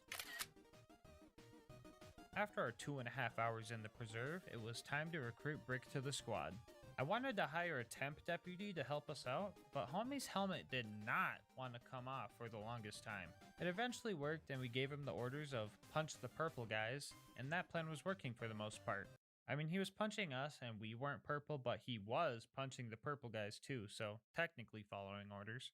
The big guy didn't take being fired too well, but he's the one who was forced into a temp job, so his fault. Anyway, after our initiation, we worked together to take the sarcastic slab over to a cliff to do exactly what you would expect us to do with the bad guy in a cliff. Everybody on 3. 1, 2, 3.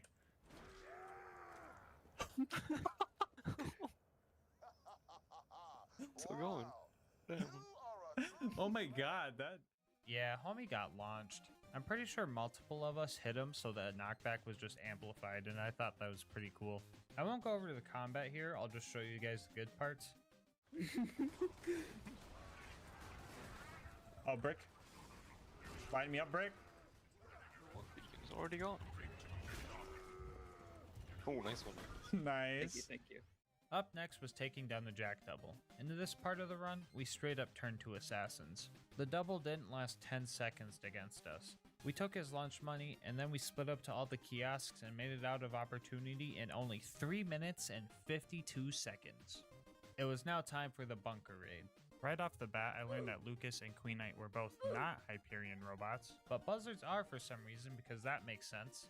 Anyway, Tom used the strat he learned from a very cool and handsome YouTuber to get the constructor to look at the wall, which makes us safe from his rockets. This made it super easy to abuse his crit spot as a squad. The dreaded baby turrets were up next. Luckily, bouncing Betty grenades shoot bullets, which do hit these guys. For anyone new to the game or the channel, these guys are glitched and straight up don't take any splash damage at all. On top of that, they don't have a crit spot and they also have an ungodly amount of health regen, so these guys can be pretty annoying. This time around, however, we kinda lucked out. The third obstacle in our way was the big toaster. The useful strat of just standing behind the thing wasn't working as good as it usually did. The deputies were dying and having trouble making it back up the mountain. I also had to scale the mountain again due to personal reasons. He's looking at the stage. He almost he full did die though. I gotta finish the job. Sorry, guys.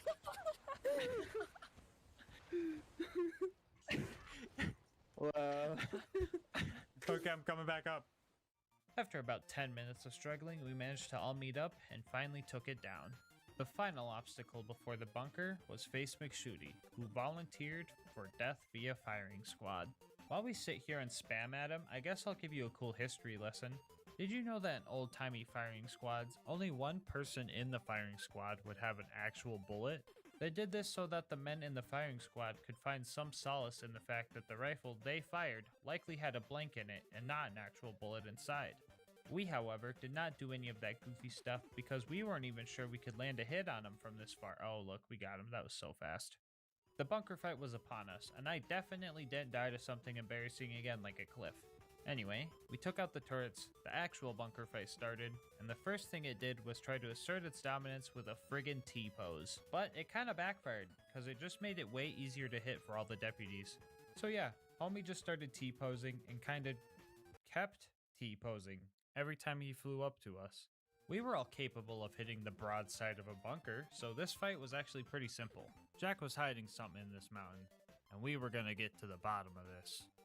Up next was the Angel Core, and I was dreading this place. Even if you destroy one or two of the injectors, save quitting will reset the whole fight, so you have to do everything over again. So I was pretty stressed out about this part. I already don't pay these guys to do these runs with me, so I didn't want to make them suffer more than what they already have. Wait, Tom, no, don't leave! Anyway, after giving away my foreskins to persuade Tom to come back, we started the Angel Core fight. We devised an order of operations for which targets we were to prioritize. Ion loaders were at the top of our hit list, mainly because of their cheap bubble. When they bubble, every loader in the area starts running to it like the cowards they are. Lucky for us, Fistful of Hurt is a great counter to this because we can interrupt the process entirely. Up next are Angelic Guards. With no way to dismember these guys, it was important to take the tanky ones out first. And last on the list were gun loaders. One could argue that killing these guys off before the Angelic Guards would be better since you could get incoming damage off the table faster, but in reality, these guys were just our revive fodder for emergencies. War and super loaders are arguably less dangerous than the rest of these guys because of their big charge up duration and lack of mobility, and the turrets were usually the first thing taken out while the rest of the wave was still digistructing in. Our coordination was kinda at its peak in here. We were saving each other, setting up slag, and oh my god, Lilith. You had one chance and you overdid it. I'm never letting you slide again. You know what? Fuck you. Frickin' howdy, boys. Good. Anyway, we made it through Angel Court and tried to kill Jack in the cutscene to save Roland. Don't think it helped at all though, and we're pretty sure all we did was slag Roland, so whoops. The next day I came down with a cold, so my voice was pretty bad. Even though I took proper precaution by taking my cold medicine and drinking my tea, I wasn't going to be able to give out orders to my deputies, which really didn't matter because they all know how to play the game and know what they're doing. Our next stop was Sawtooth Cauldron. There was a scary part where we had to fight off a few big nomads, but luckily they came with instructions, so we knew exactly what to do. The rest of the instructions weren't that clear, like Boombringer? I hardly know her. For real though, this part was really scary. The first time we got up here, we had to bail, and the second time I was deep behind enemy lines when Deputies Queen Knight and Lucas kicked the bucket. I thought it was done for, but Deputy Tom finally managed to land the grenade jump with his across the planet 600 ping. Oh, did I forget to mention that Tom is practically playing in the past and the future simultaneously? Rubber banding, never knowing what is real? Because that's what he has been putting up with for the whole run. Tom, when you watch this, thank you. Anyway, my hero arrived and we made it back to the elevator. Up top, we were the most coordinated that we ever were. Got Alyssa? Yep. Sure about that? I thought I was reviving Alyssa. I'm so sorry. Whoa. Wait a minute. That was the wrong clip. Hold on. I got you. Jump on, Lucas. Thank you. Hold on, is there a bandit to put the stink? Hold on, I want to put the stinky on him with Lucas on my head. Yes. Can I punch him? Yes! Yes!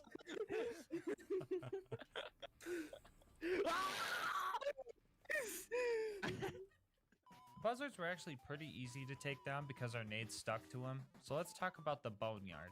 I wanted to split up and hit all the pumping stations quick, but this one station has nothing but Sergeant and Ion loaders, so I wasn't about to go in alone. Glad I wasn't stubborn here because I definitely would have died instantly without my deputies. After barely escaping that with our lives, the rest of the boneyard went smoothly. We made it to the Badlands and decided that we weren't even gonna bother with Saturn. Deputies Lucas and Queen Knight went with me to grenade jump into the info stockade, while Tom hit the elevator checkpoint near Saturn for us. With our coordination, we were quickly in and out and finally on our way to the vault. After some quick mobbing at the claptrap door, I decided I was just going to speedrun Heroes Pass. Well, minus the speed and the running part. Finally at the vault, we said screw the elevator, we want to fight Jack now. We dropped his shield pretty quickly, but that was but a small fraction of this fight. Not only was his health tanky because of 4-player difficulty, but this time around he kept teleporting away and spawning a bunch of these shield surveyors. Now this doesn't sound like that big of an issue, but Jack's health regen is kinda busted, so if he is suddenly invincible and on the other side of the map, it gives him plenty of time to get his health back. Even though we were doing significant damage, the fight still took about 15 minutes just because the absurd amount of coward strats Jack was pulling off. For reference, here's a clip of us dealing about half of his health in roughly 10 seconds, just to show how bad his health regen is, along with the coward strats. Anyway, we eventually took him down, and the warrior fight was up next. Let me tell you our detailed plan to make sure we got through this fight. Step 1, shoot the warrior. Step 2, until it dies. The warrior can be a pretty tough fight with its massive flame attack range and massive tail slams. Luckily, with all the defense stats I've built up though, I was handling the attacks pretty well. During the fight, we also managed to screw up so badly that one of the Crystalisks became invincible. Crystalisk? More like crystal-less, am I right? Anyway, it wasn't too long before the warrior couldn't fight any longer. And with it defeated, we now know. you can beat Borderlands 2 as a sheriff's posse. Hey, hold up, don't go yet. It's bonus content time, guys. Jack and the warrior might be dead, but there's still one threat to our lawful land that needs to be handled. I'm talking about the imposter who calls herself the Sheriff of Lynchwood. That's right, this town isn't big enough for the 5 of us, so she had to go. We can make room for Deputy Winger though, he's cool. In order to get her attention, we were going to need to rob a bank and blow up a train. We managed to blow the train up pretty quickly, probably because we already had practice blowing one up earlier, and I still say blowing them up is legal. This was our first time robbing a bank though, so we were dropping the ball on this mission. Tom put the Stinky on Mad Dog, which was pretty cool, not gonna lie, but the problem with that is that Mad Dog had the explosives we needed to blow open the bank door. So after reloading and killing him the boring way, we robbed the bank and set off to go hide the cash. Nisha's posse was playing totally unfair and hogging all the horses, so we were getting absolutely devastated during this part. These guys added 3 deaths to the counter with their horse strats, but the Nisha fight was up next, and she was no match for our homie strats. Before we go, I just wanted to say thank you so much for making it this far into the video. If you want to support the channel, make sure to like, comment, and subscribe. It really helps with YouTube's algorithm, which helps the channel grow.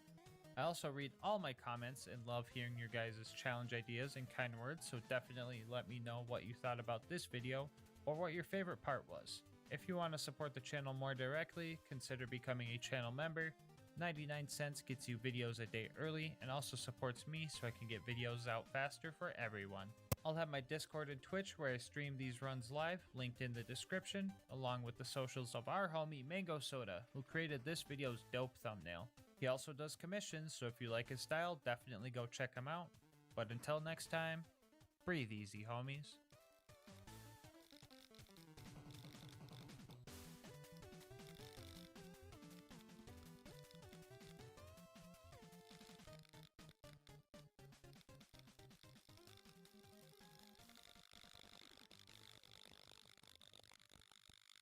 With millions of guns, Borderlands 2 gives you so many options for your loadout. But today, we look at the nuclear option and ask, can you beat Borderlands 2 with only the Nukem?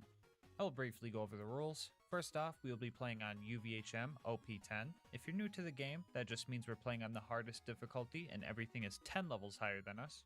Bar will not be allowed for the run, and the Nukem is the only gun I'm allowed to use, which means using a Logan's gun and a sham to absorb ammo is strictly off the table. In that case, you might be thinking I'm going to be using the big boom blaster to get ammo, but wrong. If I want ammo, I'm going to have to find some or buy some. The only other unique pieces of gear I'm allowed to use are the legendary point in class mod for survivability and the Vault Hunter relic, which doesn't help me combat-wise at all and is mostly there as a placeholder. For our other 2 gear slots, we have a basic T-Yor shield and a low-level grenade mod for slagging enemies. Anything non-unique is fair game, but I only use these for the challenge. This run will introduce 2 emergency crutch items. If I deem that the run requires them, I will use a stockpile relic and or a non-unique absorb shield. As for the build, I'll show it here. Since this challenge is all about nukes, I decided that Axton's nuke skill was allowed. I also skipped all the offensive turret skills because I pick up the turrets immediately after they release their nuclear explosions. If you want to call this challenge Borderlands with only nukes instead of only the Nukem, that's fine by me. I just figured that this would be more interesting than throwing on a big boom blaster and having a field day. Now the turrets might be able to get some shots off before they get recalled, but these things don't really deal that much damage, so as long as they don't steal any major boss kills, I'll let a few shots slide. Now that we got the rules and build covered, let's hop into the run. Right off the bat, the good old gas mask curse kicks in, and we start out with 2 bully rods. Dealing with them wasn't necessarily hard, but these guys are so tanky that we ran out of ammo before we even made it to Tutorial Town. With all of Crazy Earl's ammo upgrades, the maximum amount of rockets you can hold is 33. Divide that by 2 and round up, we're left with 17 shots since the Nukem takes 2 ammo to fire. So with no ammo and no money to buy any more yet, we had to get creative. Cue the turret nukes. If we compare the Nukem nukes and the nuke skill nukes, we get a sentence with the word nuke in it too many times and also see that the nukes are very different. For example, the turrets deal a lot less damage, but they also light the enemies on fire. The Nukem's projectiles just deal damage, while the turret's explosion has some very strong knockback properties. Returning viewers know I love those. And the turret nukes are also pretty much infinite, but they lose their value past generic mobs, since the cooldown of our action skill is too slow to outdamage the health regen of most bad guys in UVHM. But here in Tutorial Town, everyone is soft. Soft enough to kill with a little grape juice and 2 turret chucks. After Hemlock got the power back on, we were able to buy a little bit of ammo and set off to clear the way to Boom Boom. That ammo was specifically used for the Ironclad lads, because the turret nukes were too weak for them. A little bit of patience and careful planning and we were able to finish the mobs off. So as we were steps away from fighting Boom Boom, we were once again broke and lacking the proper ammo to take on this fight. So I did what anyone would do when they're strapped for cash. Go to the beach and look for treasure chests. Here I would farm up until I hit the money cap and also fill my inventory with items so I had extra items to sell for when I ran out. Anyway, loaded up and ready to go, we start the Boom Boom fight. After I lured Boom to the back alley and mugged him at portable nuclear warhead launcher point, we made our first attempt at killing Boom. Testing the likely highly irradiated waters of this fight, we find that it was going to be a very close fight, even with full ammo. After a practically perfect attempt with lining up kill skill combos, slag, and making sure I fire all my nukes quickly, I was still coming up short. So this fight was undoable. Which means no. You can't beat... But wait, did you guys see that? Reroll the footage, hold on. You see it now? The run is saved, all thanks to this do cut. In Borderlands 2, when you pick up a gun or grenade mod, it gives you some ammo of the weapon type you just picked up. So when I opened up this porta potty and seen this long brown log looking thing, I was filled with joy. So on our next attempt, we made sure to set up everything perfectly, grabbed the launcher for the ammo, and managed to just barely kick him out of his turret. The moment of truth was when I ran back to fill my ammo, not knowing if he would just hop back into his booster seat. But lucky for us, he doesn't get back in unless you die, so we managed to finish him off for good.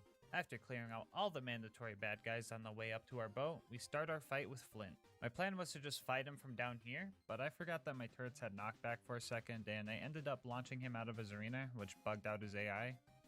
Again. But it looked like this was going to be necessary to cheese him like this anyway. While lobbing these nukes, I was slowly realizing that I wasn't going to have enough money to keep buying the ammo I would need to take him down, so after round 2 of farming the money, we knocked Flint off again and spent like 10 minutes trying to get him into a good spot closer to the ammo vendor. Slide to the left. By now you've probably seen that the nukes we're firing don't go very far. That's because this thing is nothing but Torg parts, so firing at anything while below eye level likely means I'm getting a dose of the radiation too. Anyway, after lobbing 61 nukes down at Captain Lead here, he finally died. Arriving at 3 Horns, I used my Bullymong whispering skills to convince the Bullymongs into fighting the local bandits while I decked out my new ride. I didn't know the blue steel skin was a Torg skin, so I was pretty hyped to show up to Sanctuary with style. Dorguy thought it was cringe though, so I decided to give him the good old 1-2, or as I like to call it, the Deuce Nukem. Anyway, Corporal Reese needed our help. Excuse me. Should I leave that in the video? Screw it. Long story short, I learned a little something about collateral damage. To make up for my friendly fire shenanigans, I made sure to kill the 20 bandits in his honor. I shot a nuke into their camp, and realistically, there's no surviving that, so I'm pretty sure I killed more than 20. After making it to Sanctuary to realize that all the important people that we were supposed to meet there weren't even there, we set off to Frostburn Canyon to meet the least important person there is. Blowing up the psychos here was pretty easy with my noob tube launcher, right up until they class swapped into Black Ops 1 flak jacket builds. Joke's on them though, because they can't have flak jacket and lightweight pro, so using gravity against these guys made it child's play. We also dropped the nuclear stinky on the big psychos because I didn't feel like taking another loan out to pay for the ammo costs. Here we took our first death after running out of grape-flavored grenades, but I didn't let that stop my gamer momentum and I was still bodying these bandits. Oh!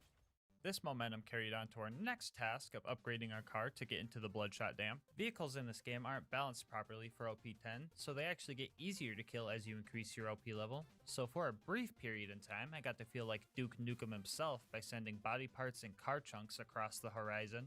This was honestly therapeutic, and in my masochistic profession, you learn to milk the good times. So I destroyed a few more cars, bodied this tubby spider ant, and even took on the caravan just for the heck of it. I was going to ride the caravan back to Ellie's before this spider ant ruined everything, and I discovered some goofy stuff with the nuke turrets. I managed to hitch a ride on the back and experience the first ever Borderlands 2 cliche car chase mission, and honestly felt pretty cool doing so. After pulling a prank on myself, I decided that I wanted to destroy the caravan, so I set up a roadblock and blew the thing straight off the cliff, finding one more reason why Nuke Turret wasn't as bad as I thought it was. Anyway, Badma was our next target, and I wanted to get rid of him as quickly as possible. Wanna meet my girlfriend? Watch out, they got a badass.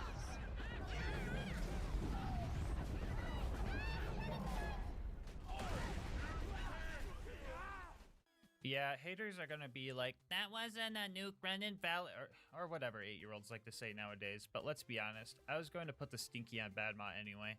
After reloading the map to grab the key, we decided that we were going to need some more money in order to get through the Bloodshot Dam. After we filled up, we started clearing out the Bloodshots. I'll take this time to talk about some of the strats I've developed so far.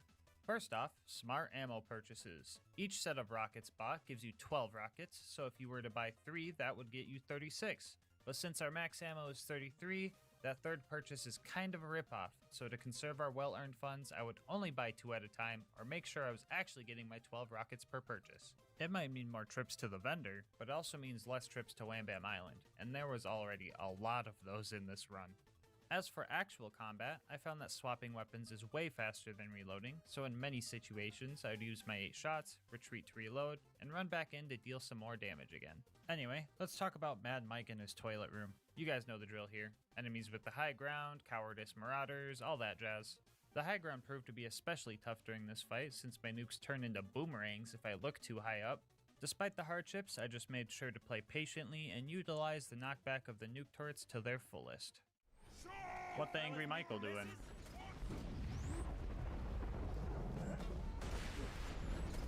Oh! The next fight, however, will be the hardest one yet.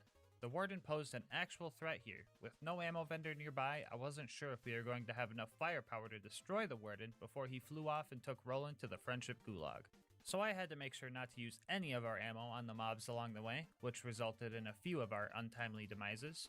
We made our one and only attempt at Warden, with high hopes, and on God, bro, is that 3 angelic guards? Okay man, whatever. Everything was going well, right up until the point it ran out of ammo. Grit, also known as the only thing keeping us alive, had an absolute field day with my health bar here to try and save the day, but I just couldn't find any more rockets lying around. And add insult to injury, these angelic guards were spawn camping the hell out of me, so all I could do was wait there and suffer until the Warden took off with Roland. Before we went to that dreaded place, we had to go farm up some more money to make this fight work. Here at the Gulag, the fight is usually a bit harder because now the Warden gets the ability to moonshot even more reinforcements in, as if 3 angelic guards wasn't enough. In order to nuke this toaster, we were going to have to use the good old vendor milking strat to get this fight done. It was hard to tell exactly how many nukes it took to kill Warden because I had to get like 4 second wins during the fight, but I counted at least 37 shots to destroy the Warden. After dealing with the rest of the loaders with Roland, it was time to meet up with Marto and Tina and blow up a train. I used the nuke turret's fire dot to light the Varkids on fire and felt way smarter than I should have for it. And then I had to help Tina get some bombs, even though there's literally an ammo vendor in her workshop, and also I'm literally holding a nukem. I feel like I could have just shot the train, but oh well. So we start our fight with Wilhelm, and we ran into a very small issue. So I get his health down to here by the time my rocket ammo got down to here, and the ammo vendor was at the beginning of the map, which also required a grenade jump to get to. This long run to the vendor also gave Wilhelm plenty of time to recharge his shields. Luckily, the shields are pretty weak, and the shield surveyors also just kinda explode from the nukem's blast radius. Join the club, I guess. Anyway, it took 2 trips to the vendor and a total of 38 nukes to take Wilhelm down.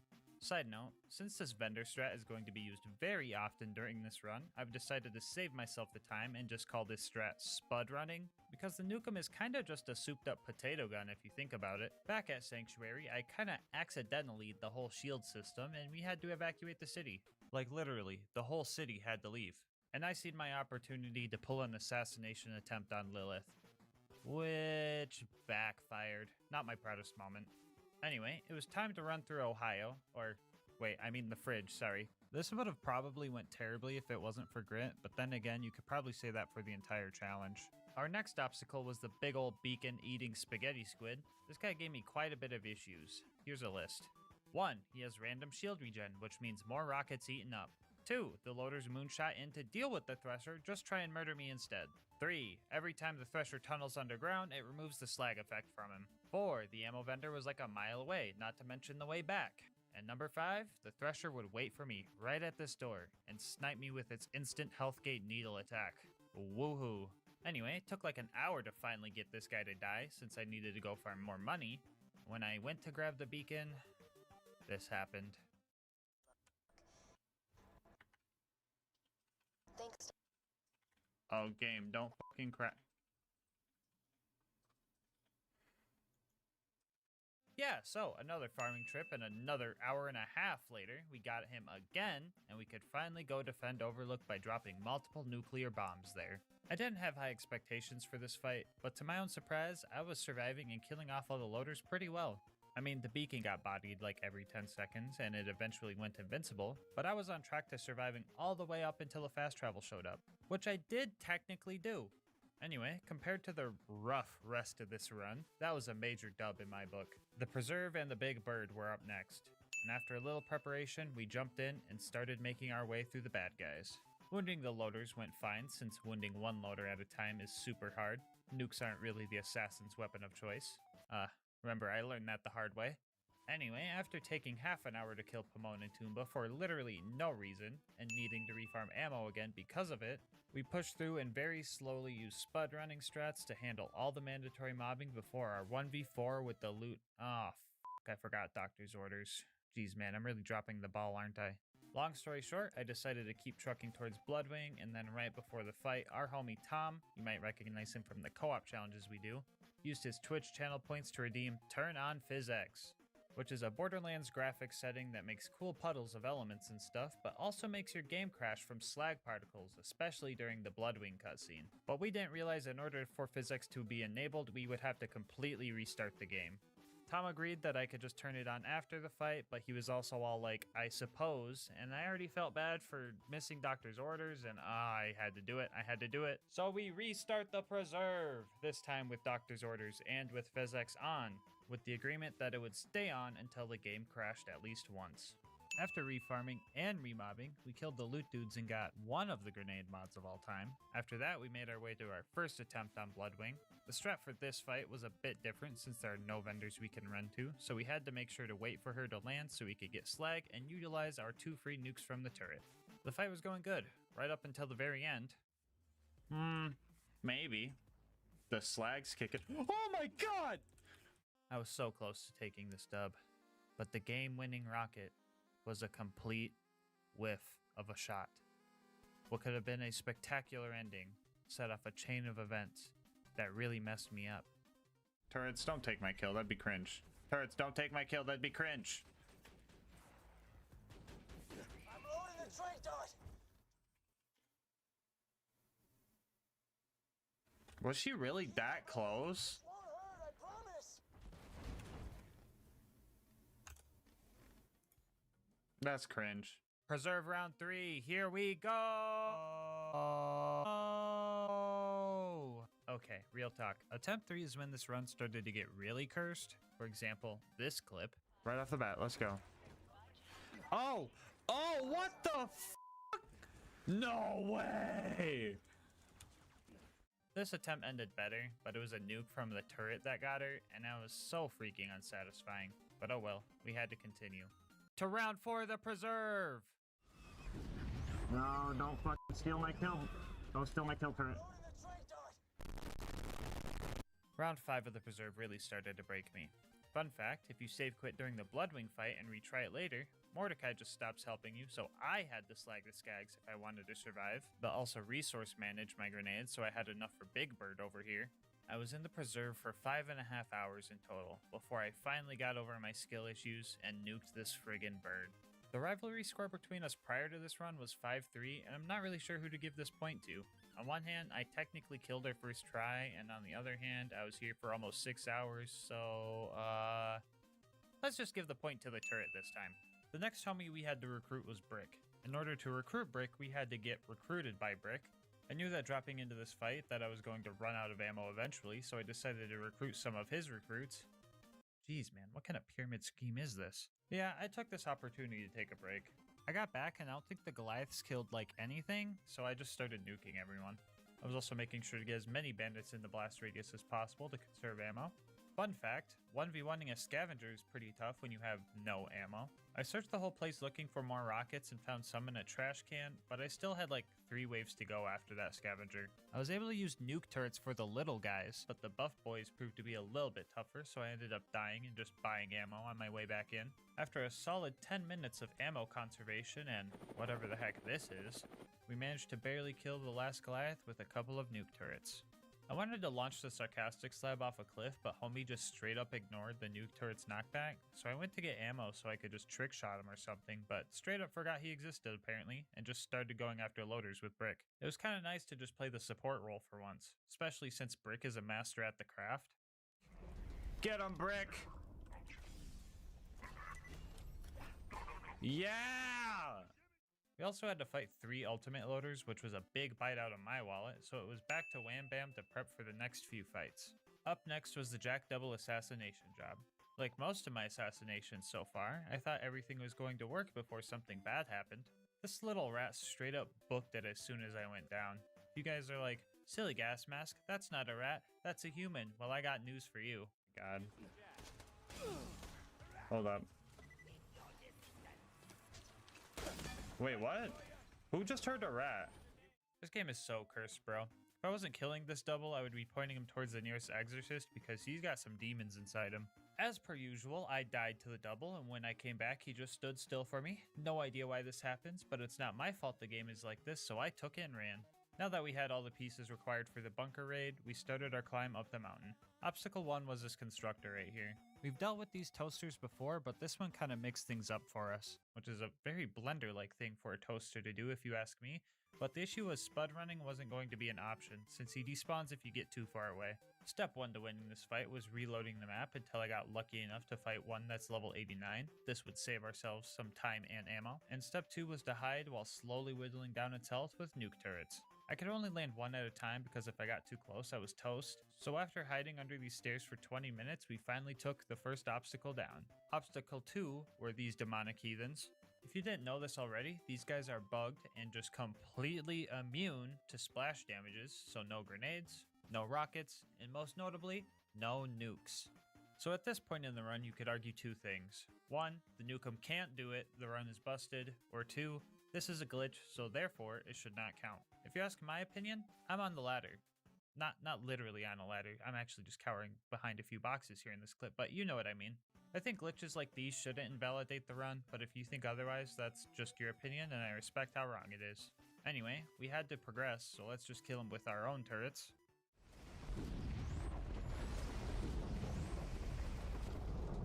They actually take nuke turret damage? Why do they take nuke turret damage? Okay, so for once, this cursed, confusing game is on our side. Let's go. Okay, I know these turrets aren't nukem shots. I realize saying that out loud, it sounds like common sense, but I already know if I didn't, someone in the comment section would tell me as if I'm some bozo who didn't realize. Like I said before, if you want to call this challenge BL2 with only nukes instead of with only the nukem, that works for me. Especially because our next obstacle introduces another type of nuke that will help us get to the bunker. So the Super Toaster has nukes of its own, and I didn't learn until recently that the toaster can hurt itself with these nukes, meaning I could T-pose here all day and just wait for the thing to die on its own if I really wanted to. Quick shout out to SpuddyCube for showing me this strat. He does challenge runs over on his channel too, so I'll have him linked in the description. I would definitely go check him out. Thanks to him, this also means one of my old challenges is no longer a failure. I won't spoil which one if you're new here. Speaking of new here, if you made it this far into the video, you're probably enjoying the content, and in that case, you might as well subscribe and check out my other runs while you're at it. I would appreciate it greatly, and would love to have you in the Gas Mask gang. Anyway, we used the same strat as the last toaster, but this time it only took 15 minutes, probably because I was able to use both turrets to damage it and also the whole nuking itself thing. The final obstacle before the bunker fight. Base McShooty. Oh. I forgot, it arcs. In that case, maybe we gotta do one of these. 45-degree angle up.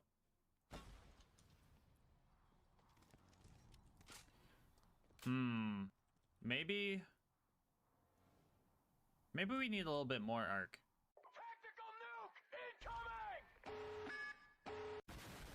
Yeah, so our Nukums didn't have enough rocket speed, so I tried with a full Maliwan parted Nukem to see if hitting him from this distance was even possible. And well, it kinda exceeded expectations.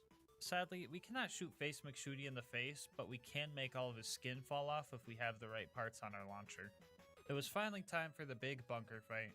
I could describe fighting the big turrets as straightforward, uncomplicated, self-explanatory, etc. But when it comes to the bunker fight, the only words that come to mind are nothing but net. Yeah, the bunker's hurt boxes are friggin' weird, man. To help you guys better understand his hurt boxes, I ripped this diagram out of the game files to show you exactly what's going on. Here you can see that in order to hit the bunker, we kinda have to aim for its butt. I mean, I think that's its butt, I don't know. Ever since I heard Oboe Shoes call this guy a Crunchwrap Supreme, I just get hungry every time I see him, so I might not be the best person to ask about robotic anatomy. Anyway, so began the 2-hour fight with the bunker. After our first heartbreaking death, I developed a strategy. Step 1 was to chill until he did his flexing pose, I like to call it. He doesn't move at all in this position, which helps when trying to hit his invisible hurt boxes. Step 2 was getting the proper setup in the form of slag and kill skills. The slagging part was simple, I just threw a grenade at him, and the kill skills were gotten using a cool Axton tech. If you throw your second turret and recall the first one before it lands, the game gets confused and triggers your kill skills, which in our case gave us some more fire rate and gun damage. And step 3 was to repeat and just make sure I was being smart about my ammo purchases. At first the only thing I had to worry about was some loaders sneaking down and putting the stinky on me or something, but after half the bunker's health is gone, he starts using his giant slag laser, which made it harder to actually get to him. Instead of having 2 safe spots where I could deal damage during his flex pose, I only had 1 now because I needed this weird set of party glasses to protect me. While we waited, chat started bringing up cursed Borderlands enemy crossbreed ideas like angelic jet loaders, so I at least had something to talk about while we waited 2 hours in order to progress. We eventually got through the whole fight and destroyed the bunker for good. All it took was 2 hours and 109 nukes. While sorting all the loot to sell for more rocket ammo, I noticed something a bit odd.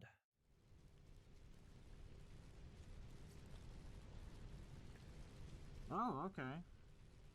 Dude, I seen the Lil Maliwan tip. I was like, if I get a motherfucking 94 sham in the run where I'm not allowed to use it, but it would be the best fucking thing ever, I was gonna fucking...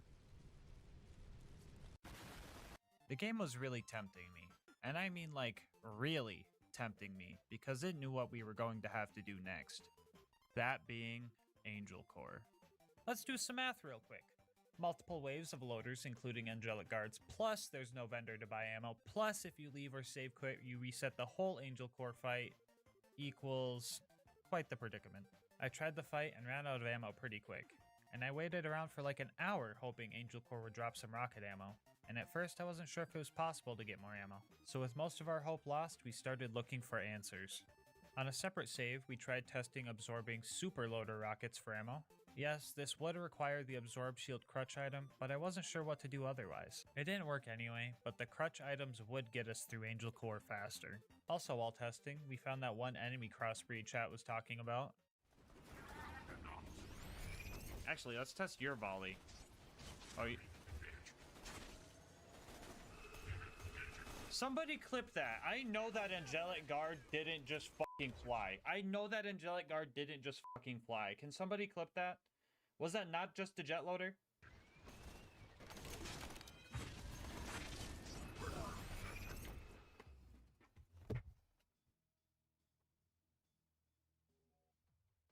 Who was fucking joking about the flying angelic guard earlier?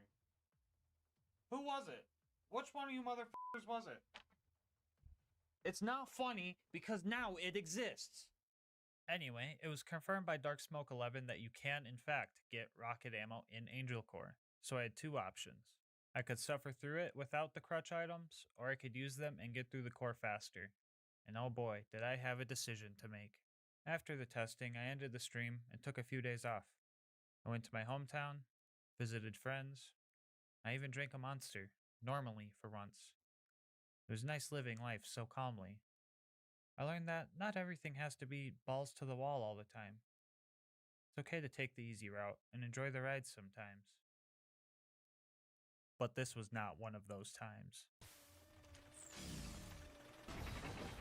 Do you know what this is? It's an original Monster Assault. They don't make these anymore, and it's my favorite flavor of anything ever to exist. I've only got 21 left before I'm out for good. For life. To make sure I spread these out and don't burn through them, I said I get one for every challenge run I beat.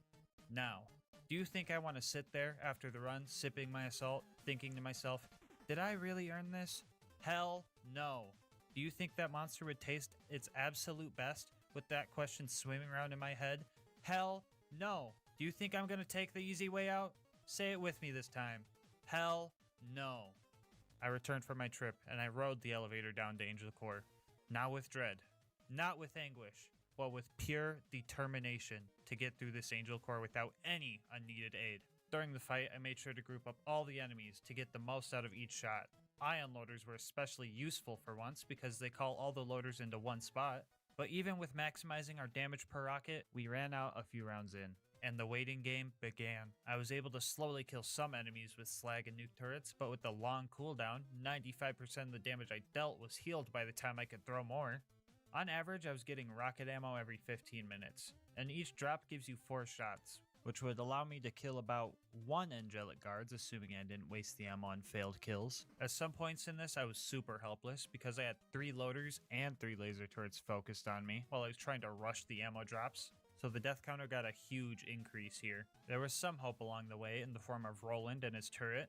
He was actually killing some of the loaders, but this help was short-lived when Lilith showed up. Don't get me wrong, with how dumb this situation is, I would take all the help I could get. But Lilith was literally doing no damage, woohoo. I got so excited every time I found a rocket ammo. It meant I was one step closer to getting away from Lilith and her aggressive cowboyism.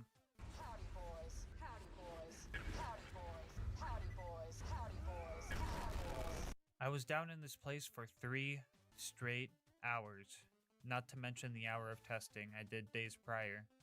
And would you guys believe me if I told you this wasn't even the worst part of the run yet? Up next was Sawtooth Cauldron. The ambush commanders here ate up a lot of ammo per kill, so I decided to launch them into the lava. Every time I have tried this strat in the past, they end up just slowly floating up and out of bounds because this game is cursed. But flying didn't save them this time. Flying away definitely helped the next set of bad guys we had to deal with though. The lack of range with the rockets really came into play here. On top of them being hard to hit, it would take at least 2 shots with slag, and that's if I can hit them consecutively. Otherwise, they just fly away and get all their health back. With one exception of the level 89 buzzard, who would only require 1 nuke while slagged. So now it was time to farm weak enemy RNG again. This was actually pretty simple since all you had to do to reset their level was jump back down the elevator shaft and just ride it back up. Even with this strat, it took upwards of an hour and a half to kill them all. I partially blame this uncontrollable Goliath who put the stinky on everything it saw, including me. I mean, it's respectable as hell, but not something I want to be on the receiving end of. Anyway, you might want to remember this math for later. Why will we need it for later? Well, I decided that I'm going to tackle both the Torg DLCs for the bonus content in this run, so stick around for that. Fun. Anyway, we stole all the explosives, which again, I have literal nukes, not sure why we needed these, and then hitched a ride on one of the buzzards all the way to the boneyard. Which, hold on, why didn't they just fly us over the bridge? Dude, these friggin' plot holes, man. After another money farming run, we hit all the pumping stations. Some went smoothly, others didn't. But in the end, we were able to hit the pipe with our car and managed to even fit the entire Bandit Technical inside. Now, I'm not really sure why, but I decided to kill Saturn on this run. Long story short, Saturn is a cheater. During multiple attempts, he would just disappear when he was almost dead. I found out that if the junk loaders respawned, that is what triggers him disappearing. It's like Hyperion was just like, this thing's almost broken, let's just scrap it, turn it to a bunch of junk loaders. Yeah, so I had to modify our spud running strats in order to kill Saturn fast enough. I threw the whole smart ammo purchases thing out the window and just full bot. We were spending too much time running back and forth and not enough time shooting potatoes, so this strat actually helped. Altogether, the win and kill took 164 nukes. Makes me wonder what would happen if we sent that many to the actual planet. To the scientists watching, feel free to teach me in the comment section. Anyway, we got the info we needed and set off to our last few fights. The Claptrap door wasn't prepared for our spud running strats, Well, actually, it kind of was because running too far away makes the turrets respawn and now they're hostile again, so yeah, that sucked. But overall, the door wasn't too bad. Heroes Pass has no mandatory combat, so a couple of skips got us through here, and now we could finally fight Jack and the Warrior.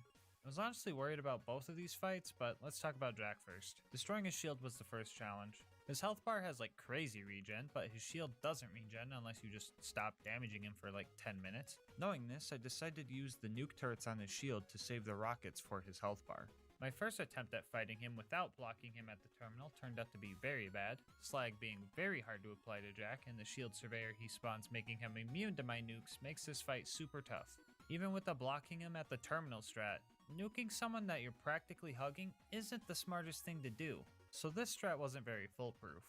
During a failed attempt at blocking him, I found out that he is very easy to slag while he has this bubble up for some reason, and I just kinda took the chance. Okay, everyone's slagged.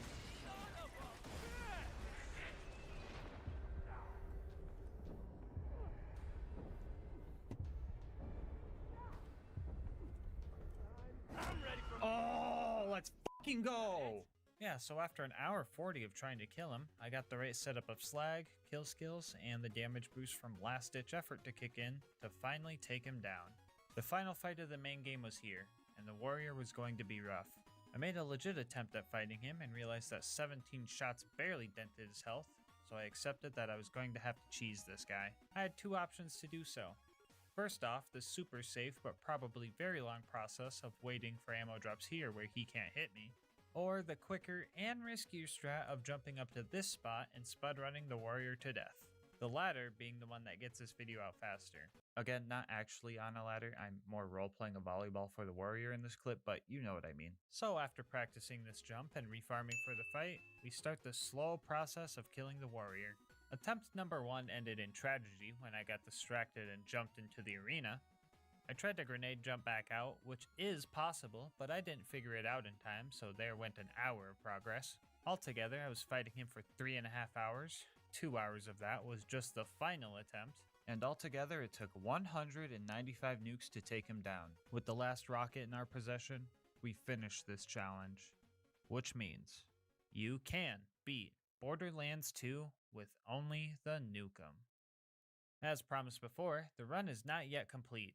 We're going to do a couple of DLCs, starting with the Waddle Gobbler DLC. We got here and Torg immediately turned some dude into a puddle. After that, he then proceeded to tell us we need to poison the Waddle Gobbler in order to kill it. And so we started blowing up the kitchen. We even styled on this Gordon Ramsay guy by putting the stinky on him with a meat grinder. After that, we went to the meat locker and blew up some pirates. Before you ask, yes, we're still in the same DLC. The last thing we needed was some poison, but in order to get to the jabbers, we had to fight this clown-shoed floaty dude that just reminds me of Sora from Smash Bros, and that just made me angry. The jabbers up ahead were a bit challenging, mainly because they needed to be slagged in order for them to drop a gland, and the hallucinogenic poison didn't help my grenade aim either. After a bit, I realized I have blast radius. I don't need to hit these guys directly, so I just martyr-styled the last one and started cooking. These kitchen crusaders did not want to let me cook, but my Nukem had something to say about that. Anyway, after stuffing myself full of money, I started my first attempt, and my ammo got me about this far, and since we don't have any access to vendors here, we were going to have to use some turret nukes to take the Waddle Gobbler down. I was kind of worried that all these tribute dudes would target me, but the baby gobblers took their full attention while the big one targeted nothing but me. Attempt number 2 ended in turret gun kill cringe, but attempt number 3 ended with a bang. So yes, you can beat the horrible hunger of the ravenous Waddle Gobbler with only the Nukem. After relaxing with Grandma Torg a bit, we headed towards the Campaign of Carnage. Well, actually, I wanted to see if the Nukem could farm a Nukem really quick, and lucky me, she spawned first try, and she also dropped it on run number 1, so that was cool. Anyway, the Campaign of Carnage. Right after this this DLC jumps right into the action, as we have a small mobbing section before the game introduces the Coward. Yeah, screw this guy. At this point, he was our sponsor, I guess, and set us up with our first fight in the arena. At first, I thought this fight was going to have a timer on it, but we lucked out and there wasn't, so as long as we didn't die, which we did, we would be fine. Our second try, I decided to get as many nuke turret kills as I could so I could save ammo for the arena Goliath. Spud running wasn't an option here, so I was hoping to maybe find some launcher drops on the ground, but that's not exactly what happened. Oh no, there's another wave!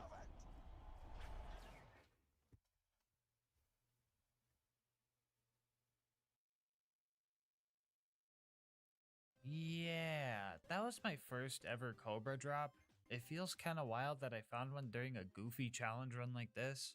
I wanted to do a Cobra run eventually and call it an excuse to farm a Cobra at the end of it, but now it's not really an excuse anymore, so now I gotta get another Cobra eventually. Anyway, I literally failed my only job when I forgot to wear my gas mask like an idiot when the coward filled the arena with Armstrong gas, so big oops on my part. With our sponsor now being our enemy, we had to get a new one, and Torg knew exactly where to find one. During this challenge fight, we only had to kill off the buff dudes, which we had enough ammo to do so this part was actually pretty simple. Then we jump into the Pyro Pete fight, which shouldn't be anything too hard. Sure, we will probably run out of ammo, but we can just use our nuke turret. Oh, what is that? Okay, real talk, guys. This fight is super dumb because of this health regen. If we break his shield before using any of our rockets, full ammo will maybe take 40% of his health away. And if we want more ammo, we have to use these 2 respawnable crates and get lucky. But even with extreme luck and getting 1 drop each, that only gives us 16 rockets, which would get them down to 40% health maybe. And since these crates have a timer on them, we still wouldn't have enough ammo. Even if we got a double drop and then immediately reopened them and got another double drop of ammo, it still wouldn't be enough. And to make matters worse, the game started tempting me again by giving me another Logan's gun and Sham during a money farm for this fight. A homie by the name of Stormin said they would give me $200 if I managed to kill Pete that day, but I didn't want the allure of money to stop me from testing every possible strategy before I used a crutch item, so I had to get creative. If we grenade jump out of this arena, we could trigger the Moxie cutscene before we even kill Pete. This, however, doesn't help us since the Pyro Pete objective remains. Moxie wasn't the reason we came up here though. We came up here for these 2 red chests. If we get a rocket launcher in one of these, and or this porta potty I found out here, we might have enough ammo to kill Pete. But for the life of me, I could not find a launcher chest with launcher ammo in it. I did the math, and even with 4 ammo drops from the respawnable crates and 3 launchers, assuming we got one out of each red chest and the porta potty, we would have enough ammo to kill him. But we need to grenade jump up there, run to the back room, etc., which gives him plenty enough time to out-heal our DPS. I was straight up out of ideas, so I had to use the stockpile relic. With 64 rockets, we were sitting at practically double our old ammo capacity. A couple attempts with this strat, and we managed to kill Pyro Pete with our last rocket. The worst part about this is that Stormin was a frickin' liar. They didn't give me $200. They gave me 300. Okay, jokes aside, the real worst part about this is when I found this after the fight.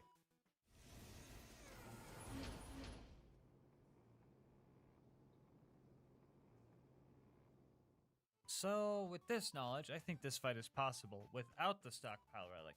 You just need to make an attempt and then open these chests when you're empty on ammo. Then pray for rocket launchers, I guess. If you're lucky enough and fast enough, I think this is possible.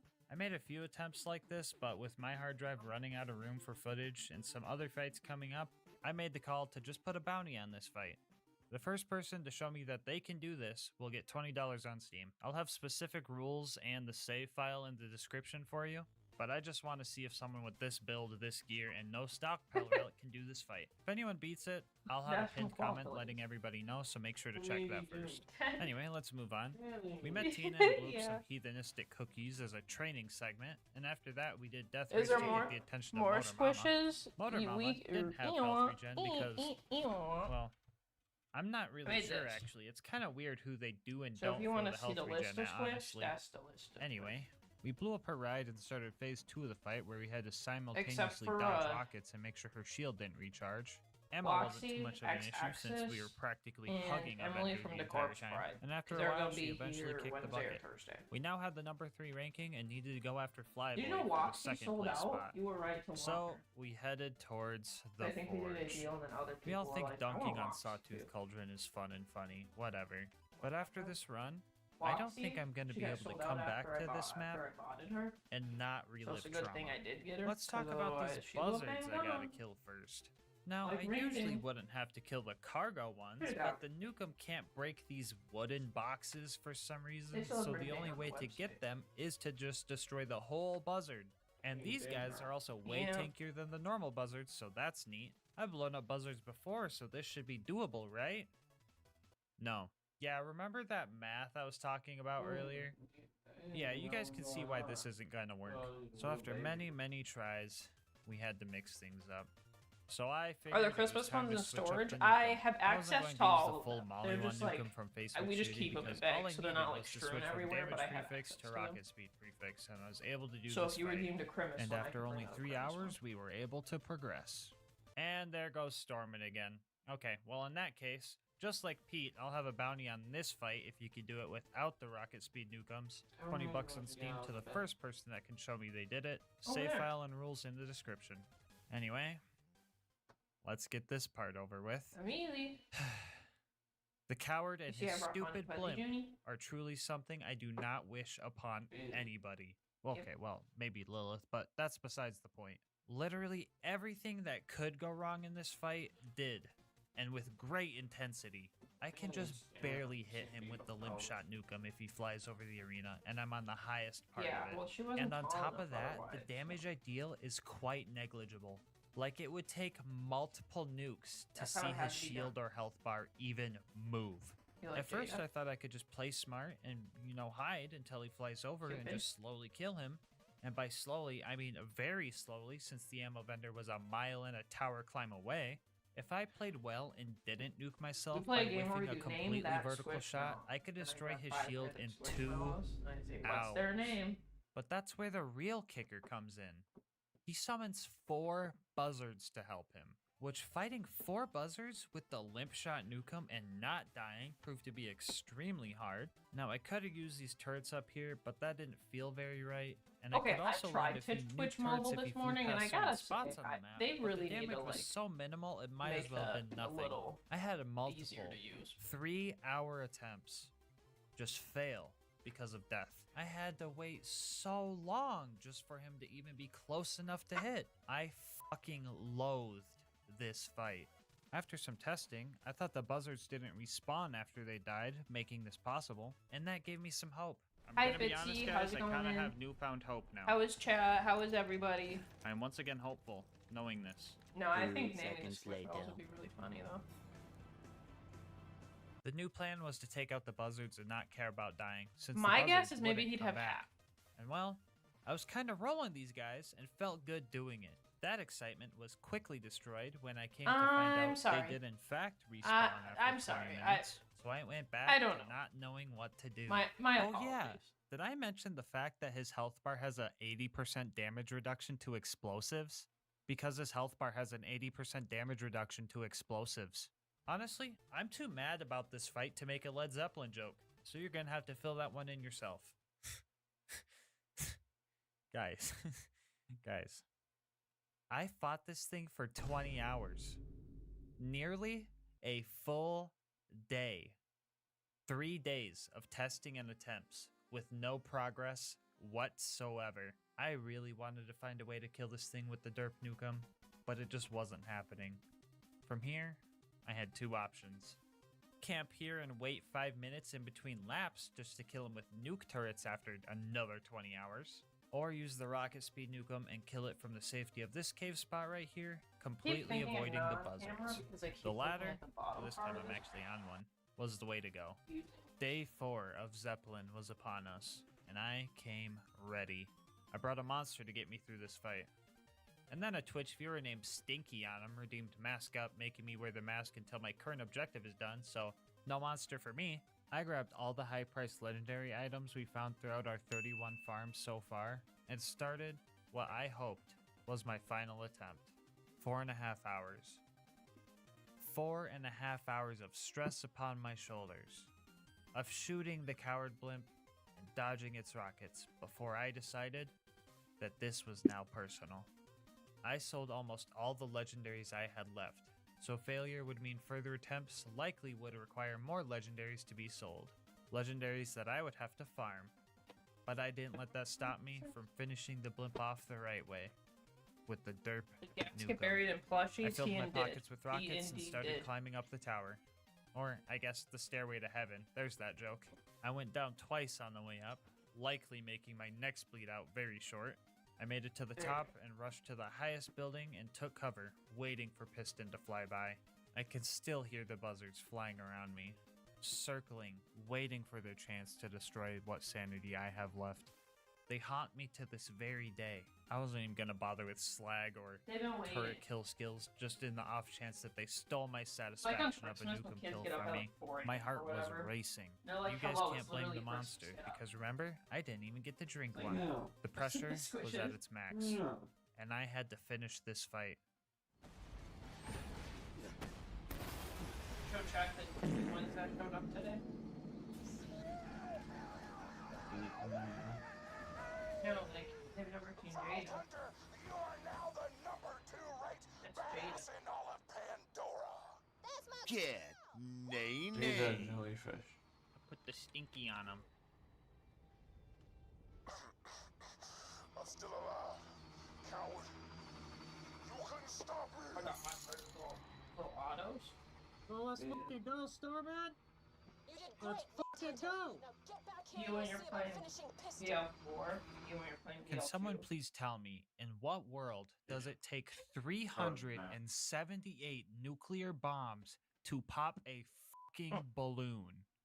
I can easily say this fight was the worst these fight ones? in Gas Mask Challenge Bruce, when run you play history. BL4. Honestly, Bruce, when you play this BL2. was the true final boss of the run. And I'm That's going what to happens. be a bit And then bold you're like, here no, with one I'm last having bounty. a ton of fun. $100 And on then you Steam punch to death. to whoever can Punch do to this death. with the Dark Nukem. Rules, save file, etc. all in the description, like I said before. Before you get overzealous and try this, realize that this fight took 4.5 hours.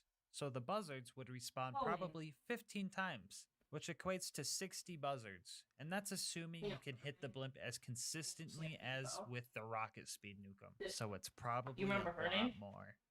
Good Oh, this luck. The coward was the final thing I needed to take care of this No. run. His dumb dinosaur should have been fine No, with her spud name's running strats, Jane. but I would randomly just blow myself up because She does my get nukes Reaper hit with some me. invisible wall, I guess. To combat this, I just made sure to poke out of my She made hole a little videos. bit more, and it took about an hour to kill him. And it was Really? time for the Yeah. final fight in this With hard the lashes. godforsaken Man. run. On the last run of our last money farm, we got our first pearl from the chest, which was pretty neat, and it would even come in handy. Shit, A few tombstone. things stood out in this fight. First off, I don't recall his shock attacks looking this goofy. Probably You a know, every physics time I thing. take out the squishes, I forget. Oh my god. Wow. How has soft the game are not they? crashed yet? Imagine if it crashed during the You know what? It's too soon. I can't think about that. I will die. Cupid. Anyway, the other thing I noticed was Piston Shield starts rapidly like Cupid? recharging if you don't hurt him for like 6 seconds, which is not good considering it takes full ammo That's to the kind break of his color shield. walks he's In order to combat this rapid recharge, I devised a strategy. When I would need to retreat to buy ammo, I would try to have him close to the barrier so that the nuke turret I threw put the fire dot on him, and then I would throw the other on the way back. This, however, was a tight window, and he often got most, Yeah. if not all, of his You shield remember her back. name? A few heartbreaking attempts later, I was on the edge of victory, and the edge of bankruptcy. I had to make a sacrifice. The storm we got earlier would save the run and secure our win against Piston. Fuck you, Piston. Fuck you, Piston. Just smelling her. Tell you what Afterwards, her we name sold is? all the loot to buy the storm back, Mine. but sold too many items, and it wasn't in the buyback anymore. But after taking a victory lap, we got a different souvenir from this run. And I'm glad to say, and you can beat Mr. Her Torque's name- campaign No, of carnage Micho the with sea only bear. the Nukem. yeah, I know. I'm trying to Before you remember go, them I just want together. to say thank you so much for watching I up to don't this remember. point. If you want to support the Camille. channel, make sure to Camille. like, comment, and Camille. subscribe. Helps with YouTube's algorithm I forget a who lot, she is, which though. helps the channel grow. If you want to support me more directly, consider becoming a channel member. 99 cents. Oh, with she emails was and a videos a day waterback early, too. and the support helps me get videos out earlier for everybody. I'll link my Discord and my No, Twitch she's channel not where I water stream bear. these runs live in the description. And last but not least, quick shout out to our homie Mango Soda, who not made this video's thumbnail art. He does commissions and he will also be linked down below. But until next time, breathe easy, homies. Oh my gosh, look at it. We're matching. Really?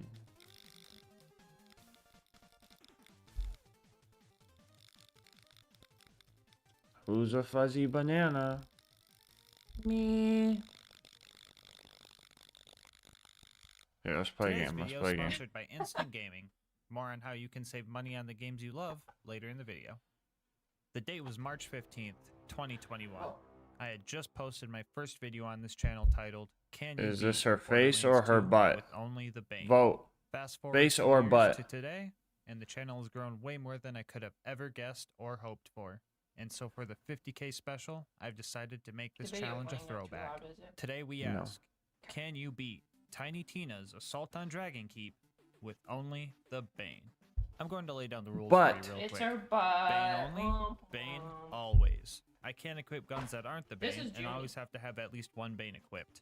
This way, there is no way to escape its movement penalty. I will also I not think be we using told bar Judy in during the this chat run. about Judy. Any non-unique shields are fair game, and That's what I stock always grenades think are of. allowed, so I can hit some sick grenade jumps. And for the relic, I'll just throw this thing in there as a placeholder because it does Why not literally both? nothing in People got single player. all of them. Now, I usually do these runs on UVHM OP10, but to make this run truly Oh! cursed, I've made some decisions. Really? First off, we aren't actually playing Borderlands 2 this time around. Milk. We're playing the standalone release of this DLC. This game only has normal mode and TVHM, so I'll be trying to beat TVHM. This might sound easier than what I usually do, but worry not. The Bane can only legitimately be obtained at level 7, 8, 9, 10, and 25. So Amelie. for a majority of this run, we will be using Really, severely Amelie. under-leveled gear. For example, we will start at level 17, matching the level on the first mission, cover me and our up. Banes are already 7 levels under us. Yeah. First decision number 2 was picking Too big. Salvador this time around instead of Maya. That's right, baby. Double the Bane, double the pain. To make sure we can stay gunzerking more often and really minimize our speed, I'll be using the legendary Berserker for the cooldown rate.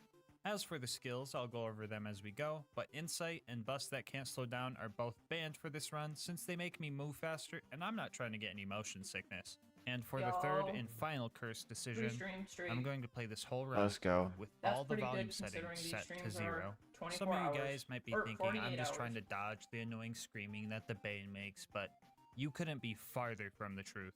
Returning viewers Chat know told my me I was video format. accidentally in I the put way. muted gameplay in the background When he while I woke talk up. about challenges throughout the run and make What? jokes. Kinda Why like I'm didn't you doing see right him now. gone? But the only difference didn't here want is to that see a this clip reaction in the to this background shit. isn't muted at all. For real though, it's not muted. Oh, This is you just the say. gameplay when everything is set to 0. Well, that doesn't tell. What's everybody doing? The entirety of this challenge was an Our audible mail roller coming coaster, yet? going from pure silence to raw, ear-shattering pain in an instant.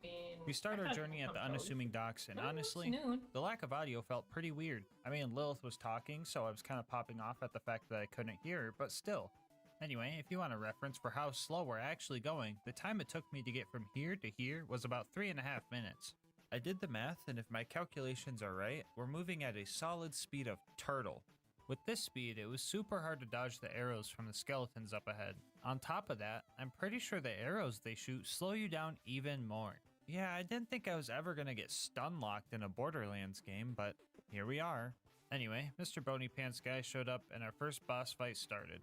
I would say this fight went decently, I guess? I mean, my Banes are dealing decent damage even though they were 9 levels under. But this being a cursed run and all, Mr. BPG just started going after his own homies. Guess he just had a bone to pick with them, I don't know. Okay, that's a little uncalled for, the joke wasn't that bad. Alright game, we've been through this before. You throw some major wins my way early on to build up my hope, and then later on you just make new rules to smack me down with some other cursed shenanigans. But joke's on you game. I already planned on torturing myself extra for this run. On the way to Flamerock Refuge, I kept one of the skeletons alive, or unalive I should say. Anyway, I kept him around and had him just smack me forward to save some time. I'm gonna be calling this strat baddie boosting. Wait, scratch that. Boner boosting.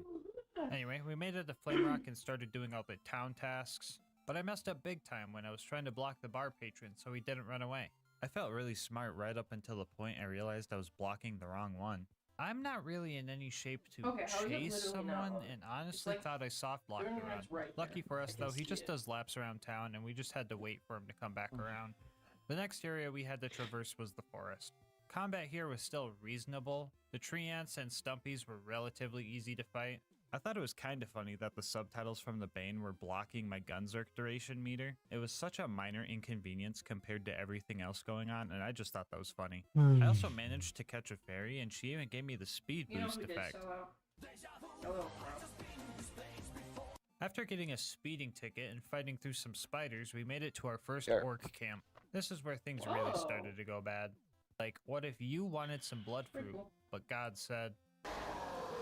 Yeah, I don't think I have to show you the equation for a super tanky boss that's 6 levels above us and 13 levels above our gear to show that this wasn't going to work. It was time for a new plan. That plan being stealth. You say they got those. All I really needed to do was get the blood fruit and head out, so if I could just get there without being seen, I would have a chance at progressing. A few tries in, we just barely got out of his reach, and he ended up getting stuck on something, so I took this chance to get some free XP. Also, you guys can't get mad at me for cheesing him like this, because he's technically hitting me, so it's really just a skill issue on his end. Yeah, this is gonna take a while. In that case, now is the perfect time to talk about today's sponsor, Instant Gaming. If you're sick of waiting for games to go on sale, Instant Gaming is the site for you. They've got all your bases covered. I'm talking Nintendo, Xbox, PlayStation, and PC. It's also super quick and easy to get access to that game that's been on your wish list for way too long. Don't make the same mistake I did when I bought this game for full price when I could have had it half off and saved $5. In GASMASK currency, that's like 2 whole monsters. Maybe you're looking for a deal on a co-op game to play with your friends. Or maybe you just got a new PC and want to fill up your game library without dropping a fortune. Instant Gaming has you covered. How about this? Think of a game that you've been wanting to play right now. Then check out the link in the description and see what kind of deal Instant Gaming is offering on it. And if you like the deal and decide to make a purchase, just know that on top of saving yourself some money, you're also supporting the channel. Anyway, let's see how much progress we've made. Okay, yeah, I think I'm just gonna jump cut this one. We got our fruit and made it to the Immortal Woods. We didn't make it too far into the woods before I realized that, oh yeah, we need to farm XP for this run, so we went back to Flame Rock to grab a few side quests. We got some easy XP by watching Reginald, die. And then we got Ellie some armor. These 2 missions combined got us a total of 1 level, which doesn't sound like much, but it made the scary skulls next to the bad guys' names go away, so I felt a little bit more comfortable in the woods. Here we did 2 more side quests. We suffered through the Dark Souls quest that took like an hour and a half because I kept dying. Very reminiscent of when I tried to play Dark Souls for the first time. And we also completed the critical fail mission to unlock a very useful experience farm. Instead of trying to find more missions, Did I you by decided chance to farm delete my Argon, the tracking Butcher, and info all on the my treants along TCG the way. player stuff? We were kind of getting rolled most of the time, but it was all worth it when we got the style on Argook at the end of each run. I put the stinky on him. We farmed up to level 21 here before we went back to the woods and met up with our homie Roland. Wait, Roland, no, I just got here, dude, wait. Anyway, another 10 minutes later, I caught up to Roland and started the scariest fight yet. The Ghost Kings are usually tough even if you're not doing a challenge run, so I was prepared to suffer here. There was no running away from these guys. Well, actually, there's no running away from anything, actually. Even the Stumpies could chase me down, but you get the point. Something kind of unexpected happened, though. They would bully me to the edge of the arena, but then their attacks would just start whiffing because I was way lower than them. This kinda felt like a cheese, but it also kinda wasn't. Okay, let's say I didn't want to kill them from this safety spot. That would require me to just run directly into oncoming attacks, which doesn't feel like I'm avoiding a cheese, it just feels like I'm throwing for content at that point. I mean, they're the ones that kept smacking me down here, so, again, I have to say, it's a skill issue on their part. To be fair though, their laser eye attacks were still super deadly and they did end up killing me multiple times. I mean, come on top of my gear being level 10, these guys are also unslaggable and resistant to all elements.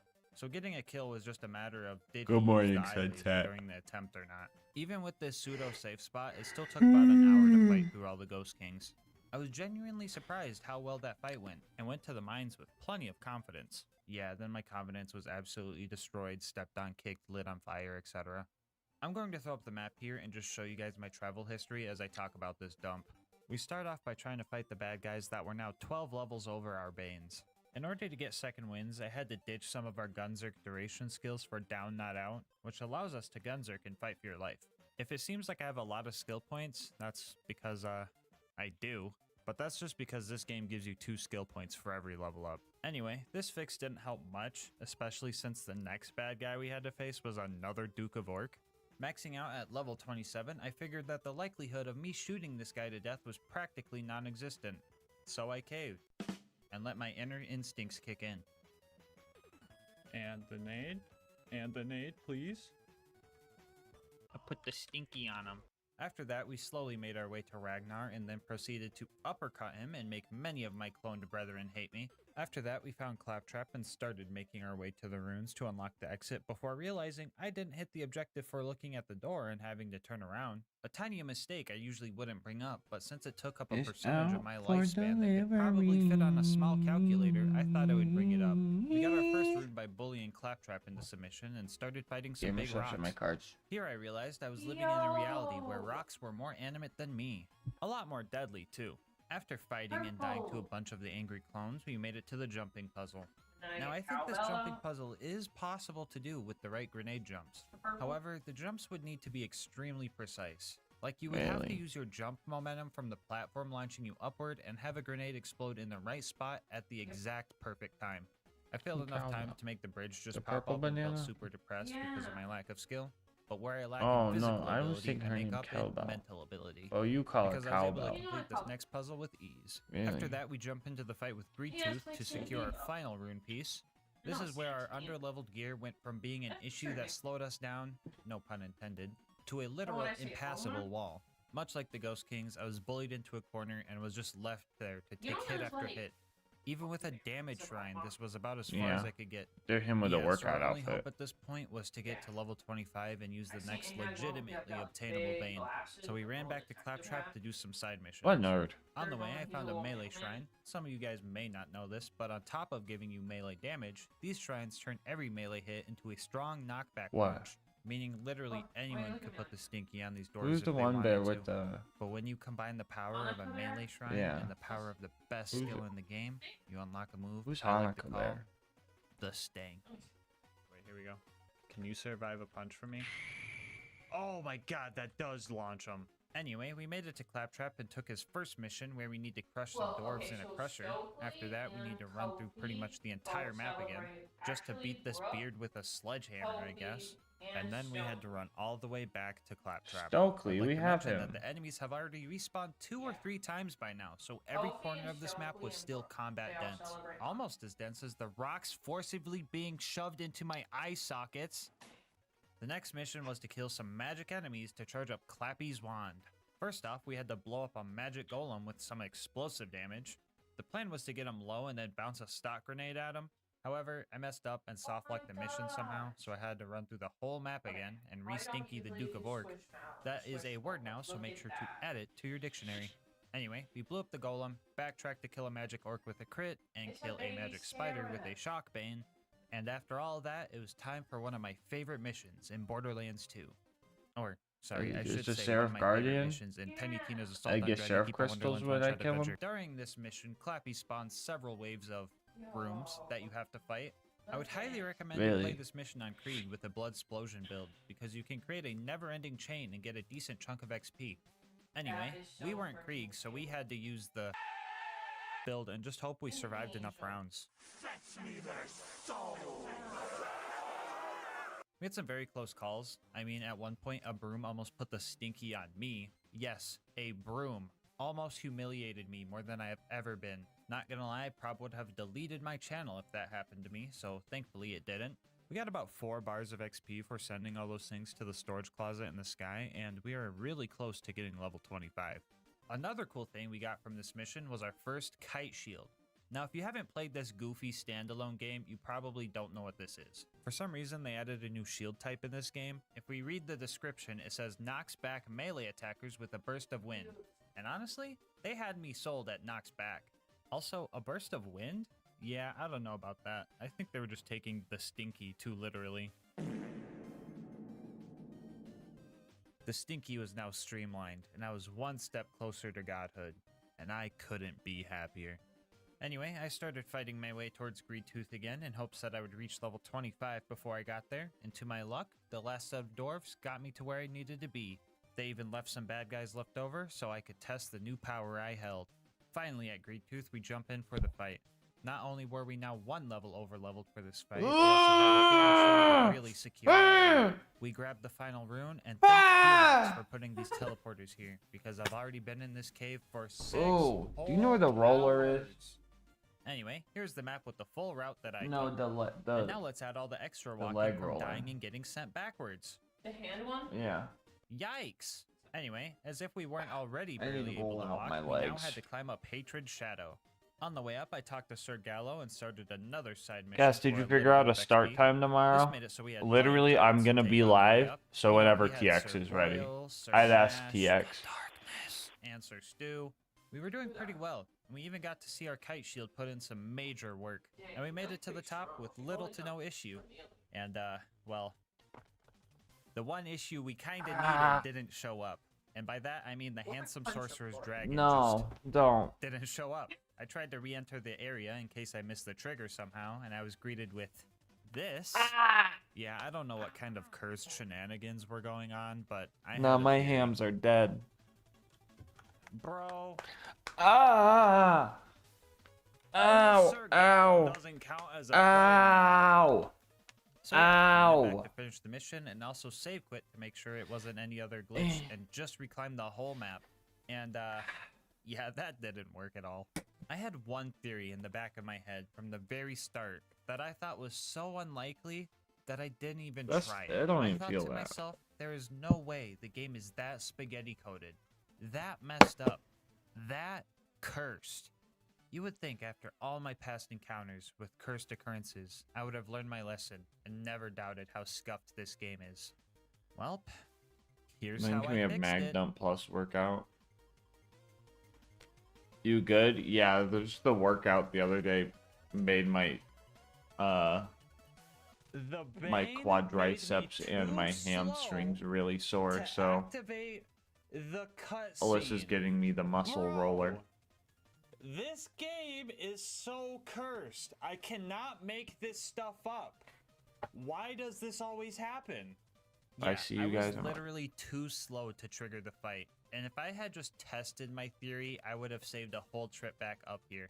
Anyway, the dragon fight was pretty simple. Pretty sure the dragon was focused on rolling most of the time, and the game even gave me baby dragons if I ever needed a second wind, so this was pretty easy.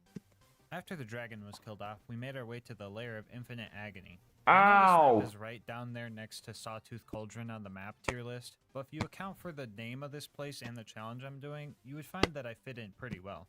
After straight up outplaying this trap by having to pretend like it got me good, we met Simon, who immediately put a curse on us. I was doing this, Like, can you believe the and audacity I hit this man myself in the has? face. What does he take me for, a curse dumpster?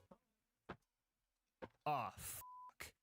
He had us do a bunch of his dirty work, which was fine because that was more combat. Oh, is this what it feels like experience at when the end you of this do map, it? 'Cause you but hate that's this? just the thing. I had to get to the end of the map, and well, Louis things just went from, Mama. oh my god, this is terrible, to oh my god, this is terrible. But there's also a giant crusher trap Grit. preventing us from continuing on. our Grit. quest. At first, I was pretty It's not- it's confident not that I you could don't- just you don't grenade feel it. jump through this. But I think the upward movement of the platforms ate the grenade and just made it so Grit. it didn't hit me at all. Like a lot of problems in Borderlands, I assumed it was a frame rate issue, so I Grit. capped it at 30, and this seemed to help, but I was still not getting the distance I needed. Grit. Throughout the run, many people predicted with absolute certainty that this was gonna end the run, and honestly, I didn't appreciate those doubters. They're Holy like, "Bro, did you see what I guacamole. went through in Ow. the last video?" Leave me alone! If any of you viewers didn't see the last video, there's a good chance you're new here. Oh. And in that case, consider subscribing Fuck. and checking out my other runs if you like the content. Jesus. It helps out the channel a lot, and I would love to have you in the GasMask gang. Anyway, yeah, screw these doubters, man. I still had plan B. So we head back to Flame Rock Refuge and respec our skill points, this time going for double your fun so that we could throw 2 grenades while gunzerking. After that, we fought back to the Crusher Trap and did some testing. Ash, that what looked are you very doing? I'm promising. rolling out my Even muscles. with my confidence now at 100%, Those our are homie sore, Happy and Turtle they was get still rolled out. doubting me. He was so confident that he even wagered a week-long ban if I succeeded. And let's just say, we I'm didn't using hear this from him for roller. a while. Hey, jump now. Grenade jump. Grenade scoot, I should say. Grenade scoot. Why are you in pain, Sunset? What? Grenade scoot. Thank you, GB12. Happy Turtle, say goodbye to everybody. Your seconds are numbered. Any last words, Happy Turtle? Bye-bye, friendos. Doubters and shambles, baby, let's go! After we got through that scary part of the map, we fought our way back to Simon and was presented with a choice. kill Simon, or kill Simon's brother. And since we still needed Simon to remove the curse he put on us or else we'd die in a week, I think the choice was obvious. After killing Simon, we only had one more obstacle in the Layer of Infinite Agony. There goes the masochism talking again, my bad. Anyway, Giant Spider Lady of Anger and Scariness was our next boss we had to tackle. This fight wouldn't be bad if it weren't for one move. No, it's not the floor spiders that I can't dodge. No, it's not the invincibility shield. It's the frickin' life drain move that really biffs up this whole run. Usually, you just have to run away from her, and she can't steal any health from you. And I swear to God, if I have to explain why that isn't an option... You drank hot water? No. Oh, for the love of... What is it, Mick? Why can't you run away from the... Because I have the movement options of Flappy Bird! Anyway, our first attempt ended in big tragedy because we were actually really close to getting the kill. Alright, I will be right back. I'm gonna use the bathroom and we're gonna start for the day. I think Past Me explains it pretty well, so I'll just let him do the talking. Alright, I'm gonna make a tactical decision, guys. I'm supposed to be wrapping up stream right about now and starting dinner. I'm gonna go make some dinner. I'll be right back. I'm just gonna start it.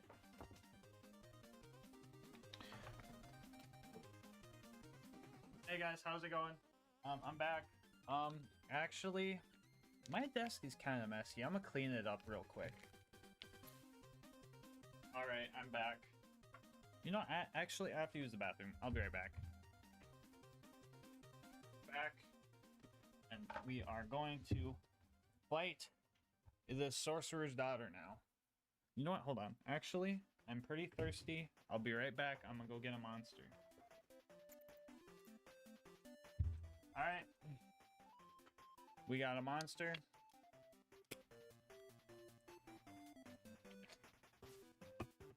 Let's kill this thing. We fucking did it. Let's go. That was fucking easy. The final thing in our way was the fight with the handsome sorcerer. Climbing up the tower proved to be pretty difficult. The sheer amount of wizards and dynamite skeletons and... Oh my gosh, don't even get me started with these things either. Skeleton Seer? No I fucking don't, Seer. Finally at the top of the tower, we start phase 1 of the fight. We quickly use a slag and shock combo to destroy the sorcerer's shield, and then a slag and fire combo to finish off the first phase. Phase 2 got a little bit tougher. On top of trying to keep the skeletons at bay, I had to make sure to shoot the skull spells out of the air in order to not get downed. Which with the Bane's starting accuracy was relatively hard to do. Even if one of your Banes is at max accuracy, the recoil from a freshly reloaded one just throws everything off. This was all manageable, but phase 3 is where things started to really drag on. Get it? Because he summons drag. The sorcerer was now resistant to fire, and on top of that, this phase also has the biggest health bar out of them all. Our next best option was going back to the slag and shot combo. By this time I was running out of ammo, so I tried to inch my way to the ammo shrines when I could. We were so close, and this challenge was almost over. But you know how these things go. Oh, he limping.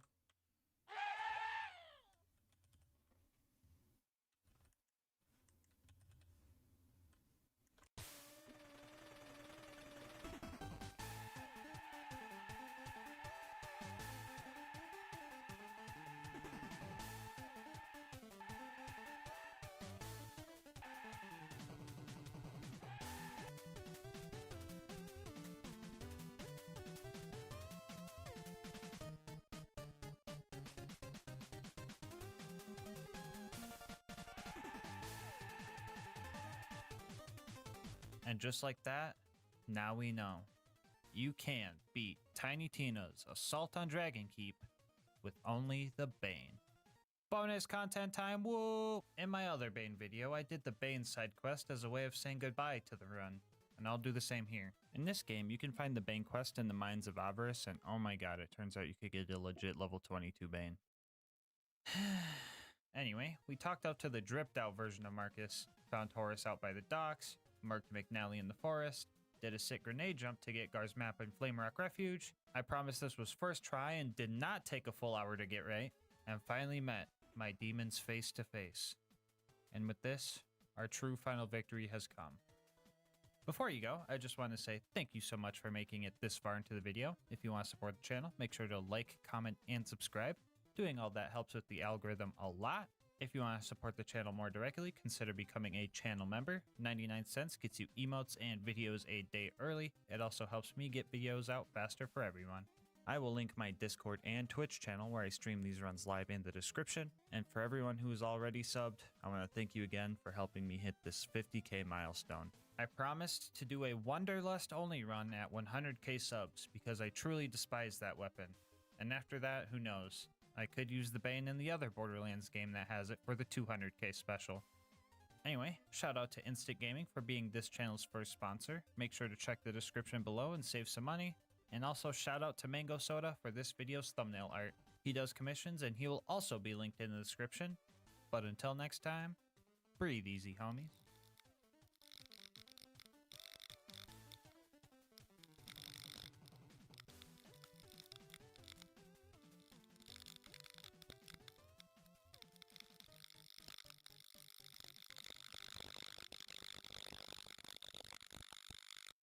Hey guys, just wanted to let you know that I'm partnered with Instant Gaming. More on how you could save money on games later in the video. So a few videos ago, I posted the Sheriff Posse Challenge run, and I got a lot of comments asking why I didn't use the Law and Order combo to make the run even more on theme. Which honestly was a fair question. I literally opened the video like, Pandora's always been a lawless place. But what if we wanted to bring some order to this wasteland of a planet? While that little tease wasn't on purpose, excluding the Law and Order was, because I wanted to make a challenge out of the combo on its own. So here we are. Today we ask, can you beat Borderlands 2 with only the Law and Order? Before we start, let's go over the rules. Or should I say laws? We'll be playing on Overpower 10 Ultimate Vault Hunter mode. If you're new to the game and not sure what that means yet, it just means that everyone has 4 times health, health regen, and they're all 10 levels higher than us. No big deal. Bar will not be allowed for this run, and of course, the Law and Order are the only gun and shield I can use. Shooting the Law is allowed, but we're going to mainly focus on the melee aspect of the combo, because, how do I put this? This thing sucks. Even though it does more damage than the purple nerdy non-unique version of itself, the bullets are practically useless. So I'll only be shooting down be like water for melee damage, to kill enemies I cannot melee, or to get second wins if needed. Spoiler alert, I think that last one only happened twice. For the other gear slots, I'll be using the Vault Hunter Relic as a placeholder and the Legendary Ninja class mod for What flavor are we doing of Gamer Subs today, chat? What flavor? Run, you might assume I'll be using the Lightning Bolt to strip my shield to get access to that juicy Roy damage. But come on now, when do I ever use meta strats? So instead, I'll be using a slag grenade. Yeah, you heard that right. I'll be throwing a slag grenade at myself and also be calling it strategy. Why a slag grenade? What do you got, bro? Do you even watch?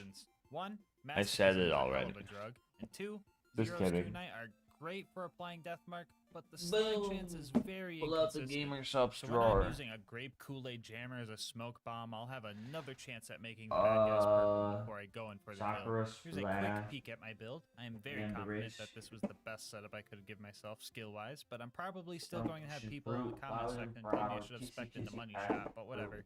Anyway, let's hop into the run. We start our journey in Liarsburg because UVHM has you skip the whole claptrap optometrist appointment section of the game, and we started clearing out Tutorial Town. It's been years since I played Melee Zero, so it took some time to get the setup down. That setup looking a little something like this.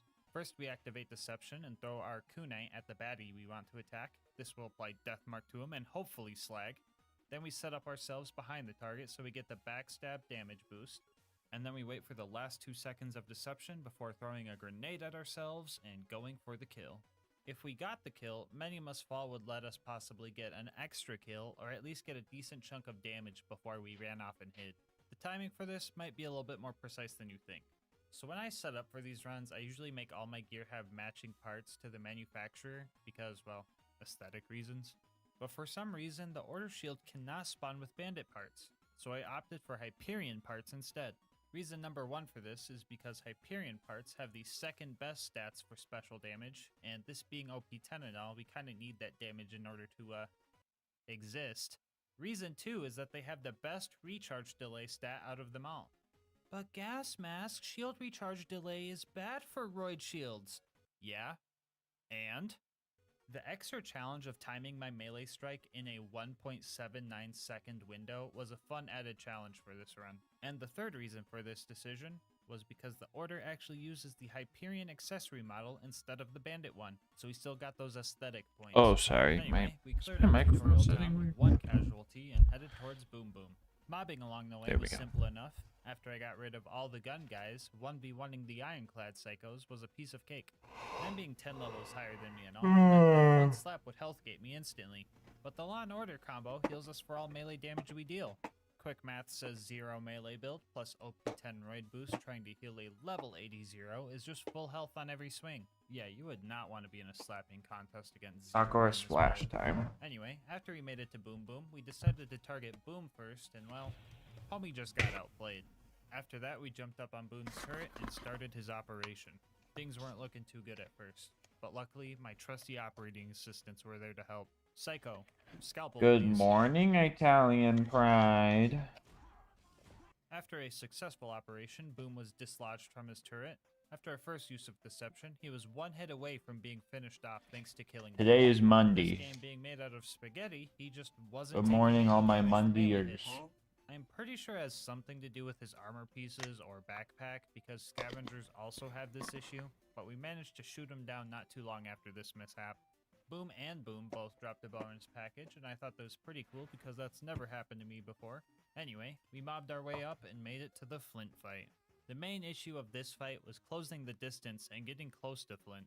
And even if we did manage to get close, the amount of enemies shooting at us would leave us very low on shields. And in order to strip our shield without blowing ourselves up entirely, we need at least 85% of our shield left. It also didn't help that Flint would run up to our hologram and spam his AoE slam move, making it practically impossible to get close. So if we wanted to deal significant damage, we had about 5 seconds after throwing out our decoy to close the gap, throw kunai, strip our shield, and land the melee within the small window where we still had roid damage. Which I did. Oh! This is Today a is historic Monday, day. which means that GASMASK Gandalf gets to challenge lick a is graham on. cracker. Today, we defeated Captain Flint without any cheese whatsoever. Our next It goal is her was to make it to favorite Sanctuary. activity. To get there, we needed a car, so we stealthily stole one and tripped it out. Our character skin, gun skin, and car skin were all matching, and this boosted our confidence stat by a solid 100%. After that, we found Corporal Reese as he was skillfully fending off hordes of psychos without even breaking a sweat, but we decided to help him anyway. Alright, Reese sent us to go grab this power core. This should be a piece of cake. Oh, look at this clown. He actually fell for it. Get stinky. Oh, wait, no, we needed that power core, didn't we? Guess we could just kill the 20 bandits for Reese while...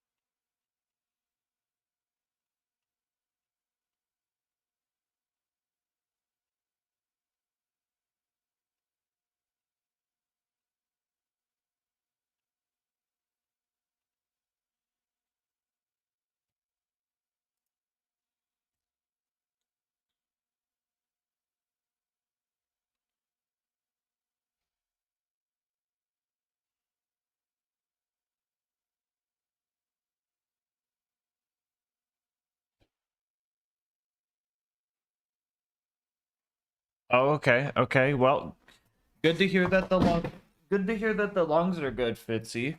Okay. Nothing with the lungs. Now you're gonna see if it's something to do with your back. Okay.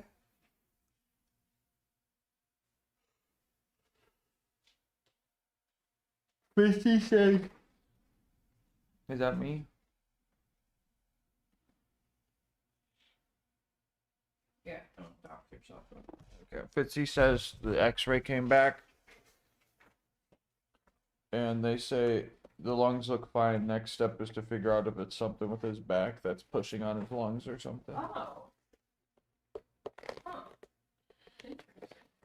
Let me in. Yeah, Yeah, at least it's not the long gun. I feel like long gun are like one of those things where it's like.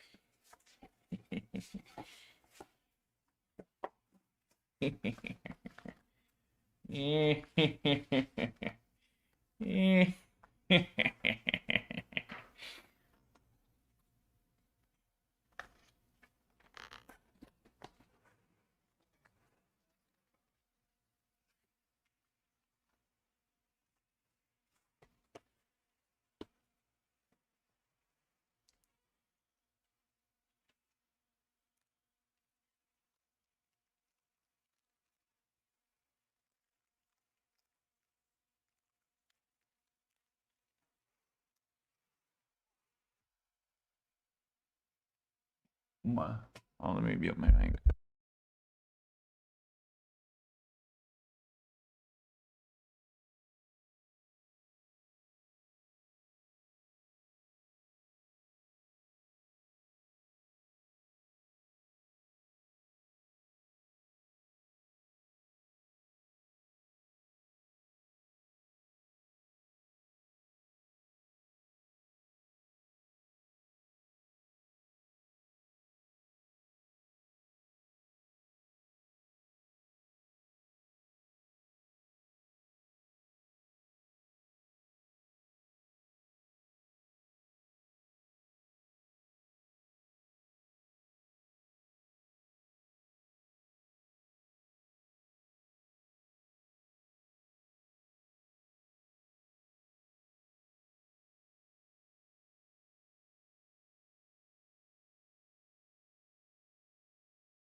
Thank you.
See them, I just think I have more time than I think.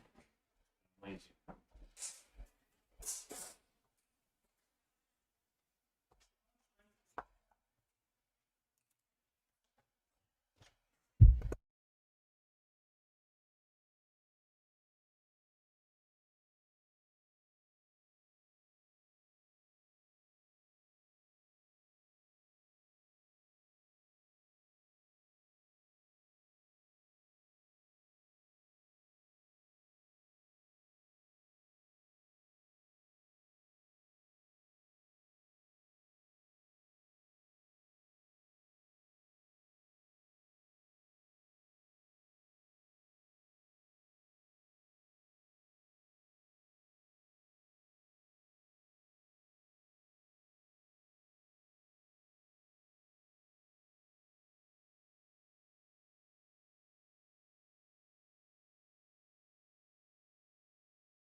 Welcome to the gang.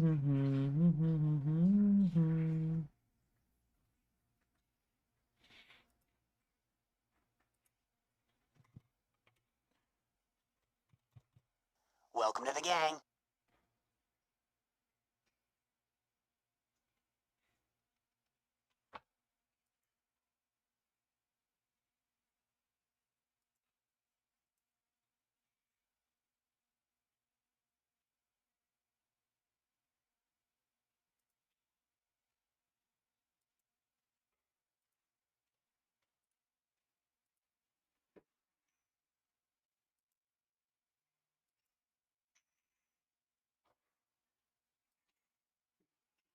Make sure you eat breakfast. Yeah, I got breakfast. It's coming. Well, it's cooking right there. It's gotta let it, the noodles soak up the water.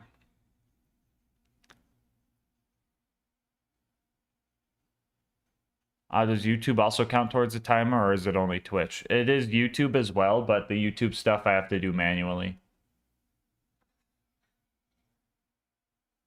But yeah, YouTube super thanks adds times. YouTube memberships add time.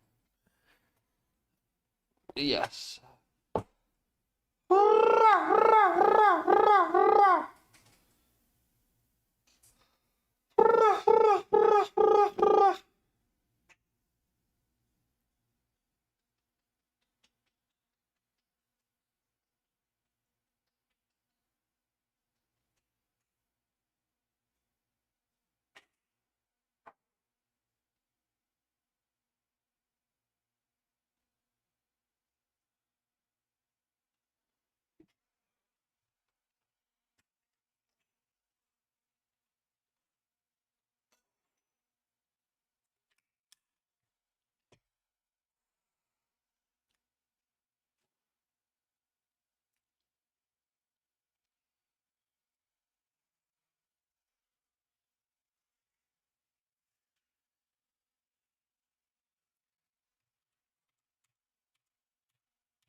La la la la la la la la la la la.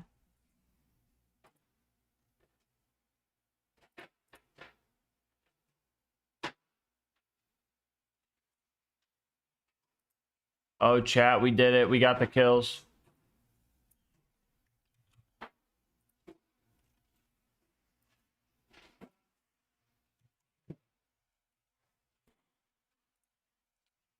New Amon skin dropping in the chat right now.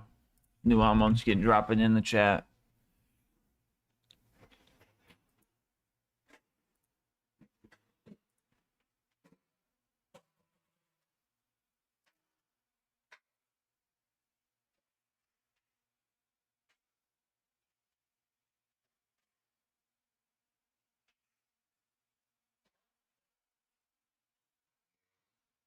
Raw meat and anime girl thighs taste really good together. Bro's a cannibal. Bro's a cannibal.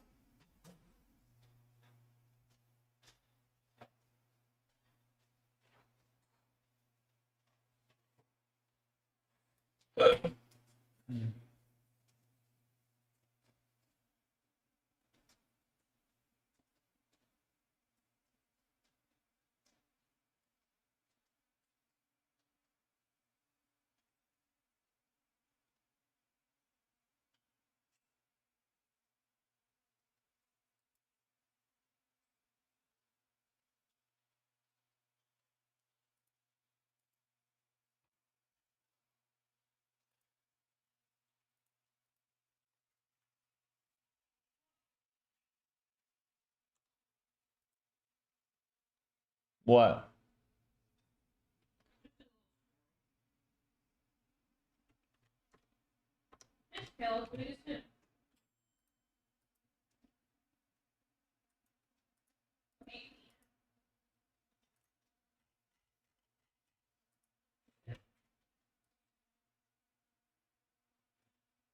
No drip.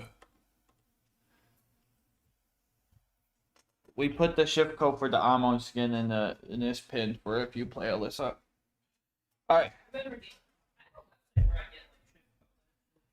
Hi, did they fix the issue with BL4 performance on PC? It's getting better.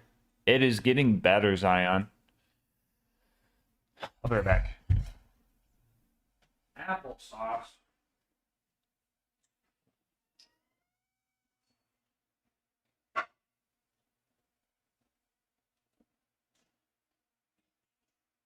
The thing that helped me with my performance was to not trust their recommended specs at all, and also make sure I keep up to date with the drivers, considering they're like intended for optimizing BL4.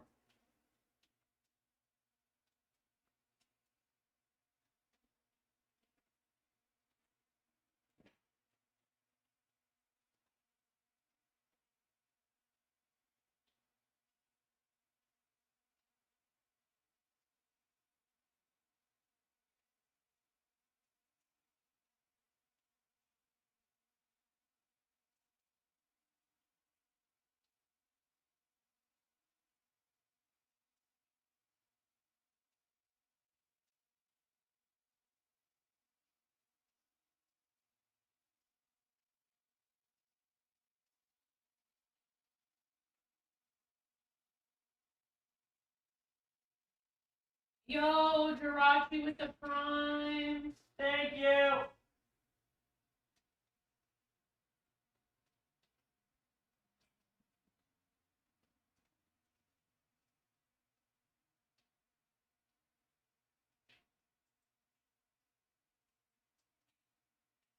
Well, TCG Car Shop Simulator is like almost 10 fall.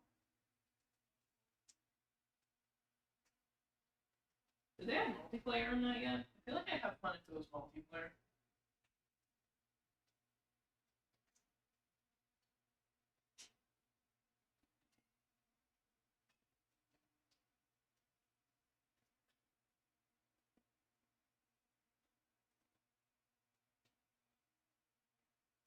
No double logging Twitch accounts. That's a new rule? Yeah. It,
Why Santiago?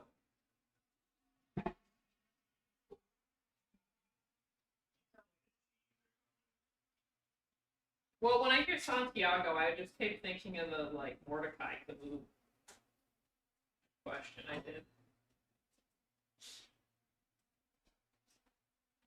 And I just pulled it out of left field, by the way. That was nothing to do with anything.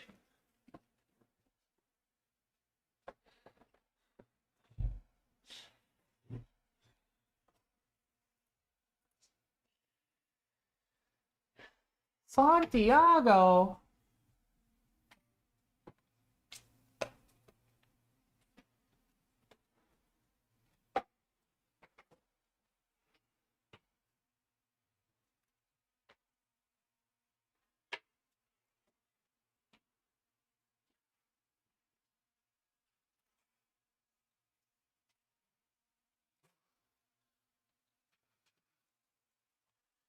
Chat, today marks a grave day. For this is my last cup of the queso ramen artificial mushroom beef flavor gamer soups. Burr, burr, burr, burr, burr, burr. Burr, burr, burr, burr. Burr, burr, burr, burr, burr, burr. Burr, burr, burr, burr. Yeah. Even the not flavor? Even the not queso? Yeah. What are you gonna do now? Starve. Or buy more. Up to you.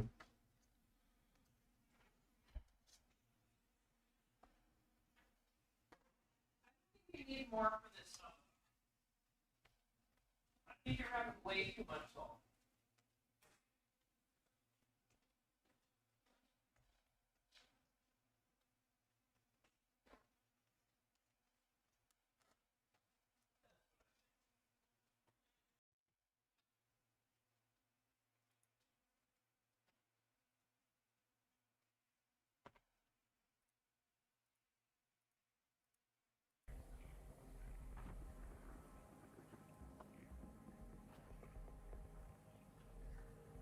Today, I'm gonna play more Mario.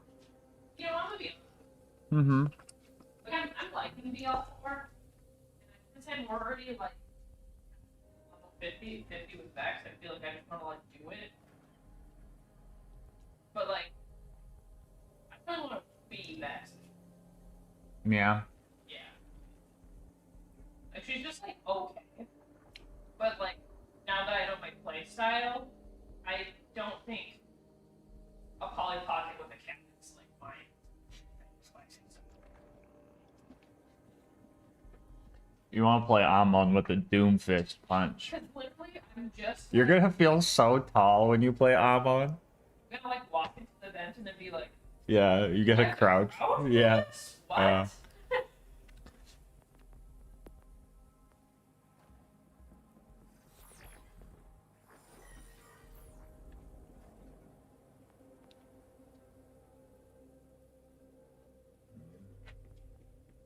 Why no lower jaw? I don't know.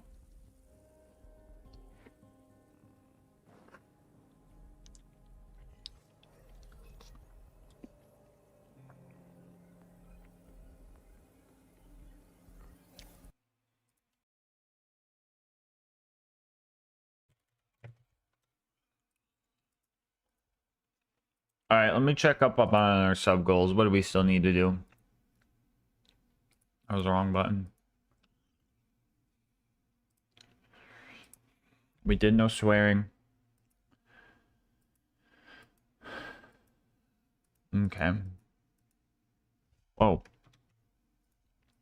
We're gonna do some Borderlands 2 gun learning today.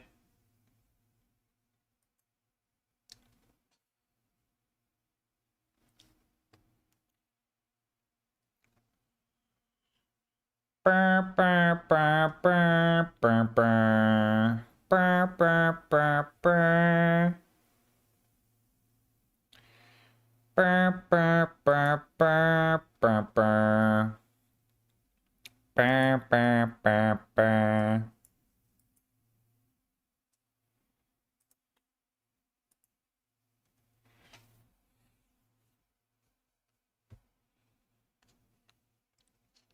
Going from Harlow to Amon was crazy.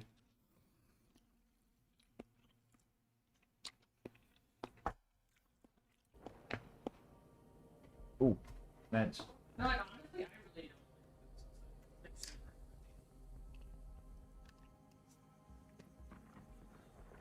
Yeah. Yeah, like, I think I should be able to, like, collect money every month because of how short I am. Jesus Christ. Like, makes no sense to me.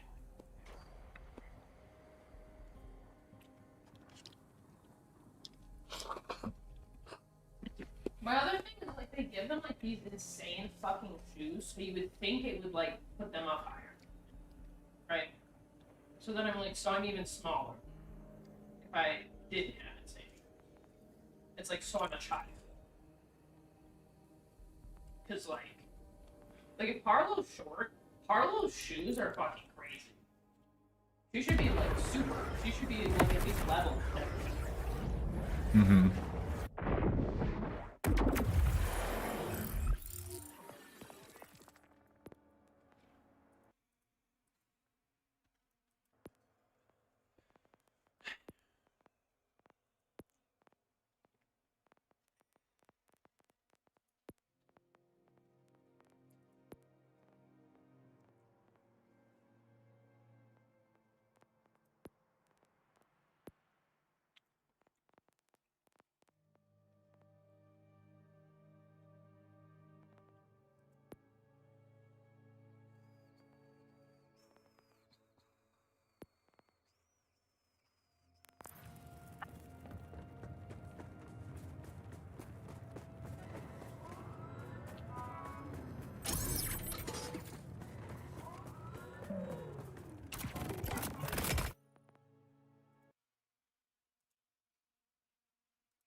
The mouse is telling me to push up.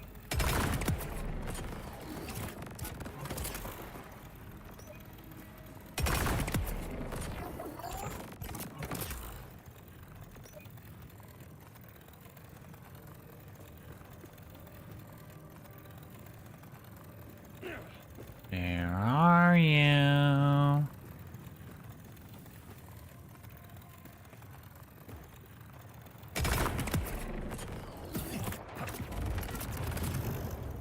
These rippers wanna dance? When I kill Rapper can dance.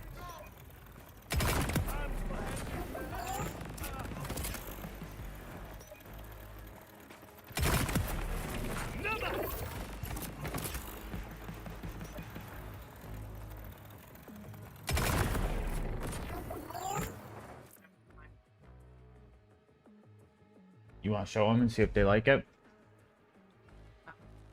Just put the picture in the Discord. Say, how's this?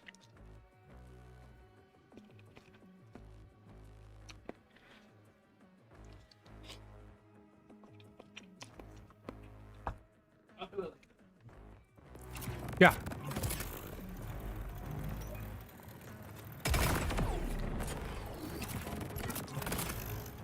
Harlow got the Kingdom Hearts pants and boots for real.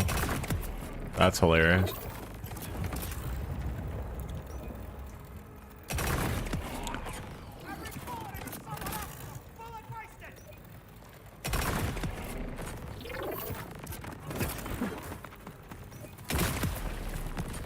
Oh.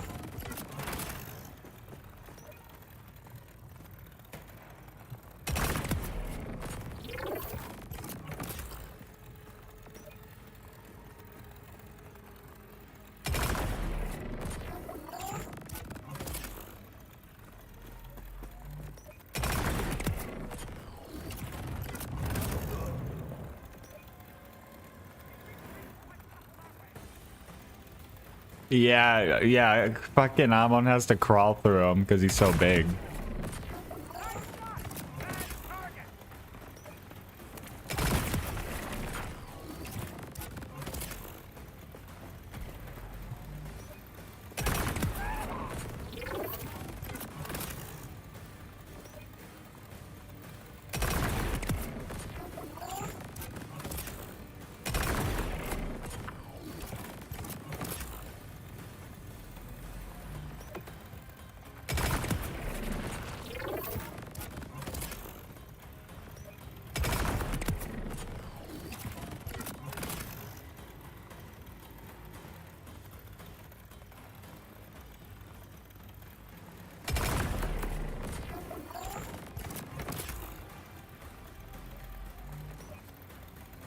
You found out not everyone has to crouch in those, yeah.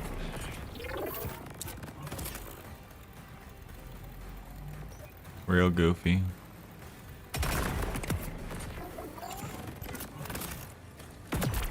Oops.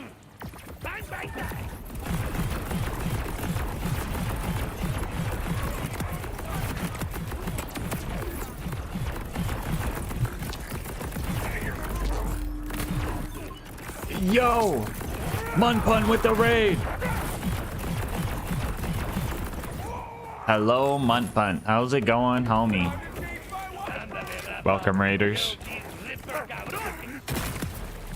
We're just getting some one-shot, one-kill challenge kills in.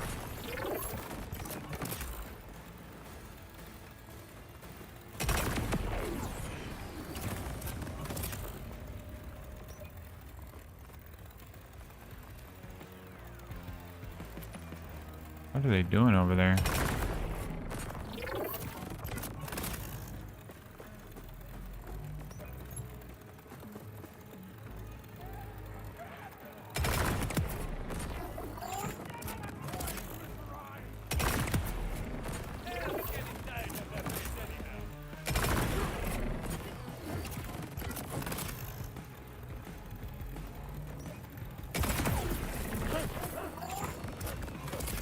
How will this affect Amon's speedruns? 4-second time loss.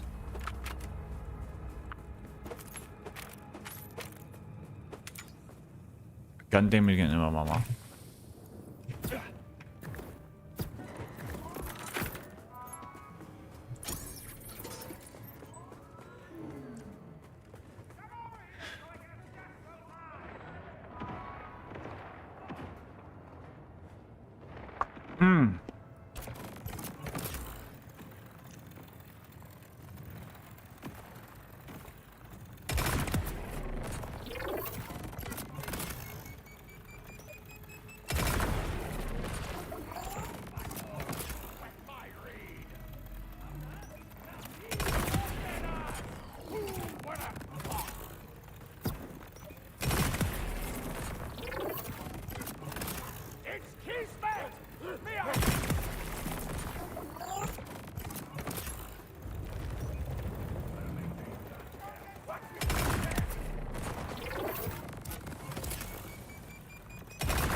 Time to earn my pay.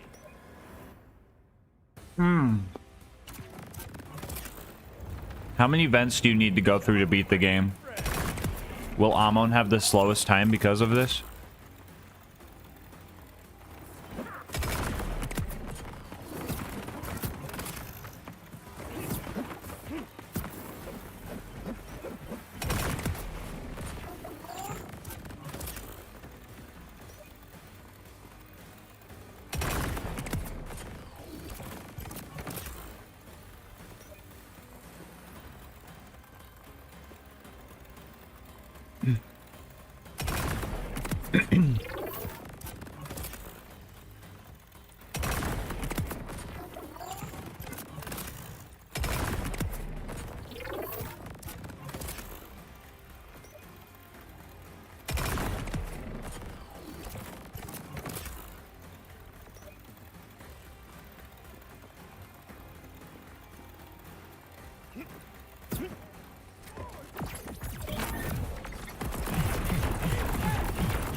Wub wub wub wub.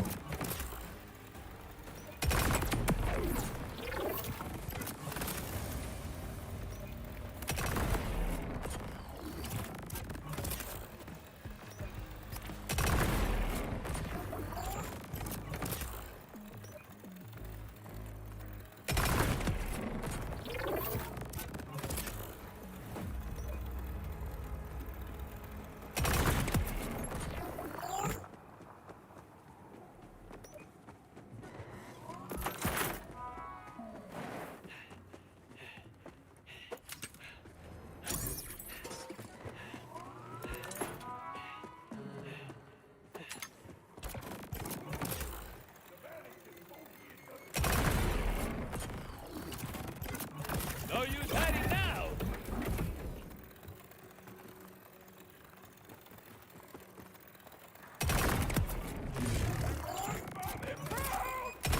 These rippers wanna dance? Let them dance!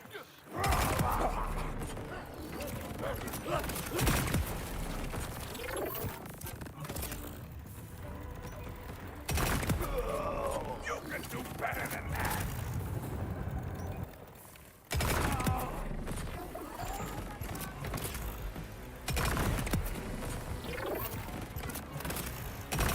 Oh, hi.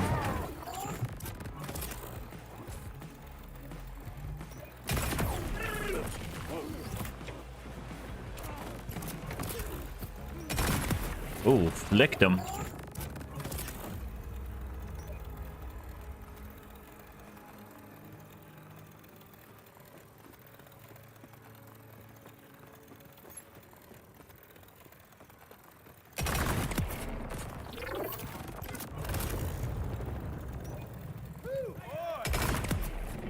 Hasta luego, friend!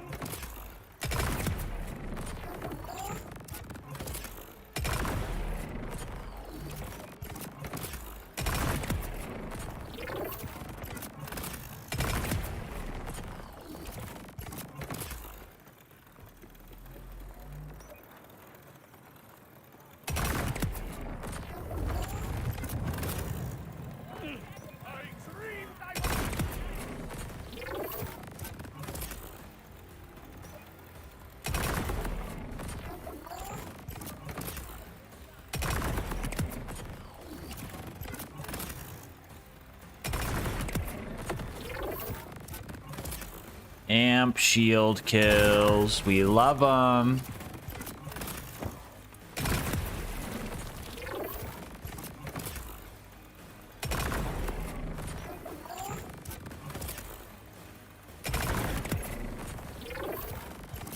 How many more do we need? How many more? Oh. It's on the agenda today. Today I'm gonna be playing some BL4. Might do some video editing.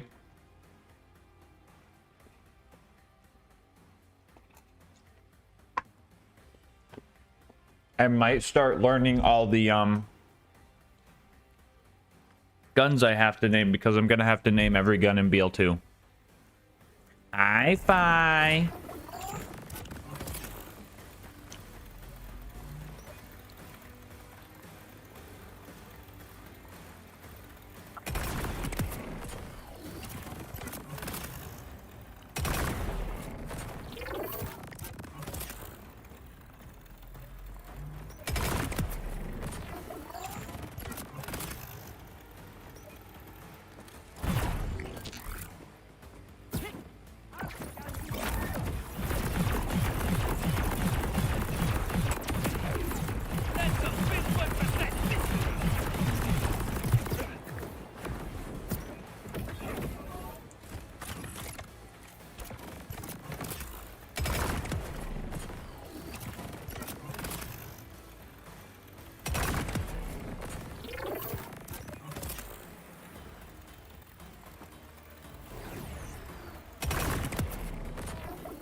That's a weird texture bug.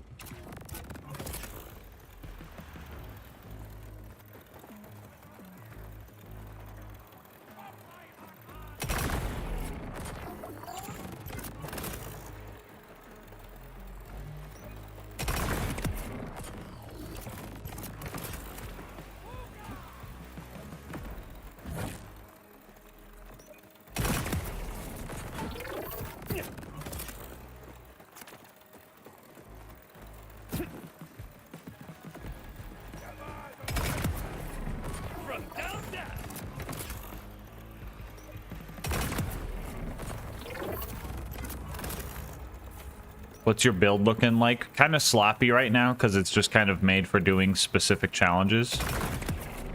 But here's what I'm running.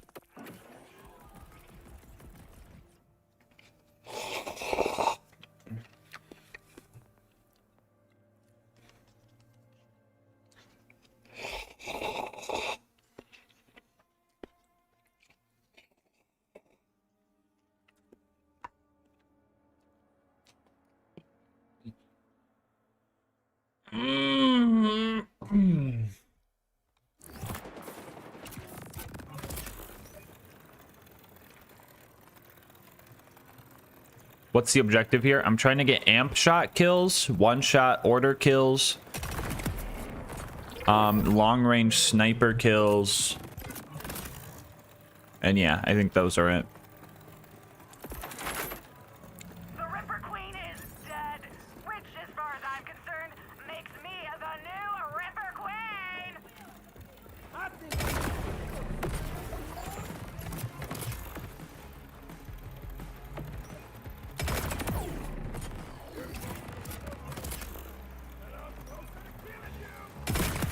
Awesome firearms must be my lucky day.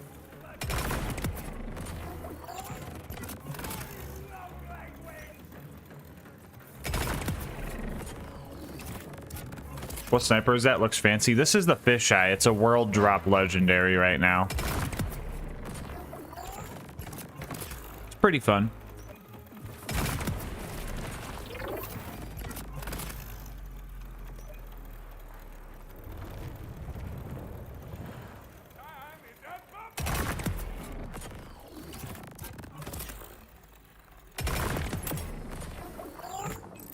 Is that the order one? Wait, are we done with this sniper?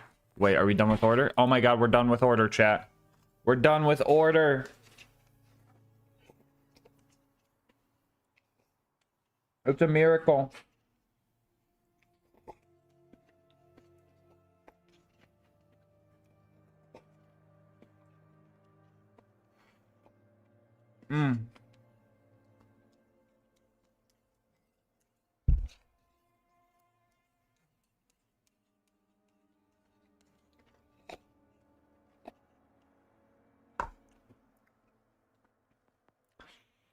All right, let's see. CO3 bullet forge overheating. All right, let's get those done.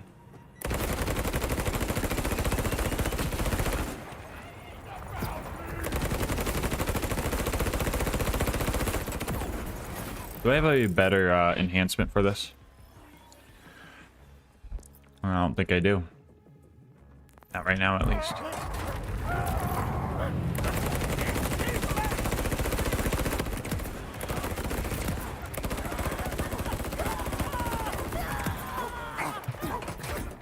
I'm not going to be getting amp kills with this right now, so let's put on a absorb or a reflect.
Alright, so this challenge we're doing is getting kills while our COV Bullet Forge is overheating. And the Affinity XXXXXL seems to be our best option for this.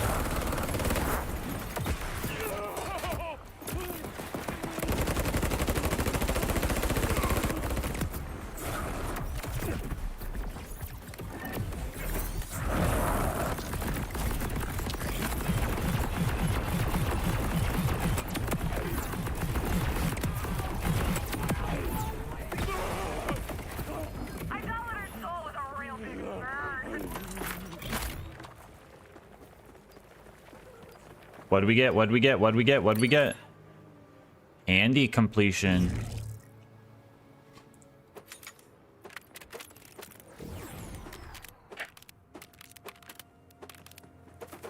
It's the Sisyphus shield. It's an armor shield, but every time you get the last armor chunk, it just loses one. Yeah. Sisyphusian. Near, near, near, near.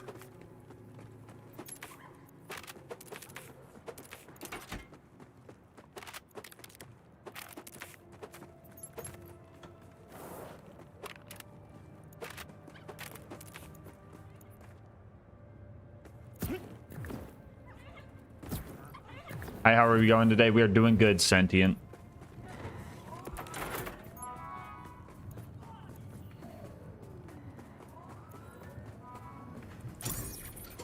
Yeah, secret final boss might have 5 just for I know the game's been out for like almost a month, but just in case. Secret final boss is drops might not be working right now, so there's a chance that those work for that.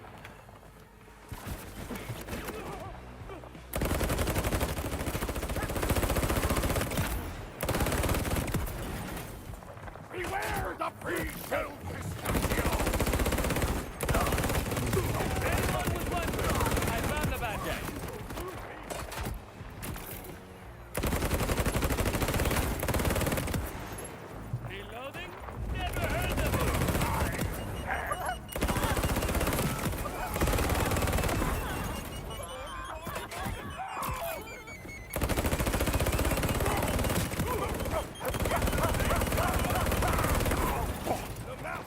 Yoink. Dude, I love the enemy launches in this.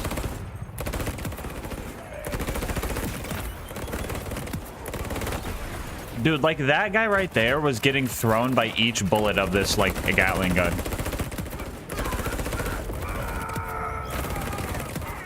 We love to see it.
Hey, sit down, sit down, sit down. There we go. Good.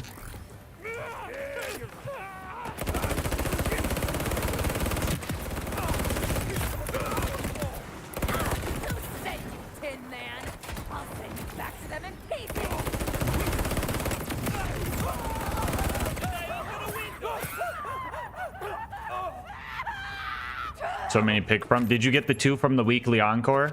I would do the weekly encore because those are your best bet. There's the GMR and the Katagawa's Revenge right now. I got the GMR from it. It seems like the weekly encore is like a really good wasted id. You got both of them? Okay.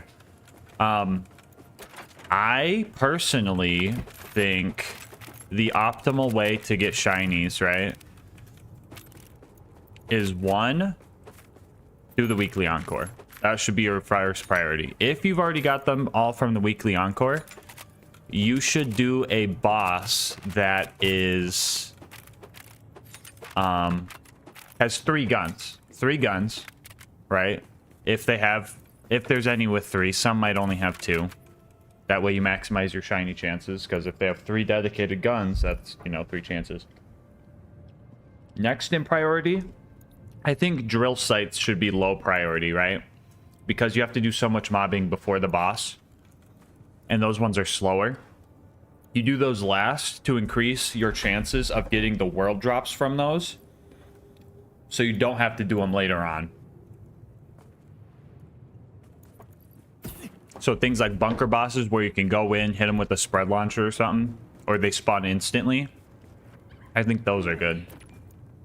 Dang! Alyssa passed out on the squishmallow. Oh. You look like you are moving. You look like you just want to jump on the pile.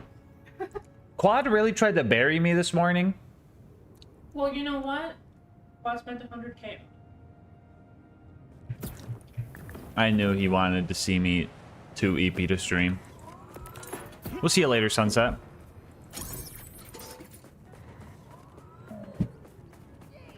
Although I do think it's funny.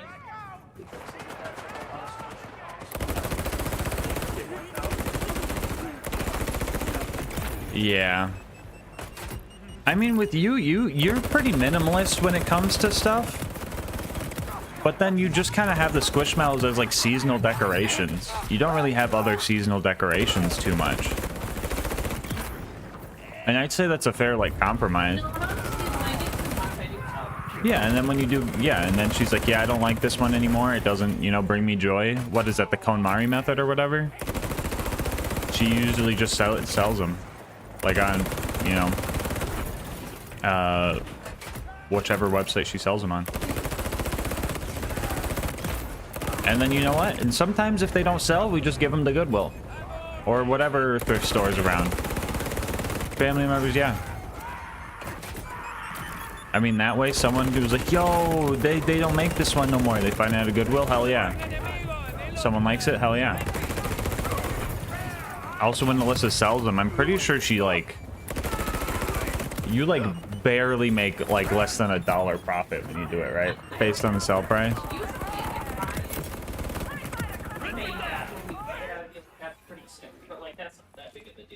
Yeah.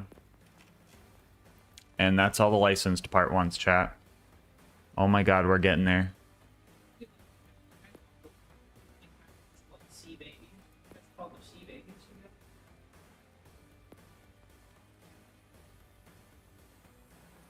I think not being on social media has helped me pick more that I like. Yeah. Because I don't know what people like. They know what. I don't know what's like apparently like lucrative and people are like super obsessed over.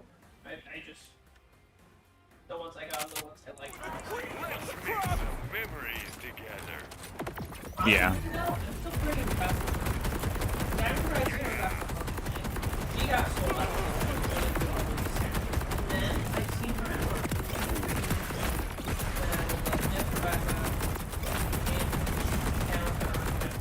work. Really? From the heavens?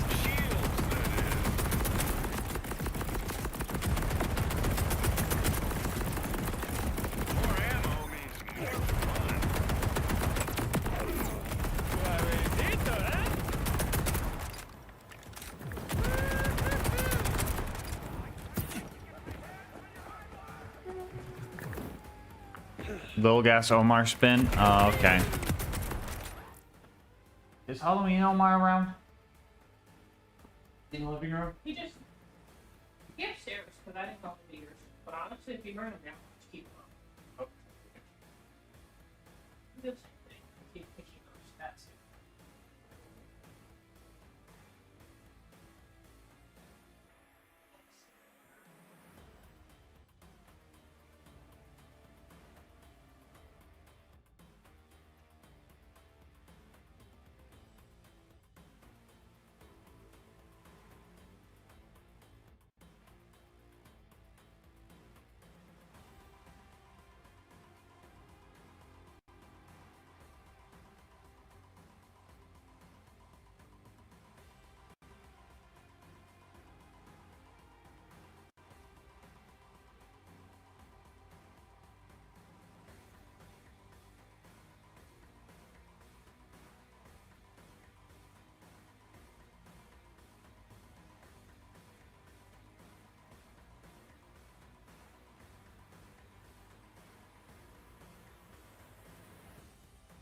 Is this Omar okay?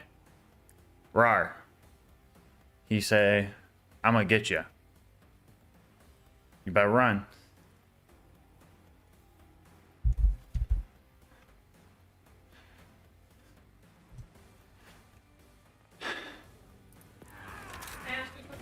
Yeah. Best watch where you're looking.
I'm gonna be muted for a sec. I gotta talk about something, but I'll keep playing.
Looks like we got.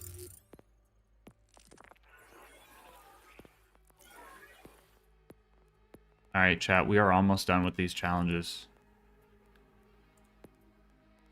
We are almost done. Can you believe it, chat? Can you believe it?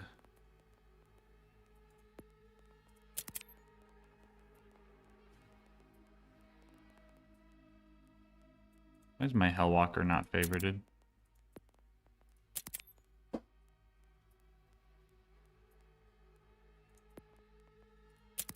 We can bank that now. Trash that. Trash that. Trash that.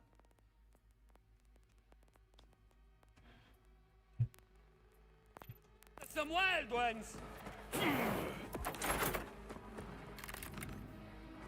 There's a bug. A lot. Yeah. I hope I get him.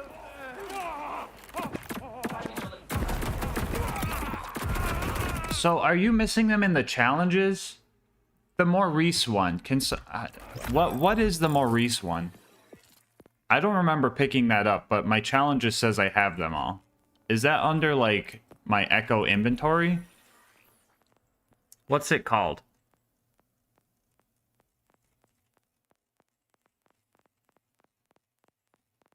Gas done any Vex yet? Very little. I'm like level 10. Not even past like Splash Zone.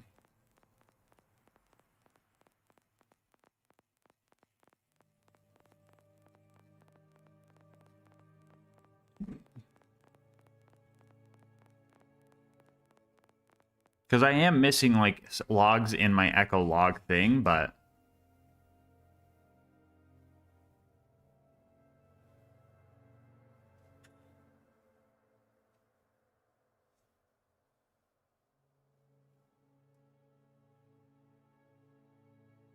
I do remember that Queen Knight. Wasn't that so hype?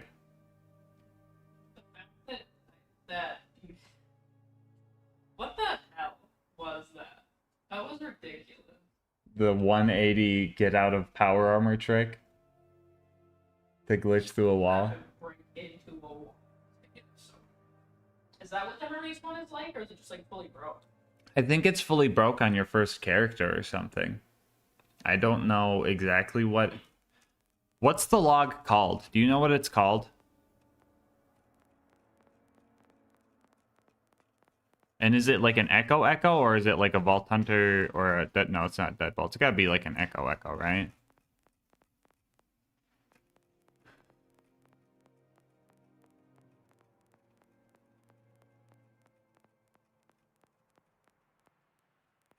From missions.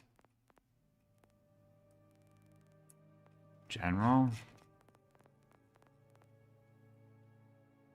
It's only given to you by default on new level 30 characters from Maurice.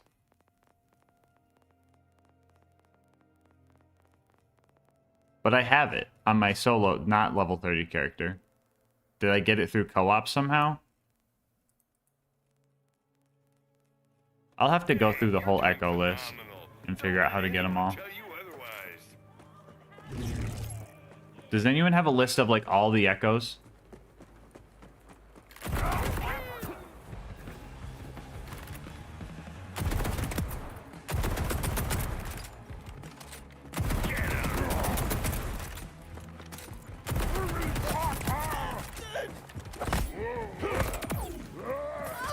but that's the last one. You get me? I did that power armor glitch to get the yeah.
Instant ramen time. Yummy, yummy. Oh my god, I didn't even see you.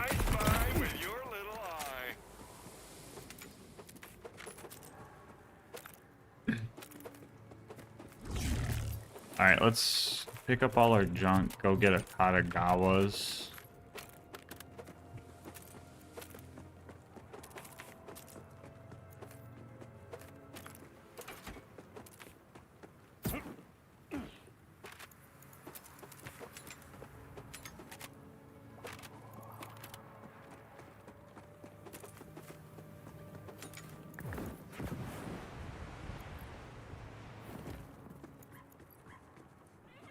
It was pretty good, Only Hats. It was pretty good.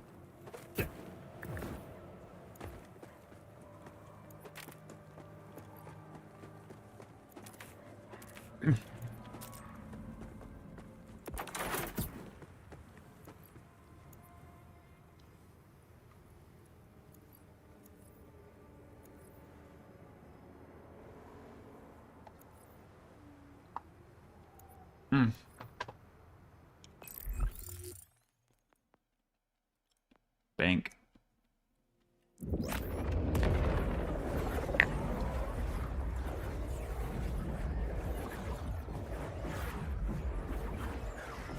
Good question, Same Hada.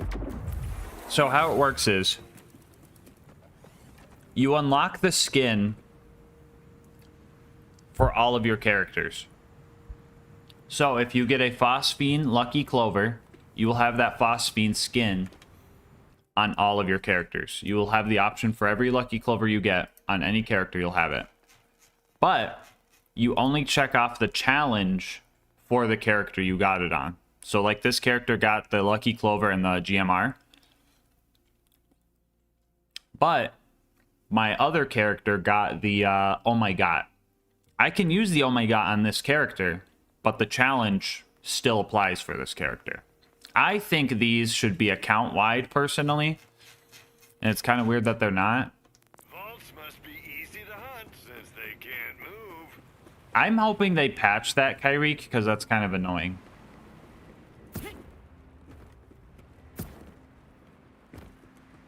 I don't know how I got mine. It must have been like a weird co-op thing or something, but...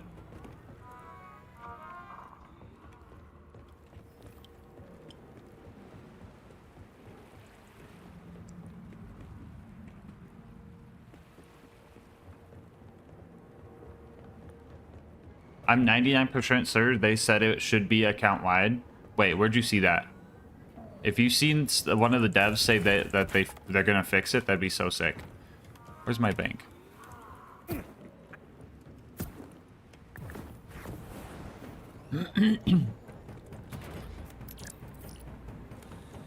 Junk. Wait.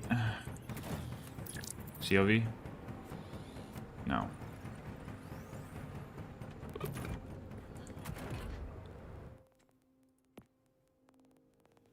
We can deposit the Infinity XL. Yes. Withdraw. Sort by manufacturer. We need to go to Maliwan. Passed it, didn't I? Is it reverse alphabetical order? That's a decision.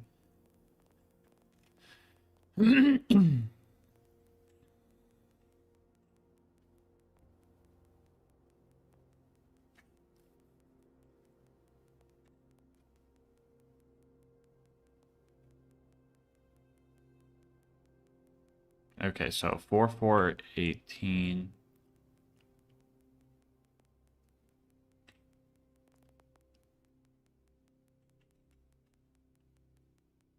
Oh damn, those are crazy exercise.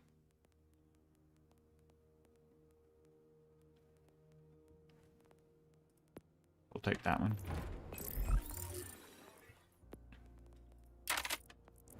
Okay. Now this should be able to get us some long-range sniper kills along with our amp, shield. This should work good.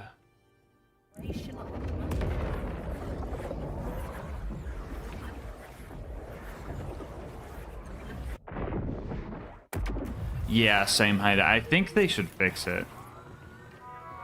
So I read that in the source set. Source on said thread confirming it. It would be hard to find again. Extra medium. Ooh. Sure, I'll buy that. Oh, you'll be back real soon. Go to the battle bus.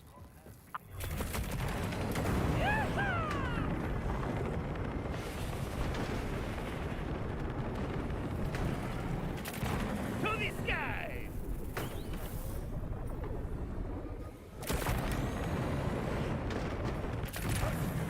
This one's a killer! Best get to it!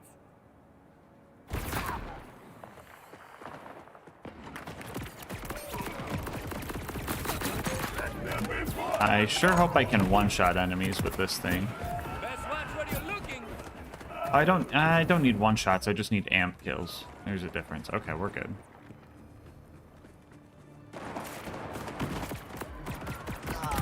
Mostly just need the Molly-Won kills. And long-range kills.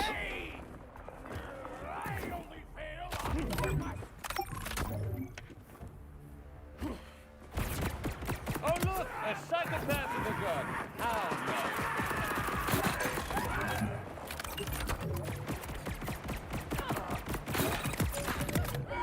Hope you don't mind. I like my crispy.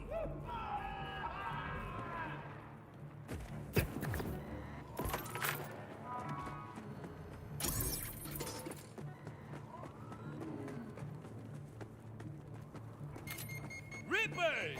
Time for our good deed for the day.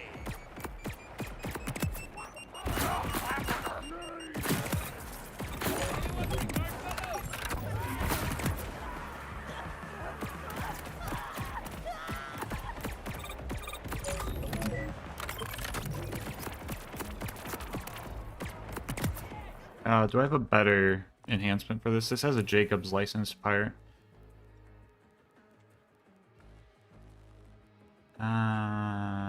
Okay. What else does it have? Molly-Won? Okay, yeah, we'll do this Jacob's thing.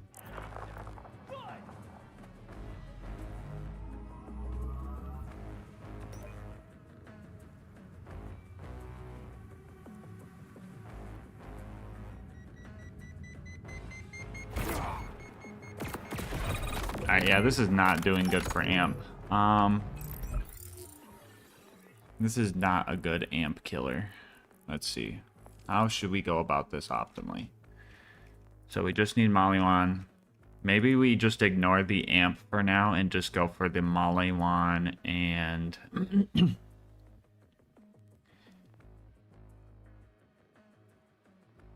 long-range sniper kills here. I think that's our best bet.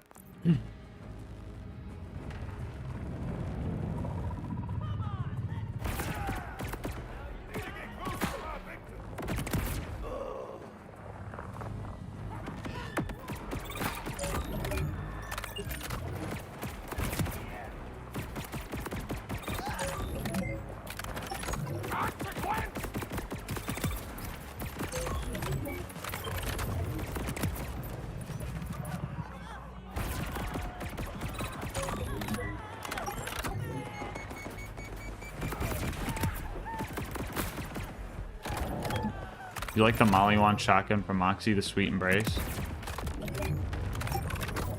I should probably use some of the guns I haven't used a lot lately. I know the other Moxie gun is kind of poo-poo. The Cold Heart or something like that.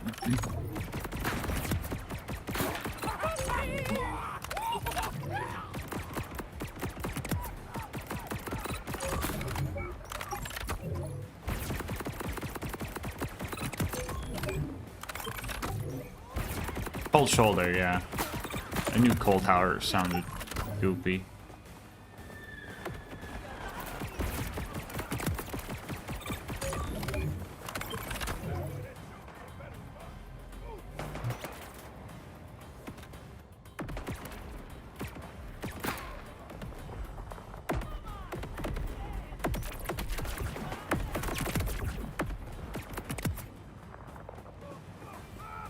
Who's over there? Someone in there?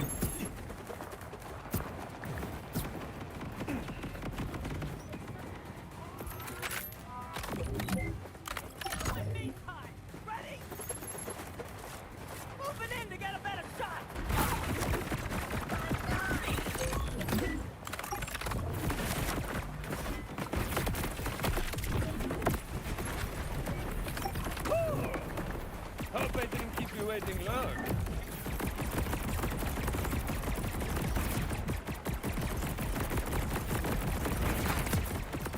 Hot enough for ya?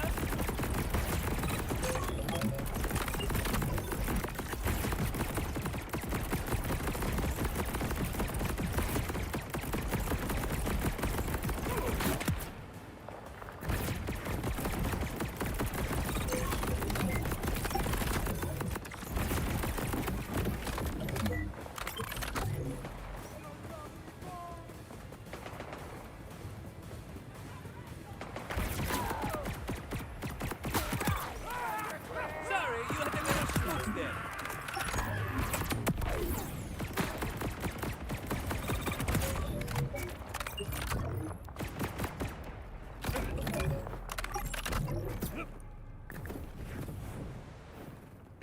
How are these going for Molly 1 kills and the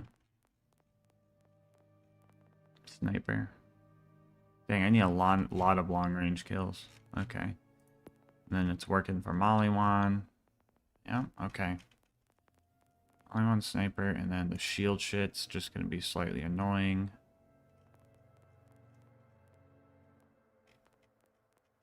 Oh my god, we're getting close, chat. We are getting close.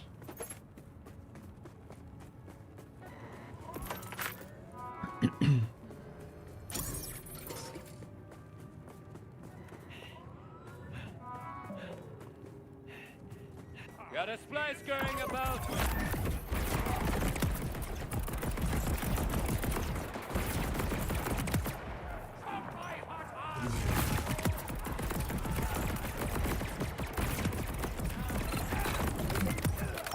Don't trifle with the rifle.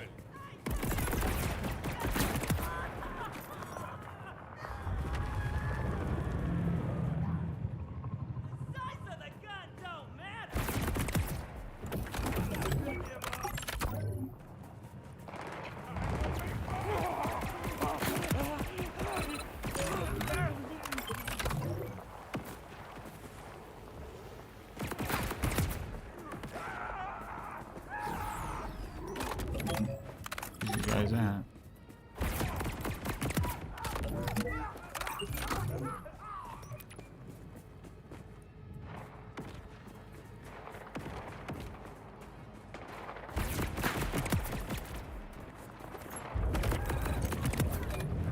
Nice knowing.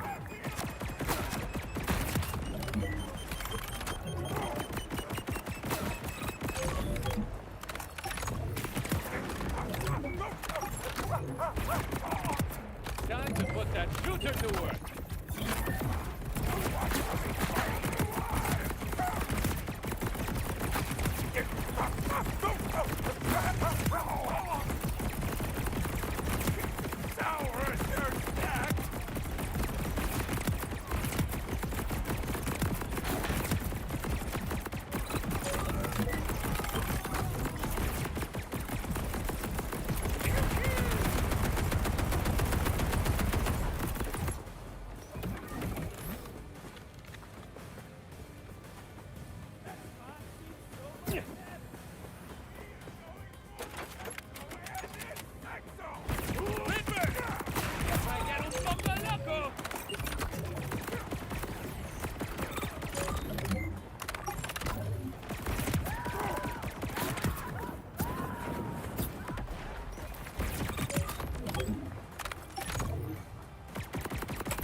Okay.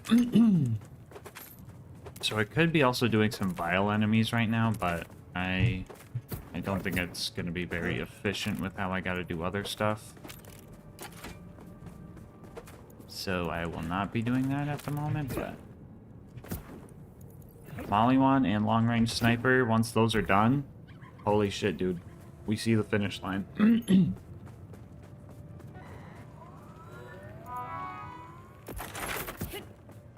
I don't like those. Yeah, I don't like those.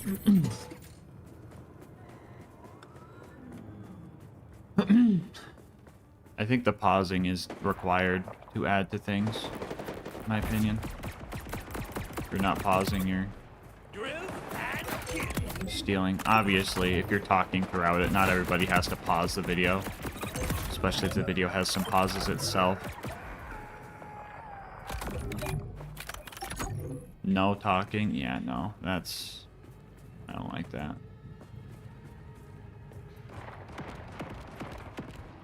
Why are you watching something? Show me on your screen.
Where's this last guy at? Ándale, Rafa.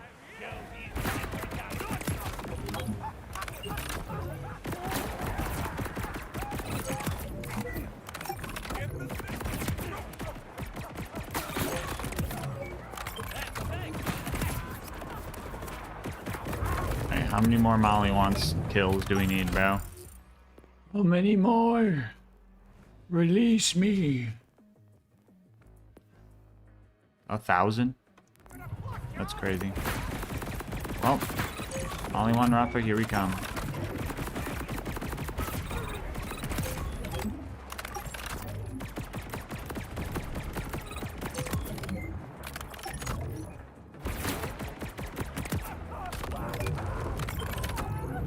No use hiding now.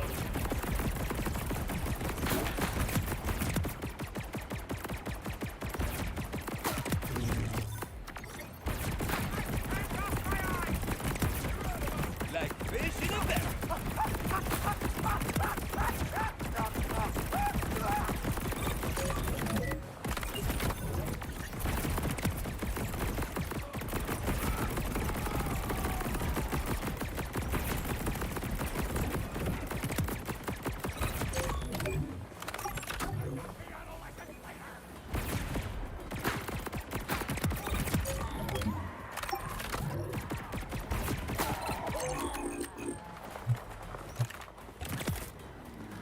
It's you and me, champ.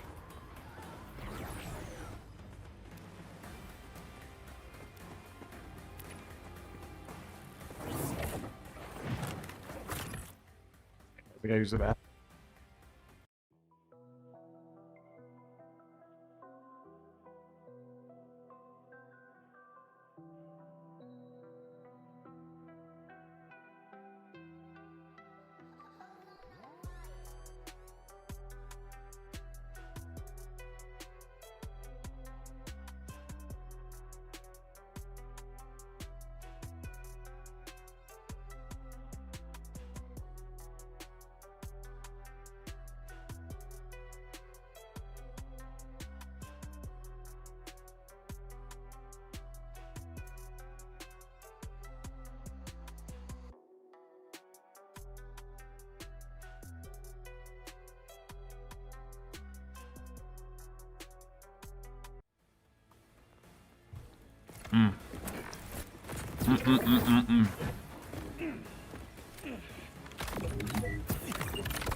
Ship code doesn't exist. Did you copy it right? I double check it. Worked for me. Should give you the Amon skin.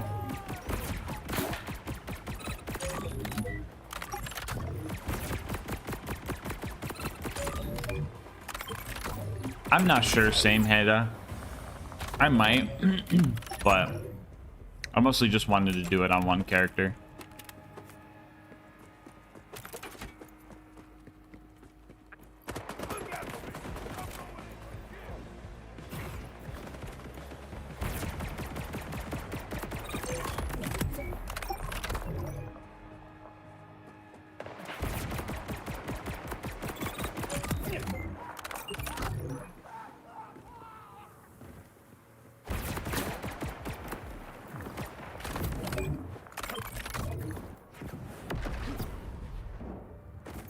I found my least favorite fight in the game.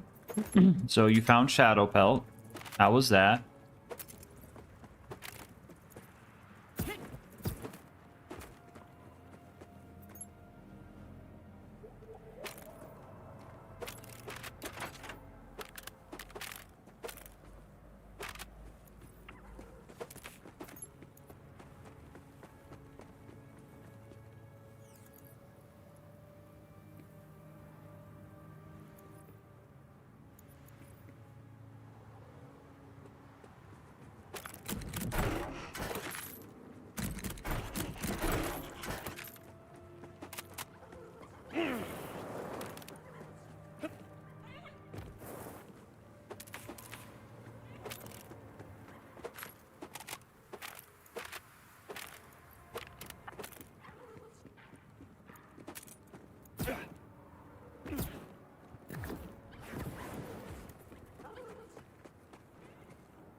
Oh, tell you.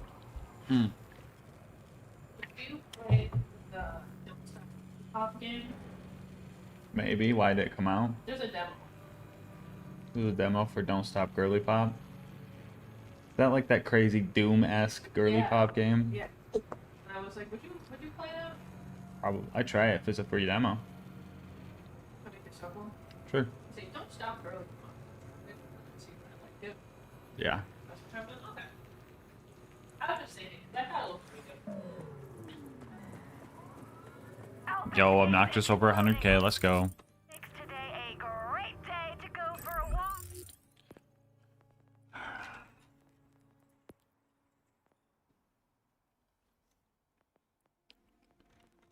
Oh, brother. Oh, brother, this is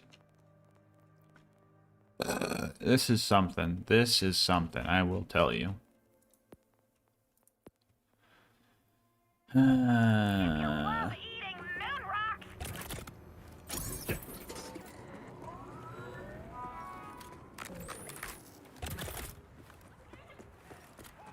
Gunner on the field.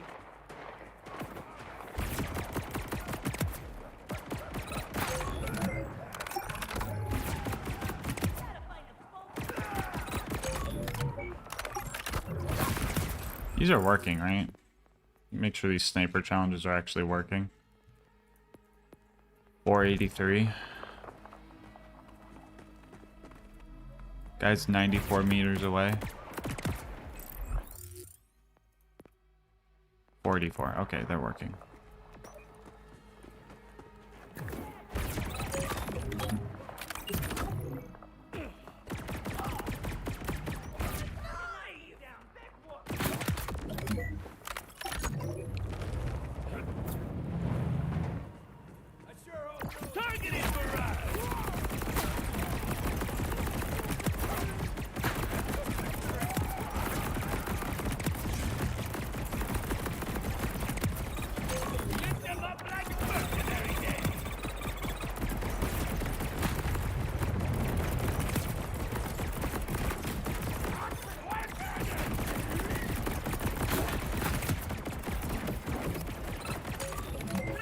Damn, gun handling went to poo-poo.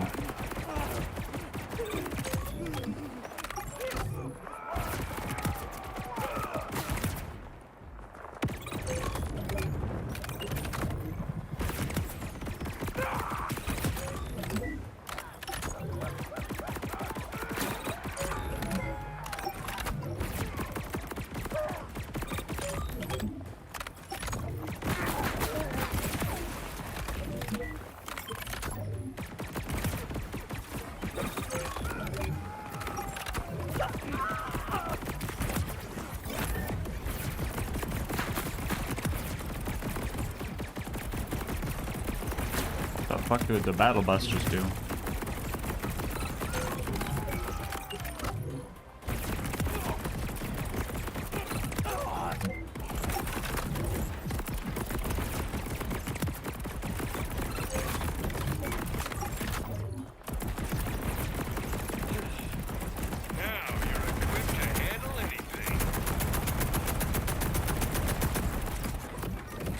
Reloading just means.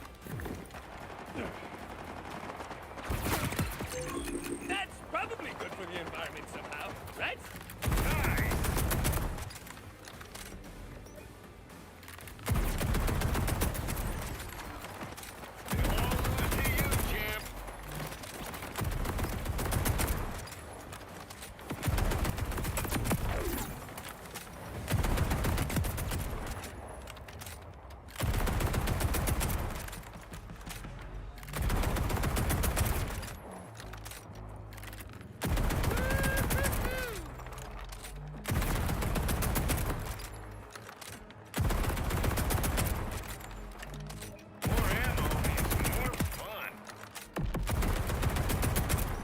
Why are you guys running? I'm over here, bro. Fight me.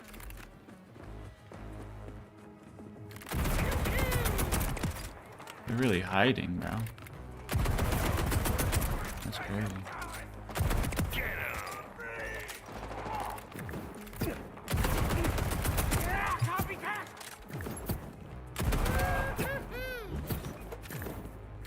With the timekeeper dead, we can play whatever we want. I could play whatever I wanted before too, but hey, dead timekeeper. More ammo means more fun.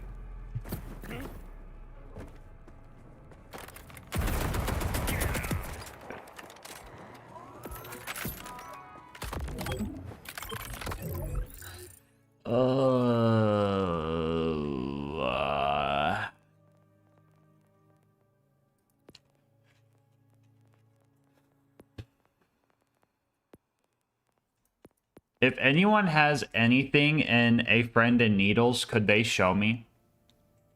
If anyone has anything in that, could they show me? Because I'm curious to see if there's a way to do it, even if it's bugged.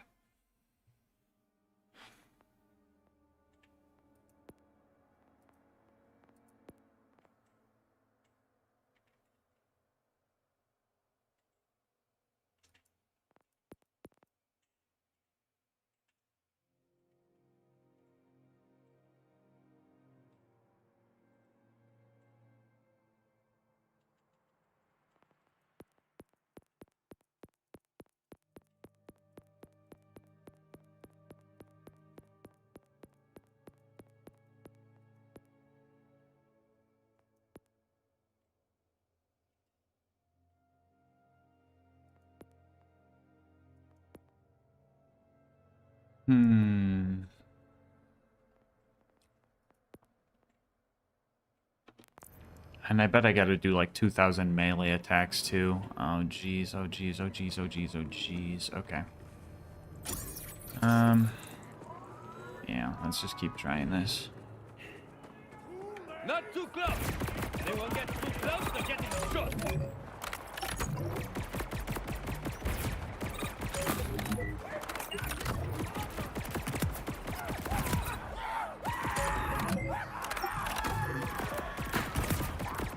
See that? There's a little thing called marksmanship. Might give it a try next time.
No?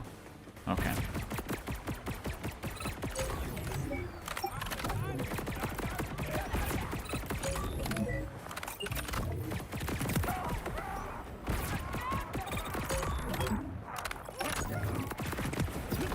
Dead shots at any distance.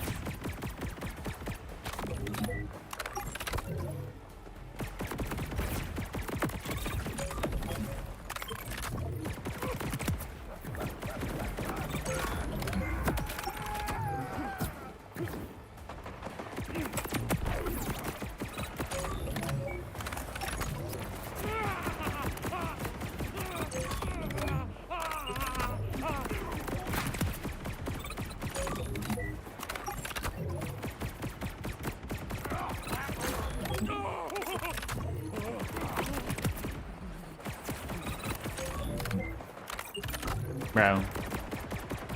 I thought the sniper was gonna do more damage, bro. It's fine. It's fine. Alright.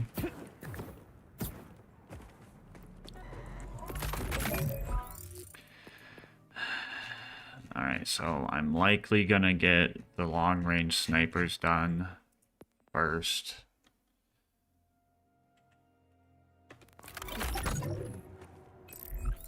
This feels slower than if I just used the bot, honestly. I feel like if I use the bot, I could find a good Maliwan gun and just get the 2,000 kills some other way.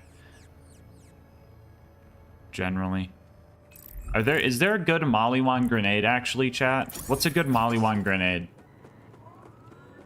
There's an idea. While I'm doing my melee kills, I put a Maliwan grenade on. Wait, no, that's actually genius. We'll do that. That's what we're gonna do.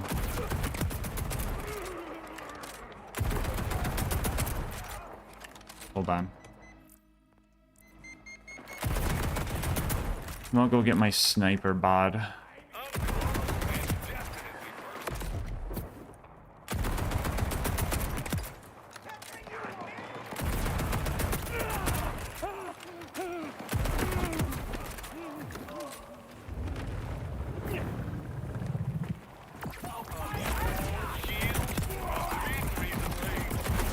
Yeah, if anyone knows of a good Maliwan grenade I could farm, that would be cool. I might have something in my bank already, but literally just anything. So when I do like grenade spam melee build, it will get kills. Spawn.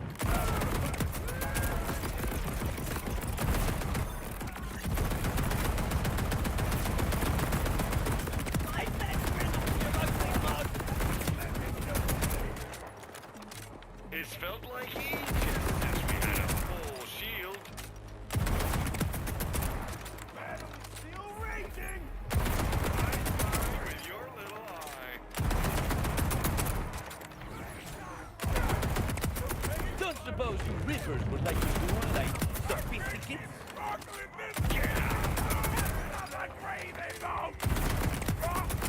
Found the off switch. You're so full of it. Shields, that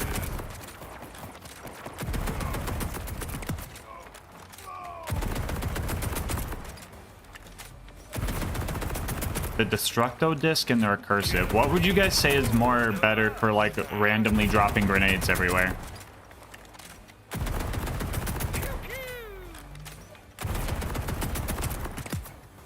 I might just have recursives in my bank, so I might just use those actually.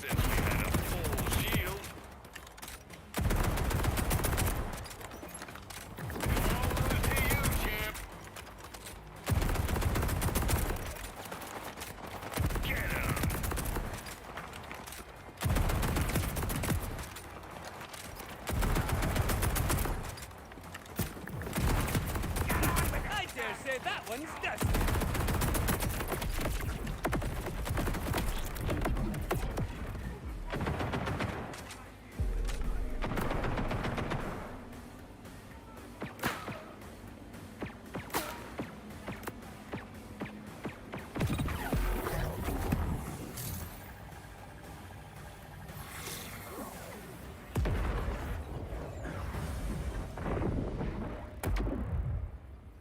We get these long-range sniper kills, and then we do that. We combo those together. Sniper. Okay.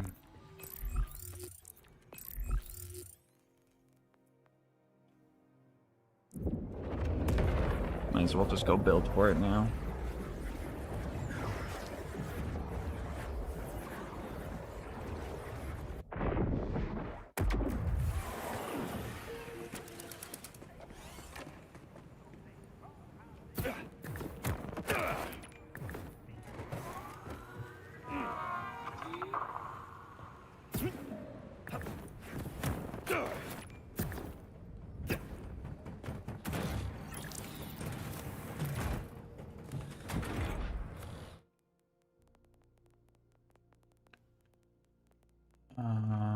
Manufacturer, go down to Molly 1.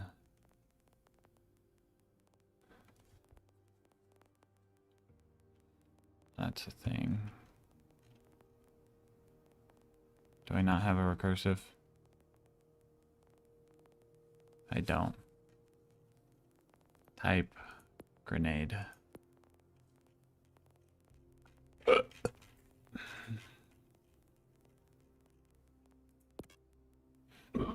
I do not. Okay.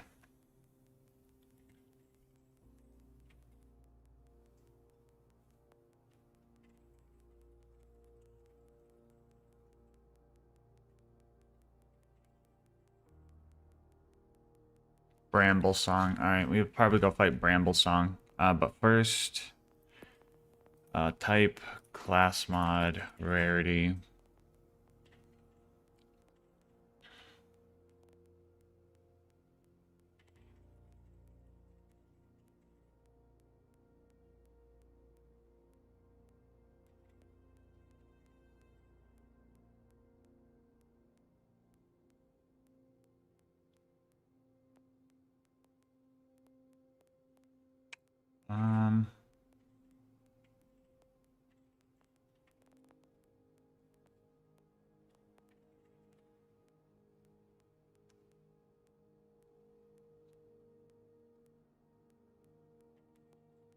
Which would be better, the melee one? Yeah, we'll go with the melee one.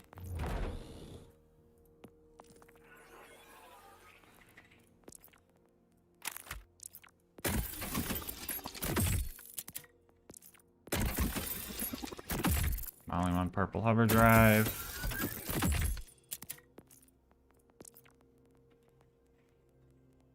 Where did all these come from?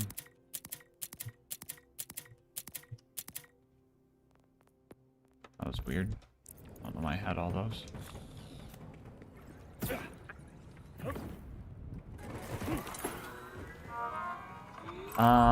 Okay, so where's the respec station? It was over here.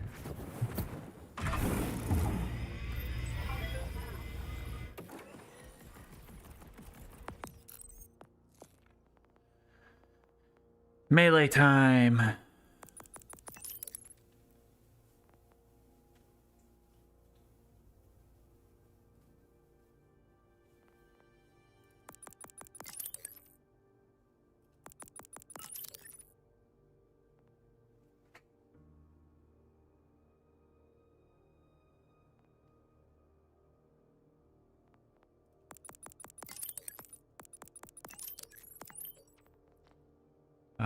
We like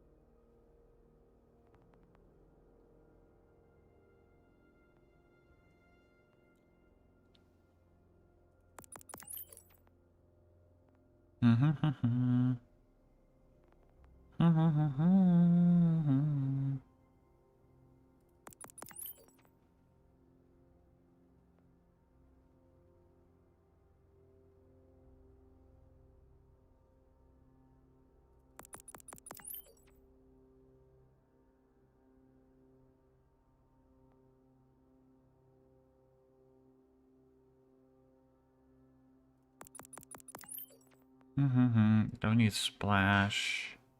Don't need random elements stealing my kills.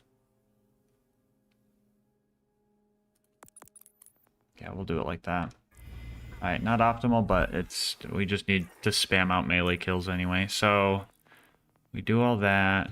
We got that. We got the bot for sniper things. We're still doing amp things. Let's go fight Bramble Song for a recursive. Tinley upstairs. My legs hurt. Yeah. I'll go get it. One second.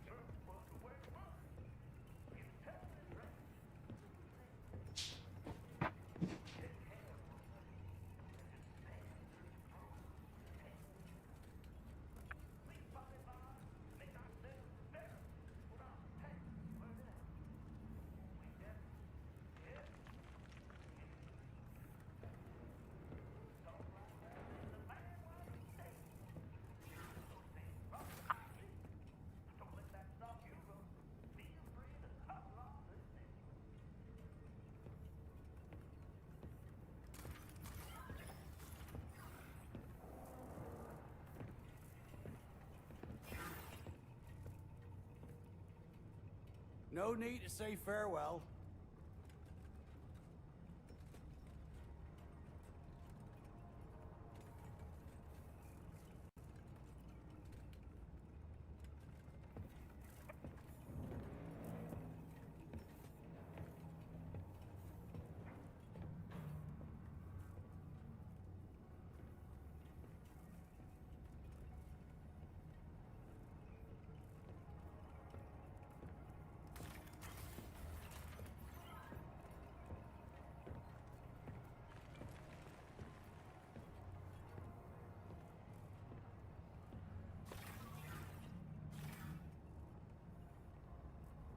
Genome is recursive? Oh. Which one's better, chat? Or just dropping grenades everywhere? Like every time I dash attack.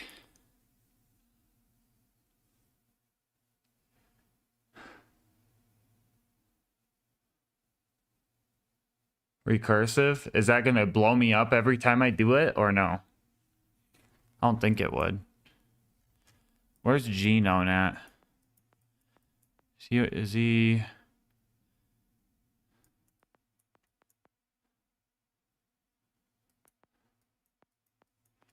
Genome's this guy, right? Yeah.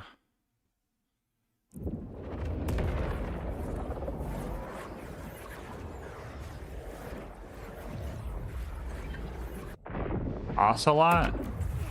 No, axolotl.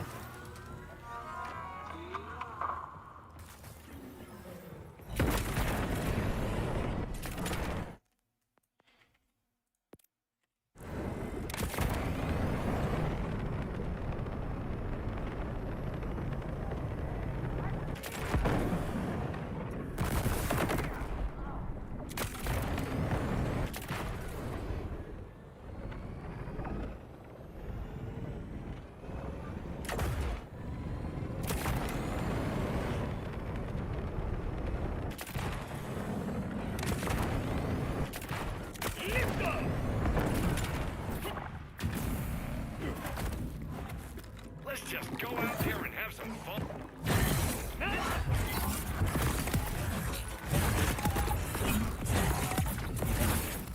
Okay.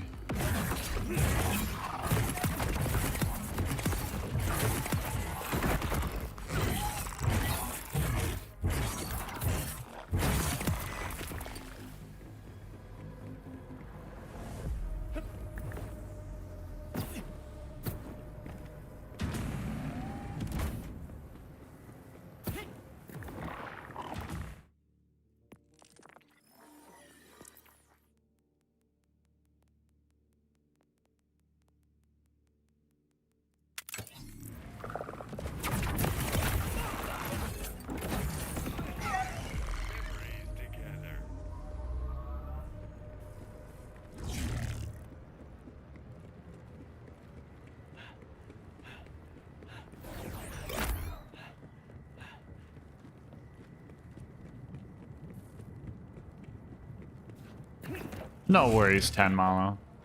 10 no. 10 no Malo.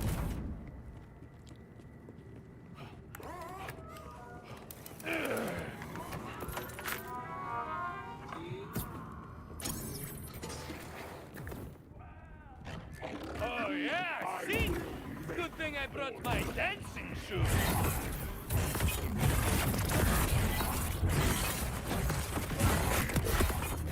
And the on switch.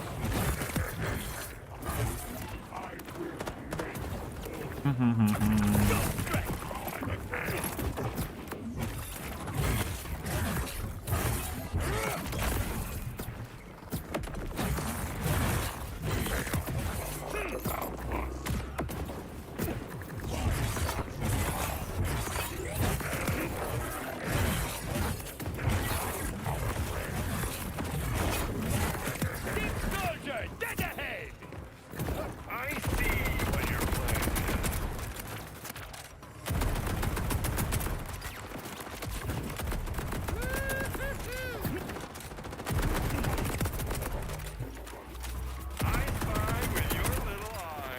I did not set up to farm this optimally. Oh, brother. I should have waited to switch. It's alright, we'll just get it first try. I don't even know if the recursive counts as Maliwan gear. Someone want to get a recursive kill for me and tell me if it counts for Maliwan kills?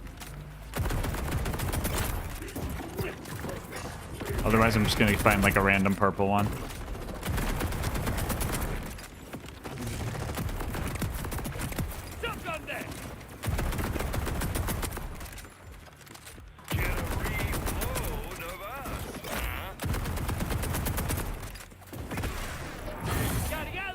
It's a Maliwan grenade. Yeah, but a lot of legendaries don't count for their manufacturer challenges for some reason. Like the chicken, the disc jockey, whatever it's fucking called. God damn it, dude. I hate brain rot. The disc jockey doesn't count as a Ripper ordinance, even though it is literally a Ripper ordinance. Since when do you regenerate health?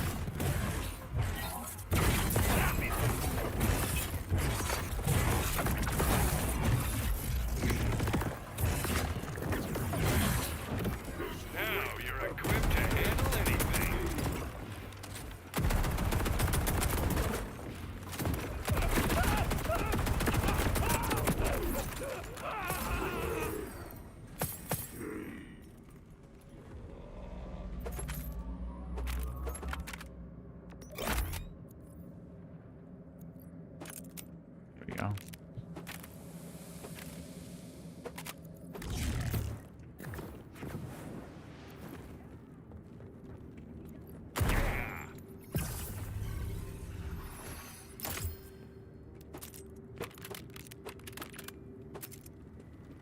I can barely grapple with your...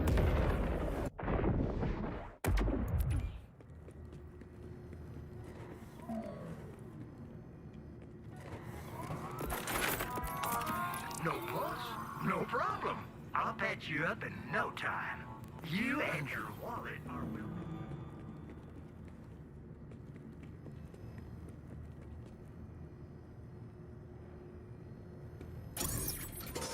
I am unsure. Because he doesn't have a modifier. That might just be a genome specific thing.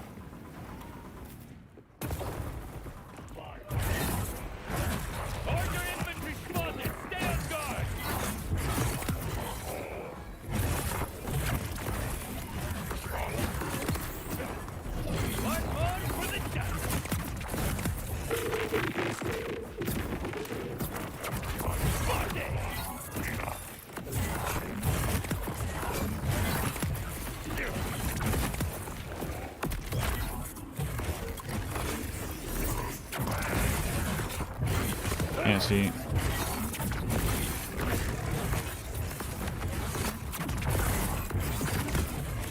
Hasta luego, friend. More ammo means more fun.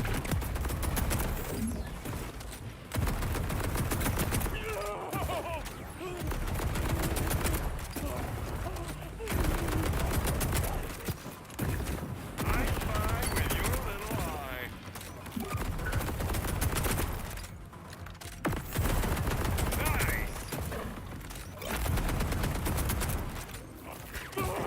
I got 1 kill so far, and it did count. Okay, so it does count for recursive kills. That's all I need to know. If it can count at least a little bit, I'll do it. Yo, Fi, you got a recursive on you?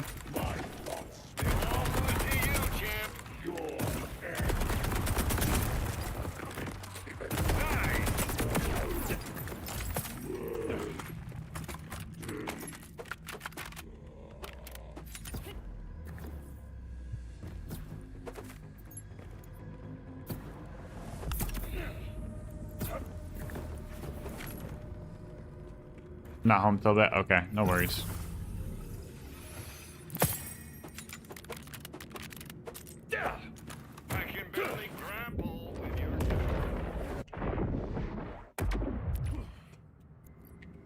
UVHM5 done. Let's go.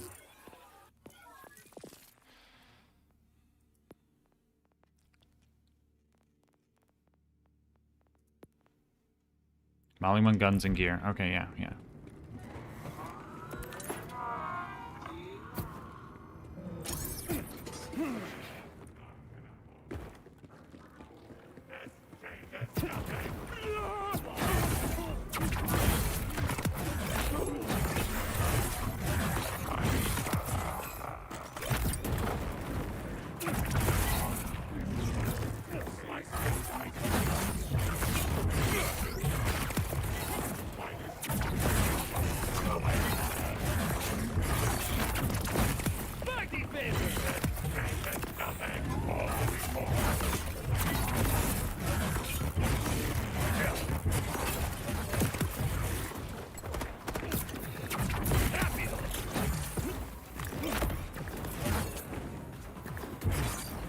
Oh my god, whatever.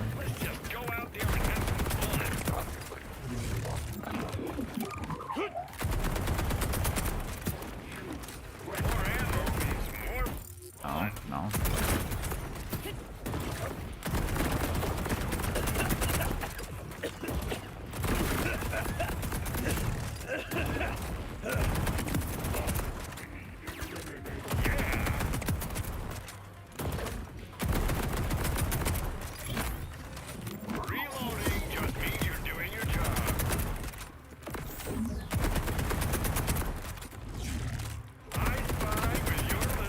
Groundbreaker for the specialization? No, I don't even have enough points for it.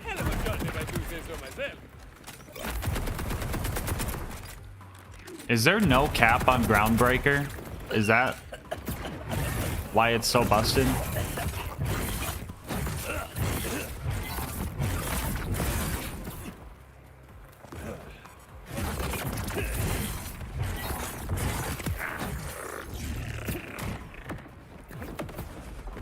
Legit the most busted skill. Well, I fucked up.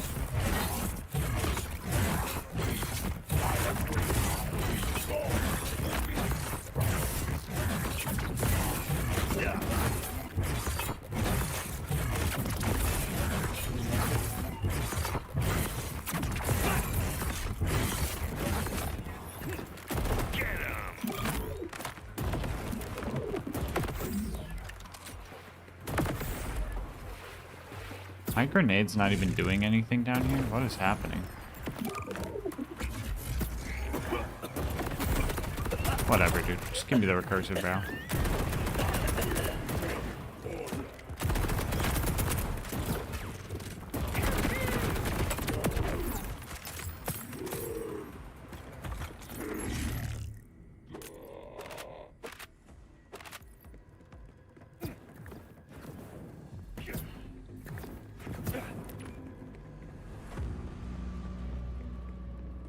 Do its recursive higher damage, mainly it gets higher and higher by the bonus element. Oh, that's crazy.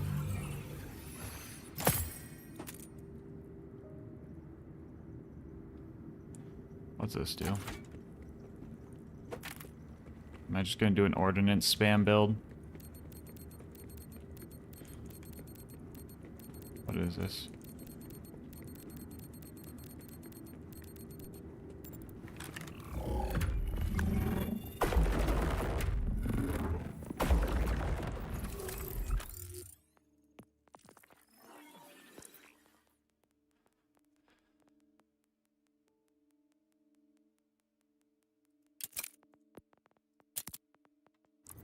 It's felt like ages since we had a full shield.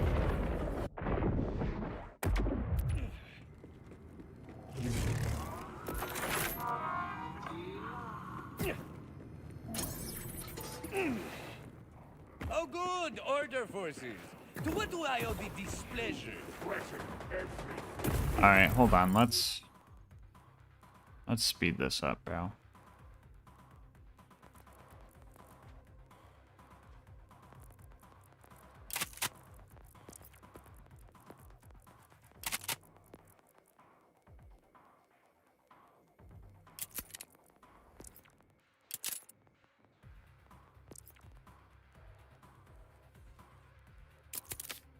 A full shield? Must have been recently.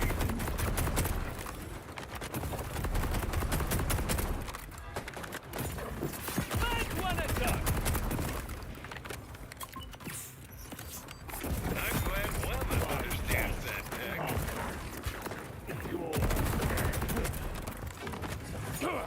Get him!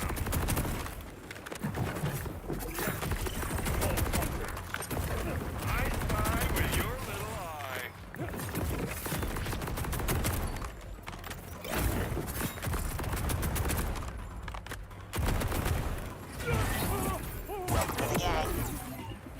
Oh, Gas, I got another mask. Yo, Archduke. How's it going, homie? Welcome, Archduke.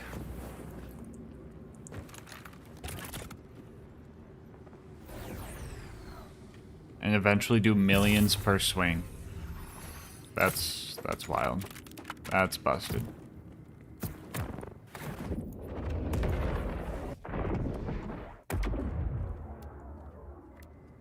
Is that how people are doing like one-shot Rafa builds?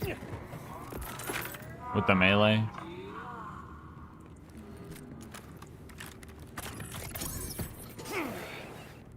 automated infantry on approach. Now you're equipped to handle anything. Smoke them out. Up close and definitely personal.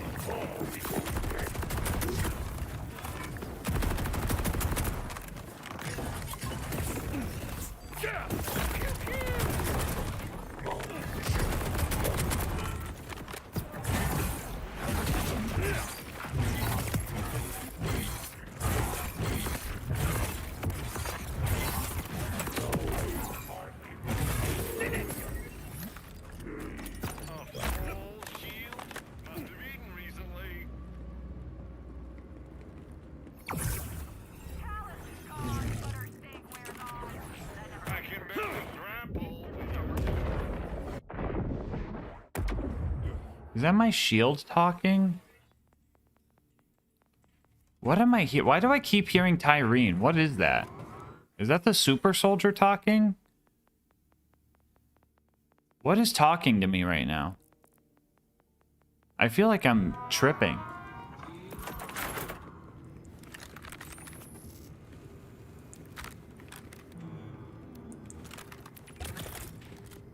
That's just a bug in the game. I have it too. They really added Tyrene bug. That's crazy. Holdouts ready to engage.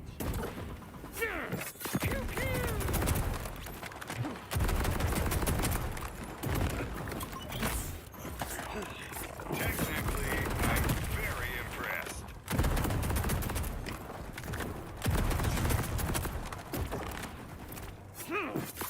I have waited too long. More ammo means more fun.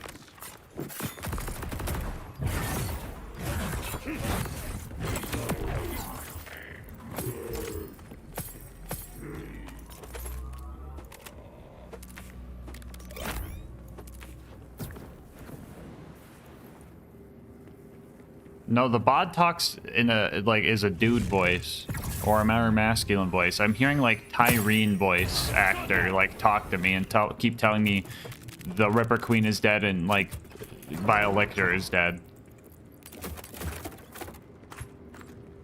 And it's not directional, so I know it's coming from me. It's like just like a global sound.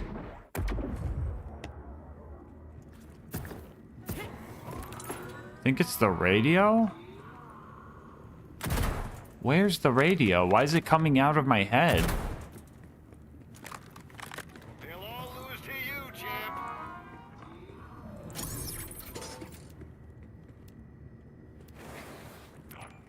Orderlies inbound!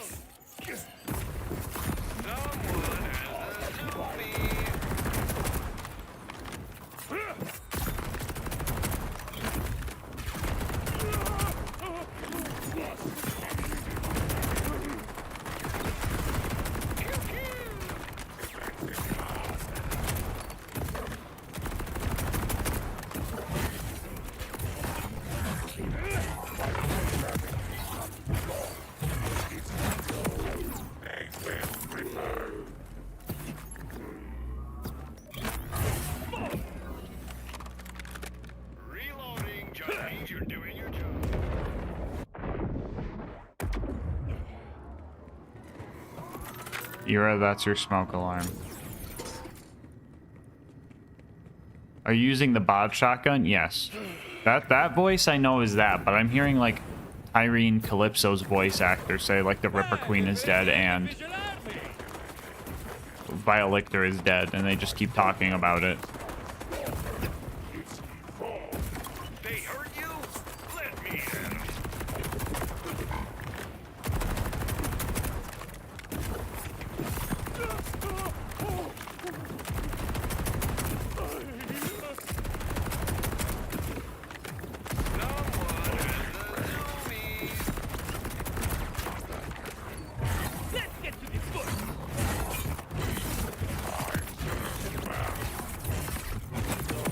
Alright, how many melee attacks total are they gonna make me do?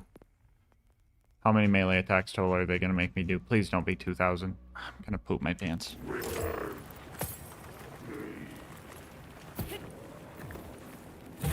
You're done!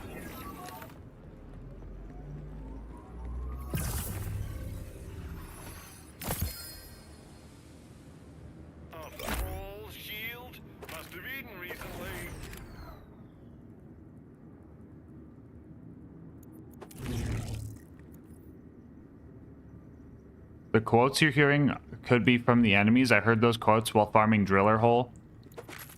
I'm in an order bunker with a bunch of robots. Why am I hearing a Tyrene voice actor? And I was hearing it everywhere. I'm hearing it here. I'm hearing it. It sounds like a radio. It doesn't sound like an actual person talking. It has like that radio static to it. And I don't know what's causing it. No fuss.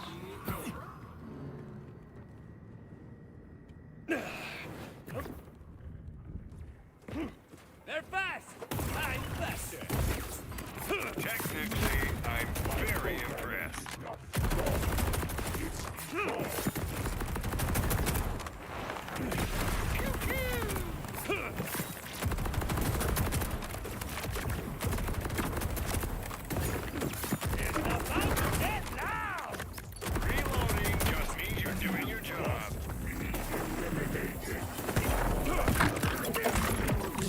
What the fuck? Shield Surveyor, bro. What?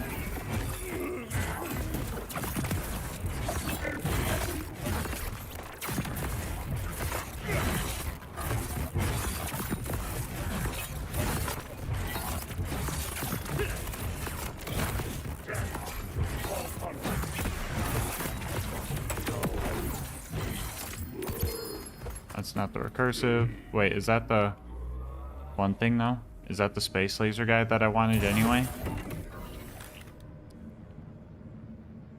It is the Oscar Mike, but I didn't get the space laser one. I got the grenade one. It's a pretty cool Oscar Mike though. Is that a spread launcher? I hope that was a spread launcher. It wasn't. It wasn't.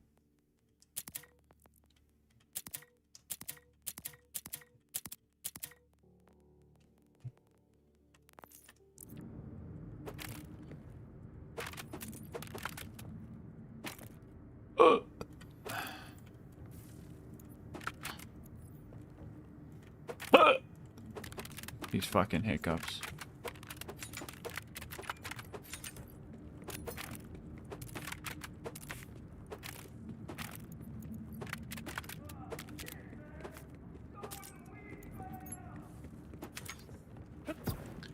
Alright, bro, they have forced my hand.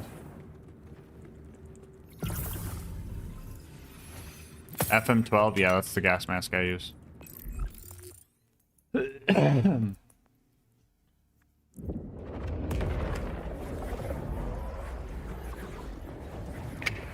Whiskey Tango is 2 as well. I'm not sure. I know I've seen the shrapnel cannon one, but I don't know about the other.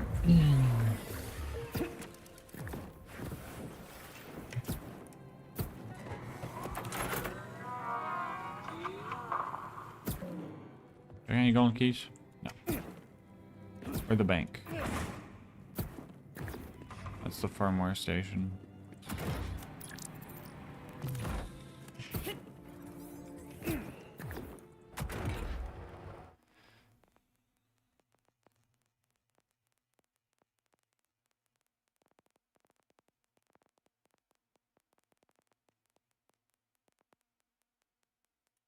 Out of anyone that could.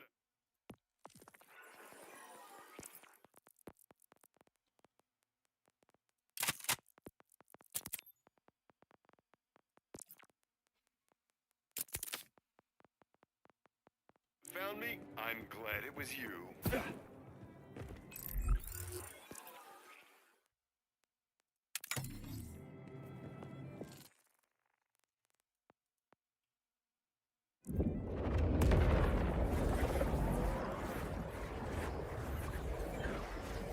FM12 and S10 are very similar, yes.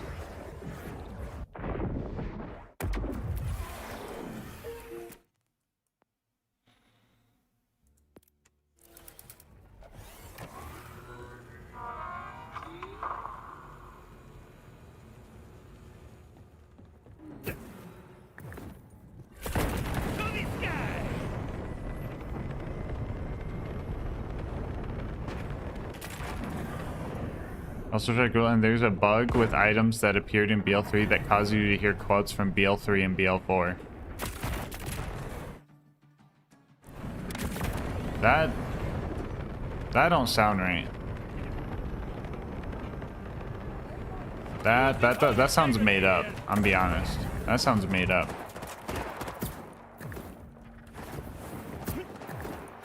Did I choose the wrong guy? That's Gino, right? Yeah, he's down here.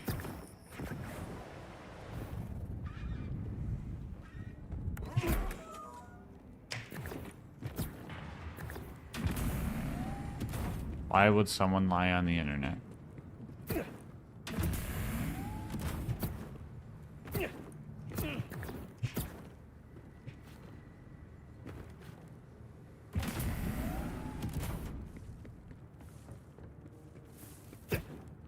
No asbestos.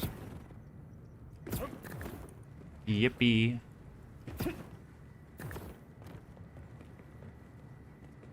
I bet no one's ever opened this.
Melee Rappa OP. Is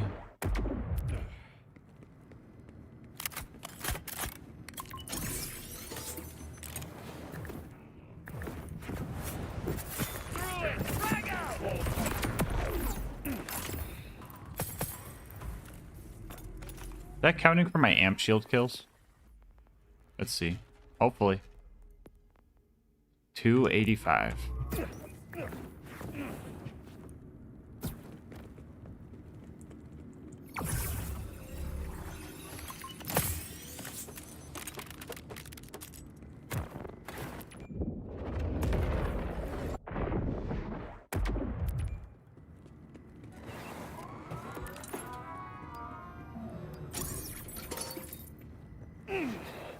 All right, my fancy friend. Let's see what you've got. I was not on. Okay.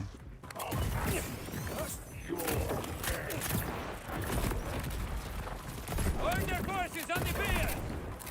I have waited too long.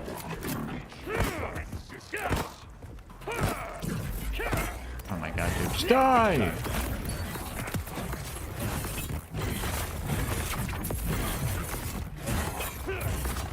Who are you?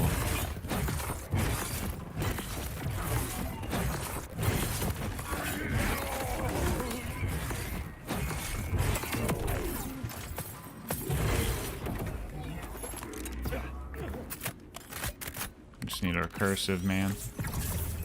What was the challenges? 285, okay.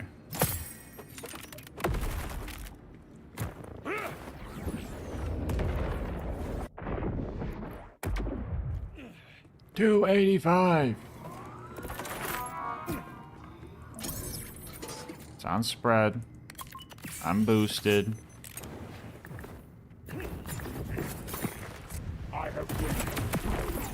Maybe next time. 286. Cool, it does count.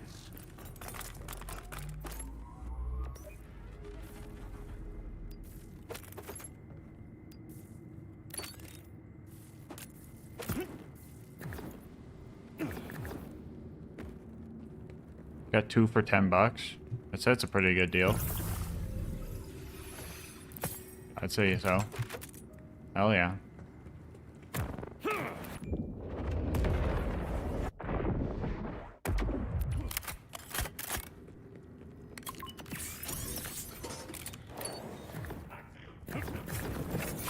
Alright, let's make this quick.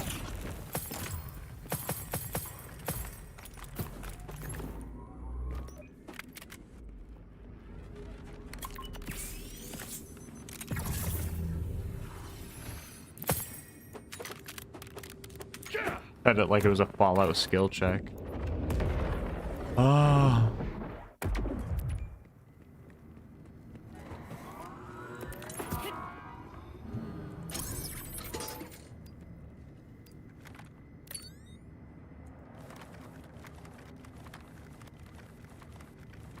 Yo, we go to a military supply store and get these. Yeah.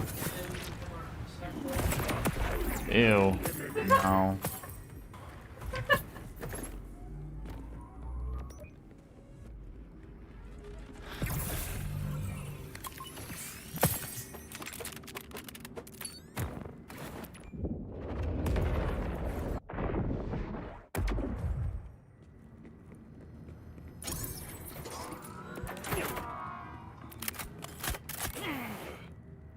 Soldados, straight off the assembly line.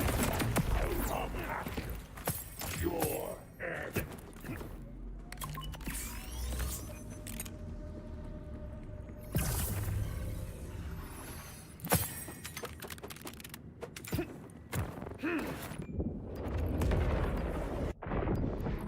Did you ever get the assault? Yeah, it came in the mail.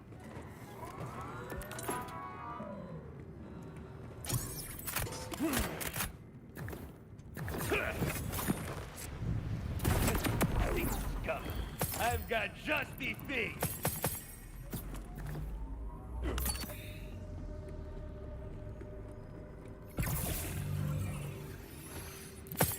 Why is everyone trying to dress me up as a girl? It's kind of weird. Y'all need to stop. I'm not into that shit. That ain't me. That ain't for me, guys. If it's for you, live your best life, but that ain't for me.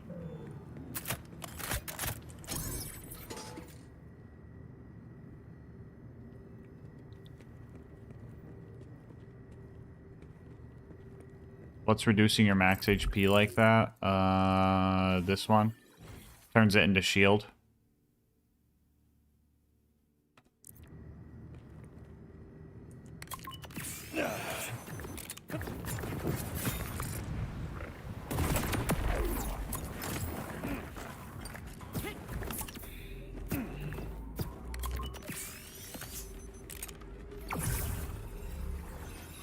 Do not draw me like that, please.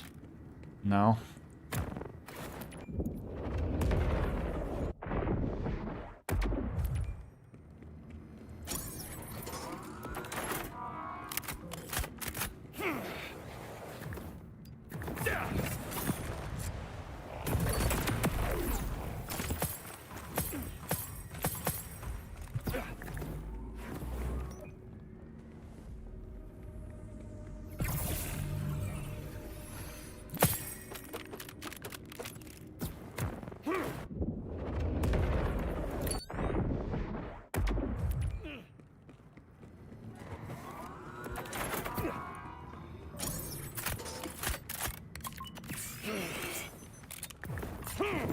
There, that one's yours.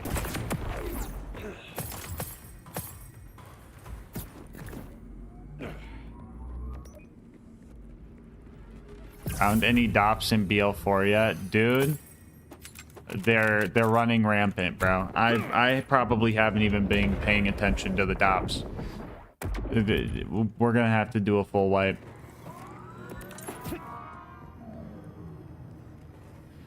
I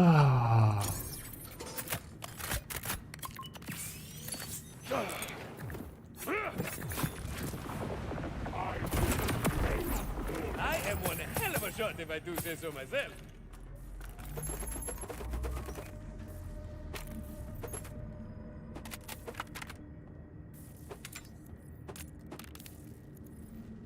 What is that?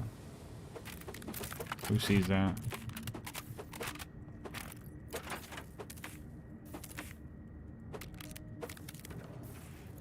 That looks like a Jacob shotgun with a spread launcher, does it not? Does it not, chat?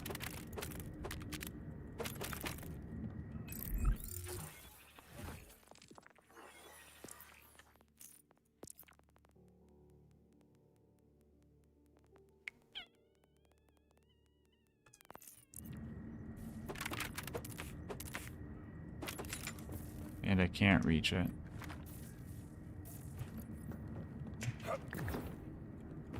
Can I reach it from behind?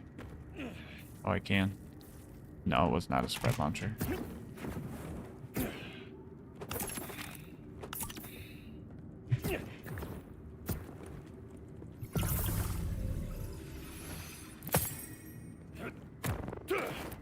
Thank you.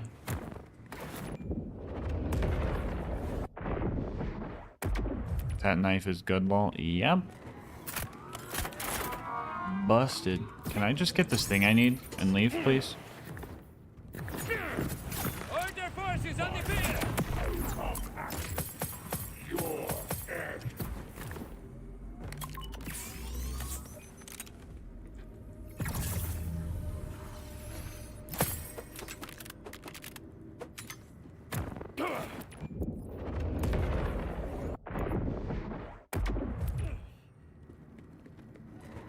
What's this joke about? Message me when something interesting happens. Did I miss something? Did someone do that unironically and then everyone's making jokes about it or something? What'd I miss? It's about to get down. Give me the recursive!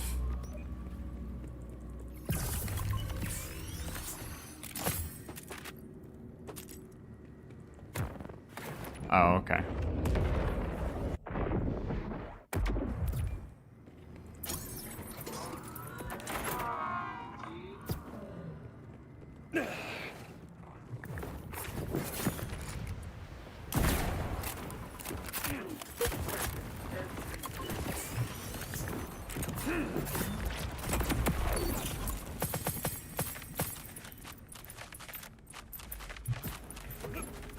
Damn.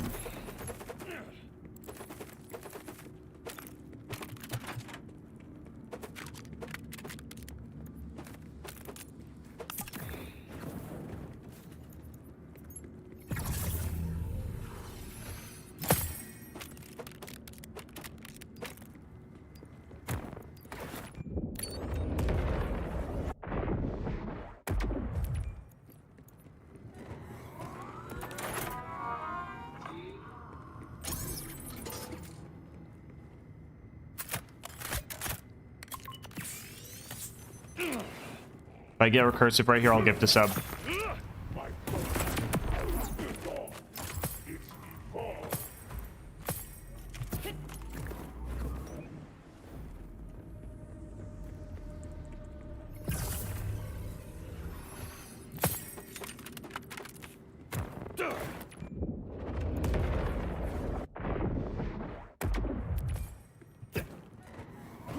Why'd I hear more loot drop?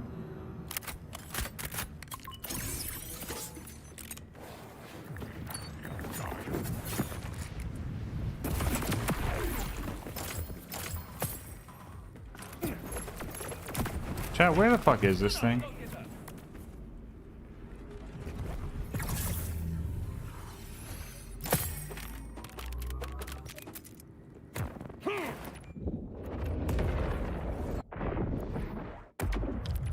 The recursive is a Mollywan grenade, right? You guys didn't rage bait me.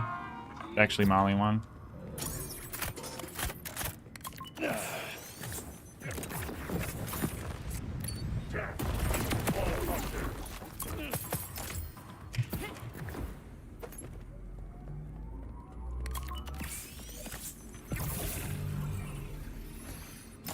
Yeah, why the Blue Lock manga? I've seen a short. Some dudes say they're not even playing soccer anymore. There's a kaiju on the field or something. And then just like, what the fuck's going on? Looks like we got some tin cans to knock down. Well, so we got the one rep kit with the backup.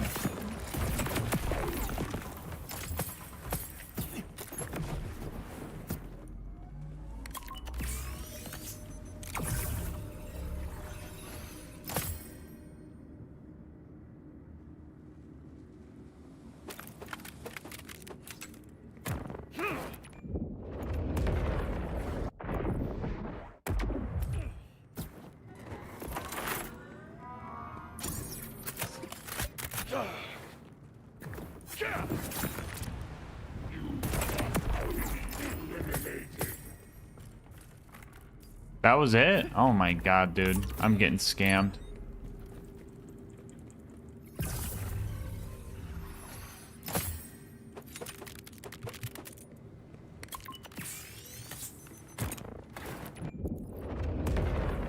Does the radar? No, not the radar doesn't, but the compass does.